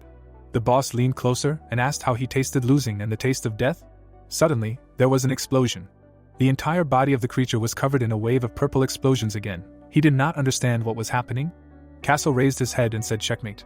He remembered how Henbo looked at him and said that they did not have to fight one-on-one, because if he did, he raised his finger and said that he would cast a death curse on Garan, and it would cause an explosion when the received life force met the original. The subordinate looked at him carefully. The hero said that if this is the Garan he knows, then he will definitely die. The monster's appearance began to change to a human. The bald mutant fell to the ground and asked for mercy. The flying bonehead looked at him and said okay, and he forgives him. Garan smiled nervously and said that this is great. The undead flew closer, its voice changed, and it said that its old friend inside it would not allow such a thing. At great speed it flew into the enemy. Its helmet pierced the flesh through. The mercenary said that even its head could handle Garan. After a while, the henchman looked at the clear sky. The head lay motionless on the ground, peacefully silent. The light in the eyes began to fade. Mentally Kazal asked the owner for forgiveness. The owner and friends suddenly appeared in the head. They shouted that Kazal should not think about giving up. The light in the eye socket lit up again. The head lay near a pool of blood. The skeleton realized that it could not just die. A purple stream of mass began to beat from the neck. The head flew up with the force of the thrust. A purple flash filled the sky. The hero flew to Nidhogg and hurried him. The guy angrily looked ahead. They were enveloped in purple energy. The owner grimaced. His eyes began to glow purple. The girl did not understand what was happening. The necromancer looked ahead and said that something happened to Kazal. The bone dragon accelerated even more, but suddenly the master said that he could take his time, because he felt that the subordinate was alive. The man with red hair looked at the approaching dragon. Henbo looked at him in surprise and asked how this was possible. The summoner smiled. He said that Kazal looked different, but it was definitely him. The mercenary in human form looked at his master. He asked if the undead could really become human. Christina put on her glasses and said that it was very curious. The guy smiled nervously and asked him to control himself, because she could continue the research later. The warrior looked at his team and asked if they were really discussing him there. He smiled and said that if it weren't for the master, he would have definitely died. Henbo forbade him to die and said that he would work for him forever. The man waved his hands indignantly and said that he forbade any experiments on himself, because now he looks like a human. The necromancer objected that inside he is still undead. The system showed a message that the player was able to return the minion to human form. Of the 36 dungeons that appeared in the world, only 28 are known to be C-class. Humanity has suffered greatly. The TV showed the news that the first C-class dungeon was successfully cleared. Hyunchul told the world about the necromancer who received help from God. Henbo was shown on the screen. The military man said that he can use both dark and light magic. People started going to the gate more often, because Hyunchul also told about the inhabitants of the dungeon. The news that some dungeons have no limit on the number of players spread all over the world. News quickly appeared in America that Korea successfully cleared C-class dungeons. The hero was sitting in his office and talking on the phone. He congratulated Richard, and he congratulated him in return. The guy looked ahead and said that he was surprised to see the Goliaths. Did this mean that it would be possible to set up production in America? The man replied that with money everything is possible. He laughed and said that it was too early, because they are expensive and the setup takes at least 10 minutes. He is not sure that they will be so good. The necromancer asked if the old man could share such important information with him. Richard was sitting in his office. He asked if the young man was not going to tell the enemies about their technology. Hyunbo asked if the chairman was offering cooperation. He introduced the robots. The director thought that the Goliaths were different from his toys. The toys moved due to external control. Henbo looked away and thought that the Goliaths were easier to control, but they were not as developed and the difference was too big, so it would be possible to exchange technologies. The guild master smiled. He heard that the hero copied the movements of the enemies and said that it was cool. Would he like to exchange technologies? The summoner smiled and asked if America would allow it. He would have a condition for the exchange. The old man nodded and said that he agreed to everything for the sake of winning this war, so they would fulfill any wish. After that, the hero officially began cooperation with America, and after signing the contract, the American government held a press conference. The American representative looked into the camera and said that the United States was ready to accept refugees from other worlds if they proved their right to do so. The hero realized that they agreed to his conditions. 15,000 people were saved from the dungeon, and although they previously lived in North Korea, South Korea happily accepted them. People were given food. Richard cheerfully greeted the necromancer. America also actively contributed. Henbo stood in front of the canopy. The director was happy that he came. The guy brought a robot with him, which he was just testing. The man approached him and asked to show. The player raised his hands and asked to do without touching. The guild team approached the old man. Everyone came to the laboratory. There were bodies around the robot. The necromancer explained that they tried to touch. Richard looked at his charges with fear and asked if everything was okay with them. The guy looked at him and said yes. But curiosity will not lead to anything good. He explained that this is the effect of the curse. The summoner looked to the side and said that there are weak ones, nightmares and insomnia, and there are strong ones, for example, absorption of life force, hair loss and infertility. People looked at their hair and what is below in fear. The guild director said that this is worse than death. The guy fell at the feet of the group and screamed that he would have to take revenge for everything. The wizard looked at him in surprise and asked if he could really hear Korean. The old man asked Dr. Alex to calm down. The blonde looked at the gentleman tensely. Richard introduced him as the developer of the Goliaths. He is a genius with S-class skills from the hero's country. The necromancer looked at him carefully and asked if he could really avoid the curse. Alex smiled cheekily and said that his talent was retransmission. Henbo leaned over and decided that because of this he was able to avoid the curse by passing it on to others. The guy smiled contentedly and said that it was difficult. He began to demand that the toys be turned on already. The hero looked at him intently and said okay. He had nothing to hide. The guy pulled off the canvas and showed the robot. He handed the engineer a bracelet with which it was possible to control the robot. It was necessary to send mana through them. Alex abruptly pulled it on his hand and frowned. He kicked and the robot repeated after him. The scientist smiled, said that it was cool, but done crookedly. The necromancer summoned an angry Christina, who was not going to forgive him for these words. The guy looked at the skeleton and asked if she had invented it. He continued to say that it was cool. After which he boldly pointed to himself and said that he could do much better. He just needed to be given time and people. The henchman looked at him menacingly and sarcastically noted that he might succeed. She offered to discuss everything. Alex approached her and said that she would see for herself in his abilities. The director and the owner watched the squabble of the two creators with embarrassment. After a while, the team gathered on the street. The summoner looked and asked if they were talking about spatial erosion. Castle looked ahead and said that he had memory lapses, especially when it came to spatial erosion. The team entered the portal. The mercenary angrily shouted that the memories of a past life were not so important, because now he was Castle. Suddenly the portal released a large stream of energy. Everyone turned around in surprise. The portal emitted an increasingly brighter light. Henbo looked at his phone. The application update started. A window with information appeared. The system asked to prepare for the second raid C+ to the Lord of the Uninhabited Territories and reported additional information. The magician was surprised and said that he did not think it would happen so quickly. Someone was running to the guild director. Mike was bent over from fatigue. The chairman asked him what happened. The deputy looked at him seriously and said that they had received a new map of the landscape in Nevada. He showed the map. The players looked at the man in amazement. Everyone held an emergency meeting. The representative said that in places where spatial erosion occurred, devices become inoperative.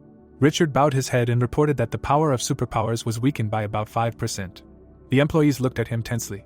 The guy said that in the erosion zone there are entrances to the dungeon, but they are equal to the number of previously failed raids. He assumed that erosion begins where the clearing of the dungeon failed. Everyone imagined a bunch of monsters. The dungeon of the Lord of the Uninhabited Territories, which they would attack, had undead, golems, and even werewolves. It was here that the American Sky Guard was destroyed twice. The necromancer looked forward seriously and said that there must be something else there, and therefore it was necessary to investigate it. The sweaty director looked at him. He agreed. The team flew on a dragon. The mercenary asked if this dungeon was related to the idea where he lived. He remembered when they first met in the dungeon. It seemed that they were all somehow related to the idea. The hero looked at the snowy expanses and said that this is why he would not be surprised if this dungeon was also related to it. The sorceress asked if he did not believe in fate. The master looked at her and said no, but clarified that all this did not seem like an accident. The dragon flew over the mountains and fields. There was a strong blizzard. Henbo assumed that it was snow magic. Christina looked around. Now it was clear to her why the heavenly guard was destroyed. The team looked ahead. The sorceress clearly felt the negative energy, but because of the snow and wind it was difficult to feel. The guy lit his hand and said that it could not be better for a necromancer. He turned and offered to go back, but Kai asked to wait.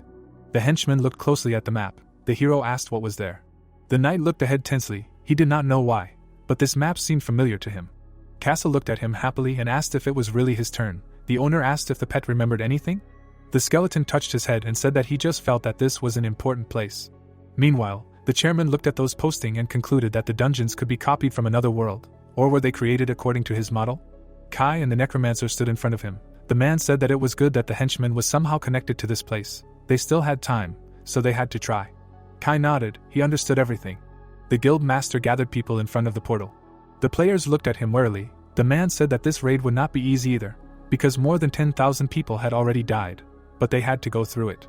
Richard looked at everyone seriously and said that if they could not. He raised his hand and shouted that otherwise many would have to say goodbye to their lives and they should try for the sake of the survivors and remember the dead. He told everyone not to give up under any circumstances. All the players were enveloped in a general buff. The master looked at everyone and thought that the new psychic power that he acquired after the battle with Engie worked. The chairman smiled. His ability united allies in a certain area, and on the battlefield there is no better psychic magic than this. The man looked at the necromancer and asked why he did not unite. Henbo looked at him intently and said that he was closely related to dark magic and the undead, so it was not worth it. The director turned away and said that they were already ready and could go. The army of players entered the portal and found themselves in the snow. They were met by huge crowds of giant monsters.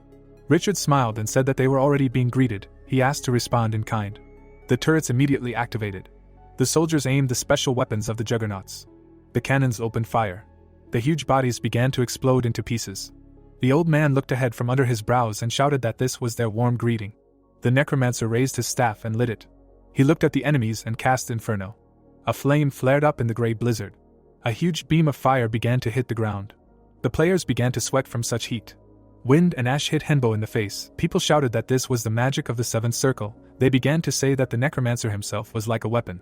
Christina approached the owner, pointed her hand forward and cast driving wind and consuming storm. Wind magic turned the beam of fire into a fiery tornado. The players looked in shock at the hellish spectacle.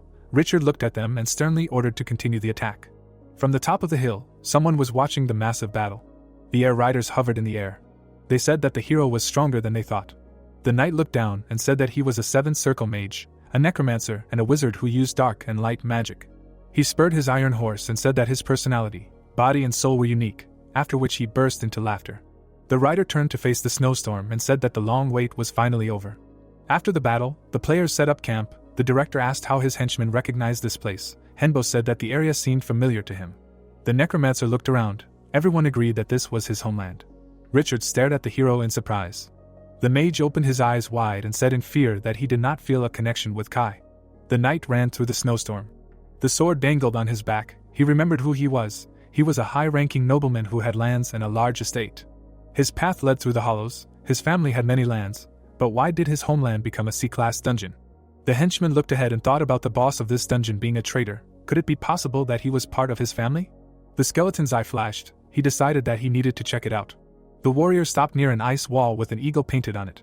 His hand touched the image. He didn't understand how a family member could be betrayed. He told himself that it was impossible. The magic wall revealed a passage to the treasure. The knight looked at them silently. He fell to his knees and screamed. His back was straight. He didn't understand how. Suddenly, he was called. The master and the henchman looked at him. Henbo looked at his subordinate carefully and said that if he was still his master, then let him come back. An air rider loomed over them and asked, "Who allowed him to come here?" The knight glared at everyone menacingly and asked Kai, "How dare he go against the family?" The undead attacked with energy. The guards blocked the attack with their bodies. They rushed at the warrior. He ran forward, fighting off the attackers. He looked at the leader of the enemy gang. His strength was enough to jump up to the riders. The enemies clashed with swords. Without magic, the horse flew down. The villain looked at his opponent and thought that he recognized the family technique in his movements. Kai pressed him and asked why his brother was doing this to him. His blow destroyed the man's helmet. The villain grabbed his head and grinned. His face froze in horror. He asked if he was really his younger brother Kairos. Kai shook his head. He began to take off his helmet and said that this is what they called the secret sword of the royal family. Kai showed his human form and introduced himself as the third son of Count Kiona, Kairos Kiona. The older brother looked at him in amazement. He thought he was dead. The knight lowered his sword and said that he died. But he was lucky. He has a new name and some memories. The owners looked at him. The henchman also thought that his brother was dead. Kai looked menacingly forward and asked how his brother became the master of the dungeon. The Urano's squad froze. The man pointed at his relative and ordered to grab him. The dungeon boss flew away on a horse, while the warriors surrounded the knight. Kazel pressed himself against his partner's back and noticed that his relationship with his brother was not very good. The necromancer calmly raised his hand. A disk of magic appeared above his head. He said that what gives grace to life and all that exists, what cleanses the unclean and defeats the darkness. A large sphere of light appeared above the staff. The rising sun hit the enemies and incinerated them. The warriors watched as the ashes fell onto the clean snow. Kai looked around warily. He frowned and gloomily said that he did not think that his brother would become like this. Suddenly Uranus appeared and asked his brother not to be angry, because he would not kill him. 4 minions tied his limbs. The necromancer screamed in fear. The knight was lifted into the air. The master promised that he would free his subordinate. The undead turned and screamed at his brother. The man pointed his finger at him. He was sure that he would understand him. He used a mass teleportation spell. Henbo froze. Christina looked at him and said that she felt Kai moving. She imagined the castle and said that they had moved to the lord's estate. Castle looked at the master and asked what they should do with Kai. The hero angrily lowered his eyes. He wanted to believe in him. The mercenary looked away and said that faith is good, but he died because of it. Christina looked at the master. She understood him, but advised them to be prepared. Henbo closed his eyes and nodded. Mentally he asked the minion not to betray his faith. Kai now stood before the Lord. He heard the master's voice saying that he did not want to lose him. The Lord's estate was covered with snow. Kai looked at the ancestral sword. Uranus looked at his brother and said that this was their family sword. He asked to take it. The knight looked at the Lord in confusion. He did not understand why. The man said that he was a criminal, unworthy of him. The guy looked at the throne in shock. He was asked to take the sword, even if he was not going to use it. The henchman exposed the blade of his sword and asked why his brother could not use his sword. Was it because he was the master of this dungeon? Uranus looked at his brother and asked if he was really so interested in how he became the master of this dungeon and why he became a traitor. He slammed his hand on the arm of the chair. He stood up abruptly and the hall shook. The Lord waited and walked down the hall, asking to follow him. The brothers approached the magic seal. The man clicked, and both warriors found themselves in a large hall where crystals hung in the air, and inside each of them were people. In one of the crystals was Brother Kai. The necromancer's minion looked menacingly at Uranus and asked why he was in the dungeon. The man looked at his family and said that all members of their family were alive. The knight looked at the Lord in horror and asked again. The Lord's eyes turned icy with horror. He said that he put the family to sleep for the sake of his wife. In a large red crystal was a pregnant Beatrice. She was carrying a third child inside her, who was never born. The dungeon boss turned around and said that using the life force of their family, he could save his wife and son. Air bubbles rose near the face of the sleeping woman. When Uranus was on the verge of life and death after an unsuccessful raid, he was saved by a vampire. He was just a pawn in the battles, but she was always there. They fell in love with each other and were going to escape. But there was no chance to escape. Then he decided. He raised his sword, intending to make the dungeon his own, but before his death, the previous owner. The monster smiled menacingly and shouted that the couple would never return to normal life. He cursed them. Uranus turned and said that to break the curse, they needed blood. The man nodded briefly and said that they needed a sacrifice of one blood. That's why all the members of their 7 were here. He looked at his wife and said that he did it for their family too, because if he left the dungeon, the Kion family would be destroyed. Those who attacked the idea attacked not only the families of the survivors. There were rumors that the survivors went over to the invaders and became traitors. These were just rumors, but many went against their family, and even his existence could put their entire family in danger. Learning about what was happening, he secretly met with his brother Rhinos. Uranus looked at him in shock. His brother thought that he was dead and treated him well. Kai smiled confusedly and said that this is what their brother was like. Later, the Lord left him. And then he learned that he and their family had fallen. Now the warrior was waiting in the crystal. The Lord did not care in what state. The main thing was that he was alive. So he put him to sleep and began to transfer life force to him. The man turned, spread his arms and screamed if he sacrificed others, then he would be able to wake up, not only him, but also Beatrice and his child. Kai recoiled. The older brother said that he must help them. His eyes blurred. He thought about the fact that they needed a necromancer. His eyes trembled. He understood that if he betrayed the master, then all the people dear to him. A city appeared in his head. Everyone would be able to return to life. Henbo entered the tent and sighed. He sat down on a box and took off his mask. Kai came to him accompanied by maids. They had not seen each other for a long time. The subordinate looked around coldly and said that the master found him surprisingly quickly. The hero looked at him and asked him not to worry. Why was he so gloomy? Everyone froze. The magician asked if the minion had made his choice. The warrior looked at him guiltily and said that he should always obey the master, but he was a little confused. The necromancer stood up and said that everything was clear to him. He put on the mask and said that he could give the minion one piece of advice. He turned to the subordinate and said that any of his choices would entail pain and loneliness, so he should try to choose what seemed more beneficial. The knight nodded sullenly. The guy said so that the pain and loneliness would not be so suffocating. The blade of the sword was exposed from the sheath. Kai got into a fighting stance and said that this was valuable advice, so he would be greedy. The sorcerer nodded in understanding and reminded that he showed no mercy to enemies. His body began to emit a purple aura. Kai rushed to attack. Henbo was thrown back by the explosion. He ran out into the street. An army of undead gathered behind him. The traitor came out to meet them. The owner asked if it was really him who tried, but he replied that his older brother helped him. The necromancer nodded briefly and imagined how happy the dungeon boss was now. He noticed that they were all well prepared. He shuddered and looked ahead in fear.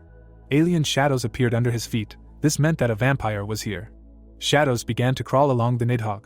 At that moment, Kai approached the owner and hit him, asking for forgiveness before doing so. Kai angrily looked ahead, and the mage's eyes stared wide into the void. He fell to the ground, and a massive battle began around them, not in their favor. Castle ran to attack and screamed furiously. The mercenary was approaching his former partner. He turned coldly and said sorry. The switched-off necromancer was lying in his arms. The warrior ran to save his master, but the traitor galloped away. Castle screamed and called Nidhogg to him, asking why he did not protect him. Christina looked at the enraged mercenary and said that the dragon does not do what he is not asked to do. She advised it is better to be angry with their enemies. The man asked, "Isn't she worried about their master?" The sorceress looked menacingly ahead and advised it is better to think about what will happen next, how they will save him. The henchman clenched his teeth and looked ahead. He said that they will need to kill everyone. The Lord's estate. Kai carried his master to the throne. His brows furrowed. Uranus said that it was a difficult choice. He apologized for putting it in front of him. The warriors surrounded the knight, going to take the necromancer. Kai raised his sword and ordered everyone to stop. He pointed at the prisoner and said that he made a choice, but he was still his master. He was a high-level mage, so he should be treated accordingly. The Lord nodded understandingly and said that his brother was right, but he asked not to forget that the sorcerer was dangerous. The warrior took the prisoner and carried him to the side. The Lord asked if his brother understood everything now. The man closed his eyes and offered to drink to their victory. They went down to the basement with a large collection of rare wines. An hour later, Kai looked at his passed-out brother. He stood up and said that he would go. With that, the knight left the basement. Uranus opened one eye, thinking that his brother could have killed him, but did not do it. Mentally he said that now Kairos is really on his side. The squad of players moved through the snow. The players were freezing and angry. Richard glanced at them briefly and thought that they were all stronger now. He looked closely at the angry Kazel and thought that he looked very dangerous. The minions were flying on the dragon. The sorceress told him that the master was fine, and therefore there was no need to worry. The eyes inside the skull flashed. The voice said that it understood everything. Henbo was kneeling in front of the throne. Uranus smiled and greeted the hero. He asked if he was really the master of his younger brother. The guy looked at him angrily and asked why he called him. Kai approached his brother. Everything was at his request. He wanted to finish everything properly. Henbo smiled nervously and said that he does not do business with traitors. The minion approached the magician and asked if he remembered the oath he gave him. The necromancer said that he had already forgotten about it. Kai put his hand on his chest and said that he really believed that all this was not in vain. He looked away and said that their oath with him could now serve as salvation for his family. The necromancer lowered his head and said that now he could not convince him otherwise. He asked to allow him to ask him for something one last time. He asked to come closer. The knight nodded gloomily and took a step. Henbo hit him sharply in the face. He knocked him to the ground and hit him several more times. The warriors stood with their hands behind their backs. The hero leaned over to the apologizing henchman and shouted that this was not the end and that he would live. The Lord calmly watched the beating of his brother and asked to take Lord Henbo to his room. The warriors grabbed the magician by the hands and led him. Kai wiped the blood from his face with a handkerchief. They asked for his forgiveness. Kai stood up and when asked if he wanted to drink today, he said that he wanted to be alone. He slowly walked away. The henchmen looked at the Lord, but he said that they could no longer watch him. Kai sat down in an empty room and hugged his legs. The squad of players arrived at Kian's domain. The sorcerers flew into the air. Richard waved his hand and ordered everyone to attack. The players rushed forward with a scream. The undead flew at the tower. A large flock of dragons filled the sky and began to throw blocks of ice. The spearmen began to throw spears forward. Explosions were heard. Uranus watched everything from the screen. He said that they were able to reach the castle walls in just 20 minutes. Henbo was already sitting in front of him. The villain said that he would soon help the magician fall asleep. He noted that this was a very interesting offer. Uranus walked next to him and took out his sword. He thanked him for everything, for magic, body and soul. He screamed that they would always be his. He thrust the sword into the floor and a magic circle appeared under his feet. Red rays struck from the sky, which began to destroy everything around. The players froze in confusion. Their mana was fading. Psychic magic buffed everyone who stuck together. Richard shouted that they would break through in just a little while. The dungeon boss smiled and asked if they really thought they could get past him. Henbo jumped up and said yes. Blue beams struck from the sky. The master glared at the prisoner and asked what he was doing. The necromancer looked away and said that he had exchanged the energy of the living for the energy of the dead. The villain jumped at him with a sword, but his blade was blocked. Kai stood up to protect his master. His brother screamed, asking why he was doing this when he was on his side. Kai glared at him and told him that his master had told him to seek benefits. He touched his sword and said that he could be greedy. Uranus looked at his brother in confusion, who told him that he could abandon this path and side with the earth. The boss's eyes twitched. Kai looked at him and asked, "Doesn't his child need mana and life energy?" Henbo looked at his hand and said that they were able to find out everything. Tia appeared in front of him. Everything worked out thanks to her. He absorbed the magic artifact and brought her so that she could recognize his magic. The henchman turned to him and said that life energy also exists on Earth. Uranus knew about it. He took the sword aside and said that he was not going to become a traitor. Sweat began to flow down his face. He said that they do not understand anything. Even he is just a grain of sand in this huge plan, and if he dares to betray them. The brother looked at him intently. He opened his mouth and said that they have already met opponents of this level. The man shuddered, hearing the name Chloe, the dragon demon. He imagined this girl in the desert. She used souls, burying them in the sand and controlling them. The Lord looked at them with excitement and asked if they had really met her. The knights said that they were also afraid of her. Kai clenched his fist and said that they should fight. He had already died once and was going to take revenge. Uranus bent over and called himself a simple fool. He looked at his brother and said that he thought that he could help him. His eyes filled with tears, he demanded to wake up, because nothing will work out. An explosion was heard next to the master. Silhouettes appeared in the created opening. They said that they arrived on time. Richard smiled and said that he was glad to meet the local lord. The last time he offered that the land would gladly accept him. Does he refuse? Uranus pointed his sword at him and demanded not to talk nonsense. The guild director turned away and said that nothing could be done. Henbo released magic and ordered everyone to deal with the guards. The villain smiled and asked if the young man was really going to go against him alone, but he said that one Kai would be enough. The henchman received a buff from the master and stepped forward. He ran at the traitor, while he screamed that he could not be defeated. The brothers clashed. The mage sat in the lotus position while the battle raged around him. He closed his eyes and was going to focus on making his subordinate even stronger. The brothers fought, flying around the hall. Their blows were reflected in bright stripes of light. The lord's right hand flew off and dropped his sword. He managed to catch the sword with his left hand. At that moment, Kai rushed at him and screamed. The enemy's face became gloomy. Purple mucus began to ooze from the stump of his right hand. He struck and asked, did he really dare to think that he could defeat him with such skills? The blow cut the knight's stomach. He fell to the ground, and gall bladders began to appear from his brother's wound. A blade was put to the minion's face. The lord said that this was the last chance to go over to his side. The villain's hand continued to regenerate. The knight replied that he was not going to give up and must win. The elder brother closed his eyes in irritation. He swung his sword and declared that his brother could no longer interfere with him. Suddenly, a severed limb flew at his head. Kai pulled himself together again and reminded him that he was still undead. A smile appeared on his face. He said that he should have dealt with him earlier. After saying this, he punched the dungeon boss in the chest. The lord broke the distance. He smiled and nodded, remembering that his brother had died and been resurrected. He glared at the knight and declared that he would now fight with all his might. Kai only smiled in response. Uranus took the sword in his right hand and asked to see. He pointed the sword at his stomach and said that this was the power of these monsters. He was sorry that he could not kill him. The villain pierced himself with the sword. Blood began to gush from his chest. Kai froze and looked at his brother in shock. He began to increase in size and become covered in jelly streams. He stepped on the floor with a huge foot. A bloody aura began to beat out from the new body, and the whole hall was filled with a roar. The monster attacked the dead man. His hand immediately flew off. Kai began to retreat, attacking with energy waves. They hit the boss's body, but did not cause him any harm. The henchman frowned, realizing that he saw only a part of their enemy's power. The monster continued to fill everything around with a red veil and scream. A huge pile of jelly mass appeared in front of the warrior. His body immediately began to tear apart as soon as it covered him. Kai melted and thought that this could not end just like that. He could not die again. Suddenly an ice wall appeared in front of him. The knight looked around in surprise.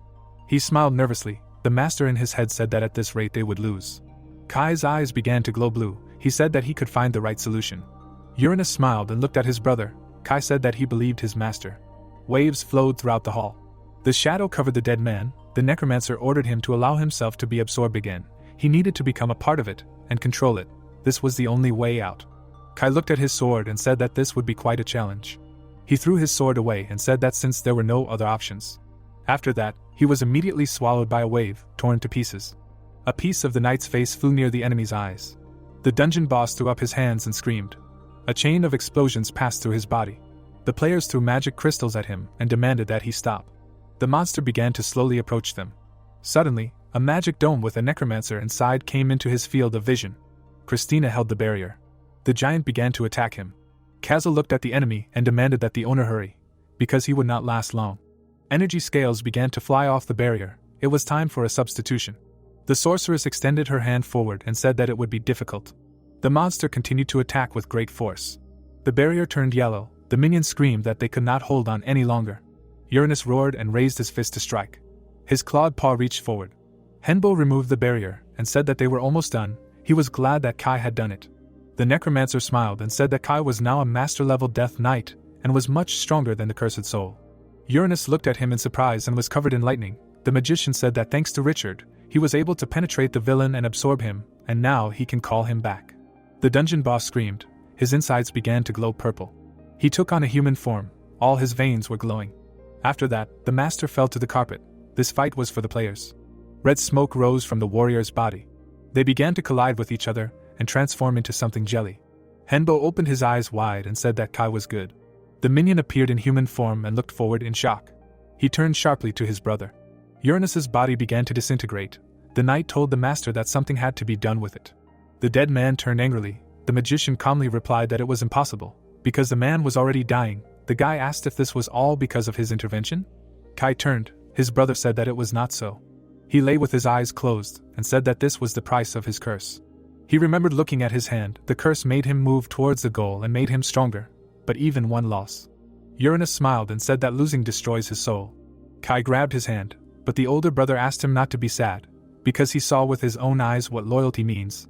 The knight screamed that he must live on. With each moment, a particle flew off the body of the fallen warrior. He said that he had one last request. Everyone looked at him. Uranus asked to absorb him, his soul and body. Kai shuddered. He was offered to use his power. Henbo and Kazal silently watched this scene. The older brother asked to look after his daughter. The man smiled. He repeated his request, turning to his brother. The guy clenched his teeth and loudly answered yes. Their bodies were covered in red mana. The absorption process began. Uranus had already disintegrated halfway, but smiling, he assured that his brother must definitely be happy. Kai fell to his knees on the empty carpet. The necromancer turned around. One of the players said that the castle was starting to shake. A golden ball was falling from the sky. It slowly burned in the atmosphere. The magician froze in fear, realizing that the castle itself was starting to change. He looked at the sorceress. Beatrice appeared behind the crowd. She watched her husband die in horror. She fell where Uranus was and began to suffer. Kai looked away. He was sorry that this happened. The girl nodded understandingly and said that she knew, because she saw everything. The guy helped her up. The sorcerer approached her and said that he would examine her. Suddenly, the girl cut off his head. The blood splashed on the frightened knight. The girl smiled contentedly and screamed that the necromancer was caught. She smiled maliciously and said that her distraction worked. Kai looked at her angrily and asked if it was all because of the child. The woman looked at him menacingly and said that she never needed him. She spread her arms and promised to kill this useless creature, and all of them too. Suddenly, her stomach swelled sharply. The vampiress was scared. She did not understand why she was moving. She should not have been born. Henbo approached her from the other side. He calmly looked at her, and the villainess was perplexed by the fact that he was still alive. A pink clot appeared on his neck. The magician said that he was not even wounded. The spirit of Tia appeared next to his neck. The guy asked, "Isn't it strange that she couldn't give birth to a child all this time?" Everyone looked at him. The hero understood everything. The woman used the power of strangers to increase her level. She used Uranus. The child continued to kick in her stomach. The necromancer pointed his palm at her, and coldly said that he senses the souls of people. Because he is a necromancer, he said that his child wants to be born and he will help him. The vampire screamed, and her stomach burst. She fell to the floor. The hero slowly pulled the child out of her stomach. He roared and kicked, but was alive. The castle began to collapse. Everyone turned around, not understanding what was happening. Everyone flew away on the dragon at the last moment. Kai turned around one last time. Another bone dragon chased them from the ruins. The beast opened its mouth and screamed that they were all finished. The wizard looked at him and assumed that this was the second stage. He asked what they would do. The henchman promised to deal with him. He jumped down, followed by the owner saying that it would be difficult alone. The spirits of warriors appeared near Kai. Kazal looked down in surprise. His partner screamed that he was collecting ghosts. The necromancer looked at them and listed who appeared next to them. Kai fell into the snow, and the spirits rushed to attack, forming a legion. The knight looked forward seriously and asked not to think that his death would be quick. The enemy dragon opened its mouth and loaded a projectile. He released a purple clot into the squad. The spirits took out shields and began to defend themselves. The dead man suggested that they finish. His energy blow cut the enemy's body into two parts. The vampire looked forward and screamed that she could not die like that. Kai held his hand in her direction and said that he was not going to kill her. The spirits surrounded the villainess and pointed their swords at her. Kai's eyes flashed blue. He promised her that she would die in agony, and it would be a lesson for everyone. There was an explosion. The team watched everything from the side in surprise. The henchmen slowly began to move away from the castle, and the system reported that the cleaning of the third dungeon was complete. 2 weeks later in the hospital, Richard opened the door and asked how the patient was feeling. The bandaged Henbo calmly looked at him and said that everything was fine and he was recovering. The master smiled at him and sat down next to him. He said that he would have to wait because the wounds were serious. He asked what the necromancer planned to do next. The magician frowned and said that he would return to his place, Because there was a lot of work at home too. Richard shook his head and sheepishly said that they also had a lot of work in America. Why not make this place a home? Henbo closed his eyes and said that he did not mind, but he was not going to leave home there. The old man looked away and said that this was good news. A girl entered the room and greeted him. White-haired Kai and Iris looked at the chairman. The uncle looked at his niece and demanded to say hello. The little vampire rushed to hug him. In just 15 days she had aged 5 years. She had spent a lot of time in her mother's belly, so she was happily enjoying the world outside. Iris was asked to leave the men alone. The uncle escorted the girl out of the room. Richard looked after her and called her a good child and said that she needed to be looked after. The magician specified that he looked after her like his own child. There were 36 C-class dungeons on Earth, and only 3 had been cleared so far, 1 in Korea and 2 in America. Henbo was reading the newspaper. He knew it was bad, but the difficulty of the dungeons was high, and something had happened during this time. He looked at the map and read information that 12 dungeons had been cleared around the world at once. This happened in Europe, France, Germany, England, Italy, Greece, and Russia. The guy read the newspaper and quoted that in Asia, the dungeons in China, Japan, and Indonesia were cleared. He looked ahead and said that in America, someone besides them was also cleaning up. The director said that they supported not only them, but also the Golden Black Hole. They have one sponsor, so the news is good. Richard looked at the guy and said that the identity of the black hole is a top secret, so he does not know anything. Henbo was dumbfounded when he imagined the silhouettes. The old man said that they are those who have existed since the time of creation. The couple was sitting at the table. The chairman asked if the hero knew anything about this. The magician's eyes were wide open. He thought of the director of the Korean branch of the dungeon community. He immediately ordered the next plane home. Henbo walked down the ramp already at sunset that day. He looked ahead in surprise. He was told that they had not seen each other for a long time. The young director looked at him warmly and was surprised that he was called by his position, although he had long ago abandoned this business. The guy stood in front of him and reminded him that the director had not introduced himself. Jae-kyung smiled slyly and extended his hand.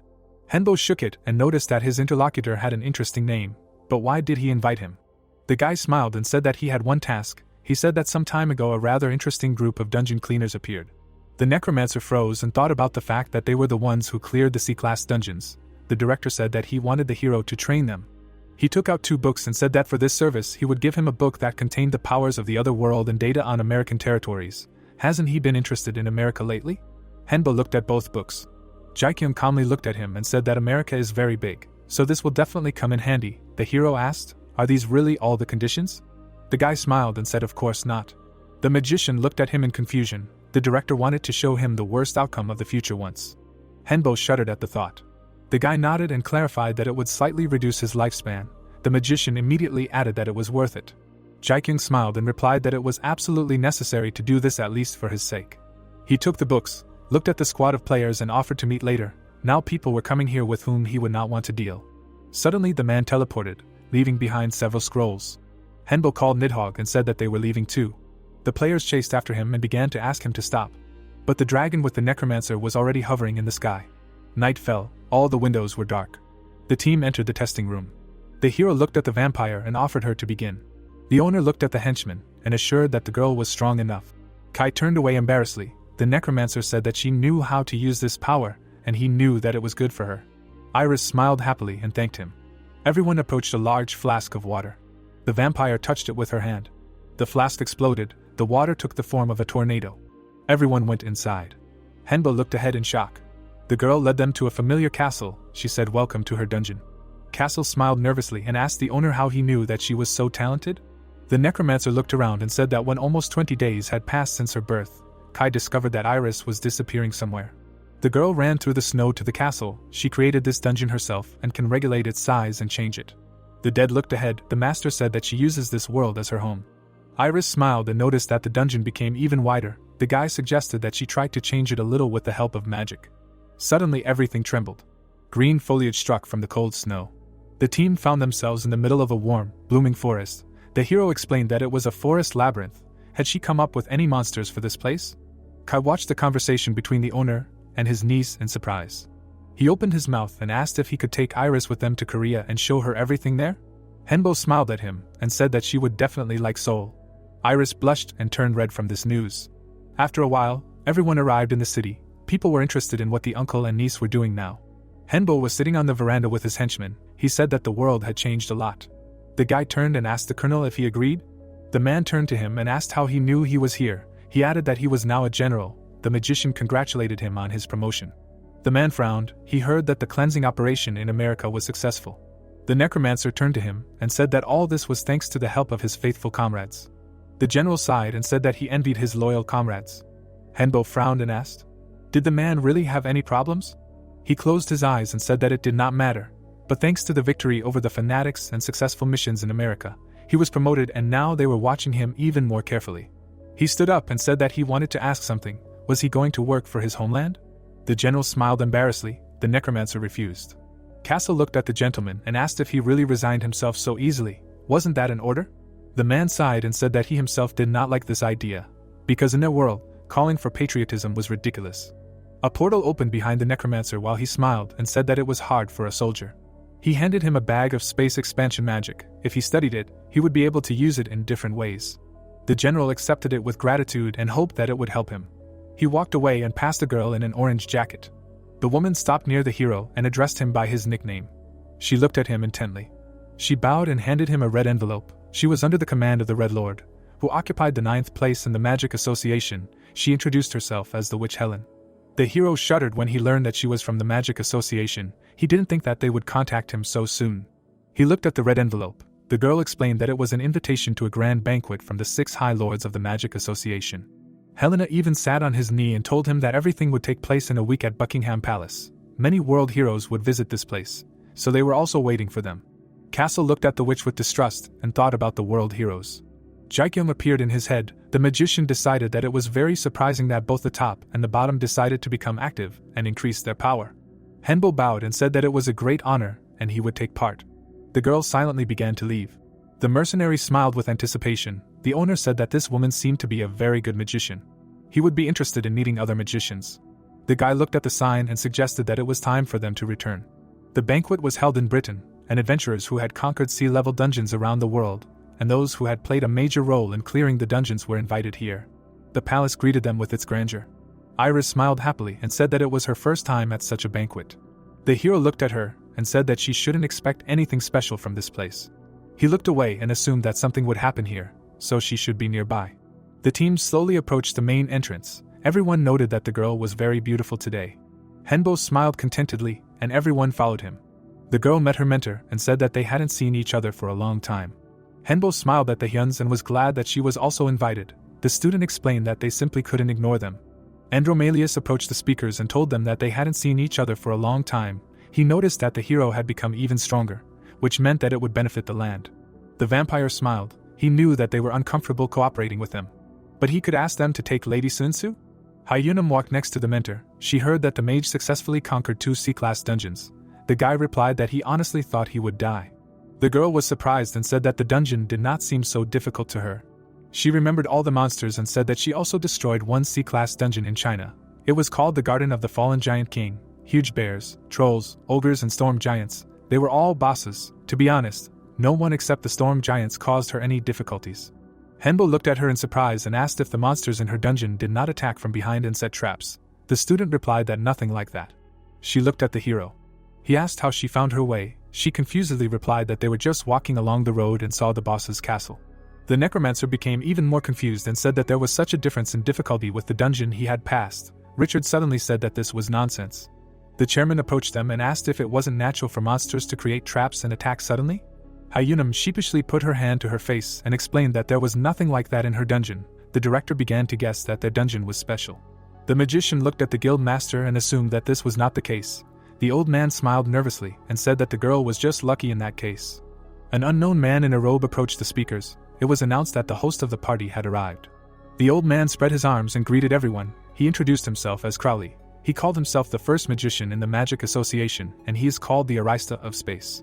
Crowley smiled and said that starting tomorrow, everyone except him would also be attending the reception with other high-ranking mages. He hoped that they would enjoy the party they had prepared. Everyone started clapping, and the old man teleported away.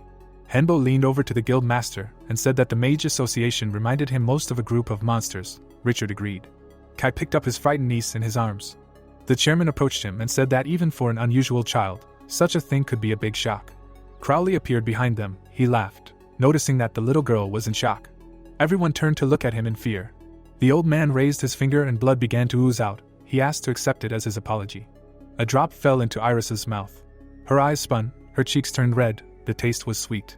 The mage laughed sheepishly and said that she was drunk on blood. The henchman thanked the master for such hospitality. The necromancer looked at the sorcerer with concern, who realized too quickly that the girl was a vampire. The old man asked what was it about the old man's blood that could die at any moment. He walked cheerfully along the guests and asked everyone to enjoy the party. The man teleported again with a pop. Henbo's eyes widened, noting how strong a mage the founder was. Kai was swinging a drunk girl in his arms. She was blowing bubbles and laughing loudly. The mage smiled at the director. He said that today was not the last day of the reception, so they would go. Henbo knew that on each of the 6 days of the grand reception, a high-ranking mage in the ranking from 1 to 6 would appear. He introduced these mages. On the second day, Tesla, the lightning mage. On the third day, the earth mage, Maha. The fourth day, the tree mage, Gaia. And the fifth, the healing mage, Arya. It was a starry night. Crowley met with the guests again. He hoped that they liked the receptions they held. If so, he was very happy. But if not, he was sorry. The old man smiled and suggested getting to the point. He said that their magical association has influence in Europe, the Middle East and Africa. But at the moment Africa is occupied by invaders from another world. He spread his arms and said that by the end of this reception, the association made a serious decision. They intend to carry out a great conquest in order to restore Africa. Everyone looked at him warily. The old man smiled and clarified that it would not be so easy, because there are still many dungeons that remain the vanguard of their enemy. He introduced the Savannah lands and said that this is why their association came to the conclusion that first it is necessary to conquer the dungeons created for people before conquering the whole of Africa. He announced that they are also ready to cooperate with other factions. Everyone looked at the leader in surprise. Someone exchanged glances. The old man said that they were not going to just watch the enemy forces flourish on their territory. That is why their company decided to prepare gifts for the strongest people of this world. Crowley laughed and spread his hands. They would like to give them the latest magic weapons absolutely free. The impressionable players smiled.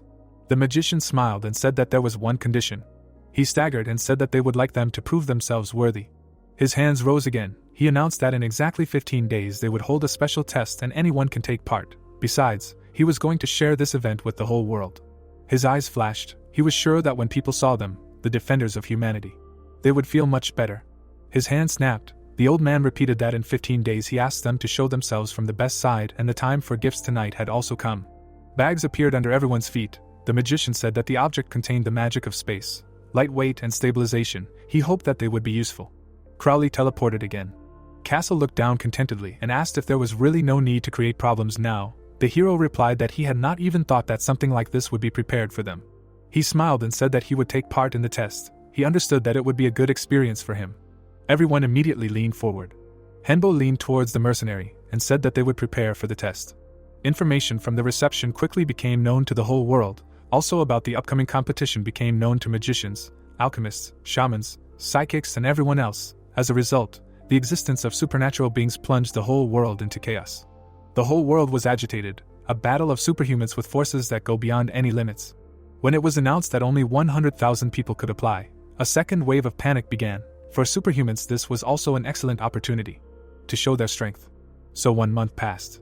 Airplanes and ships sailed to the competition. Transport to the competition venue was organized by the Association of Magicians, but if it was possible to arrive separately, they simply gave out coordinates. The ships sailed one after another. No one understood why they stopped just in the sea. People looked at the water expanses with confusion.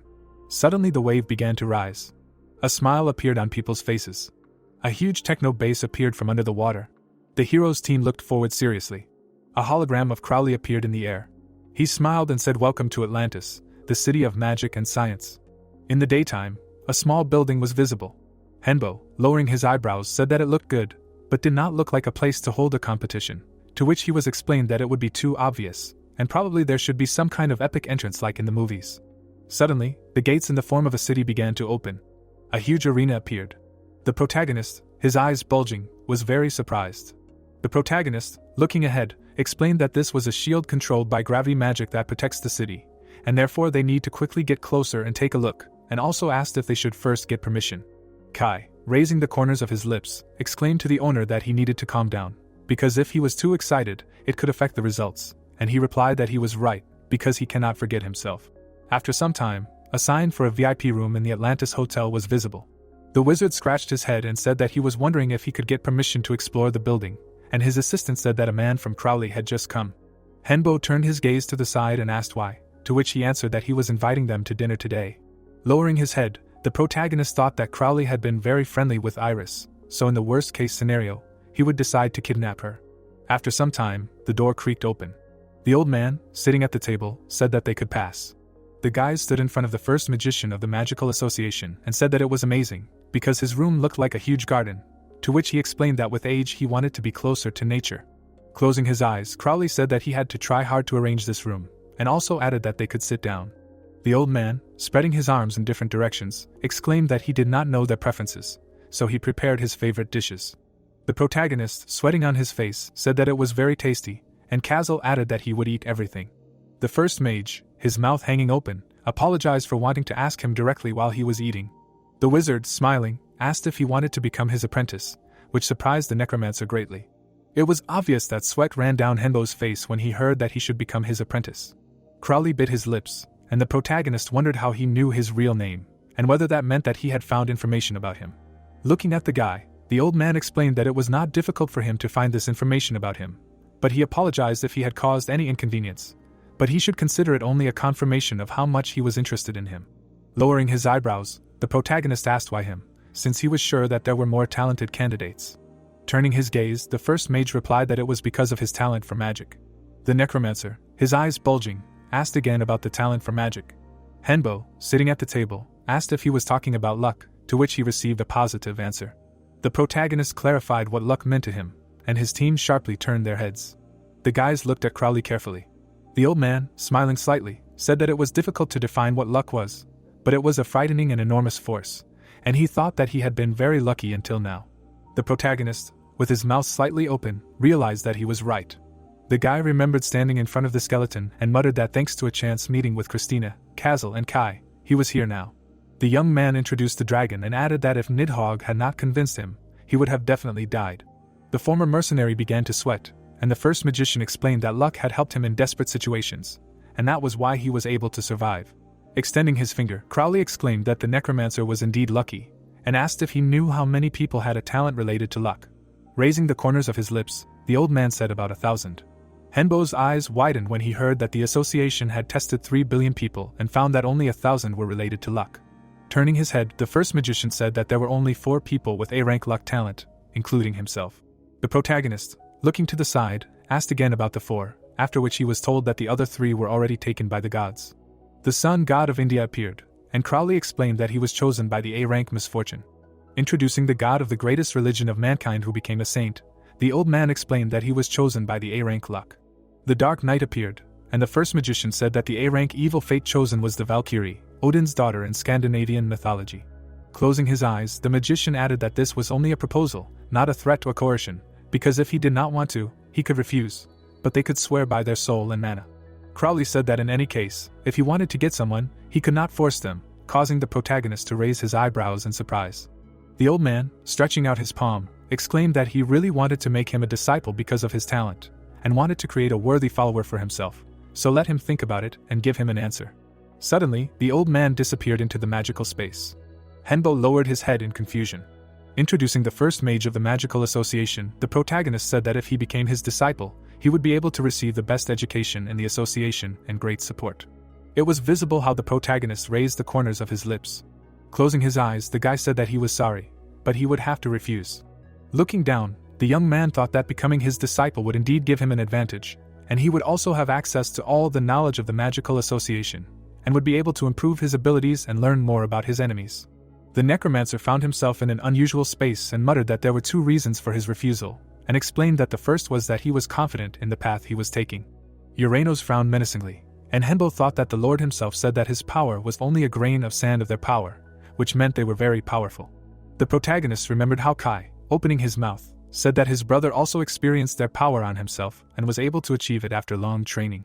The knight, looking down, added that he managed to go the easy way, and so he described this power as the power to change the world, rule it and control it. Standing near his team, the protagonist thought that he immediately understood that in order to become even stronger, he needed to go exactly this way. Turning around, the guy muttered that since he now knows his way, he considers it more important to stick to it, and not to become a magician's apprentice. Introducing the happy spectators, the young man explained that the second reason is quite simple, namely, he is sorry to give all his achievements to the Magic Association. Suddenly Crowley, closing his eyes, said that he knew it. The elderly man, sitting on a chair, said that he assumed that he would hardly agree, and the necromancer thanked him for understanding. The old man, holding out the book, exclaimed that it was a gift and one of the things that he was going to give him if he agreed to become his apprentice, and let him take it. Henbo, holding the textbook, heard that it was a book on the magical theory of necromancy. The protagonist thanked the first magician with his eyes wide open. Crowley, raising the corners of his lips, said that he was glad that he liked it very much and offered to have lunch together today, and then let him go. Houses were visible during the day, and the protagonist said that he really was waiting for today's dishes, to which the old man replied that he was sure that he would like it. After some time, a huge arena appeared, and Henbo explained that this was the championship of the Magicians Association, and the rules of the competition were very simple. Several guys were sitting inside the room, and the protagonist continued that, depending on the number of participants, both individual and group competitions would be held, and any forceful methods could be used, but it was forbidden to attack the enemy before or after the fight. The protagonist held a phone in his hand. The guy, looking at the screen, said that if someone died during the competition, the organizers would not bear any responsibility. The boy bit his lips and added that there was also a damage absorption system that would take a certain amount of damage instead of those who were supposed to receive the blow. It seemed like a man had fallen from an explosion, and the necromancer said that thanks to the system, if he took too much damage, the participant would automatically be eliminated. Smiling widely, Henbo exclaimed that this was great, because all the competitions could be won, to which Kazel suggested that they try. Kai, crossing his elbows, said that he would try his best, and the former mercenary added that he would definitely not give him any slack if they crossed paths. A light bulb was visible on the ceiling, and it was heard that the first individual competition was beginning, and all participants were asked to gather in the stadium. The fencer, raising his hand, shouted that he was going first. Turning his gaze to the side, the protagonist asked to be careful during one-on-one fights, and not to relax, because close combat is affected by many factors. Castle, with his mouth slightly open, replied that he should not worry, because close combat is easy for a mercenary. A wide arena appeared, and the host announced that the first round of individual competitions was starting right now. Suddenly, a thick smoke appeared. The former mercenary furiously opened his jaw and exclaimed that he would kill everyone in an instant. The swordsman cut the warriors, and the commentator explained that this was a servant of the apostle of the god of life and death, as well as a top-class paladin, because he literally flies, which is not at all natural for paladins. The protagonist, looking at the screen, asked since when did Castle become a paladin. Christina's eyes glowed blue, and she replied that they started calling him that after the protagonist became an apostle, and he was quite popular on the internet and often sat there. The former mercenary waved his arms, and the skeleton added that he was obsessed with it. A moment later, it seemed like many warriors were lying unconscious. Suddenly, the swordsman smiled menacingly. Henbo, looking at his assistant, praised him, to which he said that it was easy. Raising his eyebrows, the protagonist said that he thought the second group was starting too. A guy was visible, whose mouth was wide open, and he shouted that they should attack, because he would finish them all off at once. The young man clenched his jaw, and it was heard that his name was Hercules. Christina, looking forward, exclaimed that he had a blessing, and the protagonist clarified whether he thought that was it. It seemed like the big guy was being hit, and the necromancer's team said that even when attacked, it remains a player, and that it is not a fair game. Henbo, sitting on the couch, explained that he was unable to complete the round faster than Kazel, which made him laugh. A light bulb was visible on the ceiling, and the host announced that the 9th round of the individual battle was beginning, so they were asking the participants to go out onto the field. The protagonist, closing his eyes, said that it was his turn now, and the assistants said that they would wait for him.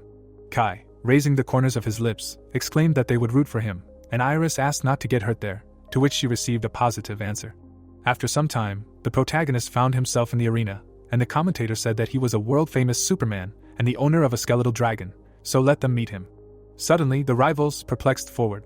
Many warriors were visible from afar, and the host said that all the participants of the 9th round had gathered, after which he added that they were starting the fight. A moment later, various elements flew towards Henbo. The protagonist, lowering his hands, used the skill Bone Freeze. The opponents, through the sweat on his face, were dissatisfied, because he was very strong, and said that it was unfair. Suddenly, the protagonist's body was covered with an unusual aura, and it was heard that everyone needed to run. With his eyes widened, the necromancer said that he could. A huge number of skeletons were visible behind Henbo. The warriors were very surprised and opened their jaws. A squad of demons moved forward. The monsters passed by the protagonist. Scary monsters appeared, and the commentator exclaimed that he was able to summon an army of undead from 1,000 individuals in an instant. The protagonist clenched his fist, and the host added that only he could do this. The guy's eyes glowed purple. The guys, clenching their jaws, shouted that they had to try, because they wouldn't die anyway, and he had spent too much energy, so he wouldn't last long. Suddenly, the necromancer's pupils dilated. A second later, Henbo closed his eyes. Suddenly, a powerful explosion was heard, and the protagonist thought that this was the expected final, and such a result was natural with such an army. A huge arena was visible from afar, and the protagonist said that the preliminary round consisted of 30 individual competitions that took place over the course of one day. People appeared on the street, and the necromancer added that in 6 hours the competition was open to the public. The guy was sitting at the table, and it was heard that it was bad that their video went viral, but now the enemy could learn more about their techniques. The young man, with his mouth slightly open, asked what she thought they would do, to which the girl replied that they would find out in time. Suddenly, the door creaked open. Christina, standing by the window, said that since close and long-range combat were independent of each other, their long-range combat style was also in danger. A second later, a man with blue hair approached Henbo. Gloria, crossing her elbows, said that they had not seen each other for a long time. The guy's eyes bulged in bewilderment. The demon dragon of misfortune bared his teeth, and the protagonist said that her appearance had changed a little, but it was impossible to forget this face. A moment later, the protagonist called Gloria's name, to which she exclaimed that she remembered her. At the same time, Changak, clenching his jaw, clarified how they dared to treat him like that, and shouted that they were all finished, and the necromancer explained that he lost the fight. Suddenly, Chloe, smiling menacingly, said that he should try to take revenge on her. The Lord frowned sharply when he heard that he shouldn't worry, because it would help him both to take revenge and to gain glory. The man lowered his eyebrows angrily. Changak looked closely at the screen. The dragon demon, grinning in the Lord's body, exclaimed that she had finally found Henbo. It was clear that the protagonist's team was watching Gloria. The girl sharply turned her gaze to the side. Iris raised her eyebrows in fear, and the demon explained that she looked like that blood bag, and that her skills were the same. The protagonist, turning his head, asked what kind of blood bag. The devil, smiling slightly, said that she had once been in the dungeon of the vampire emperor. Gloria clarified whether this meant that Kai's child, to which he suddenly stood up and exclaimed that he would kill her. The necromancer frowned with displeasure and asked his assistant to stop. The knight bit his lips menacingly, listening to what he said, that everything would be fine, and that he should trust him, because if something happened, he would decide everything himself. Kai nodded his head and replied that he understood everything. Looking to the side, Henbo asked why she was here. Squinting, the demon explained that she was bored, and also missed him, because he was special to her. Through the sweat on his face, the protagonist asked if that was really so. Satan opened her jaw and said that she thought that after their meeting he would quickly die, but he had grown up well. The girl, sitting at the table, added that he should continue to grow, because if he bends everyone else, he will be on par with her as an enemy. Gloria, hearing the word enemy, closed her eyes and replied that it was true, because she had few worthy opponents, because she was too strong. The devil told her that it wasn't that easy to be strong, and that there were no good rivals, and that there was nowhere to grow, to which the protagonist, raising the corners of his lips, objected that she was too arrogant, after which they explained to him that she was special.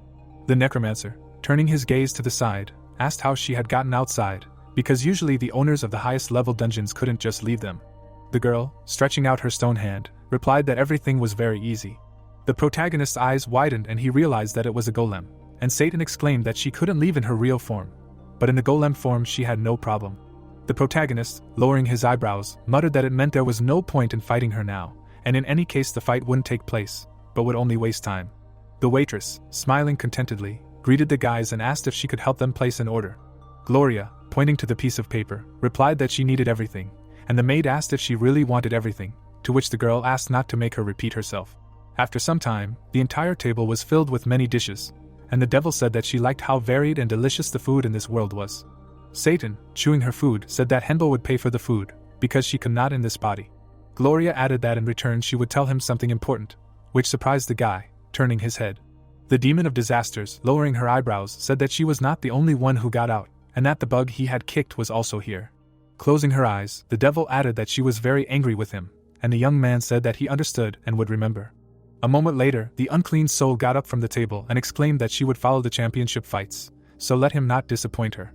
A second later, Gloria turned around and left. Henbo, sighing heavily, explained to Iris that they would go to the aquarium a little later. The girl, her mouth wide open, was perplexed. Suddenly, Crowley's office appeared. The old man, sitting at the table, asked if this was an enemy. Holding his hands behind his back, the protagonist answered that this was a demon dragon of catastrophes, and they had already met her, and today again. The first mage of the magical association, looking at the magic ball, asked to wait. Gloria was visible in the reflection of the artifact, and the old man clarified whether he was talking about this woman, to which he received the answer that now she was in the body of a golem. Crowley was surprised that she crossed the boundaries so easily, so this was not an ordinary enemy, and the guy, crossing his palms, asked again about the boundaries. The old man, introducing the young man who turned around, said that the pieces of skin and blood collected when entering and leaving Atlantis are used as a means to monitor everyone. The face of the demon of disasters appeared, and the first magician added that they could not feel how she went inside. The old man lowered his eyebrows and asked if he could tell anything else about her. The protagonist said that according to her, she was not the only one who got into the championship, which made Crowley's eyes bulge in surprise. The old man said that he was very lucky to have two enemies at once, to which the guy exclaimed that maybe he had a talent for such difficult things. The first mage of the Magic Association, sitting on a chair, explained that he needed a little more information on them to prepare the guard, to which the necromancer responded positively and asked Christina to go and prepare for battle. After some time, the skeleton, holding a staff, said that this was an Indian warrior without divine protection and power. A moment later, the enemy threw many cold weapons. Henbo's pet, stepping back, said that a sudden attack during a conversation is not at all appropriate for a warrior. Suddenly, a dark force swirled around the opponent. Castle, looking at the TV screen, exclaimed that he liked that he was fighting to the end, and the protagonist explained that he was the same style as the former mercenary. The fencer, smiling slightly, asked if he could go have fun with him later, to which the protagonist replied that he could do as he wanted, and also clarified whether he remembered that he was in first place. Kazel, waving his hand, shouted that it was always him and them, and added that he would be back soon, and Kai said that he would also go for a walk with Iris. A moment later, the girl could be seen lifting the corners of her lips. Suddenly, the guy's eyes widened, hearing that they were in trouble. The necromancer quickly moved his feet. The former mercenary sat next to his defeated opponent. Henbo, raising his eyebrows, asked what had happened. The fencer turned his gaze to the side and said that he was going to meet him, but two mages attacked him. The protagonist, looking down, asked if it was true. Kazel, holding a piece of cloth, replied that he had evidence. With his eyes bulging, the protagonist did not understand why the association's mages would attack him. Suddenly, the men, standing behind the guys, shouted that it was them and that they needed to be captured, because they were the ones who killed the mages. The guy, turning around, was perplexed. The corners of the young man's lips were visible. Sitting on the bed, the necromancer asked if they were accused of killing the association's mages. Suddenly, Crowley opened the door and said that for now he had acted as a guarantor and bought him time. The old man, approaching the guys, added that the situation left much to be desired. The first mage, lowering his eyebrows, explained that two corpses of wizards from the association of mages that they had met along the way had been found. Kazel, looking to the side, said that it meant that the mages who had attacked them had died. The old man, closing his eyes, replied that that was the problem, because the dead were the former lord's students. Kai, crossing his elbows, listened attentively to the fact that they were considered quite talented wizards in the association. Suddenly, the guy, baring his teeth, said that he had indeed been attacked. Turning his head, Crowley replied that it was true because he had checked it through his memories, but the problem was that he couldn't summon their souls. The old man, with his hands behind his back, asked if a high-level necromancer could stop it, to which Henbo asked in return if he thought he had decided to destroy their souls after killing them in such a complicated way.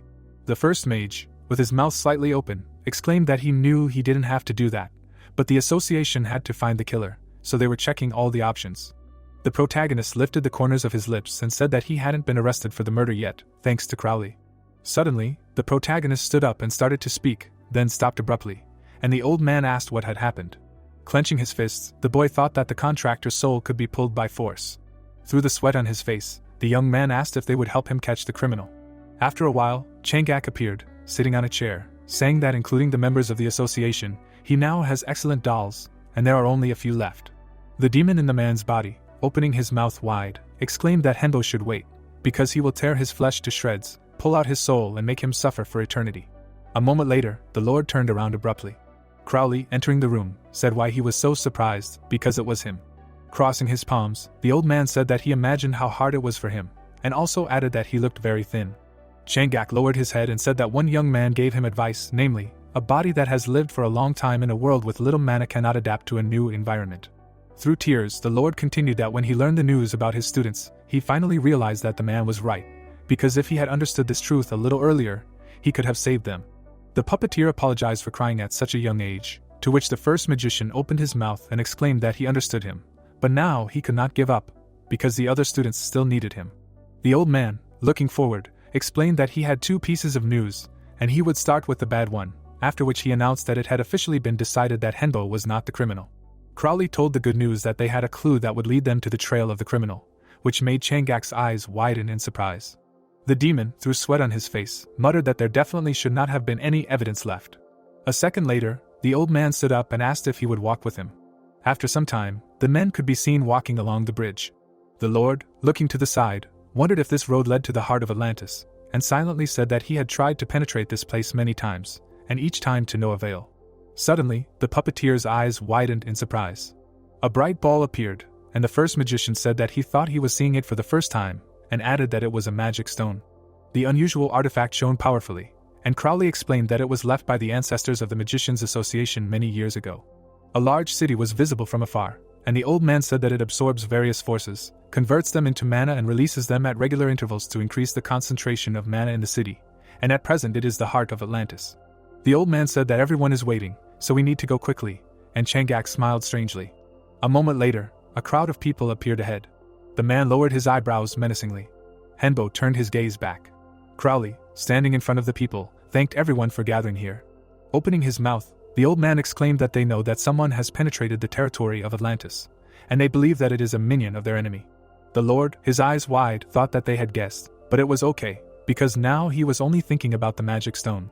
The first magician, holding out his palm, explained that this was a former lord, and he was acting as an interested party. The old man, raising the corners of his lips, added that fortunately they had learned that the souls of his students were sealed, or that the criminal had made them part of himself. Kulikov, through the sweat on his face, did not understand how they had learned. A magic seal appeared, and Crowley explained that they had prepared this magic circle to test the hypothesis, because it could only do one thing, namely, summon souls. Lowering his hands, the old man said that their task would be to protect them, and the necromancer Henbo would do it. Changak narrowed his eyes in bewilderment. Many magicians lowered their eyebrows menacingly, and the Lord wondered if they had gathered here simply to summon souls. The puppeteer smiled terribly and muttered that it was even great, and the protagonist's soul would become his. The old man, standing next to the unusual seal, said that then they would begin. A second later, the warriors put their fists in front of them. It was visible how the magicians stretched out their palms. Magic power was circling under the two bodies. The protagonist, moving his legs, exclaimed that they would also begin. Suddenly, the guy sat down on the magic seal. Changak, lifting the corners of his lips, thought that they were idiots, because he just needed to pretend to be a victim. The young man abruptly closed his eyes. Chloe, grinning furiously, muttered that he should come to her, because his soul would become her toy. The face of the demon dragon appeared. Henbo was in a dark space, and the devil thought that it was smart, since he was keeping his distance. Suddenly, the body of the protagonist moved away from the evil spirits, and she decided that she would make her move. A moment later, the boy's eyes widened in confusion. The protagonist found himself in a desert. The boy, looking ahead, said that this was a wasteland where there was nothing. Chloe's hair was visible, and she screamed that he had finally been caught. The dragon demon, opening his mouth wide, explained that this was her spiritual world, and he definitely couldn't defeat her here. Suddenly, a multitude of monsters appeared. The necromancer stretched out his palm and summoned his monsters. Henbo, his eyes bulging, asked what her name was. The devil, frowning menacingly, replied that she was the mistress of dolls, a commander without subordinates, and the queen of a country without a people, as well as the future mistress of his soul.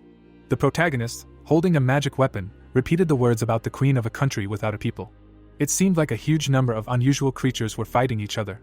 Suddenly, one of the opponents swung at the protagonist's ally. The eyes of the enemies glowed red, and it was heard that they should die, disappear and perish. The guy, through the sweat on his face, thought that his troops were using only force, but she was using the very soul that she controlled. The young man's henchman tore off the monster's hand. The necromancer turned his gaze to the side in surprise. A moment later, the protagonist's eyes widened.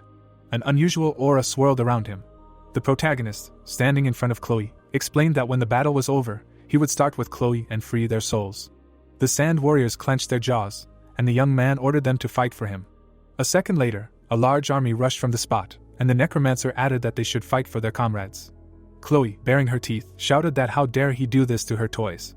Lowering his head, Henbo muttered that power is important in the mental world. Looking ahead, the protagonist thought that if he lost control, he could die. It was seen how a huge skeleton dealt a powerful blow to the enemy, and the protagonist thought that if he could take the souls that Chloe had already absorbed, he would have a chance to win. The demon, opening his mouth, said that he would finish. Suddenly, the sand creatures began to crumble. Suddenly, a high mountain appeared. A healthy warrior stood in front of the guy. The enemy raised his leg and exclaimed that it was the end. The necromancer's mask appeared and he said that it was time to finish. A moment later, a powerful explosion was heard. From afar, sand could be seen flying in different directions. Henbo held a staff and a question could be heard about what he was doing. The protagonist calmly looked straight ahead. Lowering his hands, the protagonist explained that during battles, the mental world opens up to the one who takes the initiative, and it finally passed to him. The guy, spreading his arms in different directions, ordered the warriors to enter his world. Turning around, the young man said that everything was going exactly according to plan. Suddenly, the magicians appeared, surprised by the mentor and the fact that they were alive. Turning his gaze to the side, the necromancer said that these were souls whose lives Chloe took. The demon dragon, opening her mouth wide, called him a bastard and asked what he was doing. Henbo, standing in front of the evil spirit, replied that he had only returned the souls of those she had killed. Looking forward, the protagonist added that he had become bait, lured her here, and used the connection between her and Changak's disciples. Kai lowered his eyebrows angrily, and the protagonist said that he had managed to penetrate her soul and had attacked her, saving those she had absorbed. The knight held his sword tightly, and the boy exclaimed that only he could have done something like that. The young man turned his head and asked how many souls he had pulled out of Chloe. Kai, raising the corners of his lips, replied that less than 10%, but there were still about 300 million of them. The dragon demon, baring her teeth, screamed that how dare he do that. Sweat suddenly ran down the necromancer's face. Suddenly, Crowley, squinting, asked if he had woken up. The old man looked to the side and said that he must be tired, so he would help him, because his enemy was furious. A huge hand was visible, and it was heard that it was trying to penetrate this world. Many warriors were standing around the monster's limb. The first magician, lowering his eyebrows, said that it was time for them to start too, to which Henbo replied that he thought it would not be necessary. Suddenly, Gloria appeared. The girl, smiling slightly, exclaimed that they had not seen each other for a long time, and Chloe clarified what she had forgotten here, and how she could betray her. The devil, opening his mouth, explained that it was he who sent her here. The unclean soul, frowning menacingly, asked Gloria again. The demon of disasters, opening her jaw, said that no matter how angry she was, she had to restrain herself, but there was nothing she could do. A moment later, a powerful explosion was heard. The monsters remained shattered into pieces, and the girl said that he should remember the pain he experienced today and learn patience until he starts fighting. Gloria turned her head and added that today the victory is for humans, but they should not forget about their strength, because if they do not become even better, they will lose. A second later, the devil's clothes fell down. Looking forward, Henbo thought that this was the end. Taking off his mask, the protagonist muttered that the enemy was still not fighting at full strength. The hand of the evil spirit was visible on the screen, and the protagonist said that it was officially announced that the opponents who infiltrated Atlantis were defeated, and all those who stood on Chloe's side were brought to justice. The Lord bit his lips, and the guy explained that in the end, the operation ended well, and all the souls that Chloe captured returned to their bodies. The necromancer's team was at the table, and he said that because they were considered suspects, they had to leave the finals, and they could not participate in the group competition. Castle, sighing heavily, said that they would have won if they had participated. Henbo, turning his gaze to the side, said that they could at least participate in the power battle, and Christina asked if he was sure that they could go to the power battle alone. The skeleton's eye glowed blue, and she said that the usual limit of participants was 500 people, and there were only 5 of them, so how could they do it? The former mercenary stuck out his tongue and exclaimed that he also existed, to which the sorceress explained that they even had Kai, who was worth 1,000 souls. Turning around, the protagonist muttered that he did not want to include Iris. The girl, clenching her fists, shouted that she was not an ordinary child, and that her godfather and uncle were overprotective of her, so if they continued to do this, she would run away. The protagonist, looking to the side, thought that if they were scouts and not warriors, then everything would be fine. Christina said that they were not weak, but they could not ignore the strength of the majority, and that was why she insisted on more participants, to which the guy, holding a paper, replied that if his goal was to win, he would have done so. Castle, opening his mouth, asked if they were not fighting for the sake of winning. The skeleton's eye shone brightly, and she exclaimed that he wanted to test his limit in this match, and they were guaranteed safety, so this was a great chance to test their limits. The wizard turned around abruptly, and said that then she should fully prepare. The former mercenary, lowering his eyebrows, said that he would also go, because you can't always just have fun, and Kai added that he would go too. A moment later, Henbo was left alone in the room. The protagonist squinted in confusion. A second later, the protagonist closed his eyes. A small glow appeared. Suddenly, the necromancer raised his eyebrows, listening to him meditate for too long, and while waiting for him, he drank a glass. The guy, looking at Jian, recognized him. Many bottles were visible, and it was heard that this association of magicians is impressive, because there is a lot of excellent alcohol here. Henbo, looking away, said that he came later than he thought, to which the young man apologized and added that he was busy. The protagonist, raising the corners of his lips, asked if he had prepared the contract, after which he received a positive answer. The former director of the dungeon community, handing over the document, said that although he had drawn it up himself, even he would not be able to break it. The protagonist, taking the paper, muttered that the contents were as simple as possible, because if he destroyed the organization, he would show him the worst possible future, and also clarified whether these were the 4 organizations. Looking ahead, the necromancer asked why the Heavenly Demon clan was removed, to which he was told that they did not have the players he needed, and that they had a complex class system. Holding the document, Henbo said that it meant that he only needed to destroy them, and Jian gave a positive answer.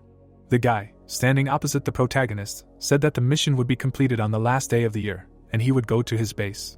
After some time, a huge arena appeared, and the protagonist said that the Association of Magicians announced another piece of news to the whole world, namely, now the power battle is a match of 5 teams, not 3, and all teams fight without preliminary matches. The spectators joyfully opened their jaws, and the host greeted the teams that would participate in the power battle. A moment later, the Dragon Association from Murim was visible. The warriors lowered their eyebrows menacingly, and the commentator exclaimed that this was Asgard from Northern Europe. Many samurai lowered their hands. The host said that those who inherited the names of the heroes of Greek mythology are the Argonauts. Then one of them stretched his fists upward. Alexander calmly bit his lips, listening to his name repeated several times. A second later, the last single team appeared, consisting of 5 people, namely Henbo's team. Suddenly, a stick hit the ground. Behind the protagonist was a skeletal dragon. The guy, smiling happily, exclaimed that it would be cool to watch the dragon during the fight. Suddenly, Crowley was visible on the screen.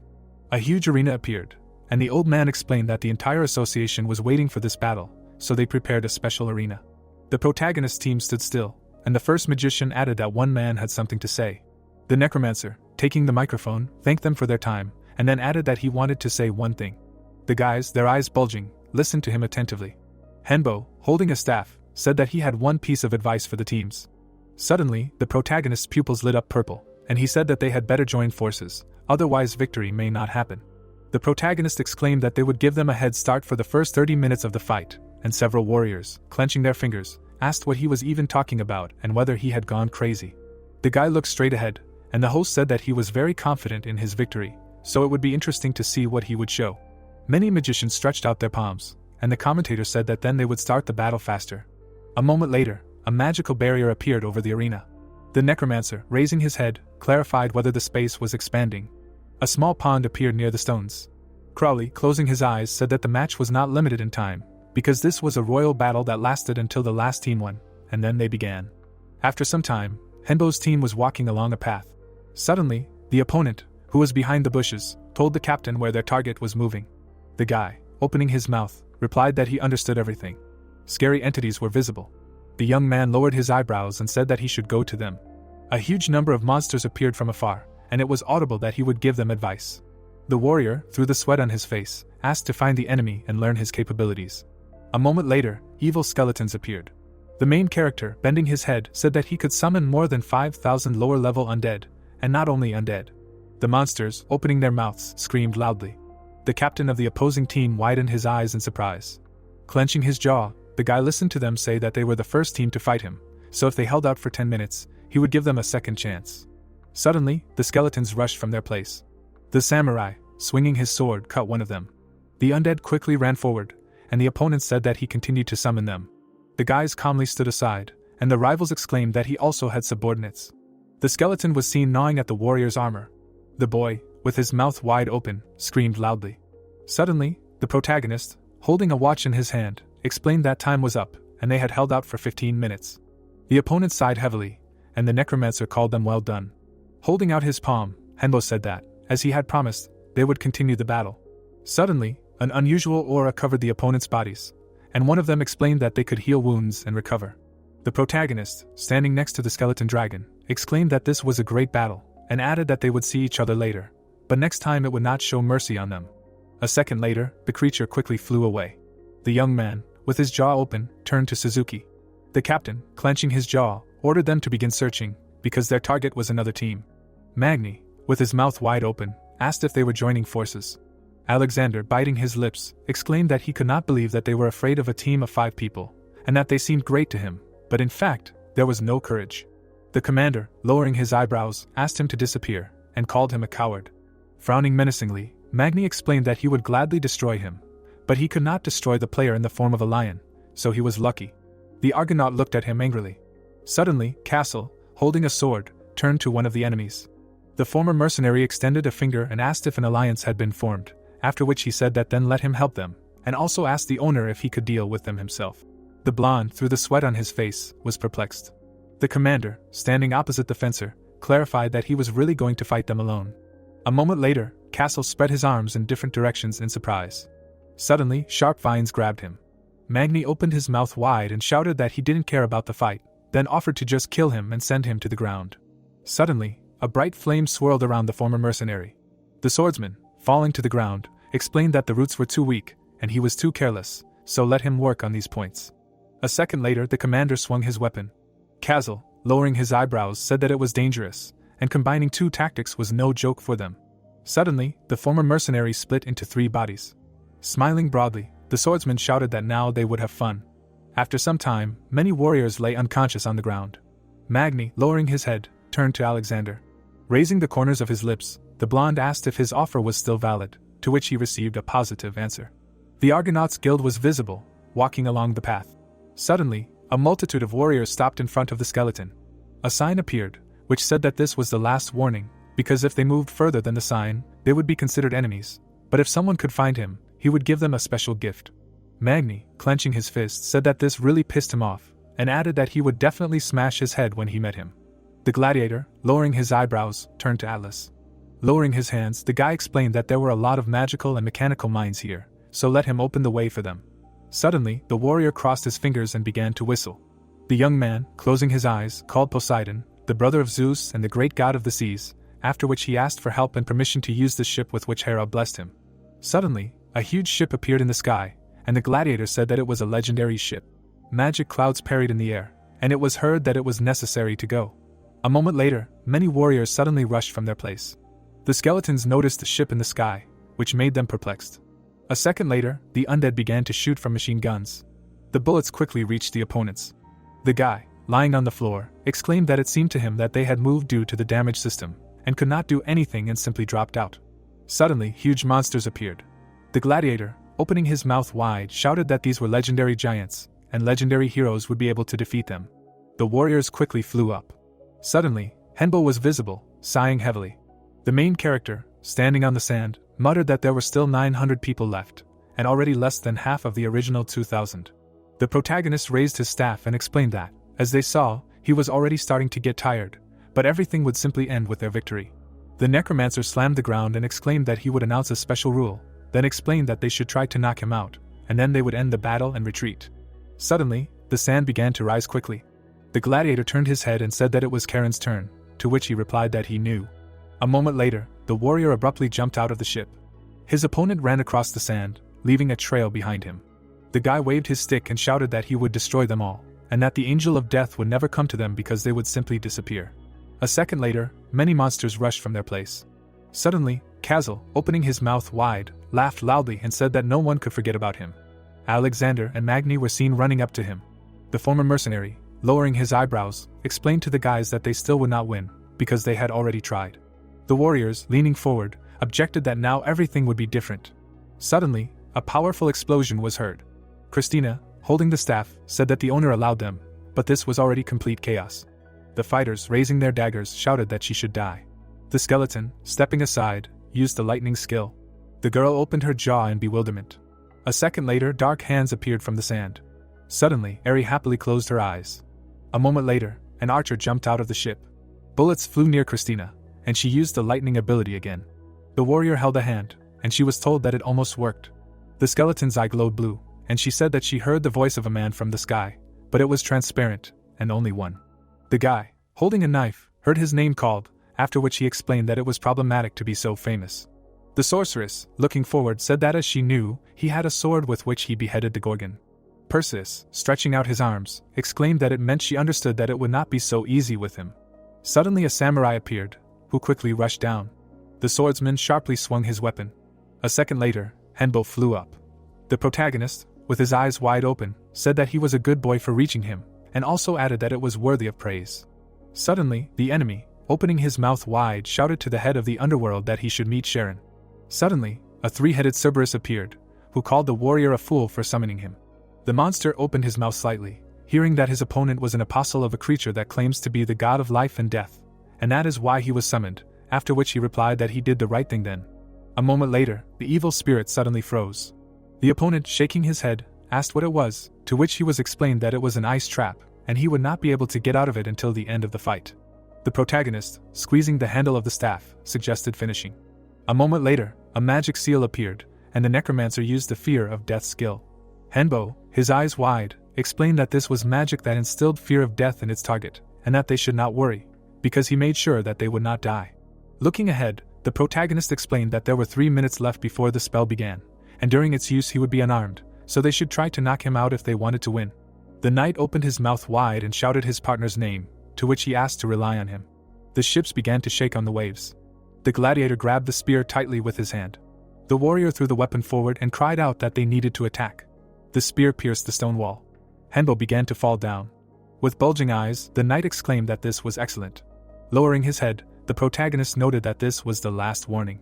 The spear pierced the protagonist's body, and he said that you can't trust the enemy's words, because he has no need to tell the truth, and then added that honor is not something you can rely on. A magic seal appeared. Crowley frowned and said that there was no point in continuing the battle, and then added that it was time to end. The arena was pitch dark, and a cry was heard that the battle was over, and the winner was the protagonist's team. The spectators' lips were lowered in alarm and were surprised that they lost to a team of 5 people, and this was some kind of superpower. The wizard walked in front of his team. After the battle, the priests lined up in a row, and an announcement was heard that the Holy See had won the team battle. The bards and poets who did not participate in the Asgard battle frowned. The members of the secondary squad of the Holy See, who supplied them with reinforcements, raised their hands. The protagonist closed his lips and thought that if they had participated in the battle of power, he would not have had so much confidence in their victory. The first mage of the association spread his arms out to the sides, and the protagonist realized that the championship had given experience to the strongest of this world, and the association also announced that it would distribute magic items by activity level. Venian was sitting in the tool-making workshop and asked what item was needed. The wizard lowered his hands and said that if he needed something, he would make it himself, to which the master laughed and noted that he knew that the guy came for the necessary ingredients. Holding out a bag forward, the blacksmith said that it was them, and used subspace magic. The man called the young man by name, and said that there would be no problems with the item, to which the latter widened his eyes and asked how he knew his name. Frowning, the master suggested that they step aside to talk. There was cake and tea on the table, and the blacksmith asked if Henbo knew what dragon veins were. Sitting on the couch, the protagonist asked his interlocutor again.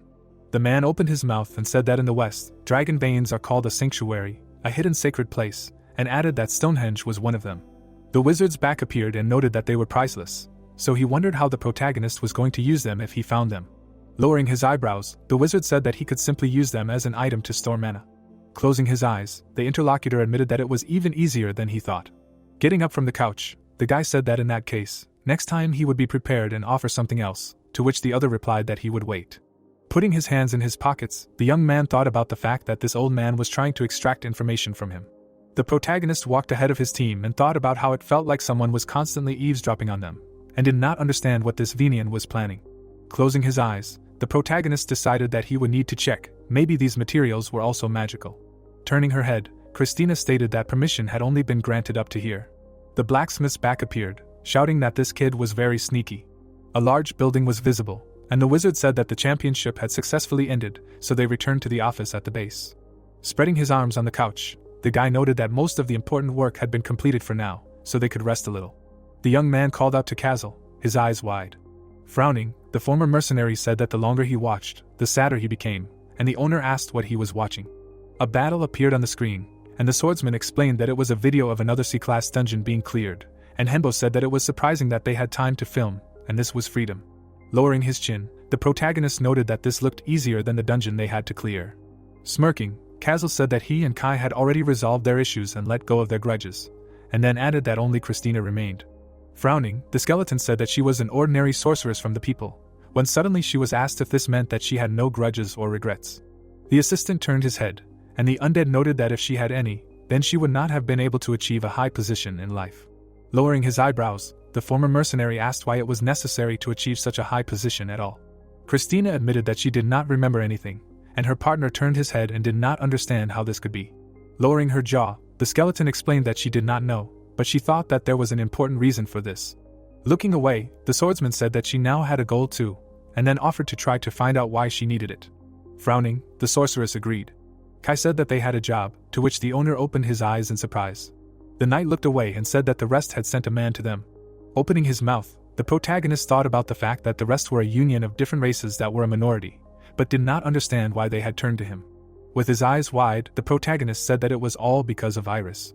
The face of the man in the hat was not visible, and the pet noted that he was also thinking about it, and this man said that he was a representative of the aristocrats. Smirking, Kazel said that if this was an aristocrat, then it was definitely a vampire, after which he added that they were not people, but they liked to play monarchs. Clenching her jaw, Christina supported him, that she also thought that this was a vampire, and their target was Iris. Placing her palms on her knees, the wizard asked if the girl remembered that the choice was hers. The boy lowered his chin and said that no matter what she chose, they would be on her side. The vampire widened her eyes in confusion and remained silent. Frowning, Beatrice's daughter said that she wanted to meet the other vampires. A crowd of people appeared and the boy explained that the aristocrats, who were in third place, were also a vampire faction. The huge dragon bared his teeth and Henbo said that the rest were created by the dragon. The evil beast closed its eyes and the protagonist remembered that they said that an ancient dragon created the rest and gathered the other races. And now this animal is still sleeping. An old man in a suit was sitting on the couch, and the protagonist noticed that out of the 3 aristocrat factions, members of the ancient blood faction had come to them. Closing his eyes, the wizard introduced himself as Iris's guardian and godfather. Lowering his eyebrows, the man noticed that the boy did not even apologize, although he made the guests wait. Putting his palms on his feet, the young man admitted that they were not exactly welcome guests, so he would not have come if it were not for this girl, to which the interlocutor clarified where the young lady was in that case. Henbo called his adopted daughter, when suddenly she appeared in the room, surprising the guests. Iris raised her eyebrows, and the old man apologized, because they were just very happy to see her. The protagonist suggested getting to the point, and asked why they wanted to meet the girl, to which the interlocutor looked away. The old man said that they came to get her blood, when suddenly the little vampire's eyes shrank from fear. Kai was about to attack the strangers, when suddenly Kazel stopped him with his hand. Putting his palms in front of him, the man apologized and explained that they only needed part of her blood, and then added that the real goal was survival. Galleon lowered his eyebrows and explained that he was the only one of the ancient blood faction who was able to awaken, adding that they were in a dire situation due to the decrease in mana on Earth. The man recalled how he was unconsciously lying on the bed and explained that the concentration of mana in human blood had dropped significantly, so their gene had also become weaker. Henbo lowered the corners of his lips. The leader of the ancient blood faction admitted that he had learned that they could regain their power if they obtained the blood of another ancient vampire, to which Iris' eyes widened in alarm. Kai, opening his mouth wide, shouted that there was no reason for the girl to sacrifice herself for them. Kazel wrapped his fingers around the handle of his weapon and noted that it would be easier for them all to simply die out, and Christina said that this was a great chance to get materials for experiments. The girl turned her head and shouted that they should wait, since they had simply come up with their own way of solving this problem. The adopted daughter suggested that they listen to them first, to which her guardian frowned. Lowering his chin, Galleon said that there was another way, for them to sacrifice themselves instead of Iris. Bowing, the man explained that the young lady could absorb him, and then he would become part of her blood. Looking away, the protagonist asked if a vampire could do that. Lowering her head, the girl stated that it was too difficult to create a blood relative in this way, especially when the chosen one was very strong, after which she suggested absorbing a weaker vampire than Galleon. Opening his mouth wide, the leader of the ancient blood faction shouted that they did not have time, and if it was not the blood of the best vampire, then they could disappear right now, and began to beg her. Frowning, Kai exclaimed that Iris did not need to sacrifice herself, to which she replied that she did not do that. The old man bowed his head to the floor, and the girl said that she could become stronger by receiving his memories and experience, but in exchange, she would fall asleep during the process. The knight dropped his jaw and cried out that it would be too hard for her, since she had already had to sleep for so long. Putting his hands on his legs, Henbo asked his adopted daughter to do as she wished. The protagonist asked if the young lady had already decided everything with his mouth down. Opening her mouth, Iris thanked her godfather and apologized to her uncle. A moment later, the girl bit Galleon on the neck. The man began to transform into a younger man. Clenching her fists, the vampire ordered her first blood relative to find everyone else, and also ordered her to obey her guardian while she was gone. Closing her eyes, the girl fell asleep. Standing next to the capsule, the protagonist asked if they were going to save everyone else and stay. The head of the ancient blood faction lowered his eyebrows and said that this was not the only order from the leader, and the wizard thought that the man had changed completely. Squinting, Galleon explained that when the blood was exchanged, you became a completely different person, and then noted that he did not need to speak so respectfully. Closing his eyes, the boy said that he would do so, and then ordered him to find all his blood relatives and become the head of the aristocrats. The man bowed and thanked him for such a merciful order. Looking away, Kazel asked if they could definitely send him alone. Opening his mouth, the boy asked how strong his protege thought Galian was, to which he replied that he was strong enough, on par with Hyrule from the Mage Association. Air bubbles floated around Iris, and her guardian said that they could no longer call her little after this, because she would become an incredible lady. Taking the phone in his hand, the protagonist noted that her awakening would coincide with the operation to restore Africa. A message about a request to clear a C-class dungeon appeared on the screen, when Henbo suddenly said that they had work to do. A world map was visible, and the protagonist said that forces around the world had begun to move to clear C-class dungeons, and at the same time, excluding 6 dungeons in Africa, the passage of the rest began. The protagonist put a mask on his face and noted that he also began the passage with the Golden Black Hole Guild, when he suddenly said that it was too weak.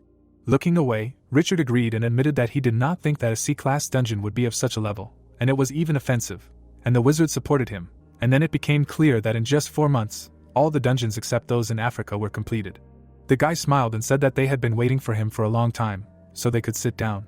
The guy closed his eyes and apologized for coming so suddenly. The young man raised his eyebrows and said that he had heard that the protagonist hated wasting time, so he thought it best to get to the point, and said that SNU wanted to cooperate with him. The protagonist's eyes widened and he asked the manager again. The interlocutor was sitting on the couch and said that there were many factions in SNU, but theirs was engaged in changing bodies using artificial genetic manipulation. The guest explained that they had decided that genetic and surgical modifications were not enough, so they would like to ask for help from a necromancer who could artificially influence souls, to which the wizard opened his mouth in bewilderment. Running his fingers over the paper, the manager explained that these were documents about failed cases of genetic manipulation and modification, and added that they had encountered various results, such as vegetative state, loss of consciousness, and immobilization. Looking down, the protagonist thought that this was interesting, but if he himself became part of this project, then public opinion could become his weak point. Extending his palm forward, the wizard apologized and refused the offer, to which the interlocutor said that he was very sorry. Dropping his jaw, the guy noted that he could help in the recovery of the injured patients, which greatly surprised the manager. Closing his eyes, the member of the administration said that this would be more than enough. The heroes shook hands, and Henbo decided that this way he could maintain good relations with SNU and not become an enemy to the others, so this was the only correct answer. A map of the continent was shown, and the protagonist explained that the reason for a restoration operation rather than clearing the dungeon was because Africa was beyond human control. The waves rose, and the protagonist explained that in order to retake the continent, it was necessary to pass through the dungeons, and Atlantis, the base of operations, was also gradually moving towards African waters. Fighters rushed through the air, and the wizard announced that on the 4th day after the completion of the conquest of the C-class dungeons, the real war to restore Africa began. Magic monsters appeared from the water. Soldiers began to shoot at the enemies. The flying monster bared its teeth angrily. The girl pulled the bowstring. In that same second, she managed to shoot down the enemy. Someone was heard asking the spirits to come out, when suddenly tall pillars of magic appeared from the water. Standing on the magic seal, the protagonist said that he was one who understands life through death. The necromancer spread his legs and exclaimed that he was calling the dead who wished to live here. Dark souls appeared in the sky, and the protagonist declared that this was only the beginning of the war. There were tents at the landing site on the African coast. Looking at the crowd of people, the wizard thought about the fact that the Allied forces would be very different in such an operation, and Commander Hyun would have a hard time. Opening his mouth, Henbo apologized to Iris, because she had just woken up, to which she replied that she was fine. Raising his hand, the protagonist thought about how he had automatically wanted to pat her on the head, and then suggested that the girl was using the ability to lure, inherent in vampires. The godfather asked her to be careful with luring, because it could cause problems, to which she widened her eyes and replied that she understood everything and would be very careful. A bright moon was visible in the sky. The vampire was surrounded by huge goblins. The monster began to roar loudly, its tongue hanging out. Iris's skirt fluttered in the wind. The girl began to laugh, her mouth wide open. Suddenly, all the trolls began to fall to the ground. Galleon lowered his chin and muttered that their leader was indeed very beautiful. Raising his eyebrows, the man declared that they should move for her sake, and then added that this was their first banquet, so the dishes had to be chosen especially carefully. A military aircraft appeared high in the sky. Steel robots began to fall to the ground. A squad of giants landed in the water.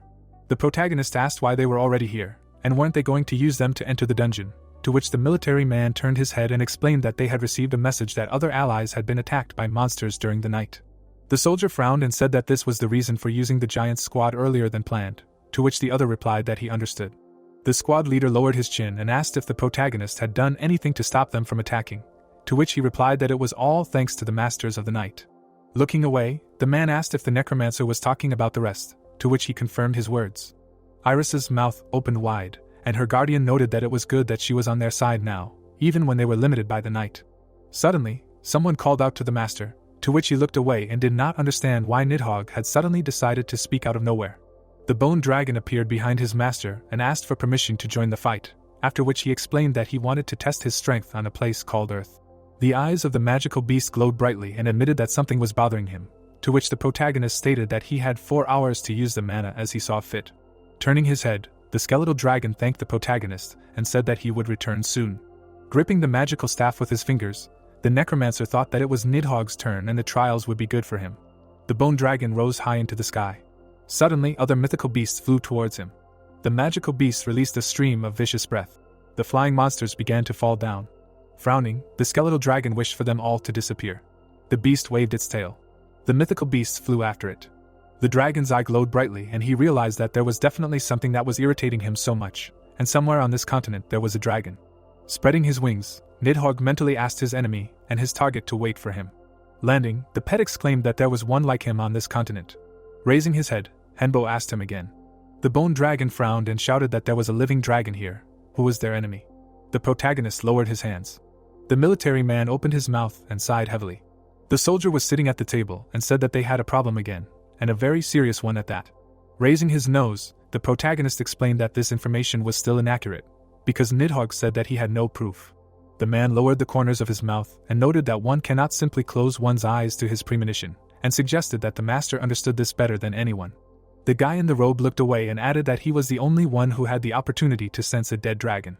Lowering his hands, Henbo noted that everyone believed that Nidhogg's words were true. Opening his eyes, the protagonist asked if this was true. The interlocutors turned their heads to the side. Hyunchul frowned and said that they needed to warn the general staff about this. Kazel ran up to the owner and clarified how everything went. Tilting his head forward, the protagonist said that they decided to warn the general staff about the skeletal dragon's statement, and then added that they did not know if they would accept it. Christina's eye lit up, and she noted that even if they did not accept it, they needed to be prepared.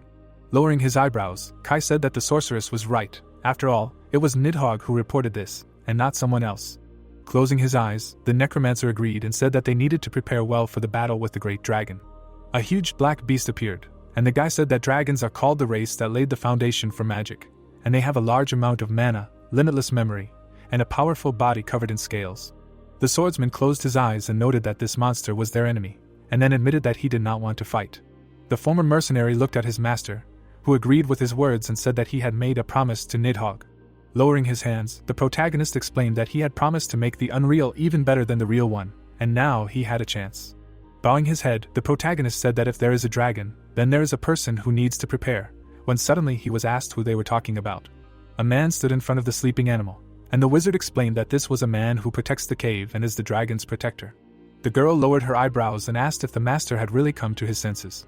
The eye lit up and answered that it was true, although not for long, and the interlocutor noted that these enemies seemed quite strong. The limb was torn in two, and the eye explained that all worlds have their own strongmen, and the master himself wants to be with the strongest. The girl turned her head back and objected that this was not true, and then added that the master said this because he did not want to bother. Standing in front of the dragon, the protector said that she could not give up, because the master personally chose her to guard. The eye narrowed and said that in that case they would go after her, then added that they would do so on the orders of the first protector. Frowning, the girl said that she had only one order, then told them to destroy the enemies of the master and bring him victory. A huge city appeared, and Henbo said that their allies were able to create 3 barriers in the Egyptian citadel, and such amenities as restaurants, shops, bars, water stations, power plants and factories were also created here. Standing on the roof of the building, Castle noted that they were going to make a lot of money on new technology. The protagonist lowered his chin and declared that war was waged with money. The swordsman opened his mouth and confirmed that this was true because a huge amount of money had to be invested. Suddenly, the heroes frowned in confusion. Looking away, the necromancer did not understand what was happening, and the former mercenary shouted that they had to go. A fenced passage into the room was visible. Lowering his hands, the wizard's pet asked if this was a dungeon, to which Christina replied that the store and the dungeon were connected. The guy asked about the situation, to which the soldier, with his mouth wide open, said that it turned out that there were several more F-class dungeons here, and the highest class was E. Turning away, The young man said that in this case they would wait for instructions from the general staff for now, and then added that in the event of an emergency, they could act according to the circumstances, and he would take responsibility for it. A bone dragon flew through the sky. Clenching his fists, the guy noted that it happened very suddenly, to which the assistant suggested that this could even be good. Christina explained that before they had to look for entrances on their own, after which she added that since everything was so connected, there was a high chance that the African dungeons would be the same, to which Henbo opened his mouth. Lowering his eyebrows, the protagonist said that there was definitely something here. Castle turned his head and suggested going to the headquarters first, to which his master agreed. The heads of the organizations were sitting at the table, and the protagonist said that at the meeting where there were representatives of each faction, a discussion of the expected issue began, but opinions were divided, and someone wanted to watch what was happening, and someone wanted to start going through the dungeon as soon as possible. Lowering the corners of his mouth, the wizard said that although they were going to start clearing, for now they needed to stop working. The swordsman folded his arms and noted that no one could do it faster than them. Looking away, the necromancer said that their team alone was stronger than all of their allies combined, so it was a given. Turning away, the former mercenary said that he didn't want to stand aside like this, to which his master replied that they were just waiting. The protagonist noted that it would be better for everyone to gather together, to which his master frowned and asked if his master thought so. Lowering his chin, the protagonist said that it was true. Stars were visible in the sky. Tents were pitched on the ground. Suddenly, the screen lit up brightly. A flash of light appeared in the sky. Dark silhouettes of monsters began to emerge from the portal. A crowd of undead moved forward along the road. Goblins, wolves, and monkeys walked one after another. The wizard clasped the radio with his fingers and ordered the second type of magic to be activated. A magical seal began to appear on the ground. An army of skeletons appeared in the center of the magic symbol. The soldiers were shooting at the enemies and shouting that they needed to attack and not be afraid to destroy buildings. With his mouth wide open, the soldier shouted to the commander that an urgent report had arrived from the third barrier, to which he said that this was excellent and they needed to continue the military operation. Walking along the roof of the third barrier, the necromancer said that it was their turn now. Suddenly, a bright sphere of light appeared in the distance. Yellow streams rushed through the air, and the guy thought that this was the breath of a dragon. Mythical beasts were approaching the barrier, and the young man realized that these were dragon-like monsters. The monster released a stream of energy in front of itself, and Henbo realized that these were drakes and drakens. Putting his hand forward, the protagonist formed a reflective shield. Purple magic stopped the opponent's attacks. Small particles scattered across the sky. Castle frowned and asked if this was the end, to which the protagonist replied that it would be great. A crowd of goblins was advancing on the heroes. The wizard noted that he did not think so. Turning his head, the necromancer ordered everyone to gather to begin the punishment. The faction members stood behind the protective wall, and the boy asked them to look carefully at the one who controls the life and death of all creatures. A magical seal formed over the golems, and the young man began the punishment. Stone monsters began to fall to the ground. Standing next to the owner, Christina admitted that the synergy between will and sacred power amazes her. Suddenly, someone rushed in front of the protagonist's face. At that very second, the swordsman rushed to protect the owner. Smiling, the former mercenary explained to the lady that this cannot be done. The girl lowered her hands, and the protagonist's pet exclaimed that she was very cool and he liked the scars on her body. Lowering his eyebrows, the guy offered her some tea, and then added that he did not guarantee that she would be able to drink it with her hands. At the same second, huge mythical creatures began to approach the third barrier from different sides. With her mouth wide open, the defender did not understand why Duran and Henry were here. The creatures bowed their heads and said that their plan had failed, and then asked Seal to retreat immediately. Kai frowned, when suddenly someone said that the enemy had a legion and vampires on the side. The eye appeared in the sky, asking its allies to retreat. Henbo stood next to the huge creature. Suddenly, the protagonist opened his mouth in bewilderment. A moment later, the third barrier emptied, and the enemies disappeared. With his mouth wide open, Castle shouted that he was very sorry, because he could have caught her right away. Looking away, the protagonist said that they needed to deal with the rest of the monsters first. The faction leaders were sitting at the table, and someone suggested that many of them already knew. Galeon closed his eyes and explained that he was one of the remaining vampires. Hyung Cho frowned and said that he wanted to ask one question, and asked if they were really on the side of the humans. The boy tilted his head and explained that monsters couldn't be on the side of the humans, and then added that his subordinates were dying because of the vampires as proof of that. The Ancient Blood faction leader smiled and apologized, but said that it had nothing to do with them, and assured them that thanks to the vampires, many more humans were able to survive.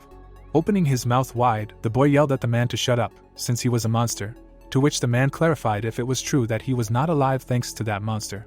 The protagonist sat on a chair and said that he understood why vampires were not believed, but noted that they had existed since the creation of the earth. Looking away, the protagonist said that he could vouch for them being on their side, and that they were more important now. Silhouettes of hostile creatures appeared on the screen. I, Ciela, and 2 assistants were visible, and the wizard said that they were all C-class dungeon bosses. Hyung Chul opened his mouth and assumed that this meant that the battle would be difficult. The first defender frowned, and the necromancer thought that if these were the main boss's subordinates, then was he really a dragon? The man knocked on the door and asked for forgiveness. Lowering his hands, Galleon said that a death priest from the nest had arrived. The girl frowned and asked if it was true that the necromancer and his people were in front of her. Closing his eyes, the guy answered that it was true. Clenching his fists, the young man thought about the fact that this woman was not a human, because she did not feel the energy of life at all, and her energy seemed to be the opposite of that of humans. The guest opened her mouth and said that she came to invite him on the orders of her master, the head of the nest, after which she clarified whether Henbo would follow her. Confusedly lowering his chin, the protagonist said that before that he would like to ask a question, to which the interlocutor said that it was possible to do so. Standing in the middle of the room, the protagonist asked when he would be able to return, to which she replied that the fastest time was 20 minutes, and the latest was 24 hours. Relaxing his jaw, the wizard noted that this was excellent, and suggested that they go right now. Suddenly, the girl tore her hand away. The necromancer's eyes bulged, and Christina admitted that she knew it was a robot, but did not think that it was an autorobot. The guest from the nest held a black pipe in her hand. A moment later, a magic portal appeared in the room, and the woman invited everyone to pass through. After passing through the magic passage, the heroes found themselves in another room. The guy was sitting on the couch and screaming that he had died again. A large number of collectible figures were visible on the shelf. The girl closed her eyes and noted that she had said that the limit for the game was 6 hours, after which she added that according to the rules, the limit would now be halved and would be 3 hours. With his mouth wide open, the boy asked Otto to have mercy on him, and Henbo noticed that it was a silver dragon. The young man's eyes widened and he exclaimed that the assistant said she would bring guests. The boy snapped his fingers. At that very second, everything that was on the table burned. The main character opened his mouth in surprise. The protagonist began to sit down on the couch. Grinning, the guy noted that this was not bad, and the guest very quickly felt his energy. Castle frowned and asked if that meant Gloria hadn't used her full power since dragons were all like that. Kai lowered his chin and said that it was impossible since he wasn't a C-rank dungeon creature. The boy sat on the couch and said that there was a dragon in Africa, then added that they were the same creatures, so he could clearly feel it. Christina's eye glowed, and the skeleton asked if that meant their interlocutor was also a dragon, to which he replied that it was true, but that he wasn't an adult yet. The silver dragon smiled and said that he was currently the only living dragon on Earth. Kneeling down, Henbo asked if all dragons were as strong as his interlocutor, to which he replied that he was special. The boy grinned and said that dragons left this world to survive, so he was the last one, and the woman noted that he was still a child, not an adult dragon, so he couldn't do much. A memory appeared in which strangers attacked the heroes at the third barrier, and the girl explained that the guys they met were the dragon's guardians, and they did not have enough power to defeat them yet. Spreading his arms out to the sides, the boy said that he could give them a chance to increase his strength if they became his guardians. The protagonist's eyes widened in confusion. Standing up from his knees, the protagonist clarified what would happen if they refused. Closing his eyes, the silver dragon asked him not to worry, because this was an offer, not a condition. Taking a step forward, the child noted that there were many advantages to being a dragon, and then explained that the first of them was life expectancy, since he could live almost 20 times longer. The boy continued that the second advantage was an increase in physical strength by 5 times, to which Kazel smiled and exclaimed that he wanted that too. Lowering his head, the necromancer suggested that the third advantage was the treasures that were left behind by the dragons, to which Christina asked if that was true. The boy raised his head and said that if they became his guardians, they would receive a portion of this power. The silver dragon explained that the fourth advantage would be to take possession of the dragon's body, to which Henbo lowered his hands and asked him again. The child's eyes widened as he explained that their blood and meat were the best ingredients for elixirs, and their bones were the best ingredients for weapons, after which he suggested that they would definitely need it. Stretching his hands forward, the boy added that the fifth advantage was to receive a portion of his own protective magic. Frowning, the protagonist asked for time to discuss all this, to which he agreed and asked Otto to escort the guests. The protagonist sat down on the sofa. Closing his eyes, the swordsman admitted that he thought this was a great chance. Christina suggested that this was indeed a good offer, and Kai lowered his chin and muttered that these were not bad conditions. Opening his mouth, the wizard said that he would refuse. The skeleton turned to the owner and did not understand why he made such a decision, because for the magician it was a great chance. Lowering his head, the necromancer said that he became strong in order to survive. The sorceress's eye glowed, and she exclaimed that this was even better, and the guy objected that this was the problem. Folding his arms, the young man admitted that he was afraid to relax because of the silver dragon's protection. With wide eyes, the protagonist noted that when he becomes stronger, he always thinks that this may already be enough, and then added that this is not so, and he needs to become stronger and stronger. Frowning, the protagonist said that if they get this power for free, it is unclear whether they will be able to find a way to become stronger than their enemies later. The wizard's allies stood with their hands down, while Henbo admitted that he was afraid and could not allow himself to feel so safe, after which he added that he was not forcing anyone, and they were free to make their choice. Lowering his head, the protagonist stated that this was his order for them. Opening his mouth, Kazal said that he was very loyal and wanted to keep their contract as it was. Kai's eyes widened and said that the master had fulfilled his wish, so he decided to follow him. The necromancer grinned and thanked his pets. Turning his head, the guy said that they were leaving the room, and suggested that the girls make a choice for themselves. Christina and Iris looked at the young man in bewilderment. Folding his arms, the swordsman asked what the master would do if the other three decided to become the dragon's guardians, to which he replied that there was no specific plan yet, but they would need to replenish their strength. Suddenly the door to the room opened slightly.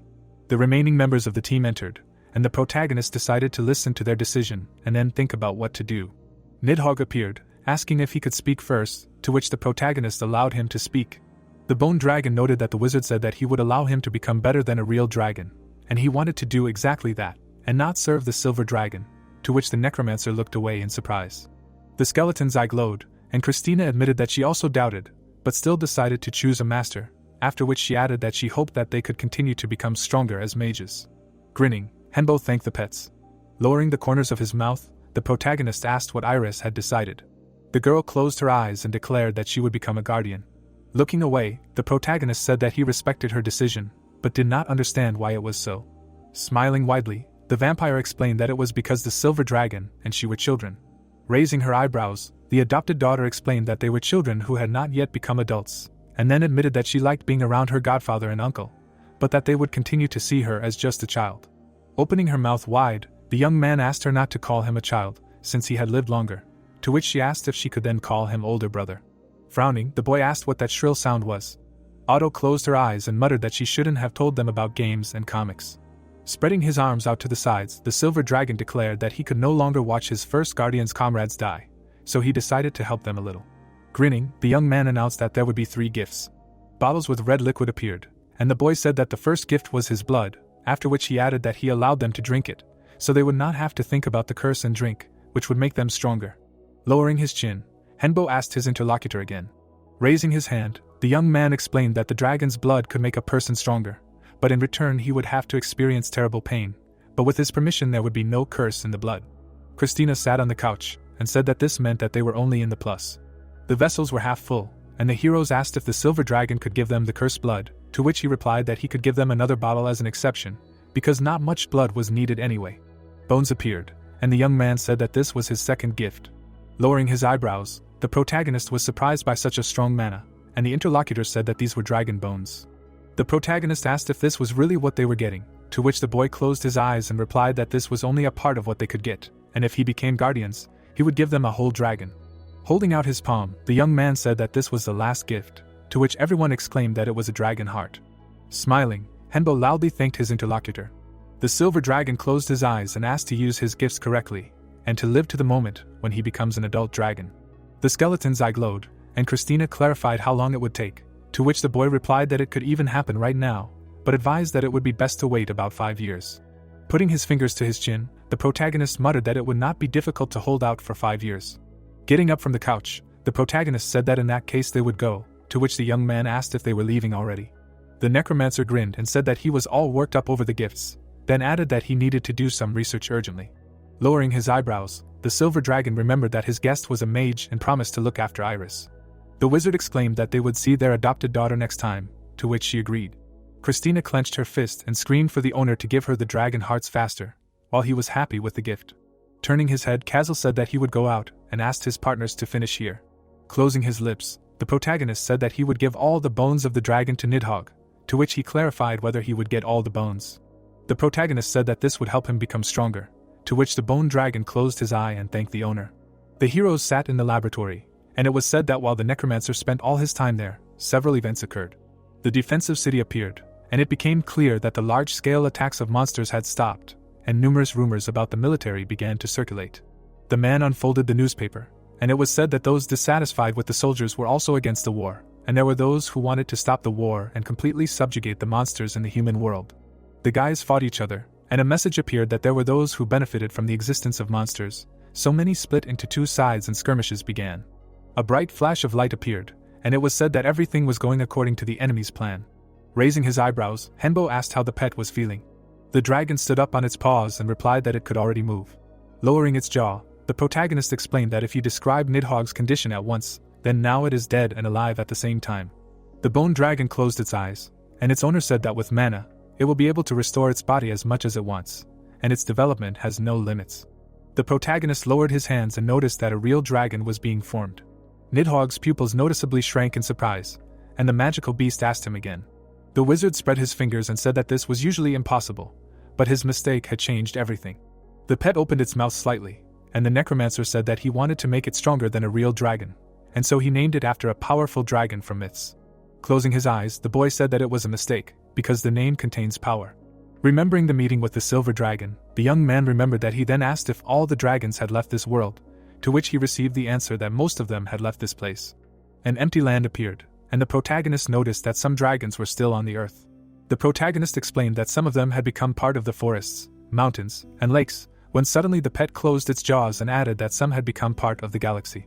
The mage tilted his chin and said that it was true and that there was a real Nidhogg among the dragons left on Earth. The bone beast's pupils noticeably shrank in surprise. Lowering his eyebrows, the guy said that the dragon's spirit that had dissolved into space would try to take his body, and then added that there was only one way to protect it. Lowering his hands, Henbo said that Nidhogg must become stronger and win. The bone dragon opened its mouth and said that it would definitely not lose. Smiling, the protagonist said that it was great and suggested that they go and check his body to become stronger.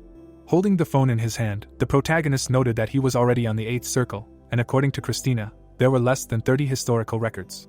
Putting his hand in his pocket, the necromancer thought about the fact that the dragon's blood had increased his limits, and the pet's stats had also grown well, but only Nidhogg had not yet drunk the dragon's blood. The magical beast flew high in the sky, and the wizard thought that he already had the highest limit among them. The skeleton's eye was shining brightly, and Christina said that she had one question, then clarified whether it was necessary to know everything about herself before reaching the 8th circle, to which she received an affirmative answer. Turning his head, the guy asked her to stop asking this question, because this was already the 78th in a row, to which she shouted that she was sorry and that for her, getting the 8th circle was a dream. Grinning, KZHSL assumed that everyone had already arrived at the meeting place. The heroes took their seats inside the vehicle, and they heard someone remember that they were told that they could go anywhere in this palanquin, and someone asked what that meant. Suddenly, the team left behind only traces of dust in the air.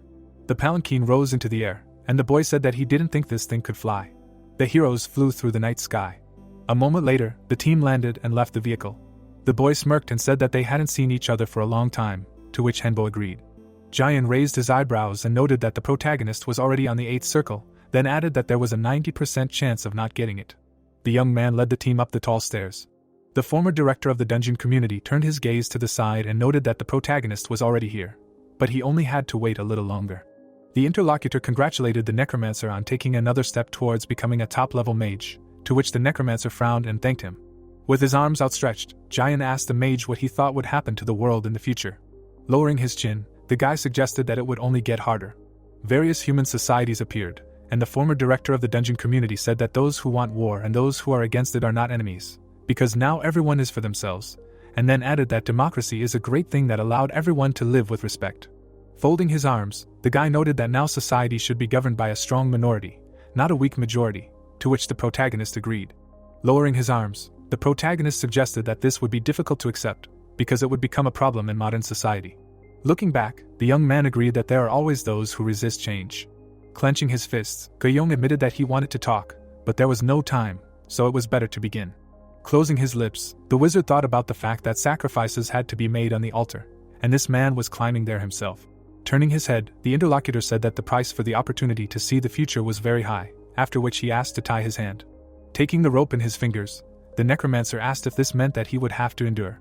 Grinning, the former director of the dungeon community explained that it was better to do so if there was a fear of not being able to pay this price, and then added that it would not harm him, so there was no need to be afraid.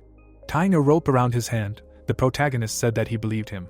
The guy clapped his hands and suggested that they begin. The hero's hands were connected with one rope. The protagonist's face suddenly turned red. A vision appeared in which a huge dragon opened its mouth wide. Castle clenched his teeth in alarm. Kai frowned in confusion. The magical beast towered over the humans, screaming for them to die and become part of its soul and body. At that very moment, the objects around him broke into tiny pieces. Henbo's eyes widened, not understanding whether it was destruction or absorption, but the monster was destroying everything. The protagonist's assistants prepared to attack their opponent. The protagonist lowered his hands and thought about how everything could perish in the fight against Nidhogg, who had managed to take away the dragon's body. The wizard opened his mouth in confusion and wondered if this was the terrible future, that even having developed so much, it would still not be enough. Clenching his fists, the protagonist decided that he needed to become even stronger. Blood began to flow from Jian's nose.